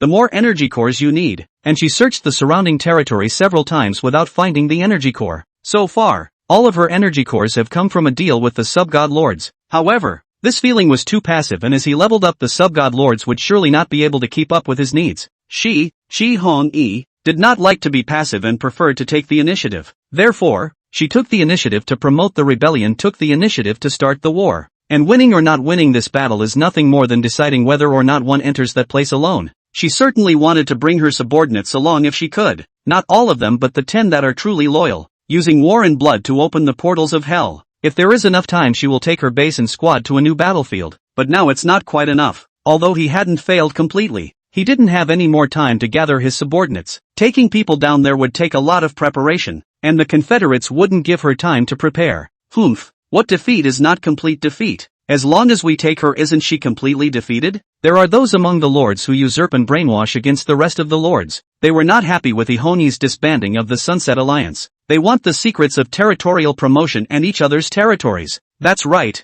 it's all come to this point. Victory is only in the last step. Everyone together. He's nothing more than a lord, and without his soldiers, his power won't last long. Right, it won't last long. And we still have the dragon here, Behemoth. I just don't believe that his strength alone can stand up to a giant dragon. Yes, the High Lord's soldiers are invincible. The topic was deliberately guided by certain people, and the discussion led to the High Lords being put on the stake. Iluwaha appropriately stepped forward as he somewhat helplessly spread his hands. As you can see, the battle so far, I'm afraid it can't end well. I can guarantee that they won't hurt you, but you'll have to tell us the source of your energy core on top of disbanding the alliance. No, she still needs to contribute her territory. There are lords who see Iluwaha backing up their guts naturally. Just as soon as his words fell, a black and red flame took possession of his body and began to burn. I think you guys are mistaken about something. Ihoni spoke blandly. The reason I recognize that you have won and abandoned this place, that's because there are resources here that I no longer see, and not because you defeated me. Without defeating me,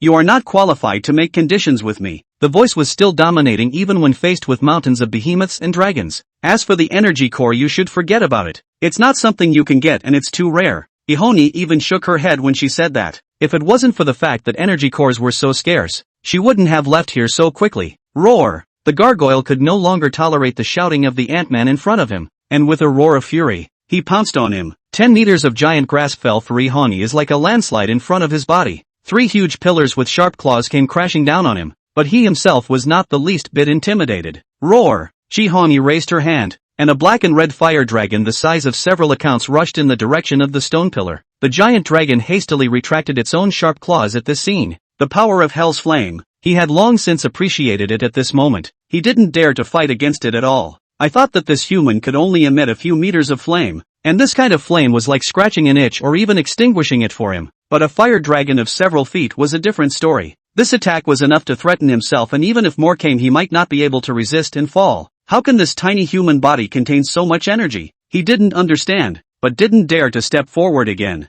Ihoni snorted coldly, and a fire dragon reappeared behind her, shocking the leaping bimbo. Although the latter was powerful, it was still not a match for the former, even though it was already a disabled body. To be able to manipulate such a fire dragon, it's no wonder he said he didn't fail. Bailuaha's expression was very ugly, because according to the strength shown by the other party at this moment, their own side, unless with the time to burn, or really cannot do something. And Ihoni seemed to have anticipated all of this as she was emboldened. Since you can't help me, then watch me quietly. Immediately afterward, pulling up the panel, in plain sight she seemed to confirm something. You have confirmed the direction of development. Hell, detecting your surroundings. Hades, meet. Hellfire, meet. Lord's panel strength, satisfied. Quantity of blood, satisfied. Summoning energy, satisfied. Around, you have met the summoning conditions. The Hellmouth is being generated. Congratulations, you have met all the conditions. The gates of hell will be opened for you. Boom! A series of system beeps followed. A muffled thunderbolt exploded in the sky, ripping through the entire sky. In the sky, there seemed to be a large mouth struggling and twisting.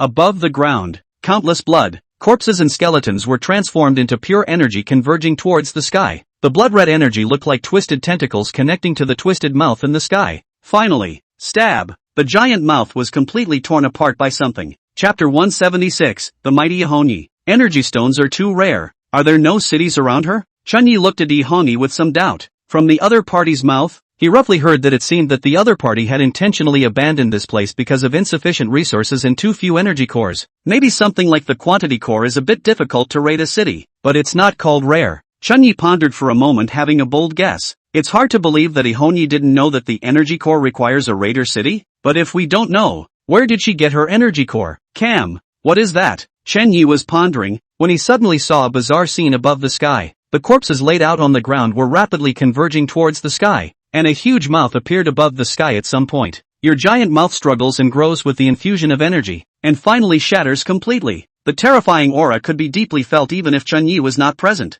Chunyi could feel the terror of the giant mouth in the sky even by way of the video. The rest of the Lord's first-person vision link was even more scrutinized. Damn it, what kind of tactic is this? The Lords looked to the sky in chagrin and cursed angrily in their hearts. This damn Ihoni, can't you just die honestly? Why must you struggle? The crowd looked at the giant mouth above the sky, and on the other side of that mouth was a frightening and familiar scent. Flames from hell fill the other side of the world. The other side of the giant mouth is clearly not this world anymore. No, you can't say that either, because the land in it is very different from ordinary Atlan though. Yet it was similar to the ground beneath their feet today. Scorched earth, endless corpses, black flames. This thing, Bailuaha's pupils crinkled as the thing summoned by the other party was actually similar to the one summoned by his own scroll. He didn't know what he was drawing based on his senses using his own hellspawn. He just knew that the scroll had an extreme craving for hellfire. So he then tried to contact the hellflame. Sure enough, one's new scroll could absorb hellfire, just in a somewhat strange way, because when fully unfolded it was actually a door. After that it could be the cause of your own lack of strength.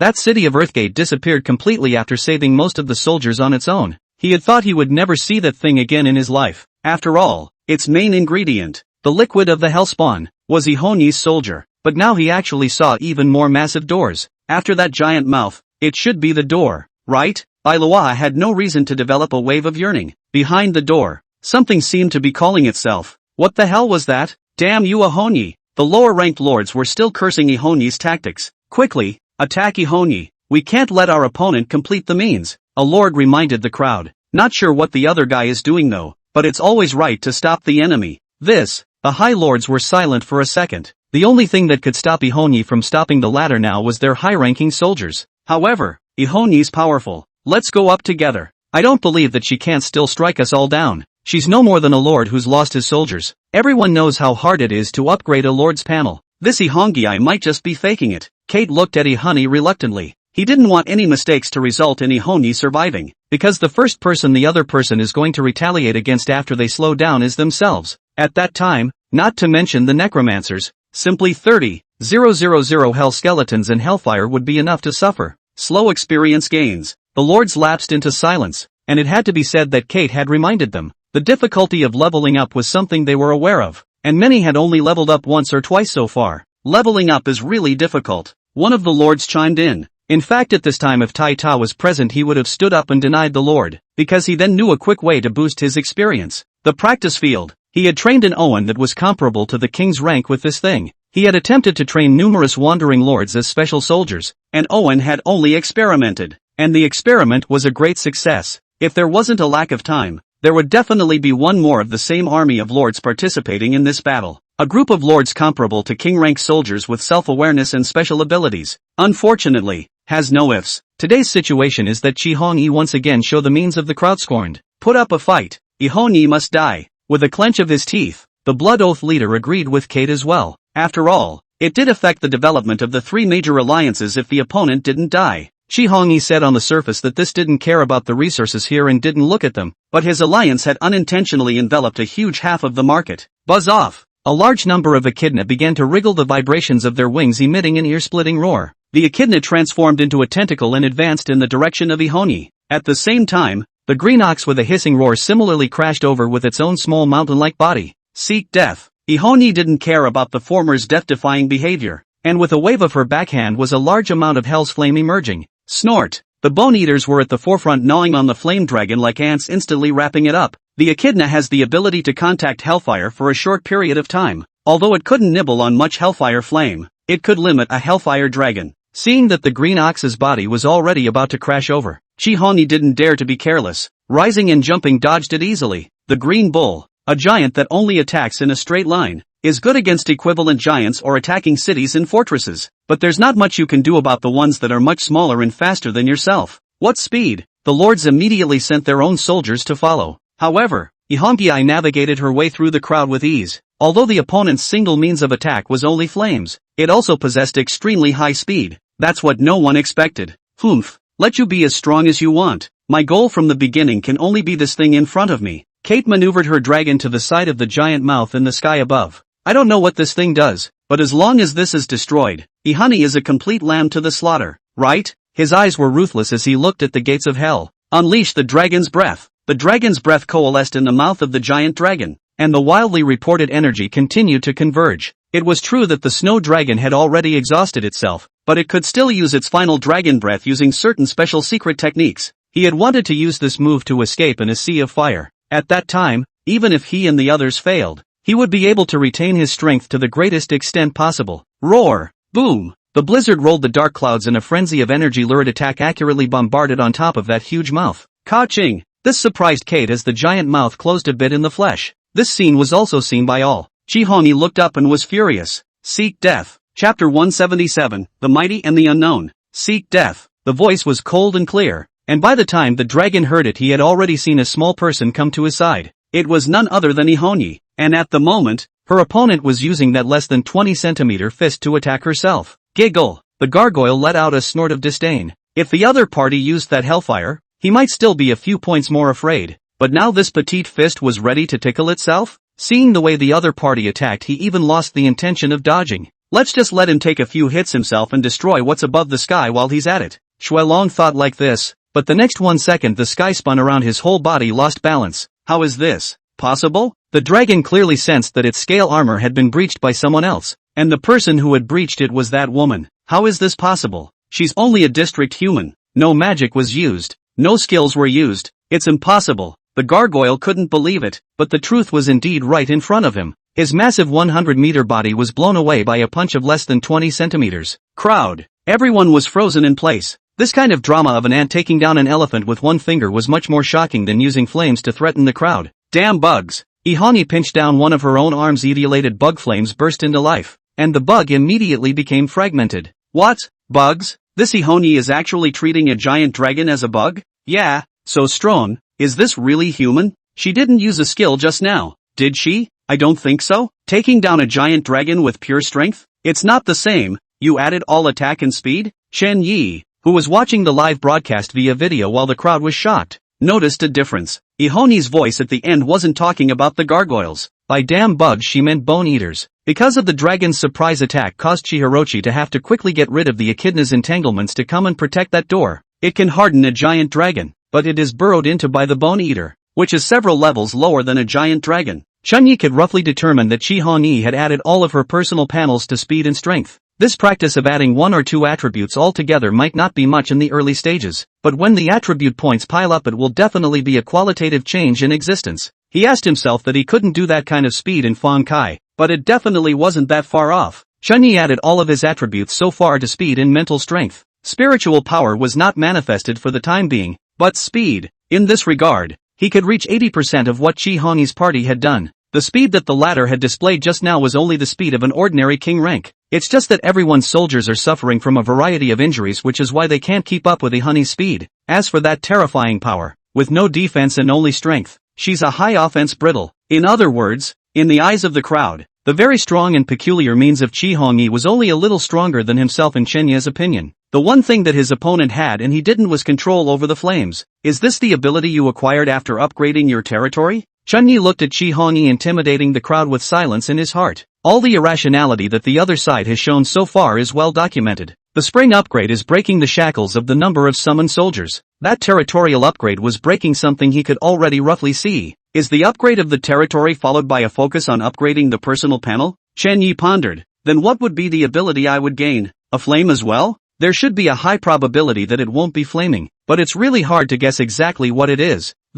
What are we going to do? All the lords stared dumbfounded at the scene unfolding in front of them. The bottom line between the lords, they knew better, but they were all ordinary people who had been summoned. But now there was an ordinary person who had ate a giant dragon with one punch right in front of his face. This caused them to be incredulous while generating a deep awe. This Chihani has too many means. We are afraid that we are not an opponent. Yeah, she can blast away gargoyles, and the strongest we have here are gargoyles and bimbos, right? The lords lamented, but more like they were making excuses for themselves. Chunyi let out a contemptuous cry. Stupid. These people were mesmerized by the former's power, and didn't even notice its weakness. A tiny bone eater could drill into her body. If it was replaced with the rest of the attacks, then wouldn't Chihani have to live and die on the spot? Unfortunately, the crowd doesn't understand this. Chunyi looked at the battlefield and was saddened. Is it hard for me to return this divine weapon I just got? He had some depression. The situation in front of him, all people cannot help writing the red clothes that after the end of the war there will be no one who needs their protection.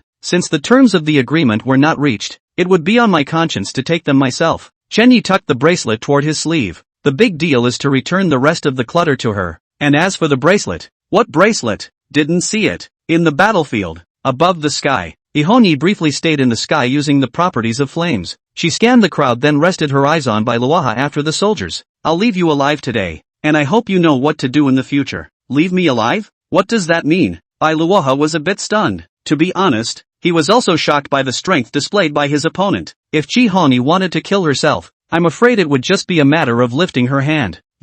What did she mean by keeping herself alive? Later? Rumble. While the crowd was tense, a strange change occurred. The soldiers surrounding Ihoni quickly retreated and withdrew 100 meters. No, the source of the vibration is not here. Those retreating soldiers were in a bit of a quandary for a while. They felt the difference and immediately retreated, but the difference did not come from Ihoni. It's that way. Someone pointed out the direction, and the source of the vibrations was none other than the castle not far from them. Buzz. The feeling of oppression returned, and the crowd turned back in horror. The giant mouth had sucked up energy at some point and was now standing above the castle. Damn, what the hell is going on here? Unease spreads around like a spider web covering the ice. Something was coming, but they couldn't clearly perceive what exactly. Chapter 178, If I want to leave, no one can keep me. What the hell is that mouth? A passage from hell? They looked at the giant mouth in shock. Although the giant mouth was closed due to the previous dragon attack, it didn't seem to affect him from proceeding to his next stage. Well, Eat, eat,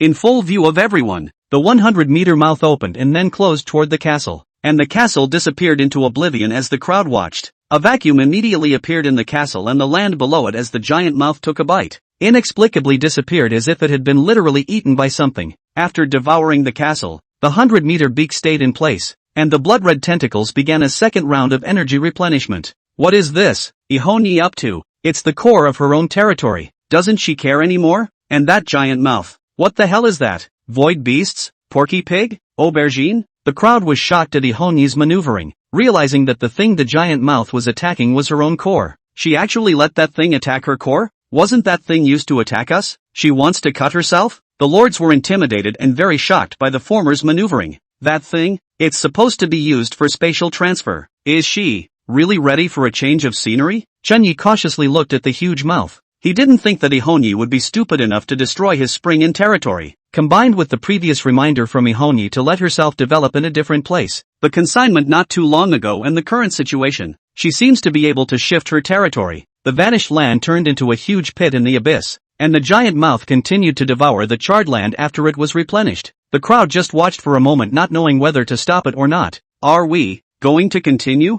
Dongfang Tianxin froze for a moment as he looked at the terrifyingly huge mouth assembled by cracks. Of course we have to continue. None of us will be able to develop if Erika E doesn't die. Kate took the lead. I agree. The Lord of the Blood League also expressed his opinion. It's come to this. There's no turning back. So what do we do? Eastern Ironheart interrogated her. Naturally know that reconciliation is not possible, but did they have any proper way to deal with Ihoni in the sky above? We can't seem to kill her with our current troop strength. No, kill it. The blood-swallowing alliance master suddenly interjected. One of my bone-eroding worms caught her. Caught? They rushed to capture Ihoni, who was swimming comfortably amidst the siege of many soldiers. The red figure symbolized death, taking the life of a soldier with each sweep, except for king rank or holy soldiers were simply no match for Ihoni. Dongfang Tianxin clenched his teeth. Since it can be injured, it proves that it is not completely beyond our understanding. Go! At the master's command, the bimbo watching the paddling suddenly stormed forward, his small mountainous fists falling like a torrential downpour. Bimbo's terror was manifesting itself at the moment. Not only does he possess greater strength than a green ox, he is also very agile, a hexagonal assassin with high attack, high defense, and high bludgeoning. Are you afraid?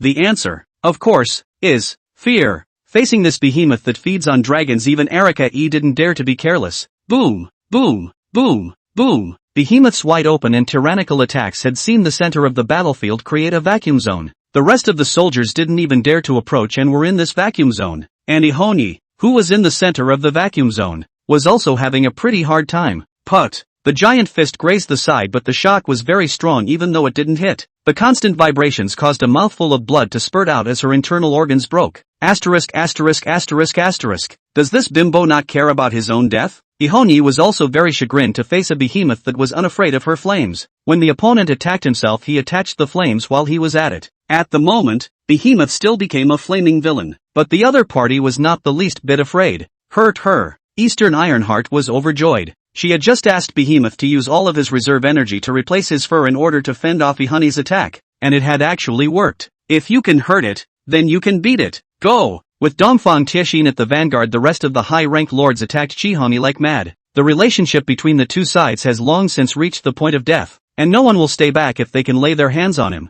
Bear Behemoth hid behind the crowd as the dragon hovered above the sky to unleash its dragon breath magic. Orcs, militia, beasts and the rest of the high-ranking lords surrounded Ihoni. Even if the opponent's strength was comparable to the peak of the king rank, it was difficult to support him under the 3 layers. It's hard to beat 4 hands with 2 fists, let alone 2 fists and a siege of 1,000 people. Ha ha ha, hurt, my knife cut her, ha ha ha, there's me. After being hit by my voodoo, her speed slows down quite a bit. Kill her. Ant colonies can devour giant elephants. The fear engraved in the hearts of the crowd gradually dissipated as Ihoni was injured again and again and her condition weakened little by little. She was like a god high on a mountaintop, originally an unattainable existence. But when she appeared among the world and revealed her bloodstain, the god was no longer worth fearing. Long-suppressed emotions and fears were released, and the bloodlust of thousands of people was thoroughly aroused. Ihoni is getting weaker and weaker. Facing 1,000 people surrounded, if not the other side is afraid of their own flames, do not dare to come forward.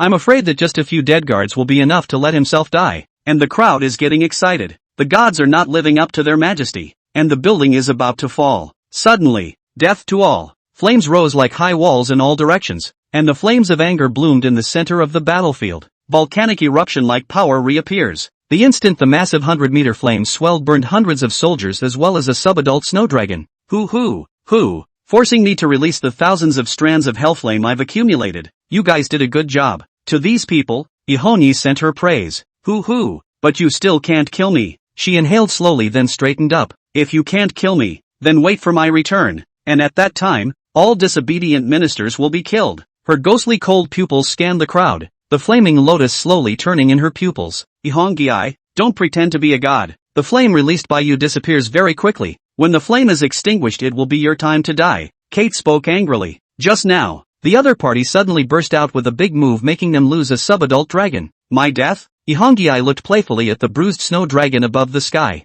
I want to leave and no one has stopped me yet. Kate was instantly displeased at this remark. You farted. Me. Half of the words went immediately silenced only to see that the black cavity giant mouth did not know when to come behind the snow dragon. Snow dragon hurriedly stopped his arrogance and backed up in a sorry state. Next moment, the giant black cavity mouth flashed behind Ihonyi again. Ihonyi turned and stepped in. As she was leaving she turned back to Shuelong with contempt. I told you, no one can stop me if I want to go. Isn't this thing devouring territory? When did it appear here? Kate looked at the black chamber with a pang of hindsight. He had just almost lost his second gargoyle, and then the taunts from Ihonyi came into the ears. Damn it, The former had already gathered her flames and half stepped into the black cavity, but she seemed to see the reluctance of the giant dragon in the sky. If you're brave enough, catch up and see. When she finished, she turned and stepped in. Asterisk.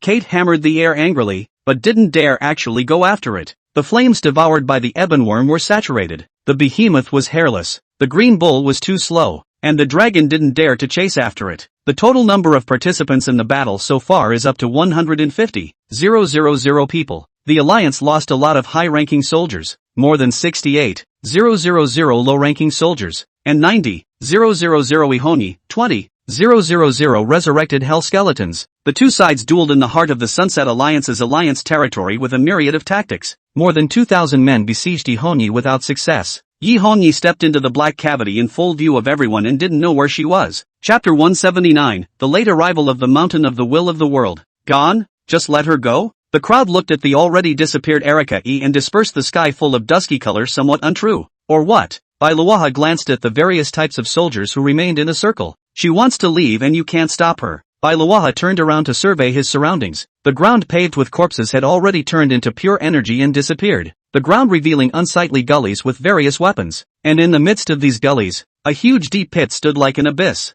Ihonyi left, taking her territory and sprang with her at the same time. In the time it took for everyone to fight, the giant mouth took over and devoured everything. Or maybe it's, that shifts everything. Then some of the lords cringed as they looked at the place where Erika E had disappeared. Bailuaha naturally knew what these people were worried about. It was nothing more than whether or not Erika E would come to retaliate after she escaped this time. He put in a voice. Ihonyi should have gone far away. Shouldn't be back anytime soon. Of course. Bailuaha laughed to himself in a voice only he could hear. And only for a short time. Ihonyi won't be back anytime soon, but she'll definitely be back. All that can be done is to develop ourselves as quickly as possible. Bailuaha was distressed that Ihonyi hadn't been killed, and the secret of the promotion spring hadn't been explored. It wasn't even a victory. They just took a piece of the cake that no one else could see. Grow the league fast. She'll be back. He turned to the Eastern Ironheart. Eastern Ironheart nodded similarly. She looked down at the cheering crowds through Bimbo's vision. Victory! Ha ha ha!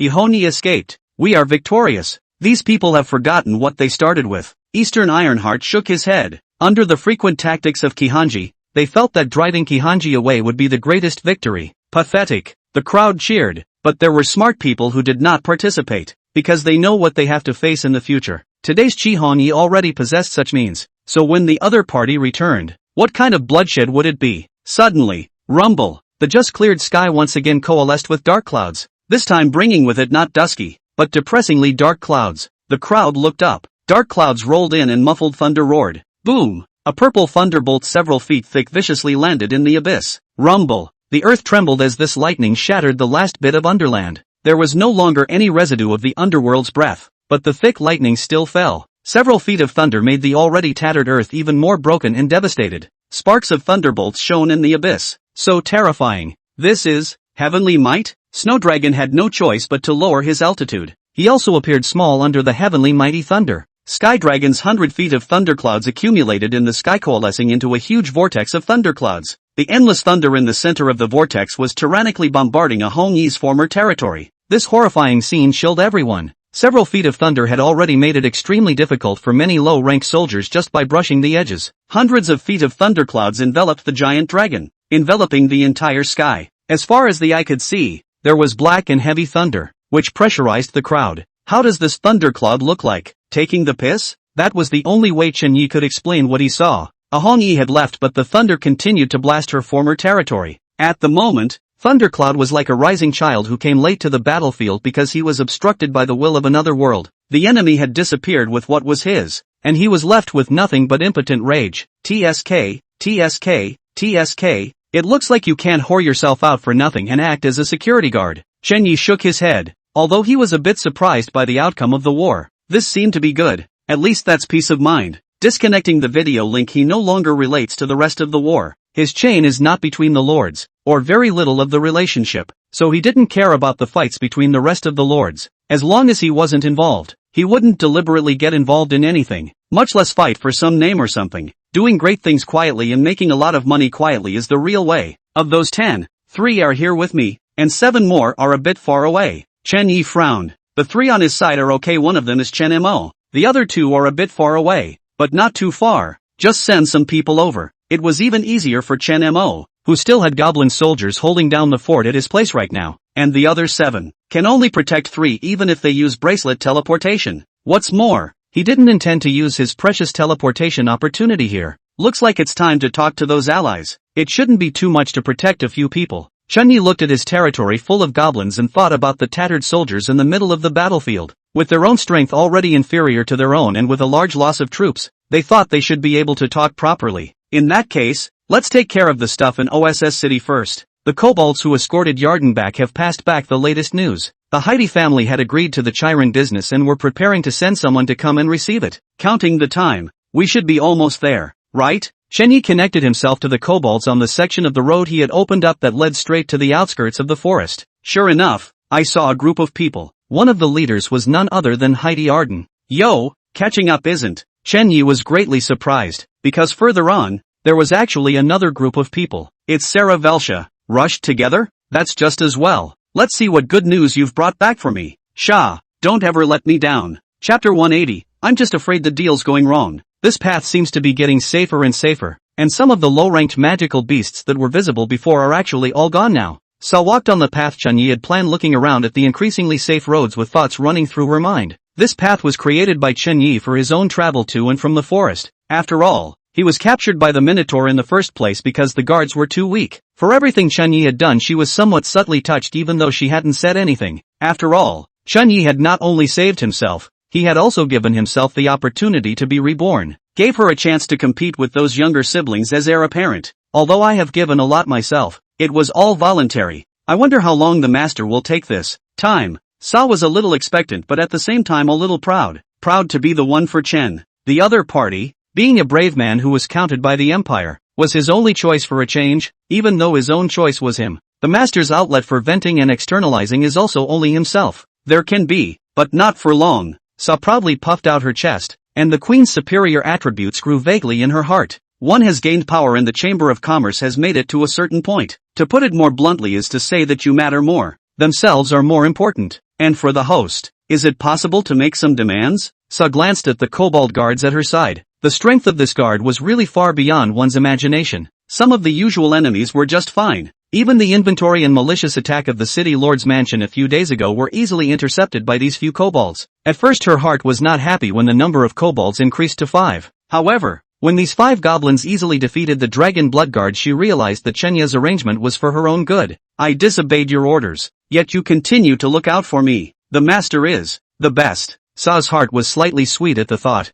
I don't know if the master's anger has subsided yet. Her heart sank as she remembered her closed mouth and Chenya's angry face last time. But then he thought about Chenya's arrangement of the 5 goblins, thinking that the other party was still treating him well. Maybe a little longer is fine. As a bonus, Sa bounced around with a joy that was hard to resist. The spectacle of being about to face Chen Yi made her heart itch with some fear. But more than that, she was looking forward to it. I'm actually somewhat looking forward to a partner who kidnaps and threatens himself. This is really fantastic. Perhaps more kobolds can be claimed from the master, now that the city is in turmoil. And it's even rumored that the dragon blood guards of the city lord's mansion are in trouble. It might be possible to take part of the market across the board. Sha calculated in her mind that with the power of this group of kobolds coupled with her own chamber of commerce might actually be able to take a leap forward to capture more of the chamber market. No, if it unites the Heidi family. She was silent for some moments as she took stock of the forces on both sides. If we add the deep-rooted Heidi family, we might be able to directly replace the OS family. Of course, this is all based on the owner talking to the Heidi family. I also wonder if the Lord can come up with more bronze weapons and armor. Sha thought about it. He was only building a friendship with the Heidi family through the initial bronze weapon, wanting the Heidi family to be completely bound to him. It was estimated that it would take quite a bit further cooperation, but to be able to establish a preliminary friendship with a huge family just by virtue of passing a bronze weapon.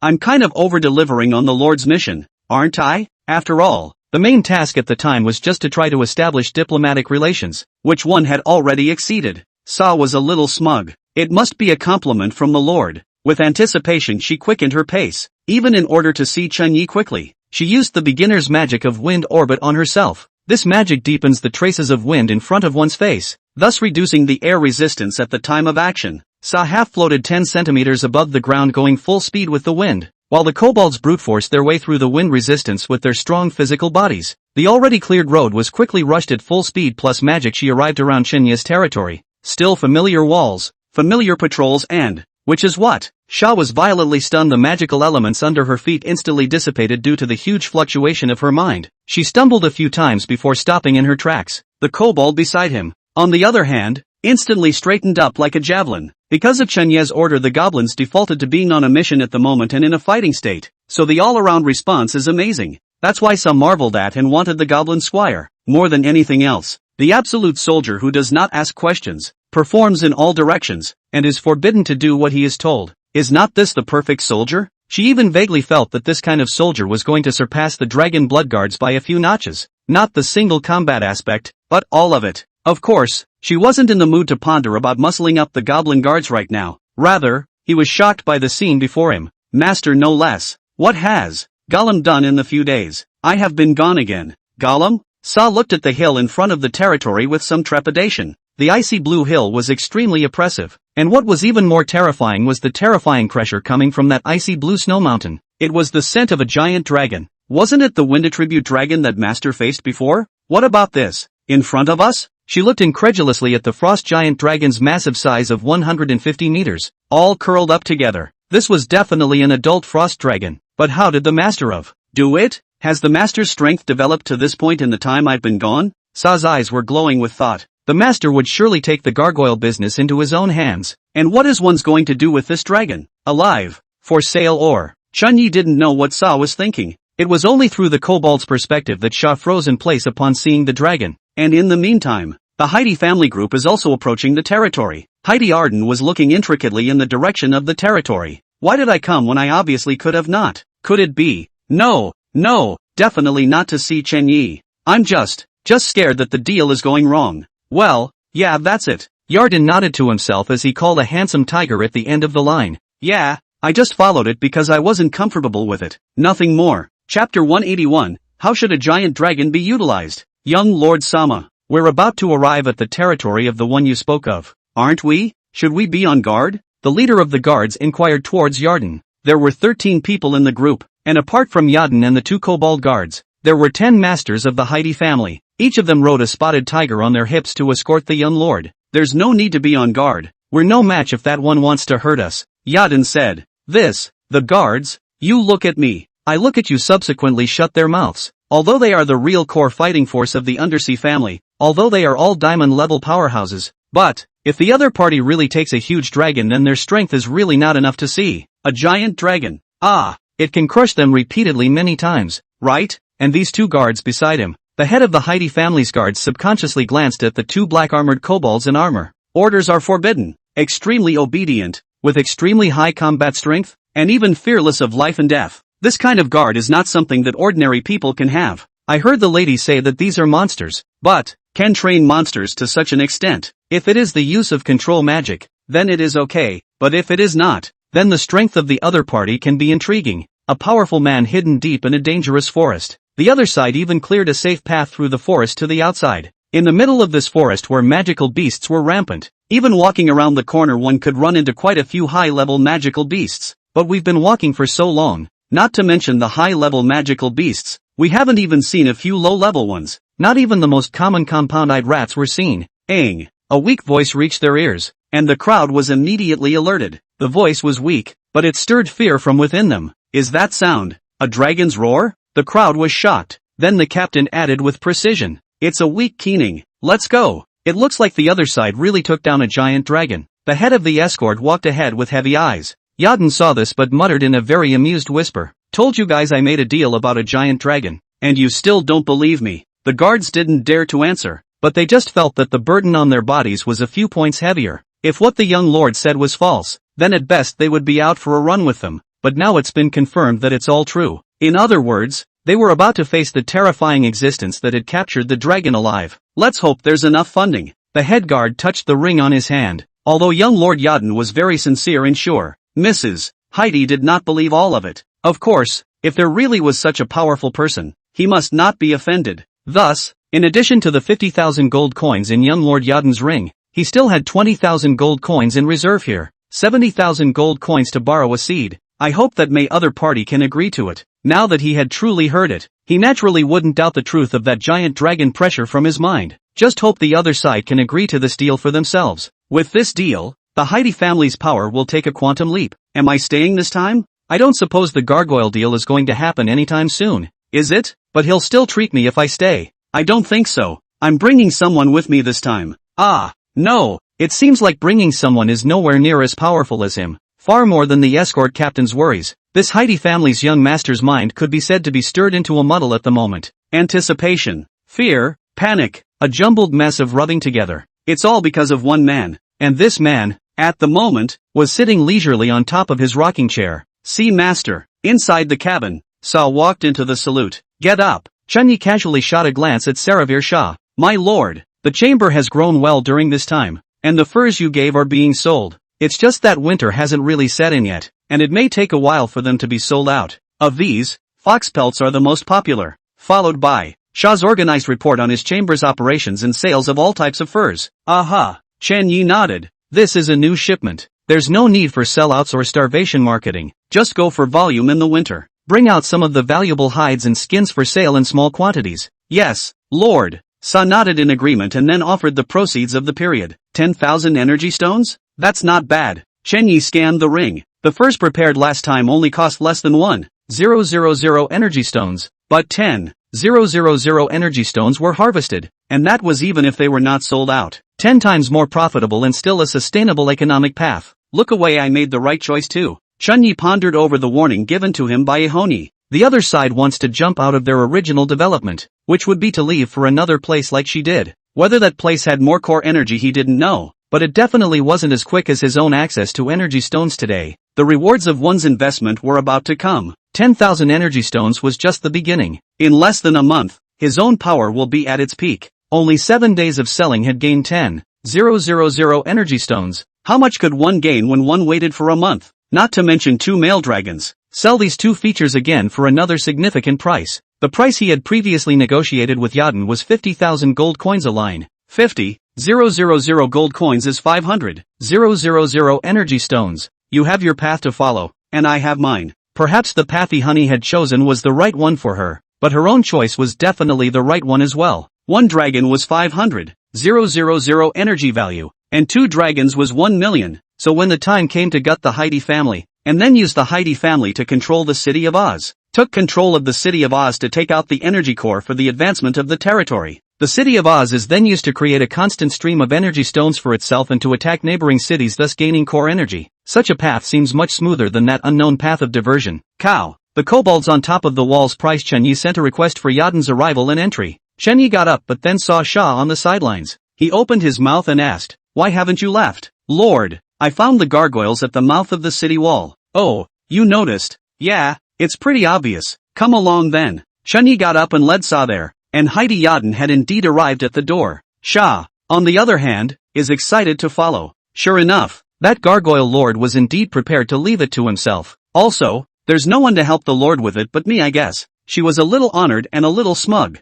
Chiron, how should I utilize it? That's really something to look forward to. Maybe the chamber will have the strength to defend itself without the Lord's goblin monsters. Chapter 182, The Cultivation of Dragons. The Lord's kobolds were powerful, but a cultivated creature fused with a dragon's bloodline wouldn't be any weaker. And what culture should be used? No, it requires the true cultivation method for the allotment of the gargoyle bloodline. Sa followed behind Chunyi with her fine eyebrows slightly raised. This method of breeding hybrid magical beasts was rare in itself, and those that bred dragon bloodlines were even rarer. The entire city of Oz was only owned by the Oz family as far as she knew. Maybe the Heidi family has one. After all, the Heidi family is awfully deep. Just, how do I get it? Sa thought hard and had already followed Chunyi left and right to the outskirts of the territory. If more use could be made of the Saravel family, then she could indeed get better ways of cultivation. It was even possible to breed the kind of magical creatures that were bound to have one dragon magic, but she was not in a situation today where she could get such a thing for herself. There were two ways in which she, as the heir to the family, wanted access to the family's resources. The first was to gain the support of a certain elder,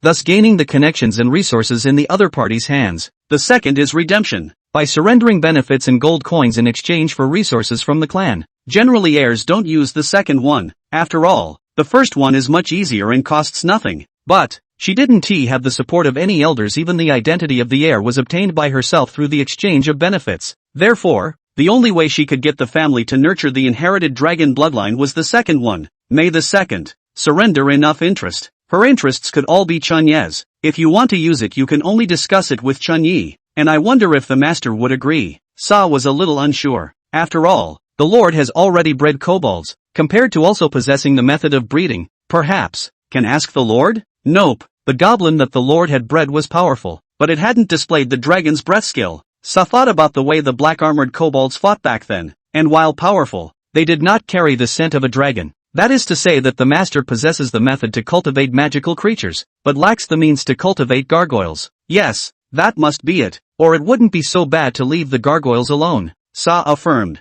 It is important to realize that a dragon can be killed but not humiliated. Each additional day of imprisoning the dragon in this way is one more day of danger. Arrived. Chunyi arrived at the gate of the territory just in time to meet up with the people of the Heidi family. Squeak. The gate opened slowly. The walls, once a symbol of defense, are now the buildings that mark the home. The kobolds above the archery towers were also replaced by draconic kobolds that hovered above the sky at all times. Your Honor, I greet you on behalf of the Heidi family. The captain looked at Chunyi warily. He didn't know Chunyi's nature, but the monsters around here all exuded an unearthly aura. Can it be true that, as Missy said, the monsters here all have platinum-level strength? The kobolds patrolling the sky on the city walls, the kobolds making their rounds, the kobolds playing in the practice field, the kobolds lazily sleeping, and the kobolds that followed Chunyi to their side. Although these many monsters, excluding the last batch, did not show any obedience, he did not dare to treat them lightly. Not only because every breath on the other side was very sought after, but also because of the gargoyle at the door.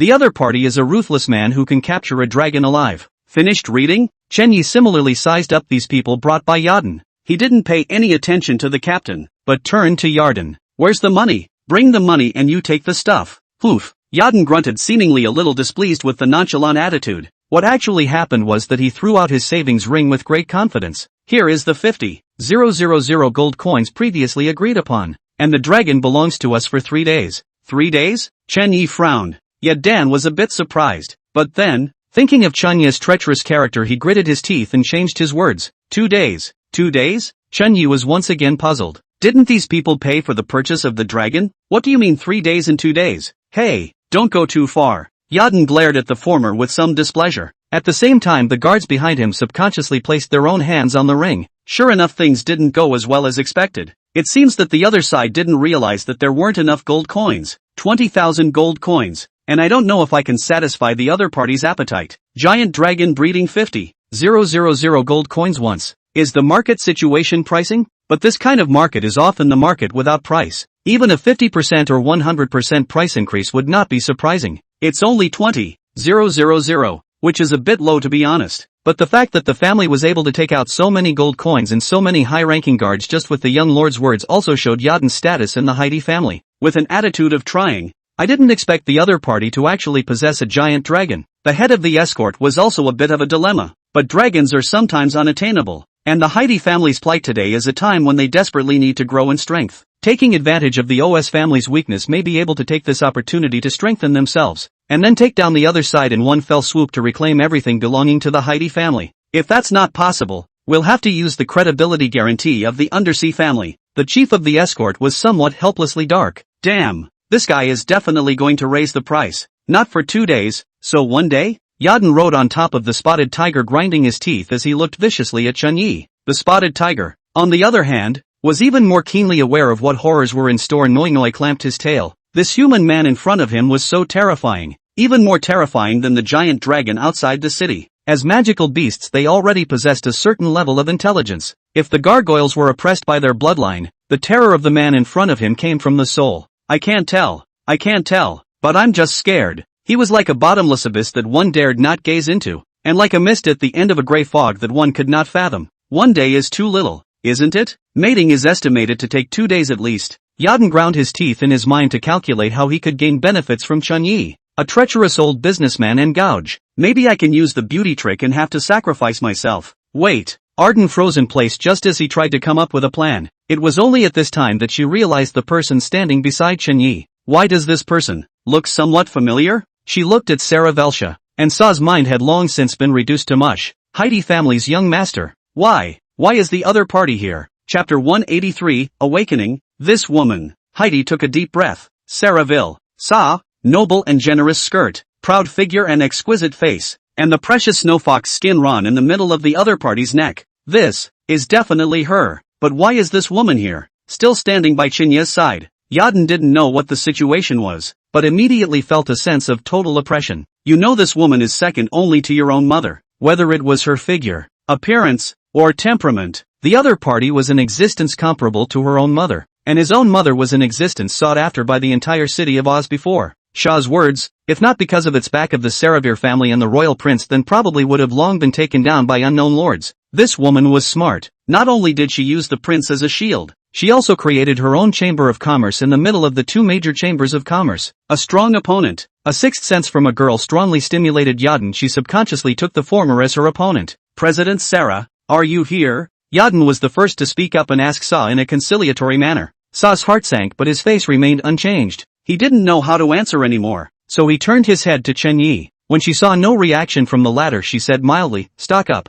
Incoming? Yadin was a bit puzzled, but what the other party said did make sense. Recently the Sarah Chamber of Commerce was selling furs, and it was natural for her to come to the middle of the forest to buy goods.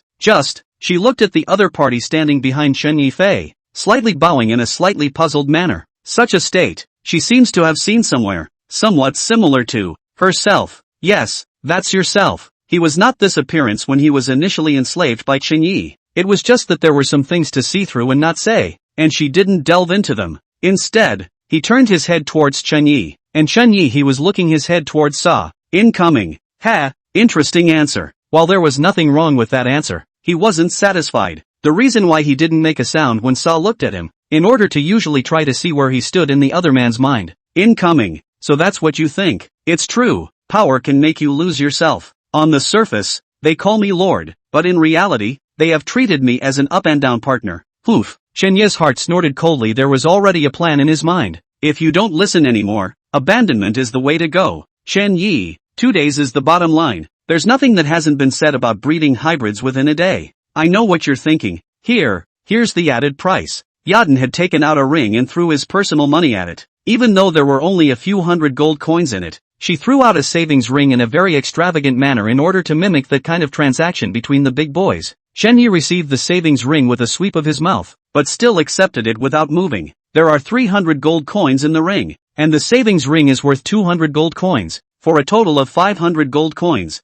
Not too much, but not too little either. Something is better than nothing. Also, what does the other guy mean by purchasing for 2 days? Is it hard to use it for 2 days and then give it back to yourself? What else is there to do? Between Chen Ye's thoughts, the escort leader's eyebrows jumped wildly, his heart secretly alarmed. Didn't her own young master only bring 50,000 gold coins? Then what did she throw out subsequently? I think it's her own personal ring. It's not pocket money, is it? I don't think so. It can't be, can it? The head of the escort knew that the lady had made it a point to emphasize on her way out that Yadin's coming of age was only the beginning of the granting of power. and that he would therefore need his assistance as an escort at every turn. And this time, the madam had long ago revealed to him that the base price was 70,000 gold coins, and it would definitely not be more. Does that mean the young master gives the other person his own pocket money? Isn't that insulting? The escort leader was secretly shocked in his heart, while at the same time, he immediately took out the ring that madam had prepared. This lord, the party set out on an emergency. Lady placed another provision in my possession. Here's 20,000 gold coins, and I hope you can grace the date to 3 days. The head of the escort handed out the other ring. Immediately after, he added,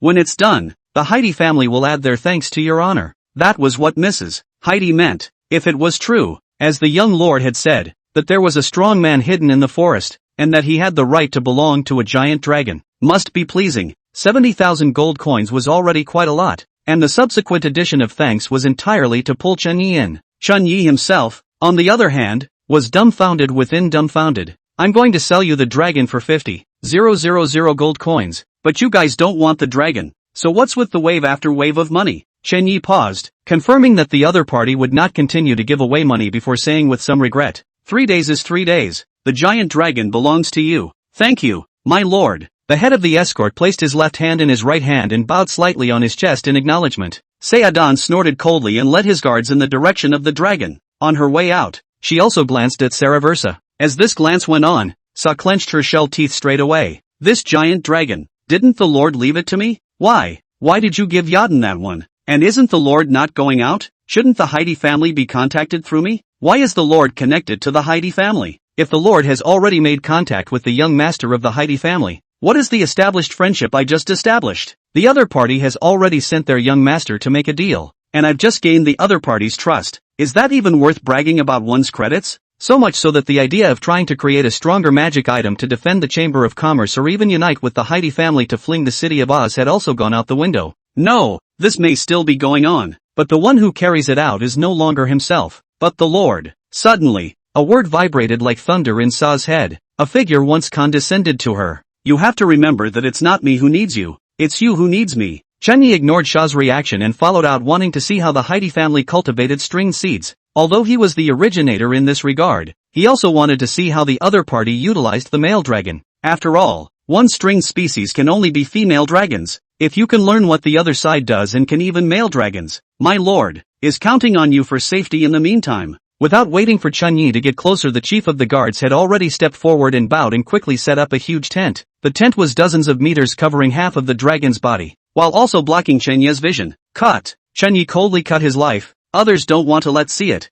then he won't see it is. After all, when he took the Heidi family, everything in the Heidi family was not his own. With the money in hand, it's time to talk to those allies. Chen Yi turned his head back to the territory, ignoring Sha the entire time, and Sha followed in silence. Chapter 184, Arrangements. Having 3 ignored distance shifts on hand, rather than using it to protect those 10 people, I'd save it for a surprise. Chen Yi weighed the ring in his hand and opened the chat page. The first contact was the Iron River Union. This league's Balo River has impressed him. Not only did he personally go to the middle of the battlefield, but he even played an extremely important role in the ending of the battlefield. It could even be said that without Bai Luo He Chi Hong he might not have lost the battle. Everyone was hiding, but this man seemed to be hiding quite deeply. Chen Yi? In the middle of a wide grassland, Bai Luo stopped the formation pen in his hand and unexpectedly looked at the chat box's friend application. The war had just ended not long ago. What could Chen Yi have to do with himself at this time? He frowned. Can it be true that Chen Yi and Chi Hong Yi have a very close relationship as speculated? This is to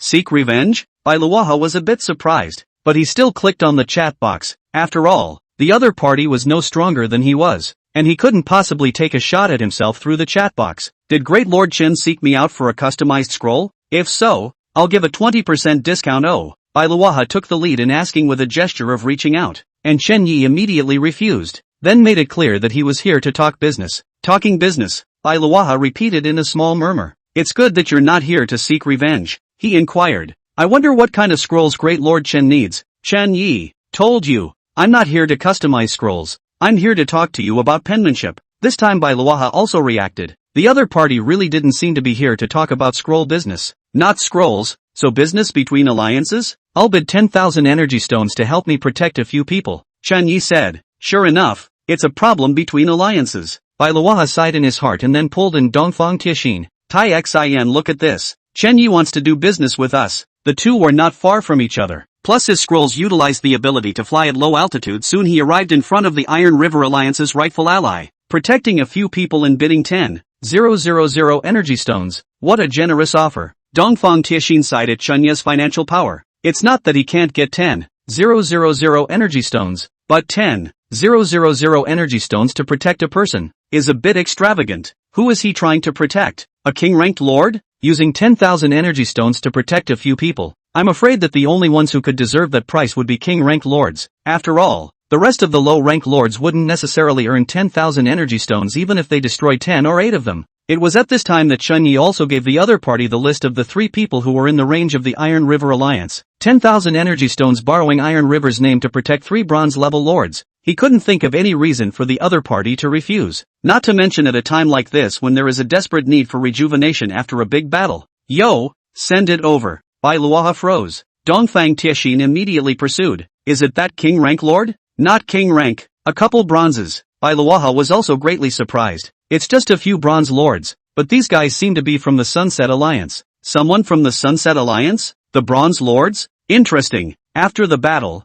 all 3 alliances were devouring the Sunset Alliance's power expansion. Perhaps it was because the other party wanted to save a few lords who had joined Chen Yi's alliance, and Dongfang Tianxin didn't think much of it. The Sunset Alliance is like a giant whale in the sea, hunted first by them, the large predators. After death, the Sunset Alliance's territories, lords, and markets are valuable possessions. Only when they had enjoyed themselves enough would they hand over the remaining scraps to be fought over among the remaining party of low-ranking lords, although Chen Yi was not among the latter. However, at the time of the conquest, he seemed to belong to the Hanui side. That means he doesn't have the power to share the food at all. It was even good that they didn't take the initiative to settle the score with Chen Yi, and if the latter dared to forcefully intervene at this time, the consequences would definitely cause the 3 major alliances to surround them. Just the fact that the other party uses energy stones to buy it is another matter. In their eyes, it wouldn't hurt to sell these remnants of the Sunset Alliance that should have been exterminated to Chen Yi. Just a few bronze lords. Dongfang Tianxin thought for a moment. We can trade, but we are only responsible for ensuring the safety of the lord.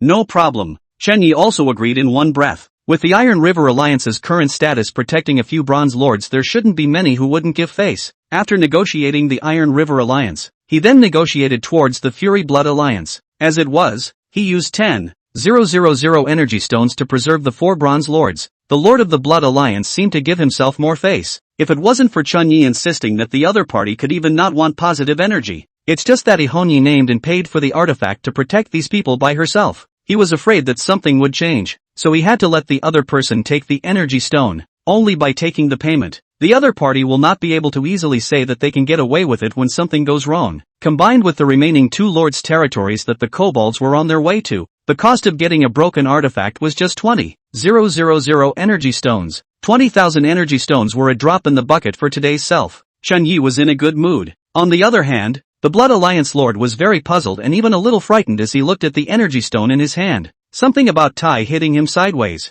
After the battle with Chen Yi, he went into hiding, even though the Devouring Sun Unliving Alliance had very little movement. This is very inconsistent with the other party's arrogant character, and the only explanation is that he was heavily injured by Chen Yi. Definitely the kind of serious injury that hurts the root, or else there wouldn't be a whimper afterward, and in doing so, it made him even more fearful of this person. Chen Yi, possessing the ability to heavily damage a saint-rank lord. The other party was definitely not just a clown posing as a subdivine soldier type as rumored. This 10,000 energy stones, it's hot to take, he lamented, but there was nothing else he could do. Well, why haven't you left yet? Chen Yi finished dealing with the problems left behind by Ihonyi, turned his head to see Sa was behind himself. This, Lord, you do not need my company, chaperone? Chen Yi turned his head. He hadn't expected Sha to actually take such initiative this time. It's still daylight. Aang. The woozy dragon roar came again. The giant dragon had long been physically and mentally exhausted under the kobold's constant poisoning, while Chen Yi's ears had managed to clear for a few days. But the Heidi family has once again aroused the dragon's heartfire. He wanted to refuse, but his body and mind were unconsciously dry even as he listened to the dragon's roar. He turned his head and smiled. Yeah, chapter 185, I can do it. Yes, I serve you. Sa followed Chen Yi into the familiar cabin. Both Yaden's appearance and the tone in which Yaden spoke to the Lord made her feel a great sense of crisis. If she was confident that she could gradually get rid of her dependence on Chen Yi before this, Now she was once again back to the Sarah Versa who had nothing to lose. The gradual expansion of the Chamber of Commerce and the huge benefits it brought made her naive enough to think that the two parties were gradually arrogant in their cooperative position. Especially after seeing the soul of the ancient tree, her mind was even more difficult to calm down. Growing, the Chamber of Commerce subsequently obtained the soul of the ancient tree, and he himself would be able to soar to the heavens. But it all went up in smoke with the arrival of Yadin. The young master of the Heidi family is here, or on business. That meant that he was dispensable to Chen Yi. Everything he had today was given to him by the other side, and if he could support one Sarah's chamber, he could support another. You seem sensitive today. A pair of hands encircled from behind. Sa shuddered, not knowing how to respond. She is indeed sensitive, especially with her sixth sense. Yadin's presence and relationship was an absolute natural disaster for himself. If not operated properly, the other party may well replace itself. Therefore, she was to please the Lord to the fullest. That's probably the only thing I have going for me, Sa thought as she struggled. After all, Heidi's family was in such a prominent position that it was unlikely that Yadin would offer herself up, and although her own status and identity were equally impressive, she could give it all without breaking through to the final step. She would do anything and pay any price as long as she could get the power. Early winter snow crept in, but Chunya's territory was filled with springtime and vigor. Phew, it's cold. Yadin followed the captain of the escort as he observed the gargoyles' collection. Ordinary creatures cannot bond with a dragon, either actively or passively. However, if you get the blood of a dragon in heat and use a secret method, you can steal the dragon's power. It's just that this secret method is rare and not available to very many people. Phew, it's cold. Yadin wore the latest limited edition of the Sarah Chambers noble's outfits. His snow fox velvet cloak slung casually over his shoulders. Phew, it's cold. She spoke again, and saw the vision look purposefully at the head of the escort. And the head of the escort seemed to have read his young master's mind. Young lord, if you're feeling drained, I can accompany you for a walk. Not to mention the fact that the young master's own bronze-level strength made it difficult for ordinary cold and heat to invade. You are wearing clothes that have been enchanted by a spell.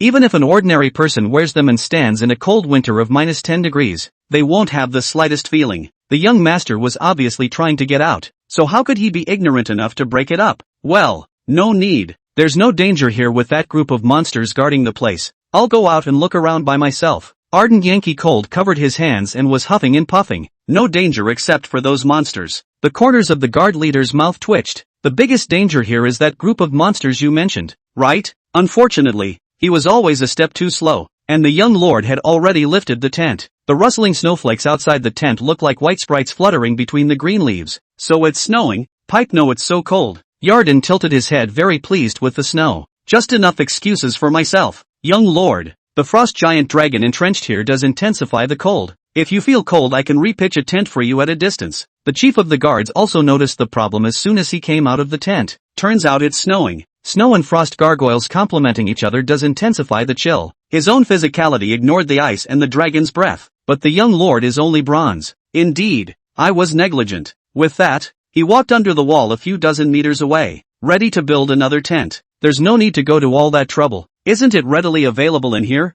I'll just go in and hide. Yadin casually explained, then quickly rushed into the territory. No kobolds stopped her because of Chen Yi. Young lord must not. The chief of the guards rushed forward. Why was his own young master always thinking of running inside the other party's territory? Here, the moment he actually entered the territory, he was targeted by multiple kobolds, though the kobolds hadn't made a move. The feeling of being in the center of a crowd with hundreds of breaths aimed at him made him sweat instantly. The kobolds, who seemed to be loosely playing around, had definitely locked themselves in a split second. Breathlock, which was at least a skill that only platinum-level demons knew. What's going on in this damn territory? So many powerful people? If there were only the 20 or so platinum goblins patrolling the city walls and the dozen or so platinum goblins beside Chen Yi that he had just begun to see, he would only think that this territory was unusual. But now that hundreds of auras were locking onto him, he only felt that the other party was terrifying. This kind of heritage was afraid that it would be enough to destroy any family in the city of Oz, right? Among these many breathlocks, there were three that were the most special, more accurately the three weakest. One of the kobolds was hanging himself upside down on the practice field to sleep. One is burying itself in the dirt looking at its home. The other one seems to be somewhere in the sky. It was just that these three were weak, but they set his alarm bells ringing. Hiding your breath, that's the mark of a diamond master, isn't it? He was sweating so much that he didn't dare to act rashly, and could only move slowly in the direction of Yadin. Young lord, you're running too fast. The head of the escort looked at the heart of the young lord who had already arrived in front of the largest wooden house building with bitterness in his heart. He wouldn't dare to run around freely in the middle of the other party's territory. Luckily, the group of monster-like things had no intention of striking out at him. Suddenly, Yarden, who had obviously run to the front of the largest cabin, ran back. Only its head was lowered, its face was red, and its expression was very unnatural. You stay here, and you absolutely cannot move around without me calling you, Arden said in a bit of a panic. The head of the guards refused flatly. Young lord, my mission is to protect your safety, and I absolutely cannot allow the kind of situation that happened last time to occur again. Yarden's fingers clasped the corner of his coat, took a deep breath to calm down. The president of Sarah's Chamber of Commerce is in that cabin. I'm going to carry out the negotiations. Don't come over so easily. The president of the Sarah Chamber of Commerce? The head of the escort was stunned, but then he was relieved when he thought that Sarah Versa was indeed in the middle of this territory. If it's a conspiracy between business, it's really not appropriate for him to be a retainer. He arched his hand and said, Young lord, I will stand guard here. If there is any situation, you just call out loudly. Yarden's face instantly reddened, head buried deeper in his heart. How can you not scream? However, in front of her subordinates, she had to maintain her majesty and could only say, okay, I know. Yarden turned to recall in his mind the fiery scene in the middle of the cabin just now. I'll be sure to try to keep my voice down later. Well, I can. Chapter 186, Appendage, New Type of Soldier. The disorienting sound was transmitted like a song, and Yarden gulped as his mind struggled to calm down. Sarah Velsha, president of the Sarah Chamber of Commerce, and moreover, the fiancé of the emperor. Actually with Chen Yi. This matter must never get out, and it must never come from the mouths of the Heidi family.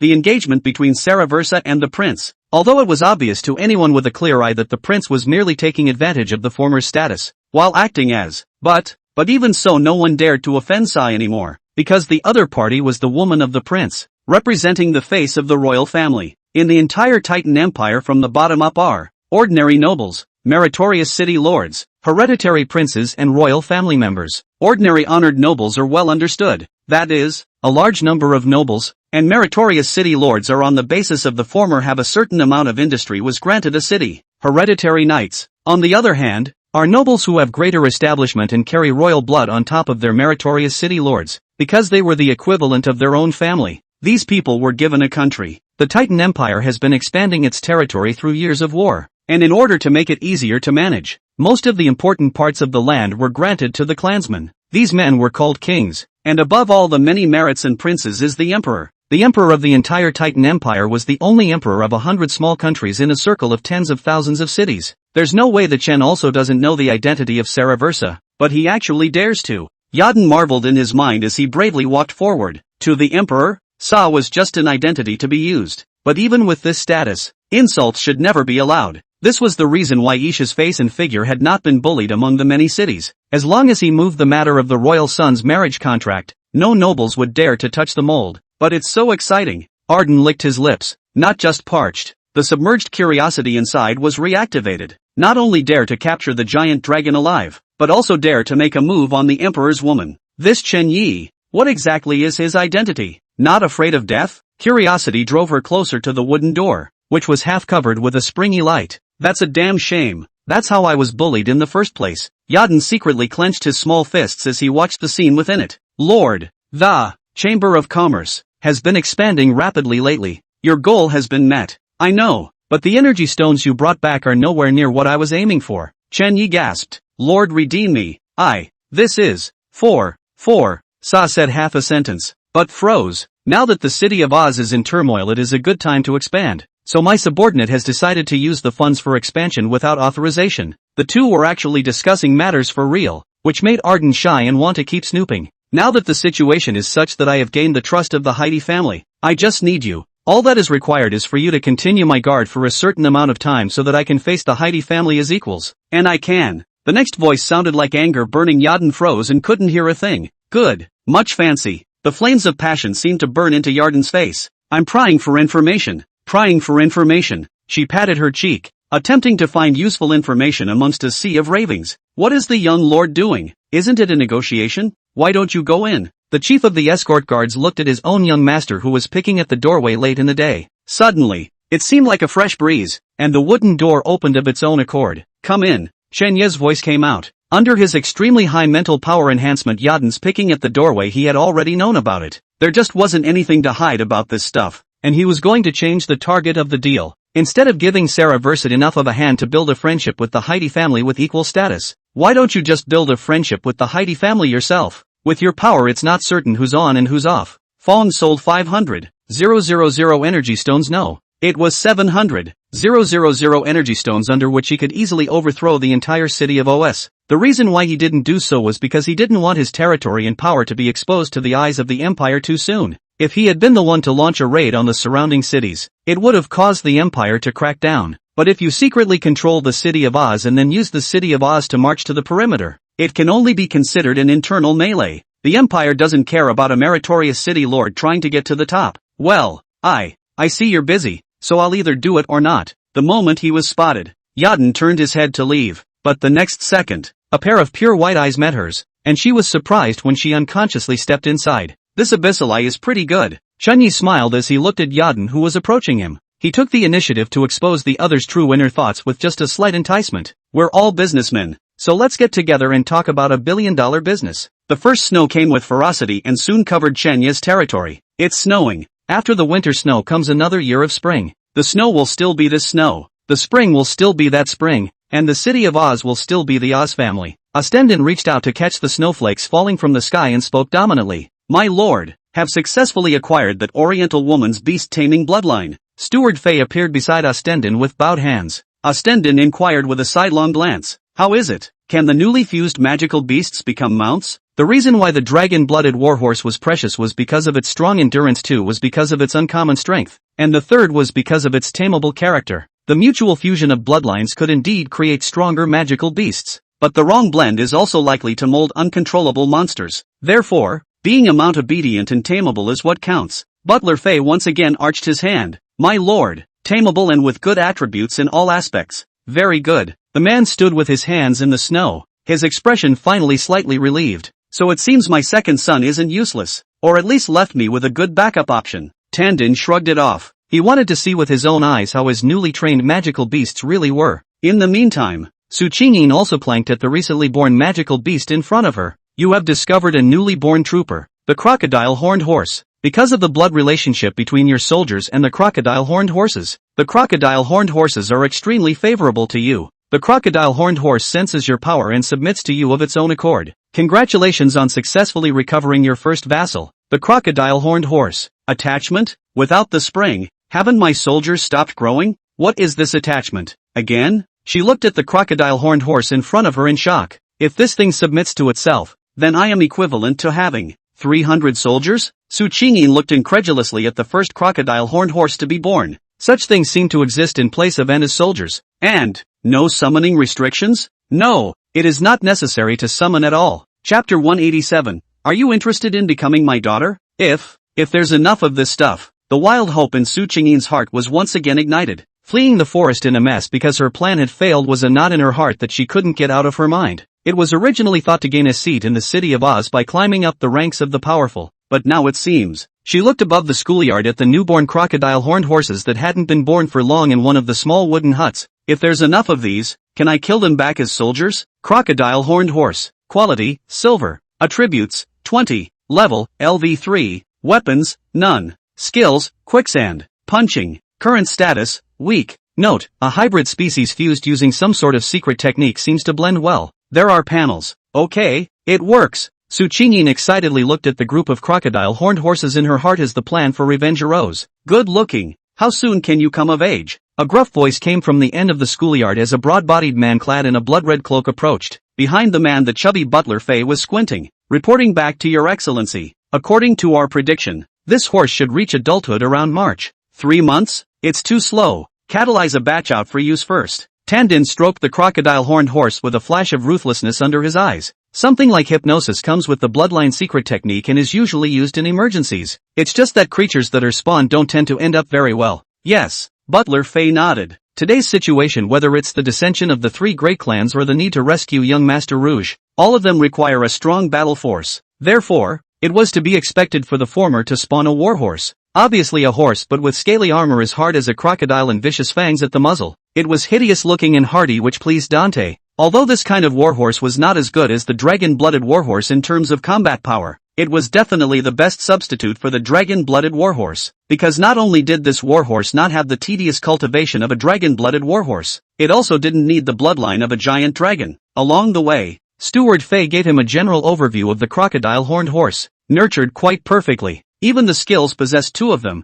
This was simply a true magical beast. Quicksand in charge. Although both skills are average, they are a strong cavalry when used together. Tandin imagined the conquest. Because the special structure of the hoof of the crocodile-horned horse makes it not only able to run on hard ground, but also able to move forward quickly in the middle of quicksand. Even in the midst of quicksand, its speed was far superior to that above the ground. Therefore, the skill quicksand can work not only on the opposite side but also on itself. Not bad, not bad, ha ha ha. Vigorously cultivate. The more Tandin thought about it, the more satisfied he became. This troop type was not as good as his own dragon-blooded warhorse, but it was better in that it was widely available and easy to manufacture. Suddenly, he noticed something. Who's that? Why is it here? Tandin didn't turn around. His slightly questioning eyes swept downward, and Butler Fei responded hastily. My lord, this woman is that Oriental maiden, the owner of the crocodile demonic beast. It's because that group of crocodiles is not good to control, that's why she's controlling the field. In that case, Tandem's expression soothed.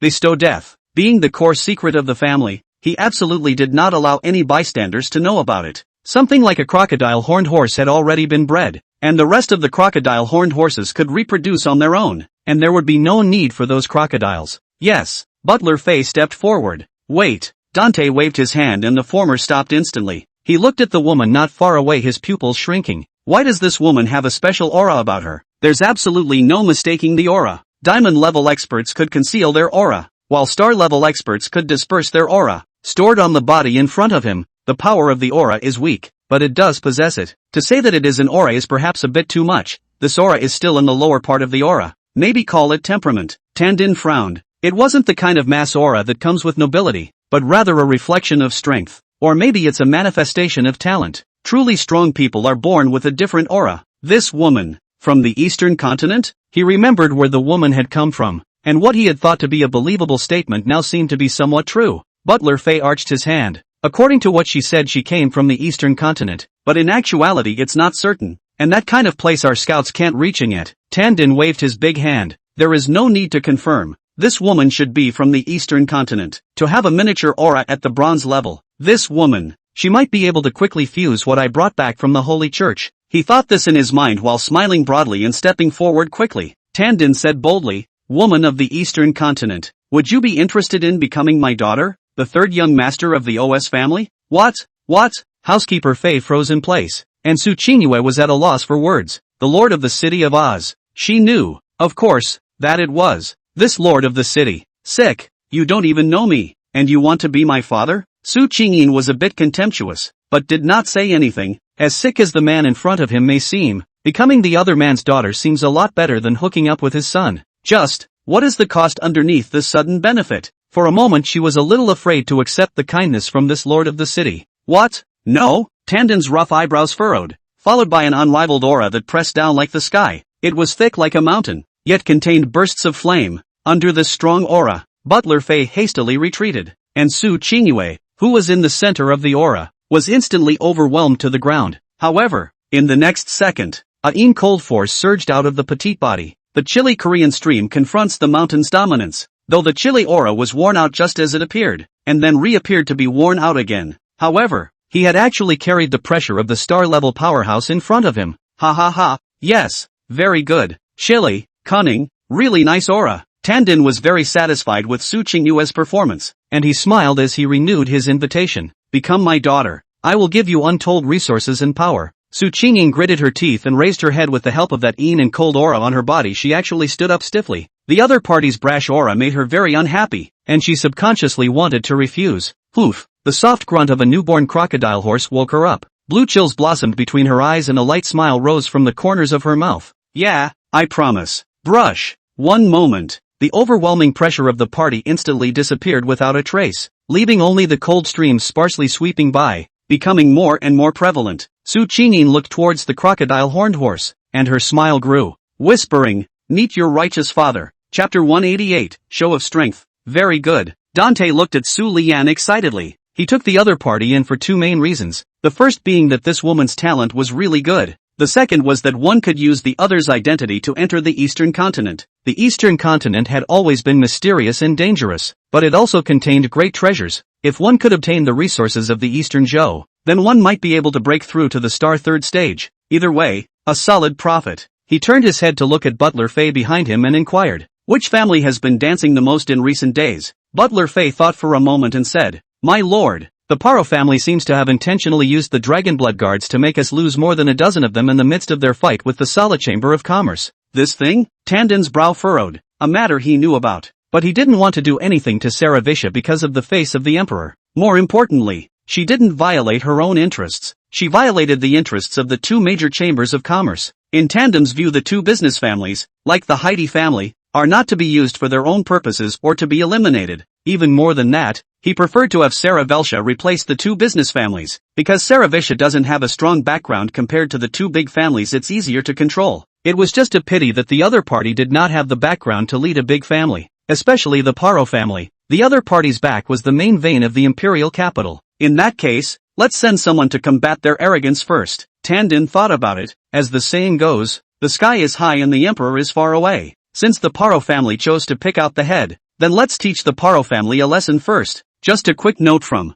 he was just about to speak and designate a general, but when he turned his head, he saw Su Qingyi. Let it be my righteous daughter. A show of force had always been something he liked to do. Now he has to do more than just show the fact that he is not debilitated. He has to show his new daughter. This, Butler Fei skimmed his eyes towards this Eastern continent woman. He hadn't expected that the family head would actually grant him so much power and trust. Yes, I will assist. As a vassal, he did not disobey the head of the family. Although the Tandon family head was ostensibly asking this Eastern continent woman to travel to the Paro family, however, the opponent's strength was weak. Just bronze level, afraid that even the crocodile hornhorse could not be manipulated. That means he's going to give everything behind the scenes to clear the way for the newly ascendant young lord in front of him. Chunyi territory. Sa looked aside at Yadin with mixed feelings. She got the feeling that she had been abandoned, and Yadin sensed Sa's gaze and ignored it with a soft grunt. The other party was not as stunning as her performance, so it was a win for herself. Sa captured the former's expression in her heart more than anything else. She couldn't figure out how the young master of the Heidi family, the true future heir and the person in charge of the Heidi family, could do something as crazy as Fong did.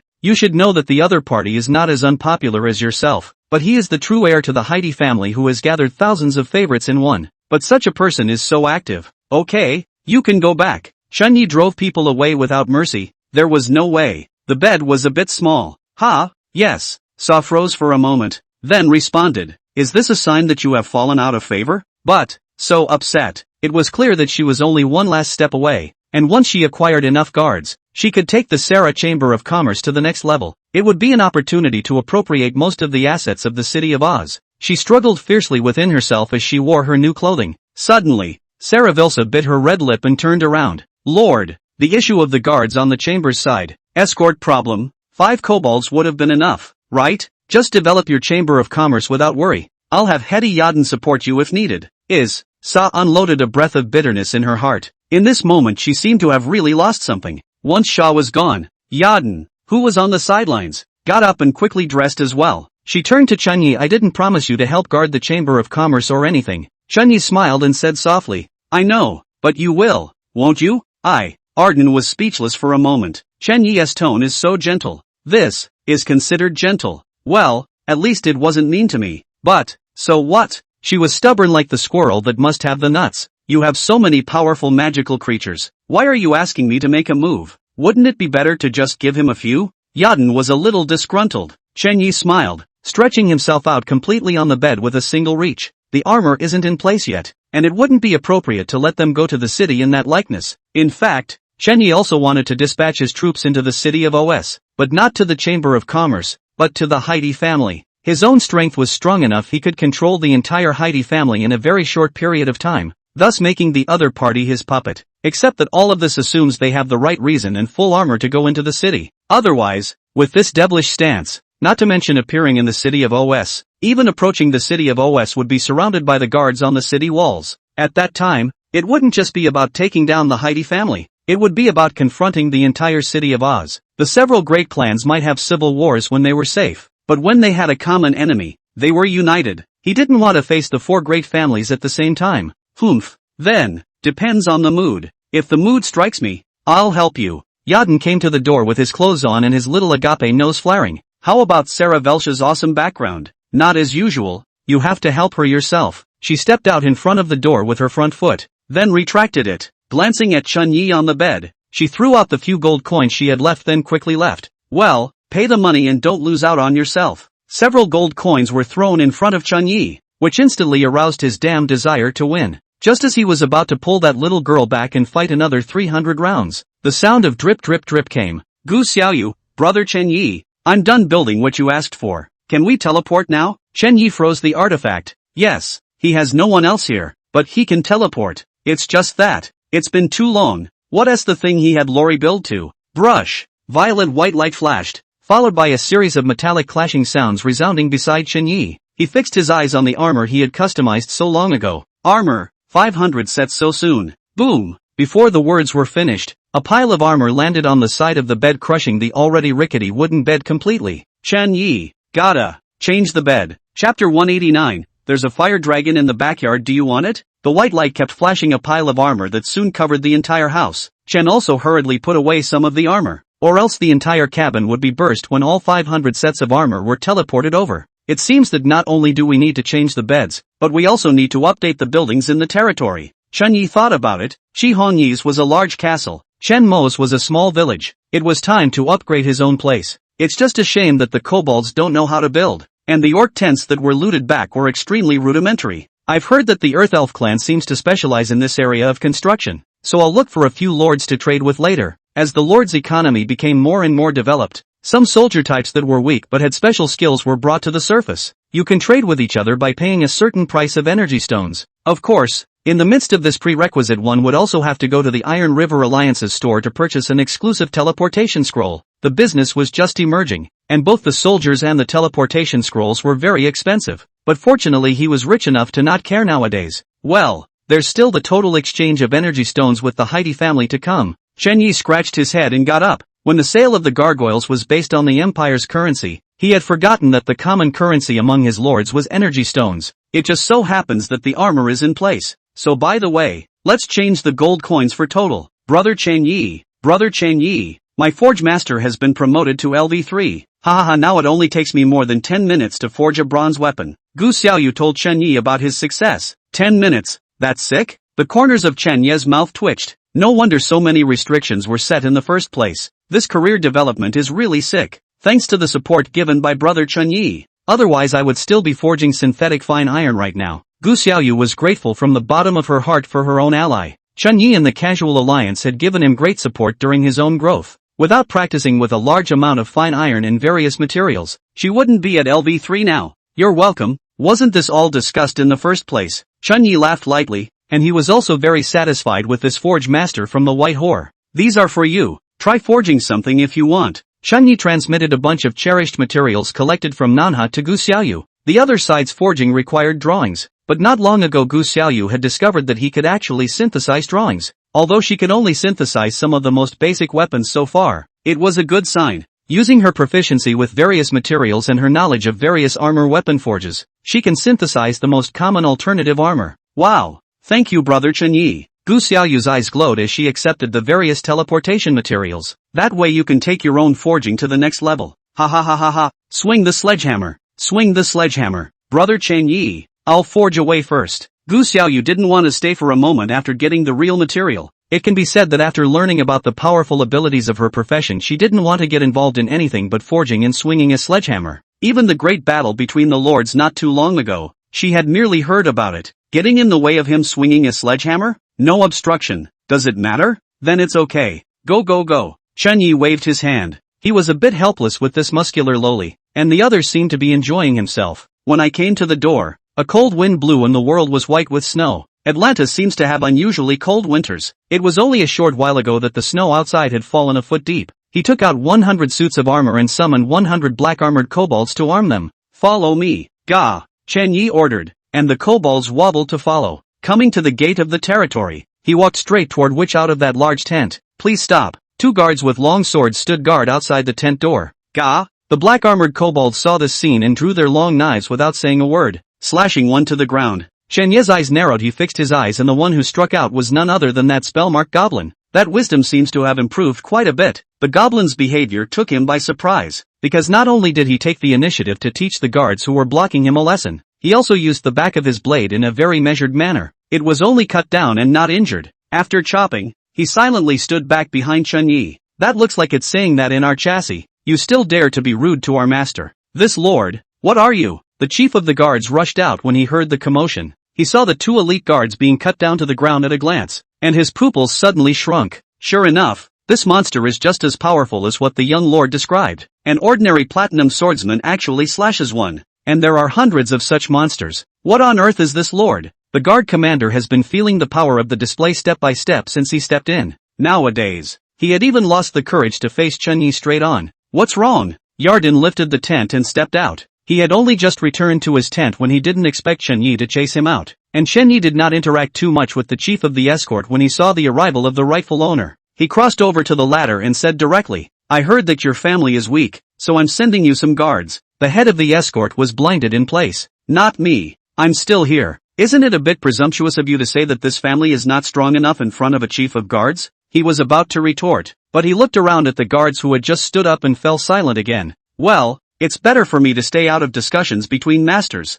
Yarden raised his eyebrows, looking as if he had already seen through it. Are you preparing to plant an undercover agent into my family? Chen Yi did not retort, just smiled and inquired. So do you want you? If not, I will? Yes, of course. Yarden balked. She knew deeply how strong these guards were. Only when she got home did she realize that the adventure squad that saved her earlier was an A+ level squad. But a squad of this caliber didn't last more than a few rounds under the two kobolds. You're not afraid of me planting undercover agents anymore? Chen Yi inquired. Yarden blankly glanced at the other party. Fear not. It's useless to be afraid. You have hundreds of these monsters. She showed by her actions that since she couldn't resist, then she would enjoy the benefits. Not only was this kobold powerful, but it appeared at a time of turmoil in the city of Oz. If such a powerful force was utilized properly, the Heidi family could definitely return to its glory. As for planting undercover agents, is there a bigger undercover agent than yourself? Well, whatever, but here's something you're going to have to exchange for energy stones for me. He threw back the ring from before, which contained 60,000 gold coins.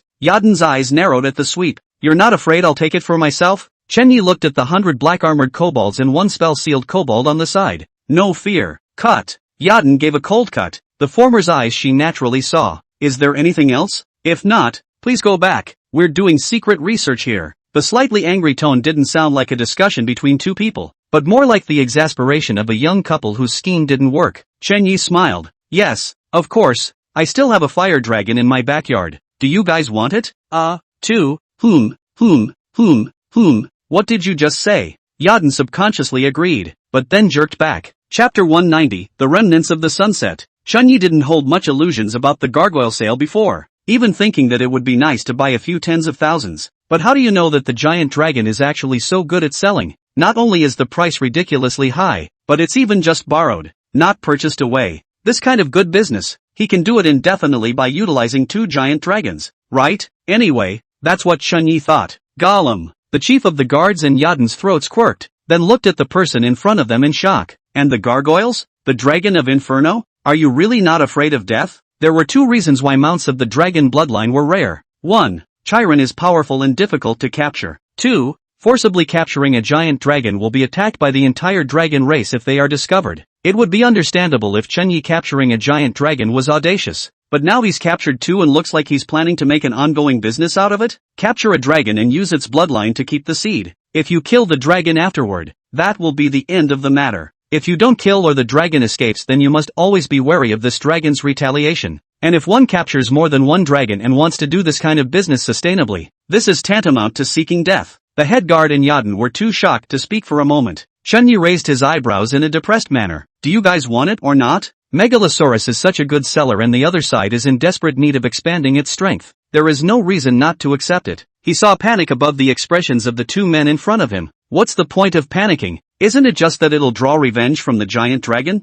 When the time comes to retaliate, it will also be retaliation against me. This kind of business would cause retaliation from the giant dragons he already knew. But so what? Within a 100-mile radius, if there were any remaining giant dragons, they would probably have already followed the smell like this frost dragon. Since there was none, It also proved that the area was safe. As for whether or not this will be revealed or bumped into by its Yu-Gi-Oh dragon afterward, is it important? Come one and grab one. Come a pair and grab a pair. The more the merrier. Even he was ready to go to a teeter's place in a few days to set up a production base. Gollum. Chunyi shook his head repeatedly as the two Yadins finished saying this. Don't. Our funds won't allow us to purchase a second dragon's bloodline. Yadin politely declined. This man was crazier and bolder than he thought. Underfunded? Isn't your family known as the most well-funded family? Chen Yi frowned. The other party accepted the more than 100 traders they had planted, but they were not willing to buy the second dragon. It was unreasonable. In the face of Chen Ye's enthusiastic invitation, the two of them,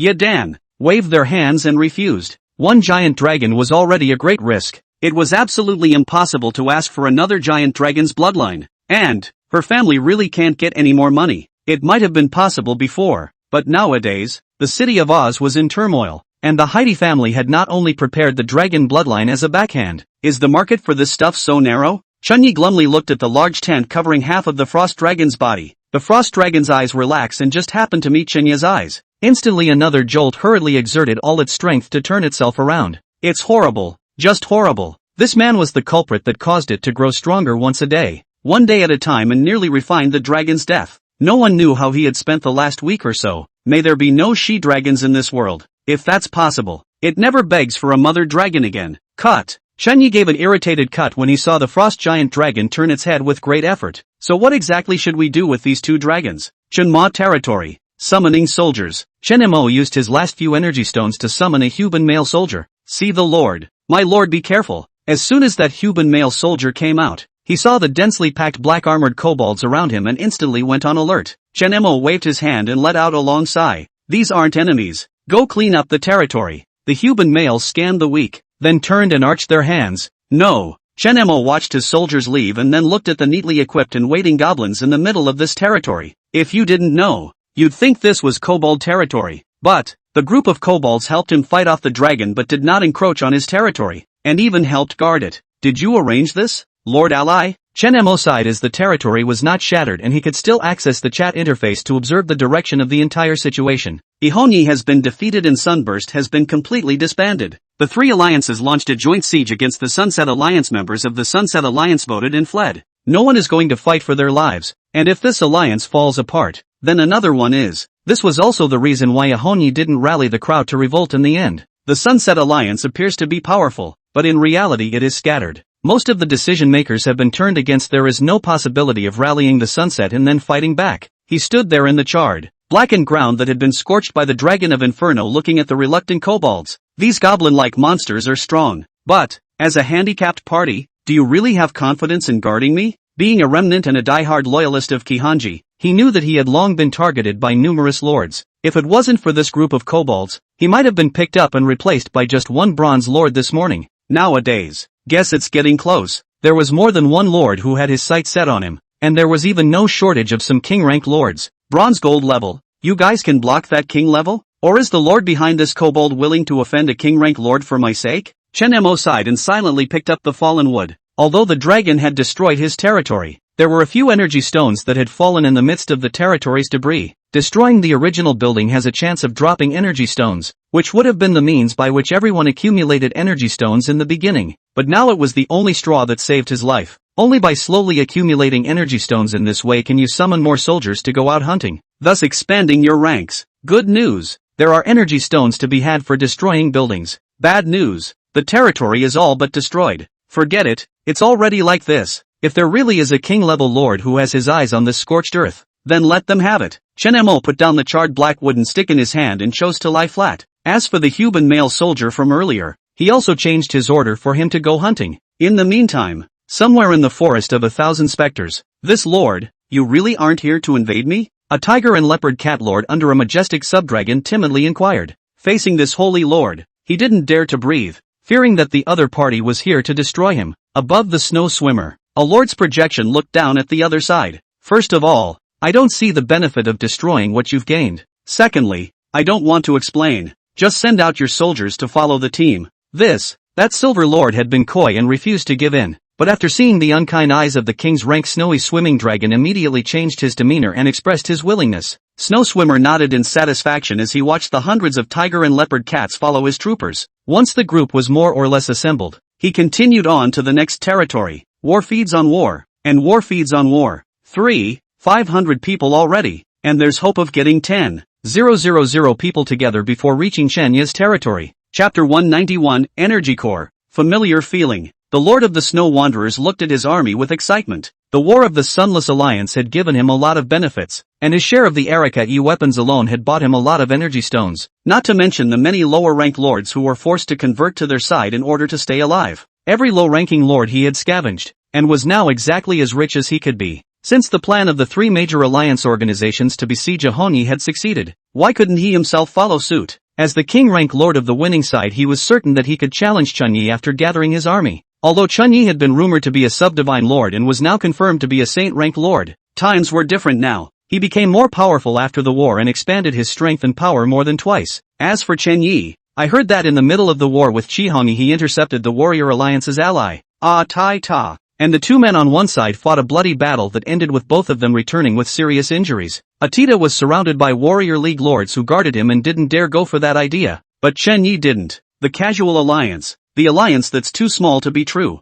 I've heard that if there are less than 5 members, don't expect all 5 to be in the same place. After a big battle, Chen Yi is seriously injured and isolated. Isn't this a good time to strike? He felt it was an opportunity given to him by God. Having him and Chen Yi in the same forest, having him at his peak meet the severely injured Chen Yi. By the way, do you know the location of Chen Yi's territory? The Lord of the Snowy Wandering Dragon pulled the Lord of that tiger and leopard cat into a newly created group chat to ask. This hasn't been seen before. The tiger and leopard cat lord was confused, although he knew that big brother Chen Yi and himself were also getting along in this forest. But how could he know the other party's precise coordinates? Like this? If you don't know, forget it. The Snow Wanderer lords didn't count on it too much. He had only asked with the intention of trying, and it was normal for the other party not to know. The general direction is correct. Once we find Chen Mo's territory, we won't be far from Chen Yi. He asked for Chen Mo's coordinates on the pretext of crusading against the remnants of the Sunset Alliance. And rumor has it that Chen Mo and Chen Yi are not far apart. It's just a little bit of searching when the time comes. The Snow Wanderer Lord was not worried in the slightest about not being able to find Chen Yi. As long as he kept pulling together alliances along this path forward, he could repeat the scene of the sunset. By then there might have to be a fourth league. The Snow Wanderer Lord grunted twice in a self-satisfied manner. A seriously injured territory is just that. And it's still not a handful for me. Chen Yi pondered what exactly to do with the 2 giant dragons. Is it hard to give it to Sa to slaughter and pay back? He hesitated. Earlier, Saravisha had said she had a channel to sell the gargoyles, but between all of the others' behavior he didn't want to reuse Saravisha right now. He even planned to focus his power and cultivation on the Yarden side if he could. The Heidi family might be better controlled. It's just, what the hell is this gargoyle supposed to do? Chen Yi had 2 big heads. Drip drip drip. The system's message alert rang out and he opened the chat box. Does South River have a channel to sell Mega Dragons so soon? Because of the direction of development, he also informed Nanha to contact the imperial cities in his neighborhood in advance. He'd only just told the other guy, and this was already news? Leah Michelle? He froze at the ID that was both familiar and unfamiliar. This ID was the same woman who had once contributed exotic crystals to herself. But, hasn't she had enough access to enough blood and flesh since the trading market widened? Why are you still coming to me? Chen was also a bit puzzled, but his pupils shrunk after clicking on the specific information. I have the energy core. Want to trade? An energy core? Chen Yi opened his mouth but closed it again. He didn't know what to say for a moment. Energy cores? Michelle actually took energy cores and traded them with herself. Where did this woman get an energy core? And this woman actually has extra energy cores? He forced the agitation in his breath to reply. What do you need? Michelle, a message from the evil will. Help me through your power to investigate all the lords among the lords that contain or possess an evil will. Which lord's soldiers are included? This is looking at my information channel? Chen Yi rubbed the Chuan character on his brow. Most of the intelligence in his lordship came from South River, and South River never let himself down.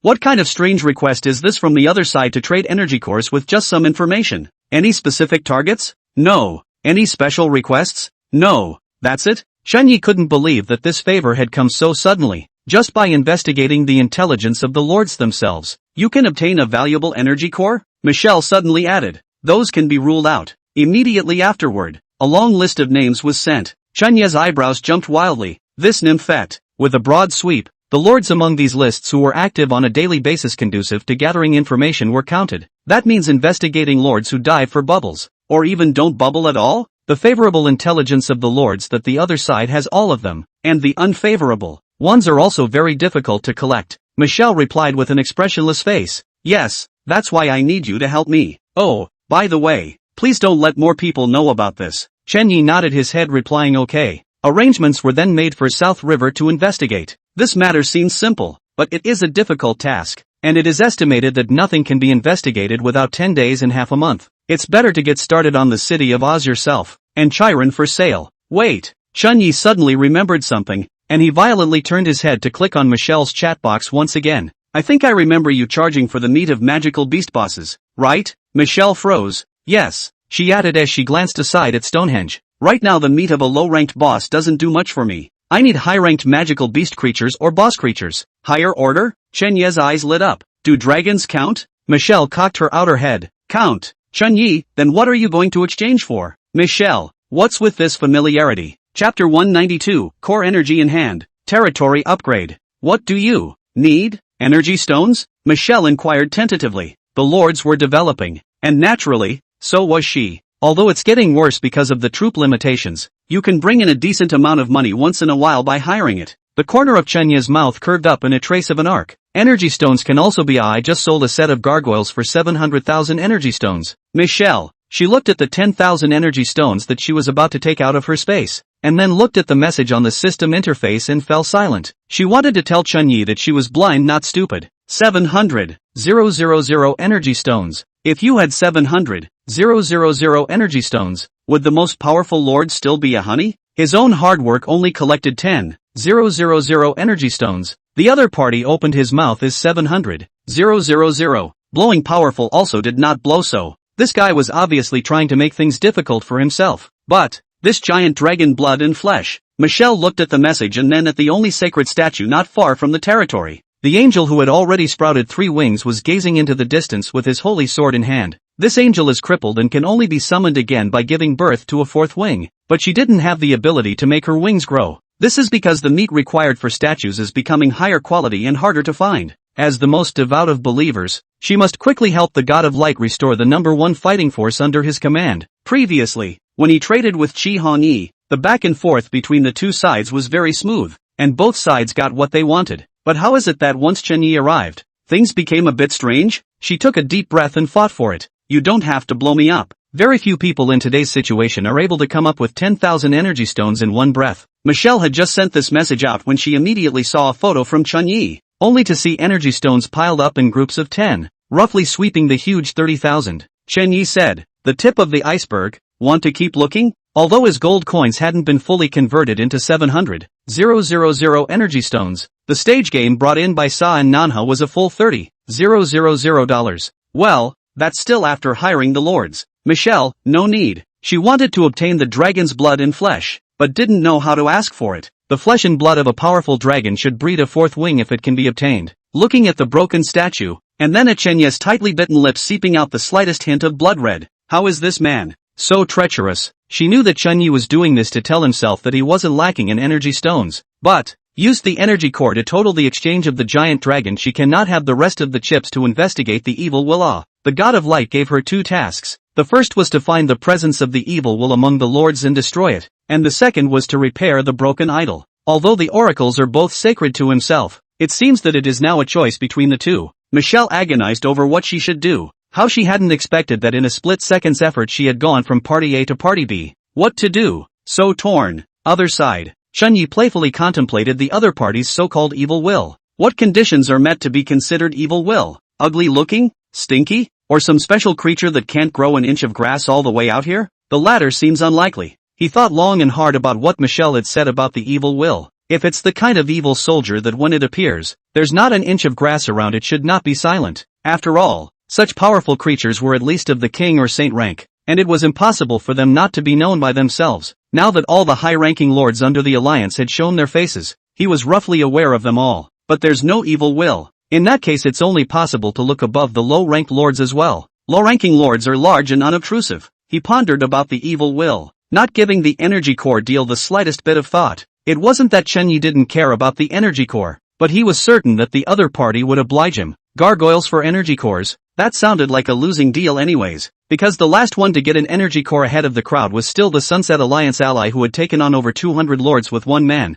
All of the current high-ranked lords, without fail, wanted to obtain the energy core. It was just that they didn't know where to obtain this thing from. This evil will is so vague. How exactly should it be defined? Could it be a low-ranked lord like your own kobold who looks mediocre and has very unbelievable abilities? Nope. Chen Yi scratched his head. Such a lord shouldn't be obscure either. He thought about it, but in the end, he didn't know what kind of conditions would satisfy this so-called evil will. Looks like we'll just have to cast a wide net and find it slowly. Chen Yi compromised. Okay, I agree, but you're going to have to keep helping me find the evil will. At this time, Michelle had also finally made up her mind. Chen Yi stroked his chin with interest and inquired, "Is it hard for you to have 2 energy cores?" Michelle bit her lip. "No, but I have it in the future. Give me some time and I can give you the energy core." Credit? Chen Yi did not give credit to the people he dealt with, unless he was putting out loan sharks, but for now, wouldn't be out of place. After all, the energy core was something that was difficult to obtain even by itself, but listening to the other party's tone seemed to have full certainty of getting the energy core again. Using some painless intelligence to total for precious energy cores, he could accept it even if it was late.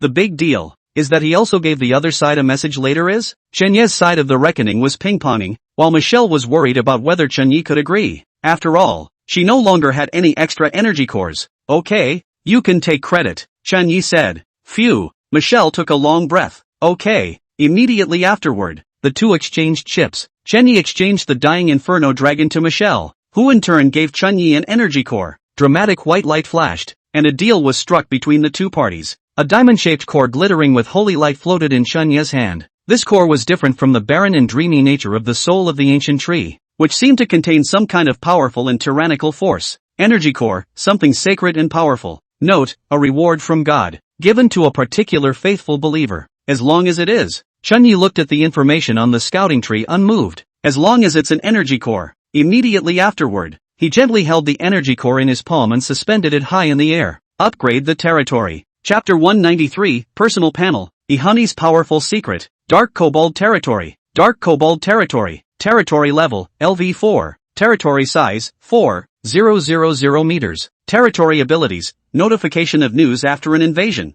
Provide Wall Protection, Provide Vision of Multiple Archery Towers, Moat, Enhance Territory Defense, Magical Stone Well, Turn Decay into Magic, Academy, a special being capable of awakening wisdom, Requirements for leveling up, 5,000 units of wood, 8,000 units of stone, 2,000 energy stones, 3,000 units of fine iron, 1 energy core. You are eligible for upgrade. Congratulations on successfully upgrading your LV5 territory. Your personal panel has changed dramatically. Congratulations on successfully upgrading your LV5 territory and the overall optimization of the territory's architecture. Congratulations on successfully upgrading your LV5 territory. You have gained an increase in your attributes. Your soldiers within your territory will receive a 5% bonus to their full attributes in battle. Congratulations, you have successfully upgraded your LV5 territory. Your territory range has expanded, and the current territory range is 10,000 meters. Congratulations on successfully upgrading your LV5 territory. You have been given the unification option, the choice of path. The choice of paths, you have found the key node for the Lord's upgrade. Please make your choice. Sure enough, 5th level territories are important nodes. Chen Yi looked at the information panel with a sigh. Dark Kobold Territory. Territory Level, LV5. Territory Size, 10,000 meters. Territory Abilities, Post-Invasion Message Notification. Wall Protection. Multiple Archery Towers. Moats to enhance territory defense. Magical Stone Wells to turn decay into magic. Schoolhouse to awaken the special presence of wisdom. Territories will, 5% full attribute combat bonus for soldiers within the territory's boundaries. Requirements for leveling up, 10,000 units of wood, 20,000 units of stone, 10,000 energy stones, 1,000 units of fine iron, 2 energy cores. All along the way, I didn't realize my territory had grown this big. He looked at 1 territorial building and 1 item needed, so he had already reached this point without realizing it. What does the academy do? Oh, it kind of rings a bell. The kobolds can't use it. For some of the earlier territorial buildings, he even faded into oblivion. The territory is getting stronger step by step, and the Lord has finally come to his turn. He looked at the key nodes of this upgrade. 1. Personal panels. Name, Chen Yi. Level, LV4, Attributes, 45. Freedom attributes, 10. Skills, vision sharing, experience sharing. You can draw 1,000th of an experience boost from your troops' combat. The eyes of the abyss, the spirit is the guide, the eyes are the boundary, and those who disrespect them will fall into the hell of the abyss. You may pull anyone below your mental power into the abyssal world, and those above your mental power will suffer 10% damage to their full attributes. Note, dead pervert. Yuck. Personal space, energy stone 32. 100. First order scroll of fire and rain. First order scroll of rejuvenation. Silver, scythe of the dead. Forest map, 70% discount token. Mental power, 20. Speed, 15. Power, 5. Stamina, 5. Characteristics, duplication, extraction. Note, you activate your own exclusive trait. Note, you can realize your own traits by exploring the traits of kobolds. Characteristics, abyssal mastery. Note, as Lord of the Abyss, you gain the ability to initially manipulate the abyss. The personal panel stamina and strength values gave me 4 free points, and 10 points of free attributes. Chunyi looked at the updated attribute panel in a daze. Does it matter? It's important. The free gift of 8 attributes and the distribution of 10 free attributes. This was the key to Ahongi's own powerful strength. But at the same time, at the bottom of the personal panel attributes, it also holds the traits column. Those powerful attributes were nothing compared to this trait bar. Gollum. The knot in his throat wriggled and his mouth went into his stomach. Characteristics. Or 2. The first characteristic needed to be explored on his own, but from the name alone, he could already sense its strength. As for the second, eyes closed tightly and then opened. The next second a fog suddenly rose in the territory where snow was still drifting. A gray mist enveloped the entire territory. The kobold sniffed and leapt with excitement, while the captain of the guard outside the city went around on guard as if he were an enemy. A few adventurers inside the cabin jerked their heads up, then down. Forget it, everything strange that happens in this territory is not strange. This feeling of being violated and unexplored would have been very stressful for him in normal times. But now, their own life and death have long been beyond their control, and what else should be provoked? All he was asking for now was for this gray mist to be gentle with him. Invading yourself too quickly would be too much. The grayish mist quickly diffused, soon enveloping a 10-mile radius, which was precisely Chanye's territory. There's a strange flower 3 kilometers away, and a blight across the river where the spirit of the ancient tree used to be. Those adventurer squads captured by themselves have some perverted thoughts. The captain of Yaden's escort has a very conservative mindset. Yaden's mind relies on. He hastily withdrew his spiritual power. It's a wonderful feeling. Chunyi shook his palm. He could actually use the same skills that the spellmark goblins used. Not only that, but he had a profound understanding of the terror of the mist. It can detect everything within the range of the mist, invade the consciousness of those whose mental power is lower than its own in the mist, and slowly disintegrate the physical functions of the creatures in the mist from the inside. These 3 skills are more perverse than one another. He probably knew where Ehongi's ability to manipulate hellfire came from, for he too has gained such greatness at this moment. While the ability didn't have a powerful burst, it was much more powerful and suited to him. If Ehongi's hell flame was an erupting open fire, then his grey mist was a warm water-boiled frog jinx. It suited him well to kill without revealing his form. The moment. Be in a fog of grey. Chunyi felt like he was the master and could dominate all life and death. What's that? At the end of the grey mist, he saw a vast procession, and the team is tentatively trying to get into their territory. ______.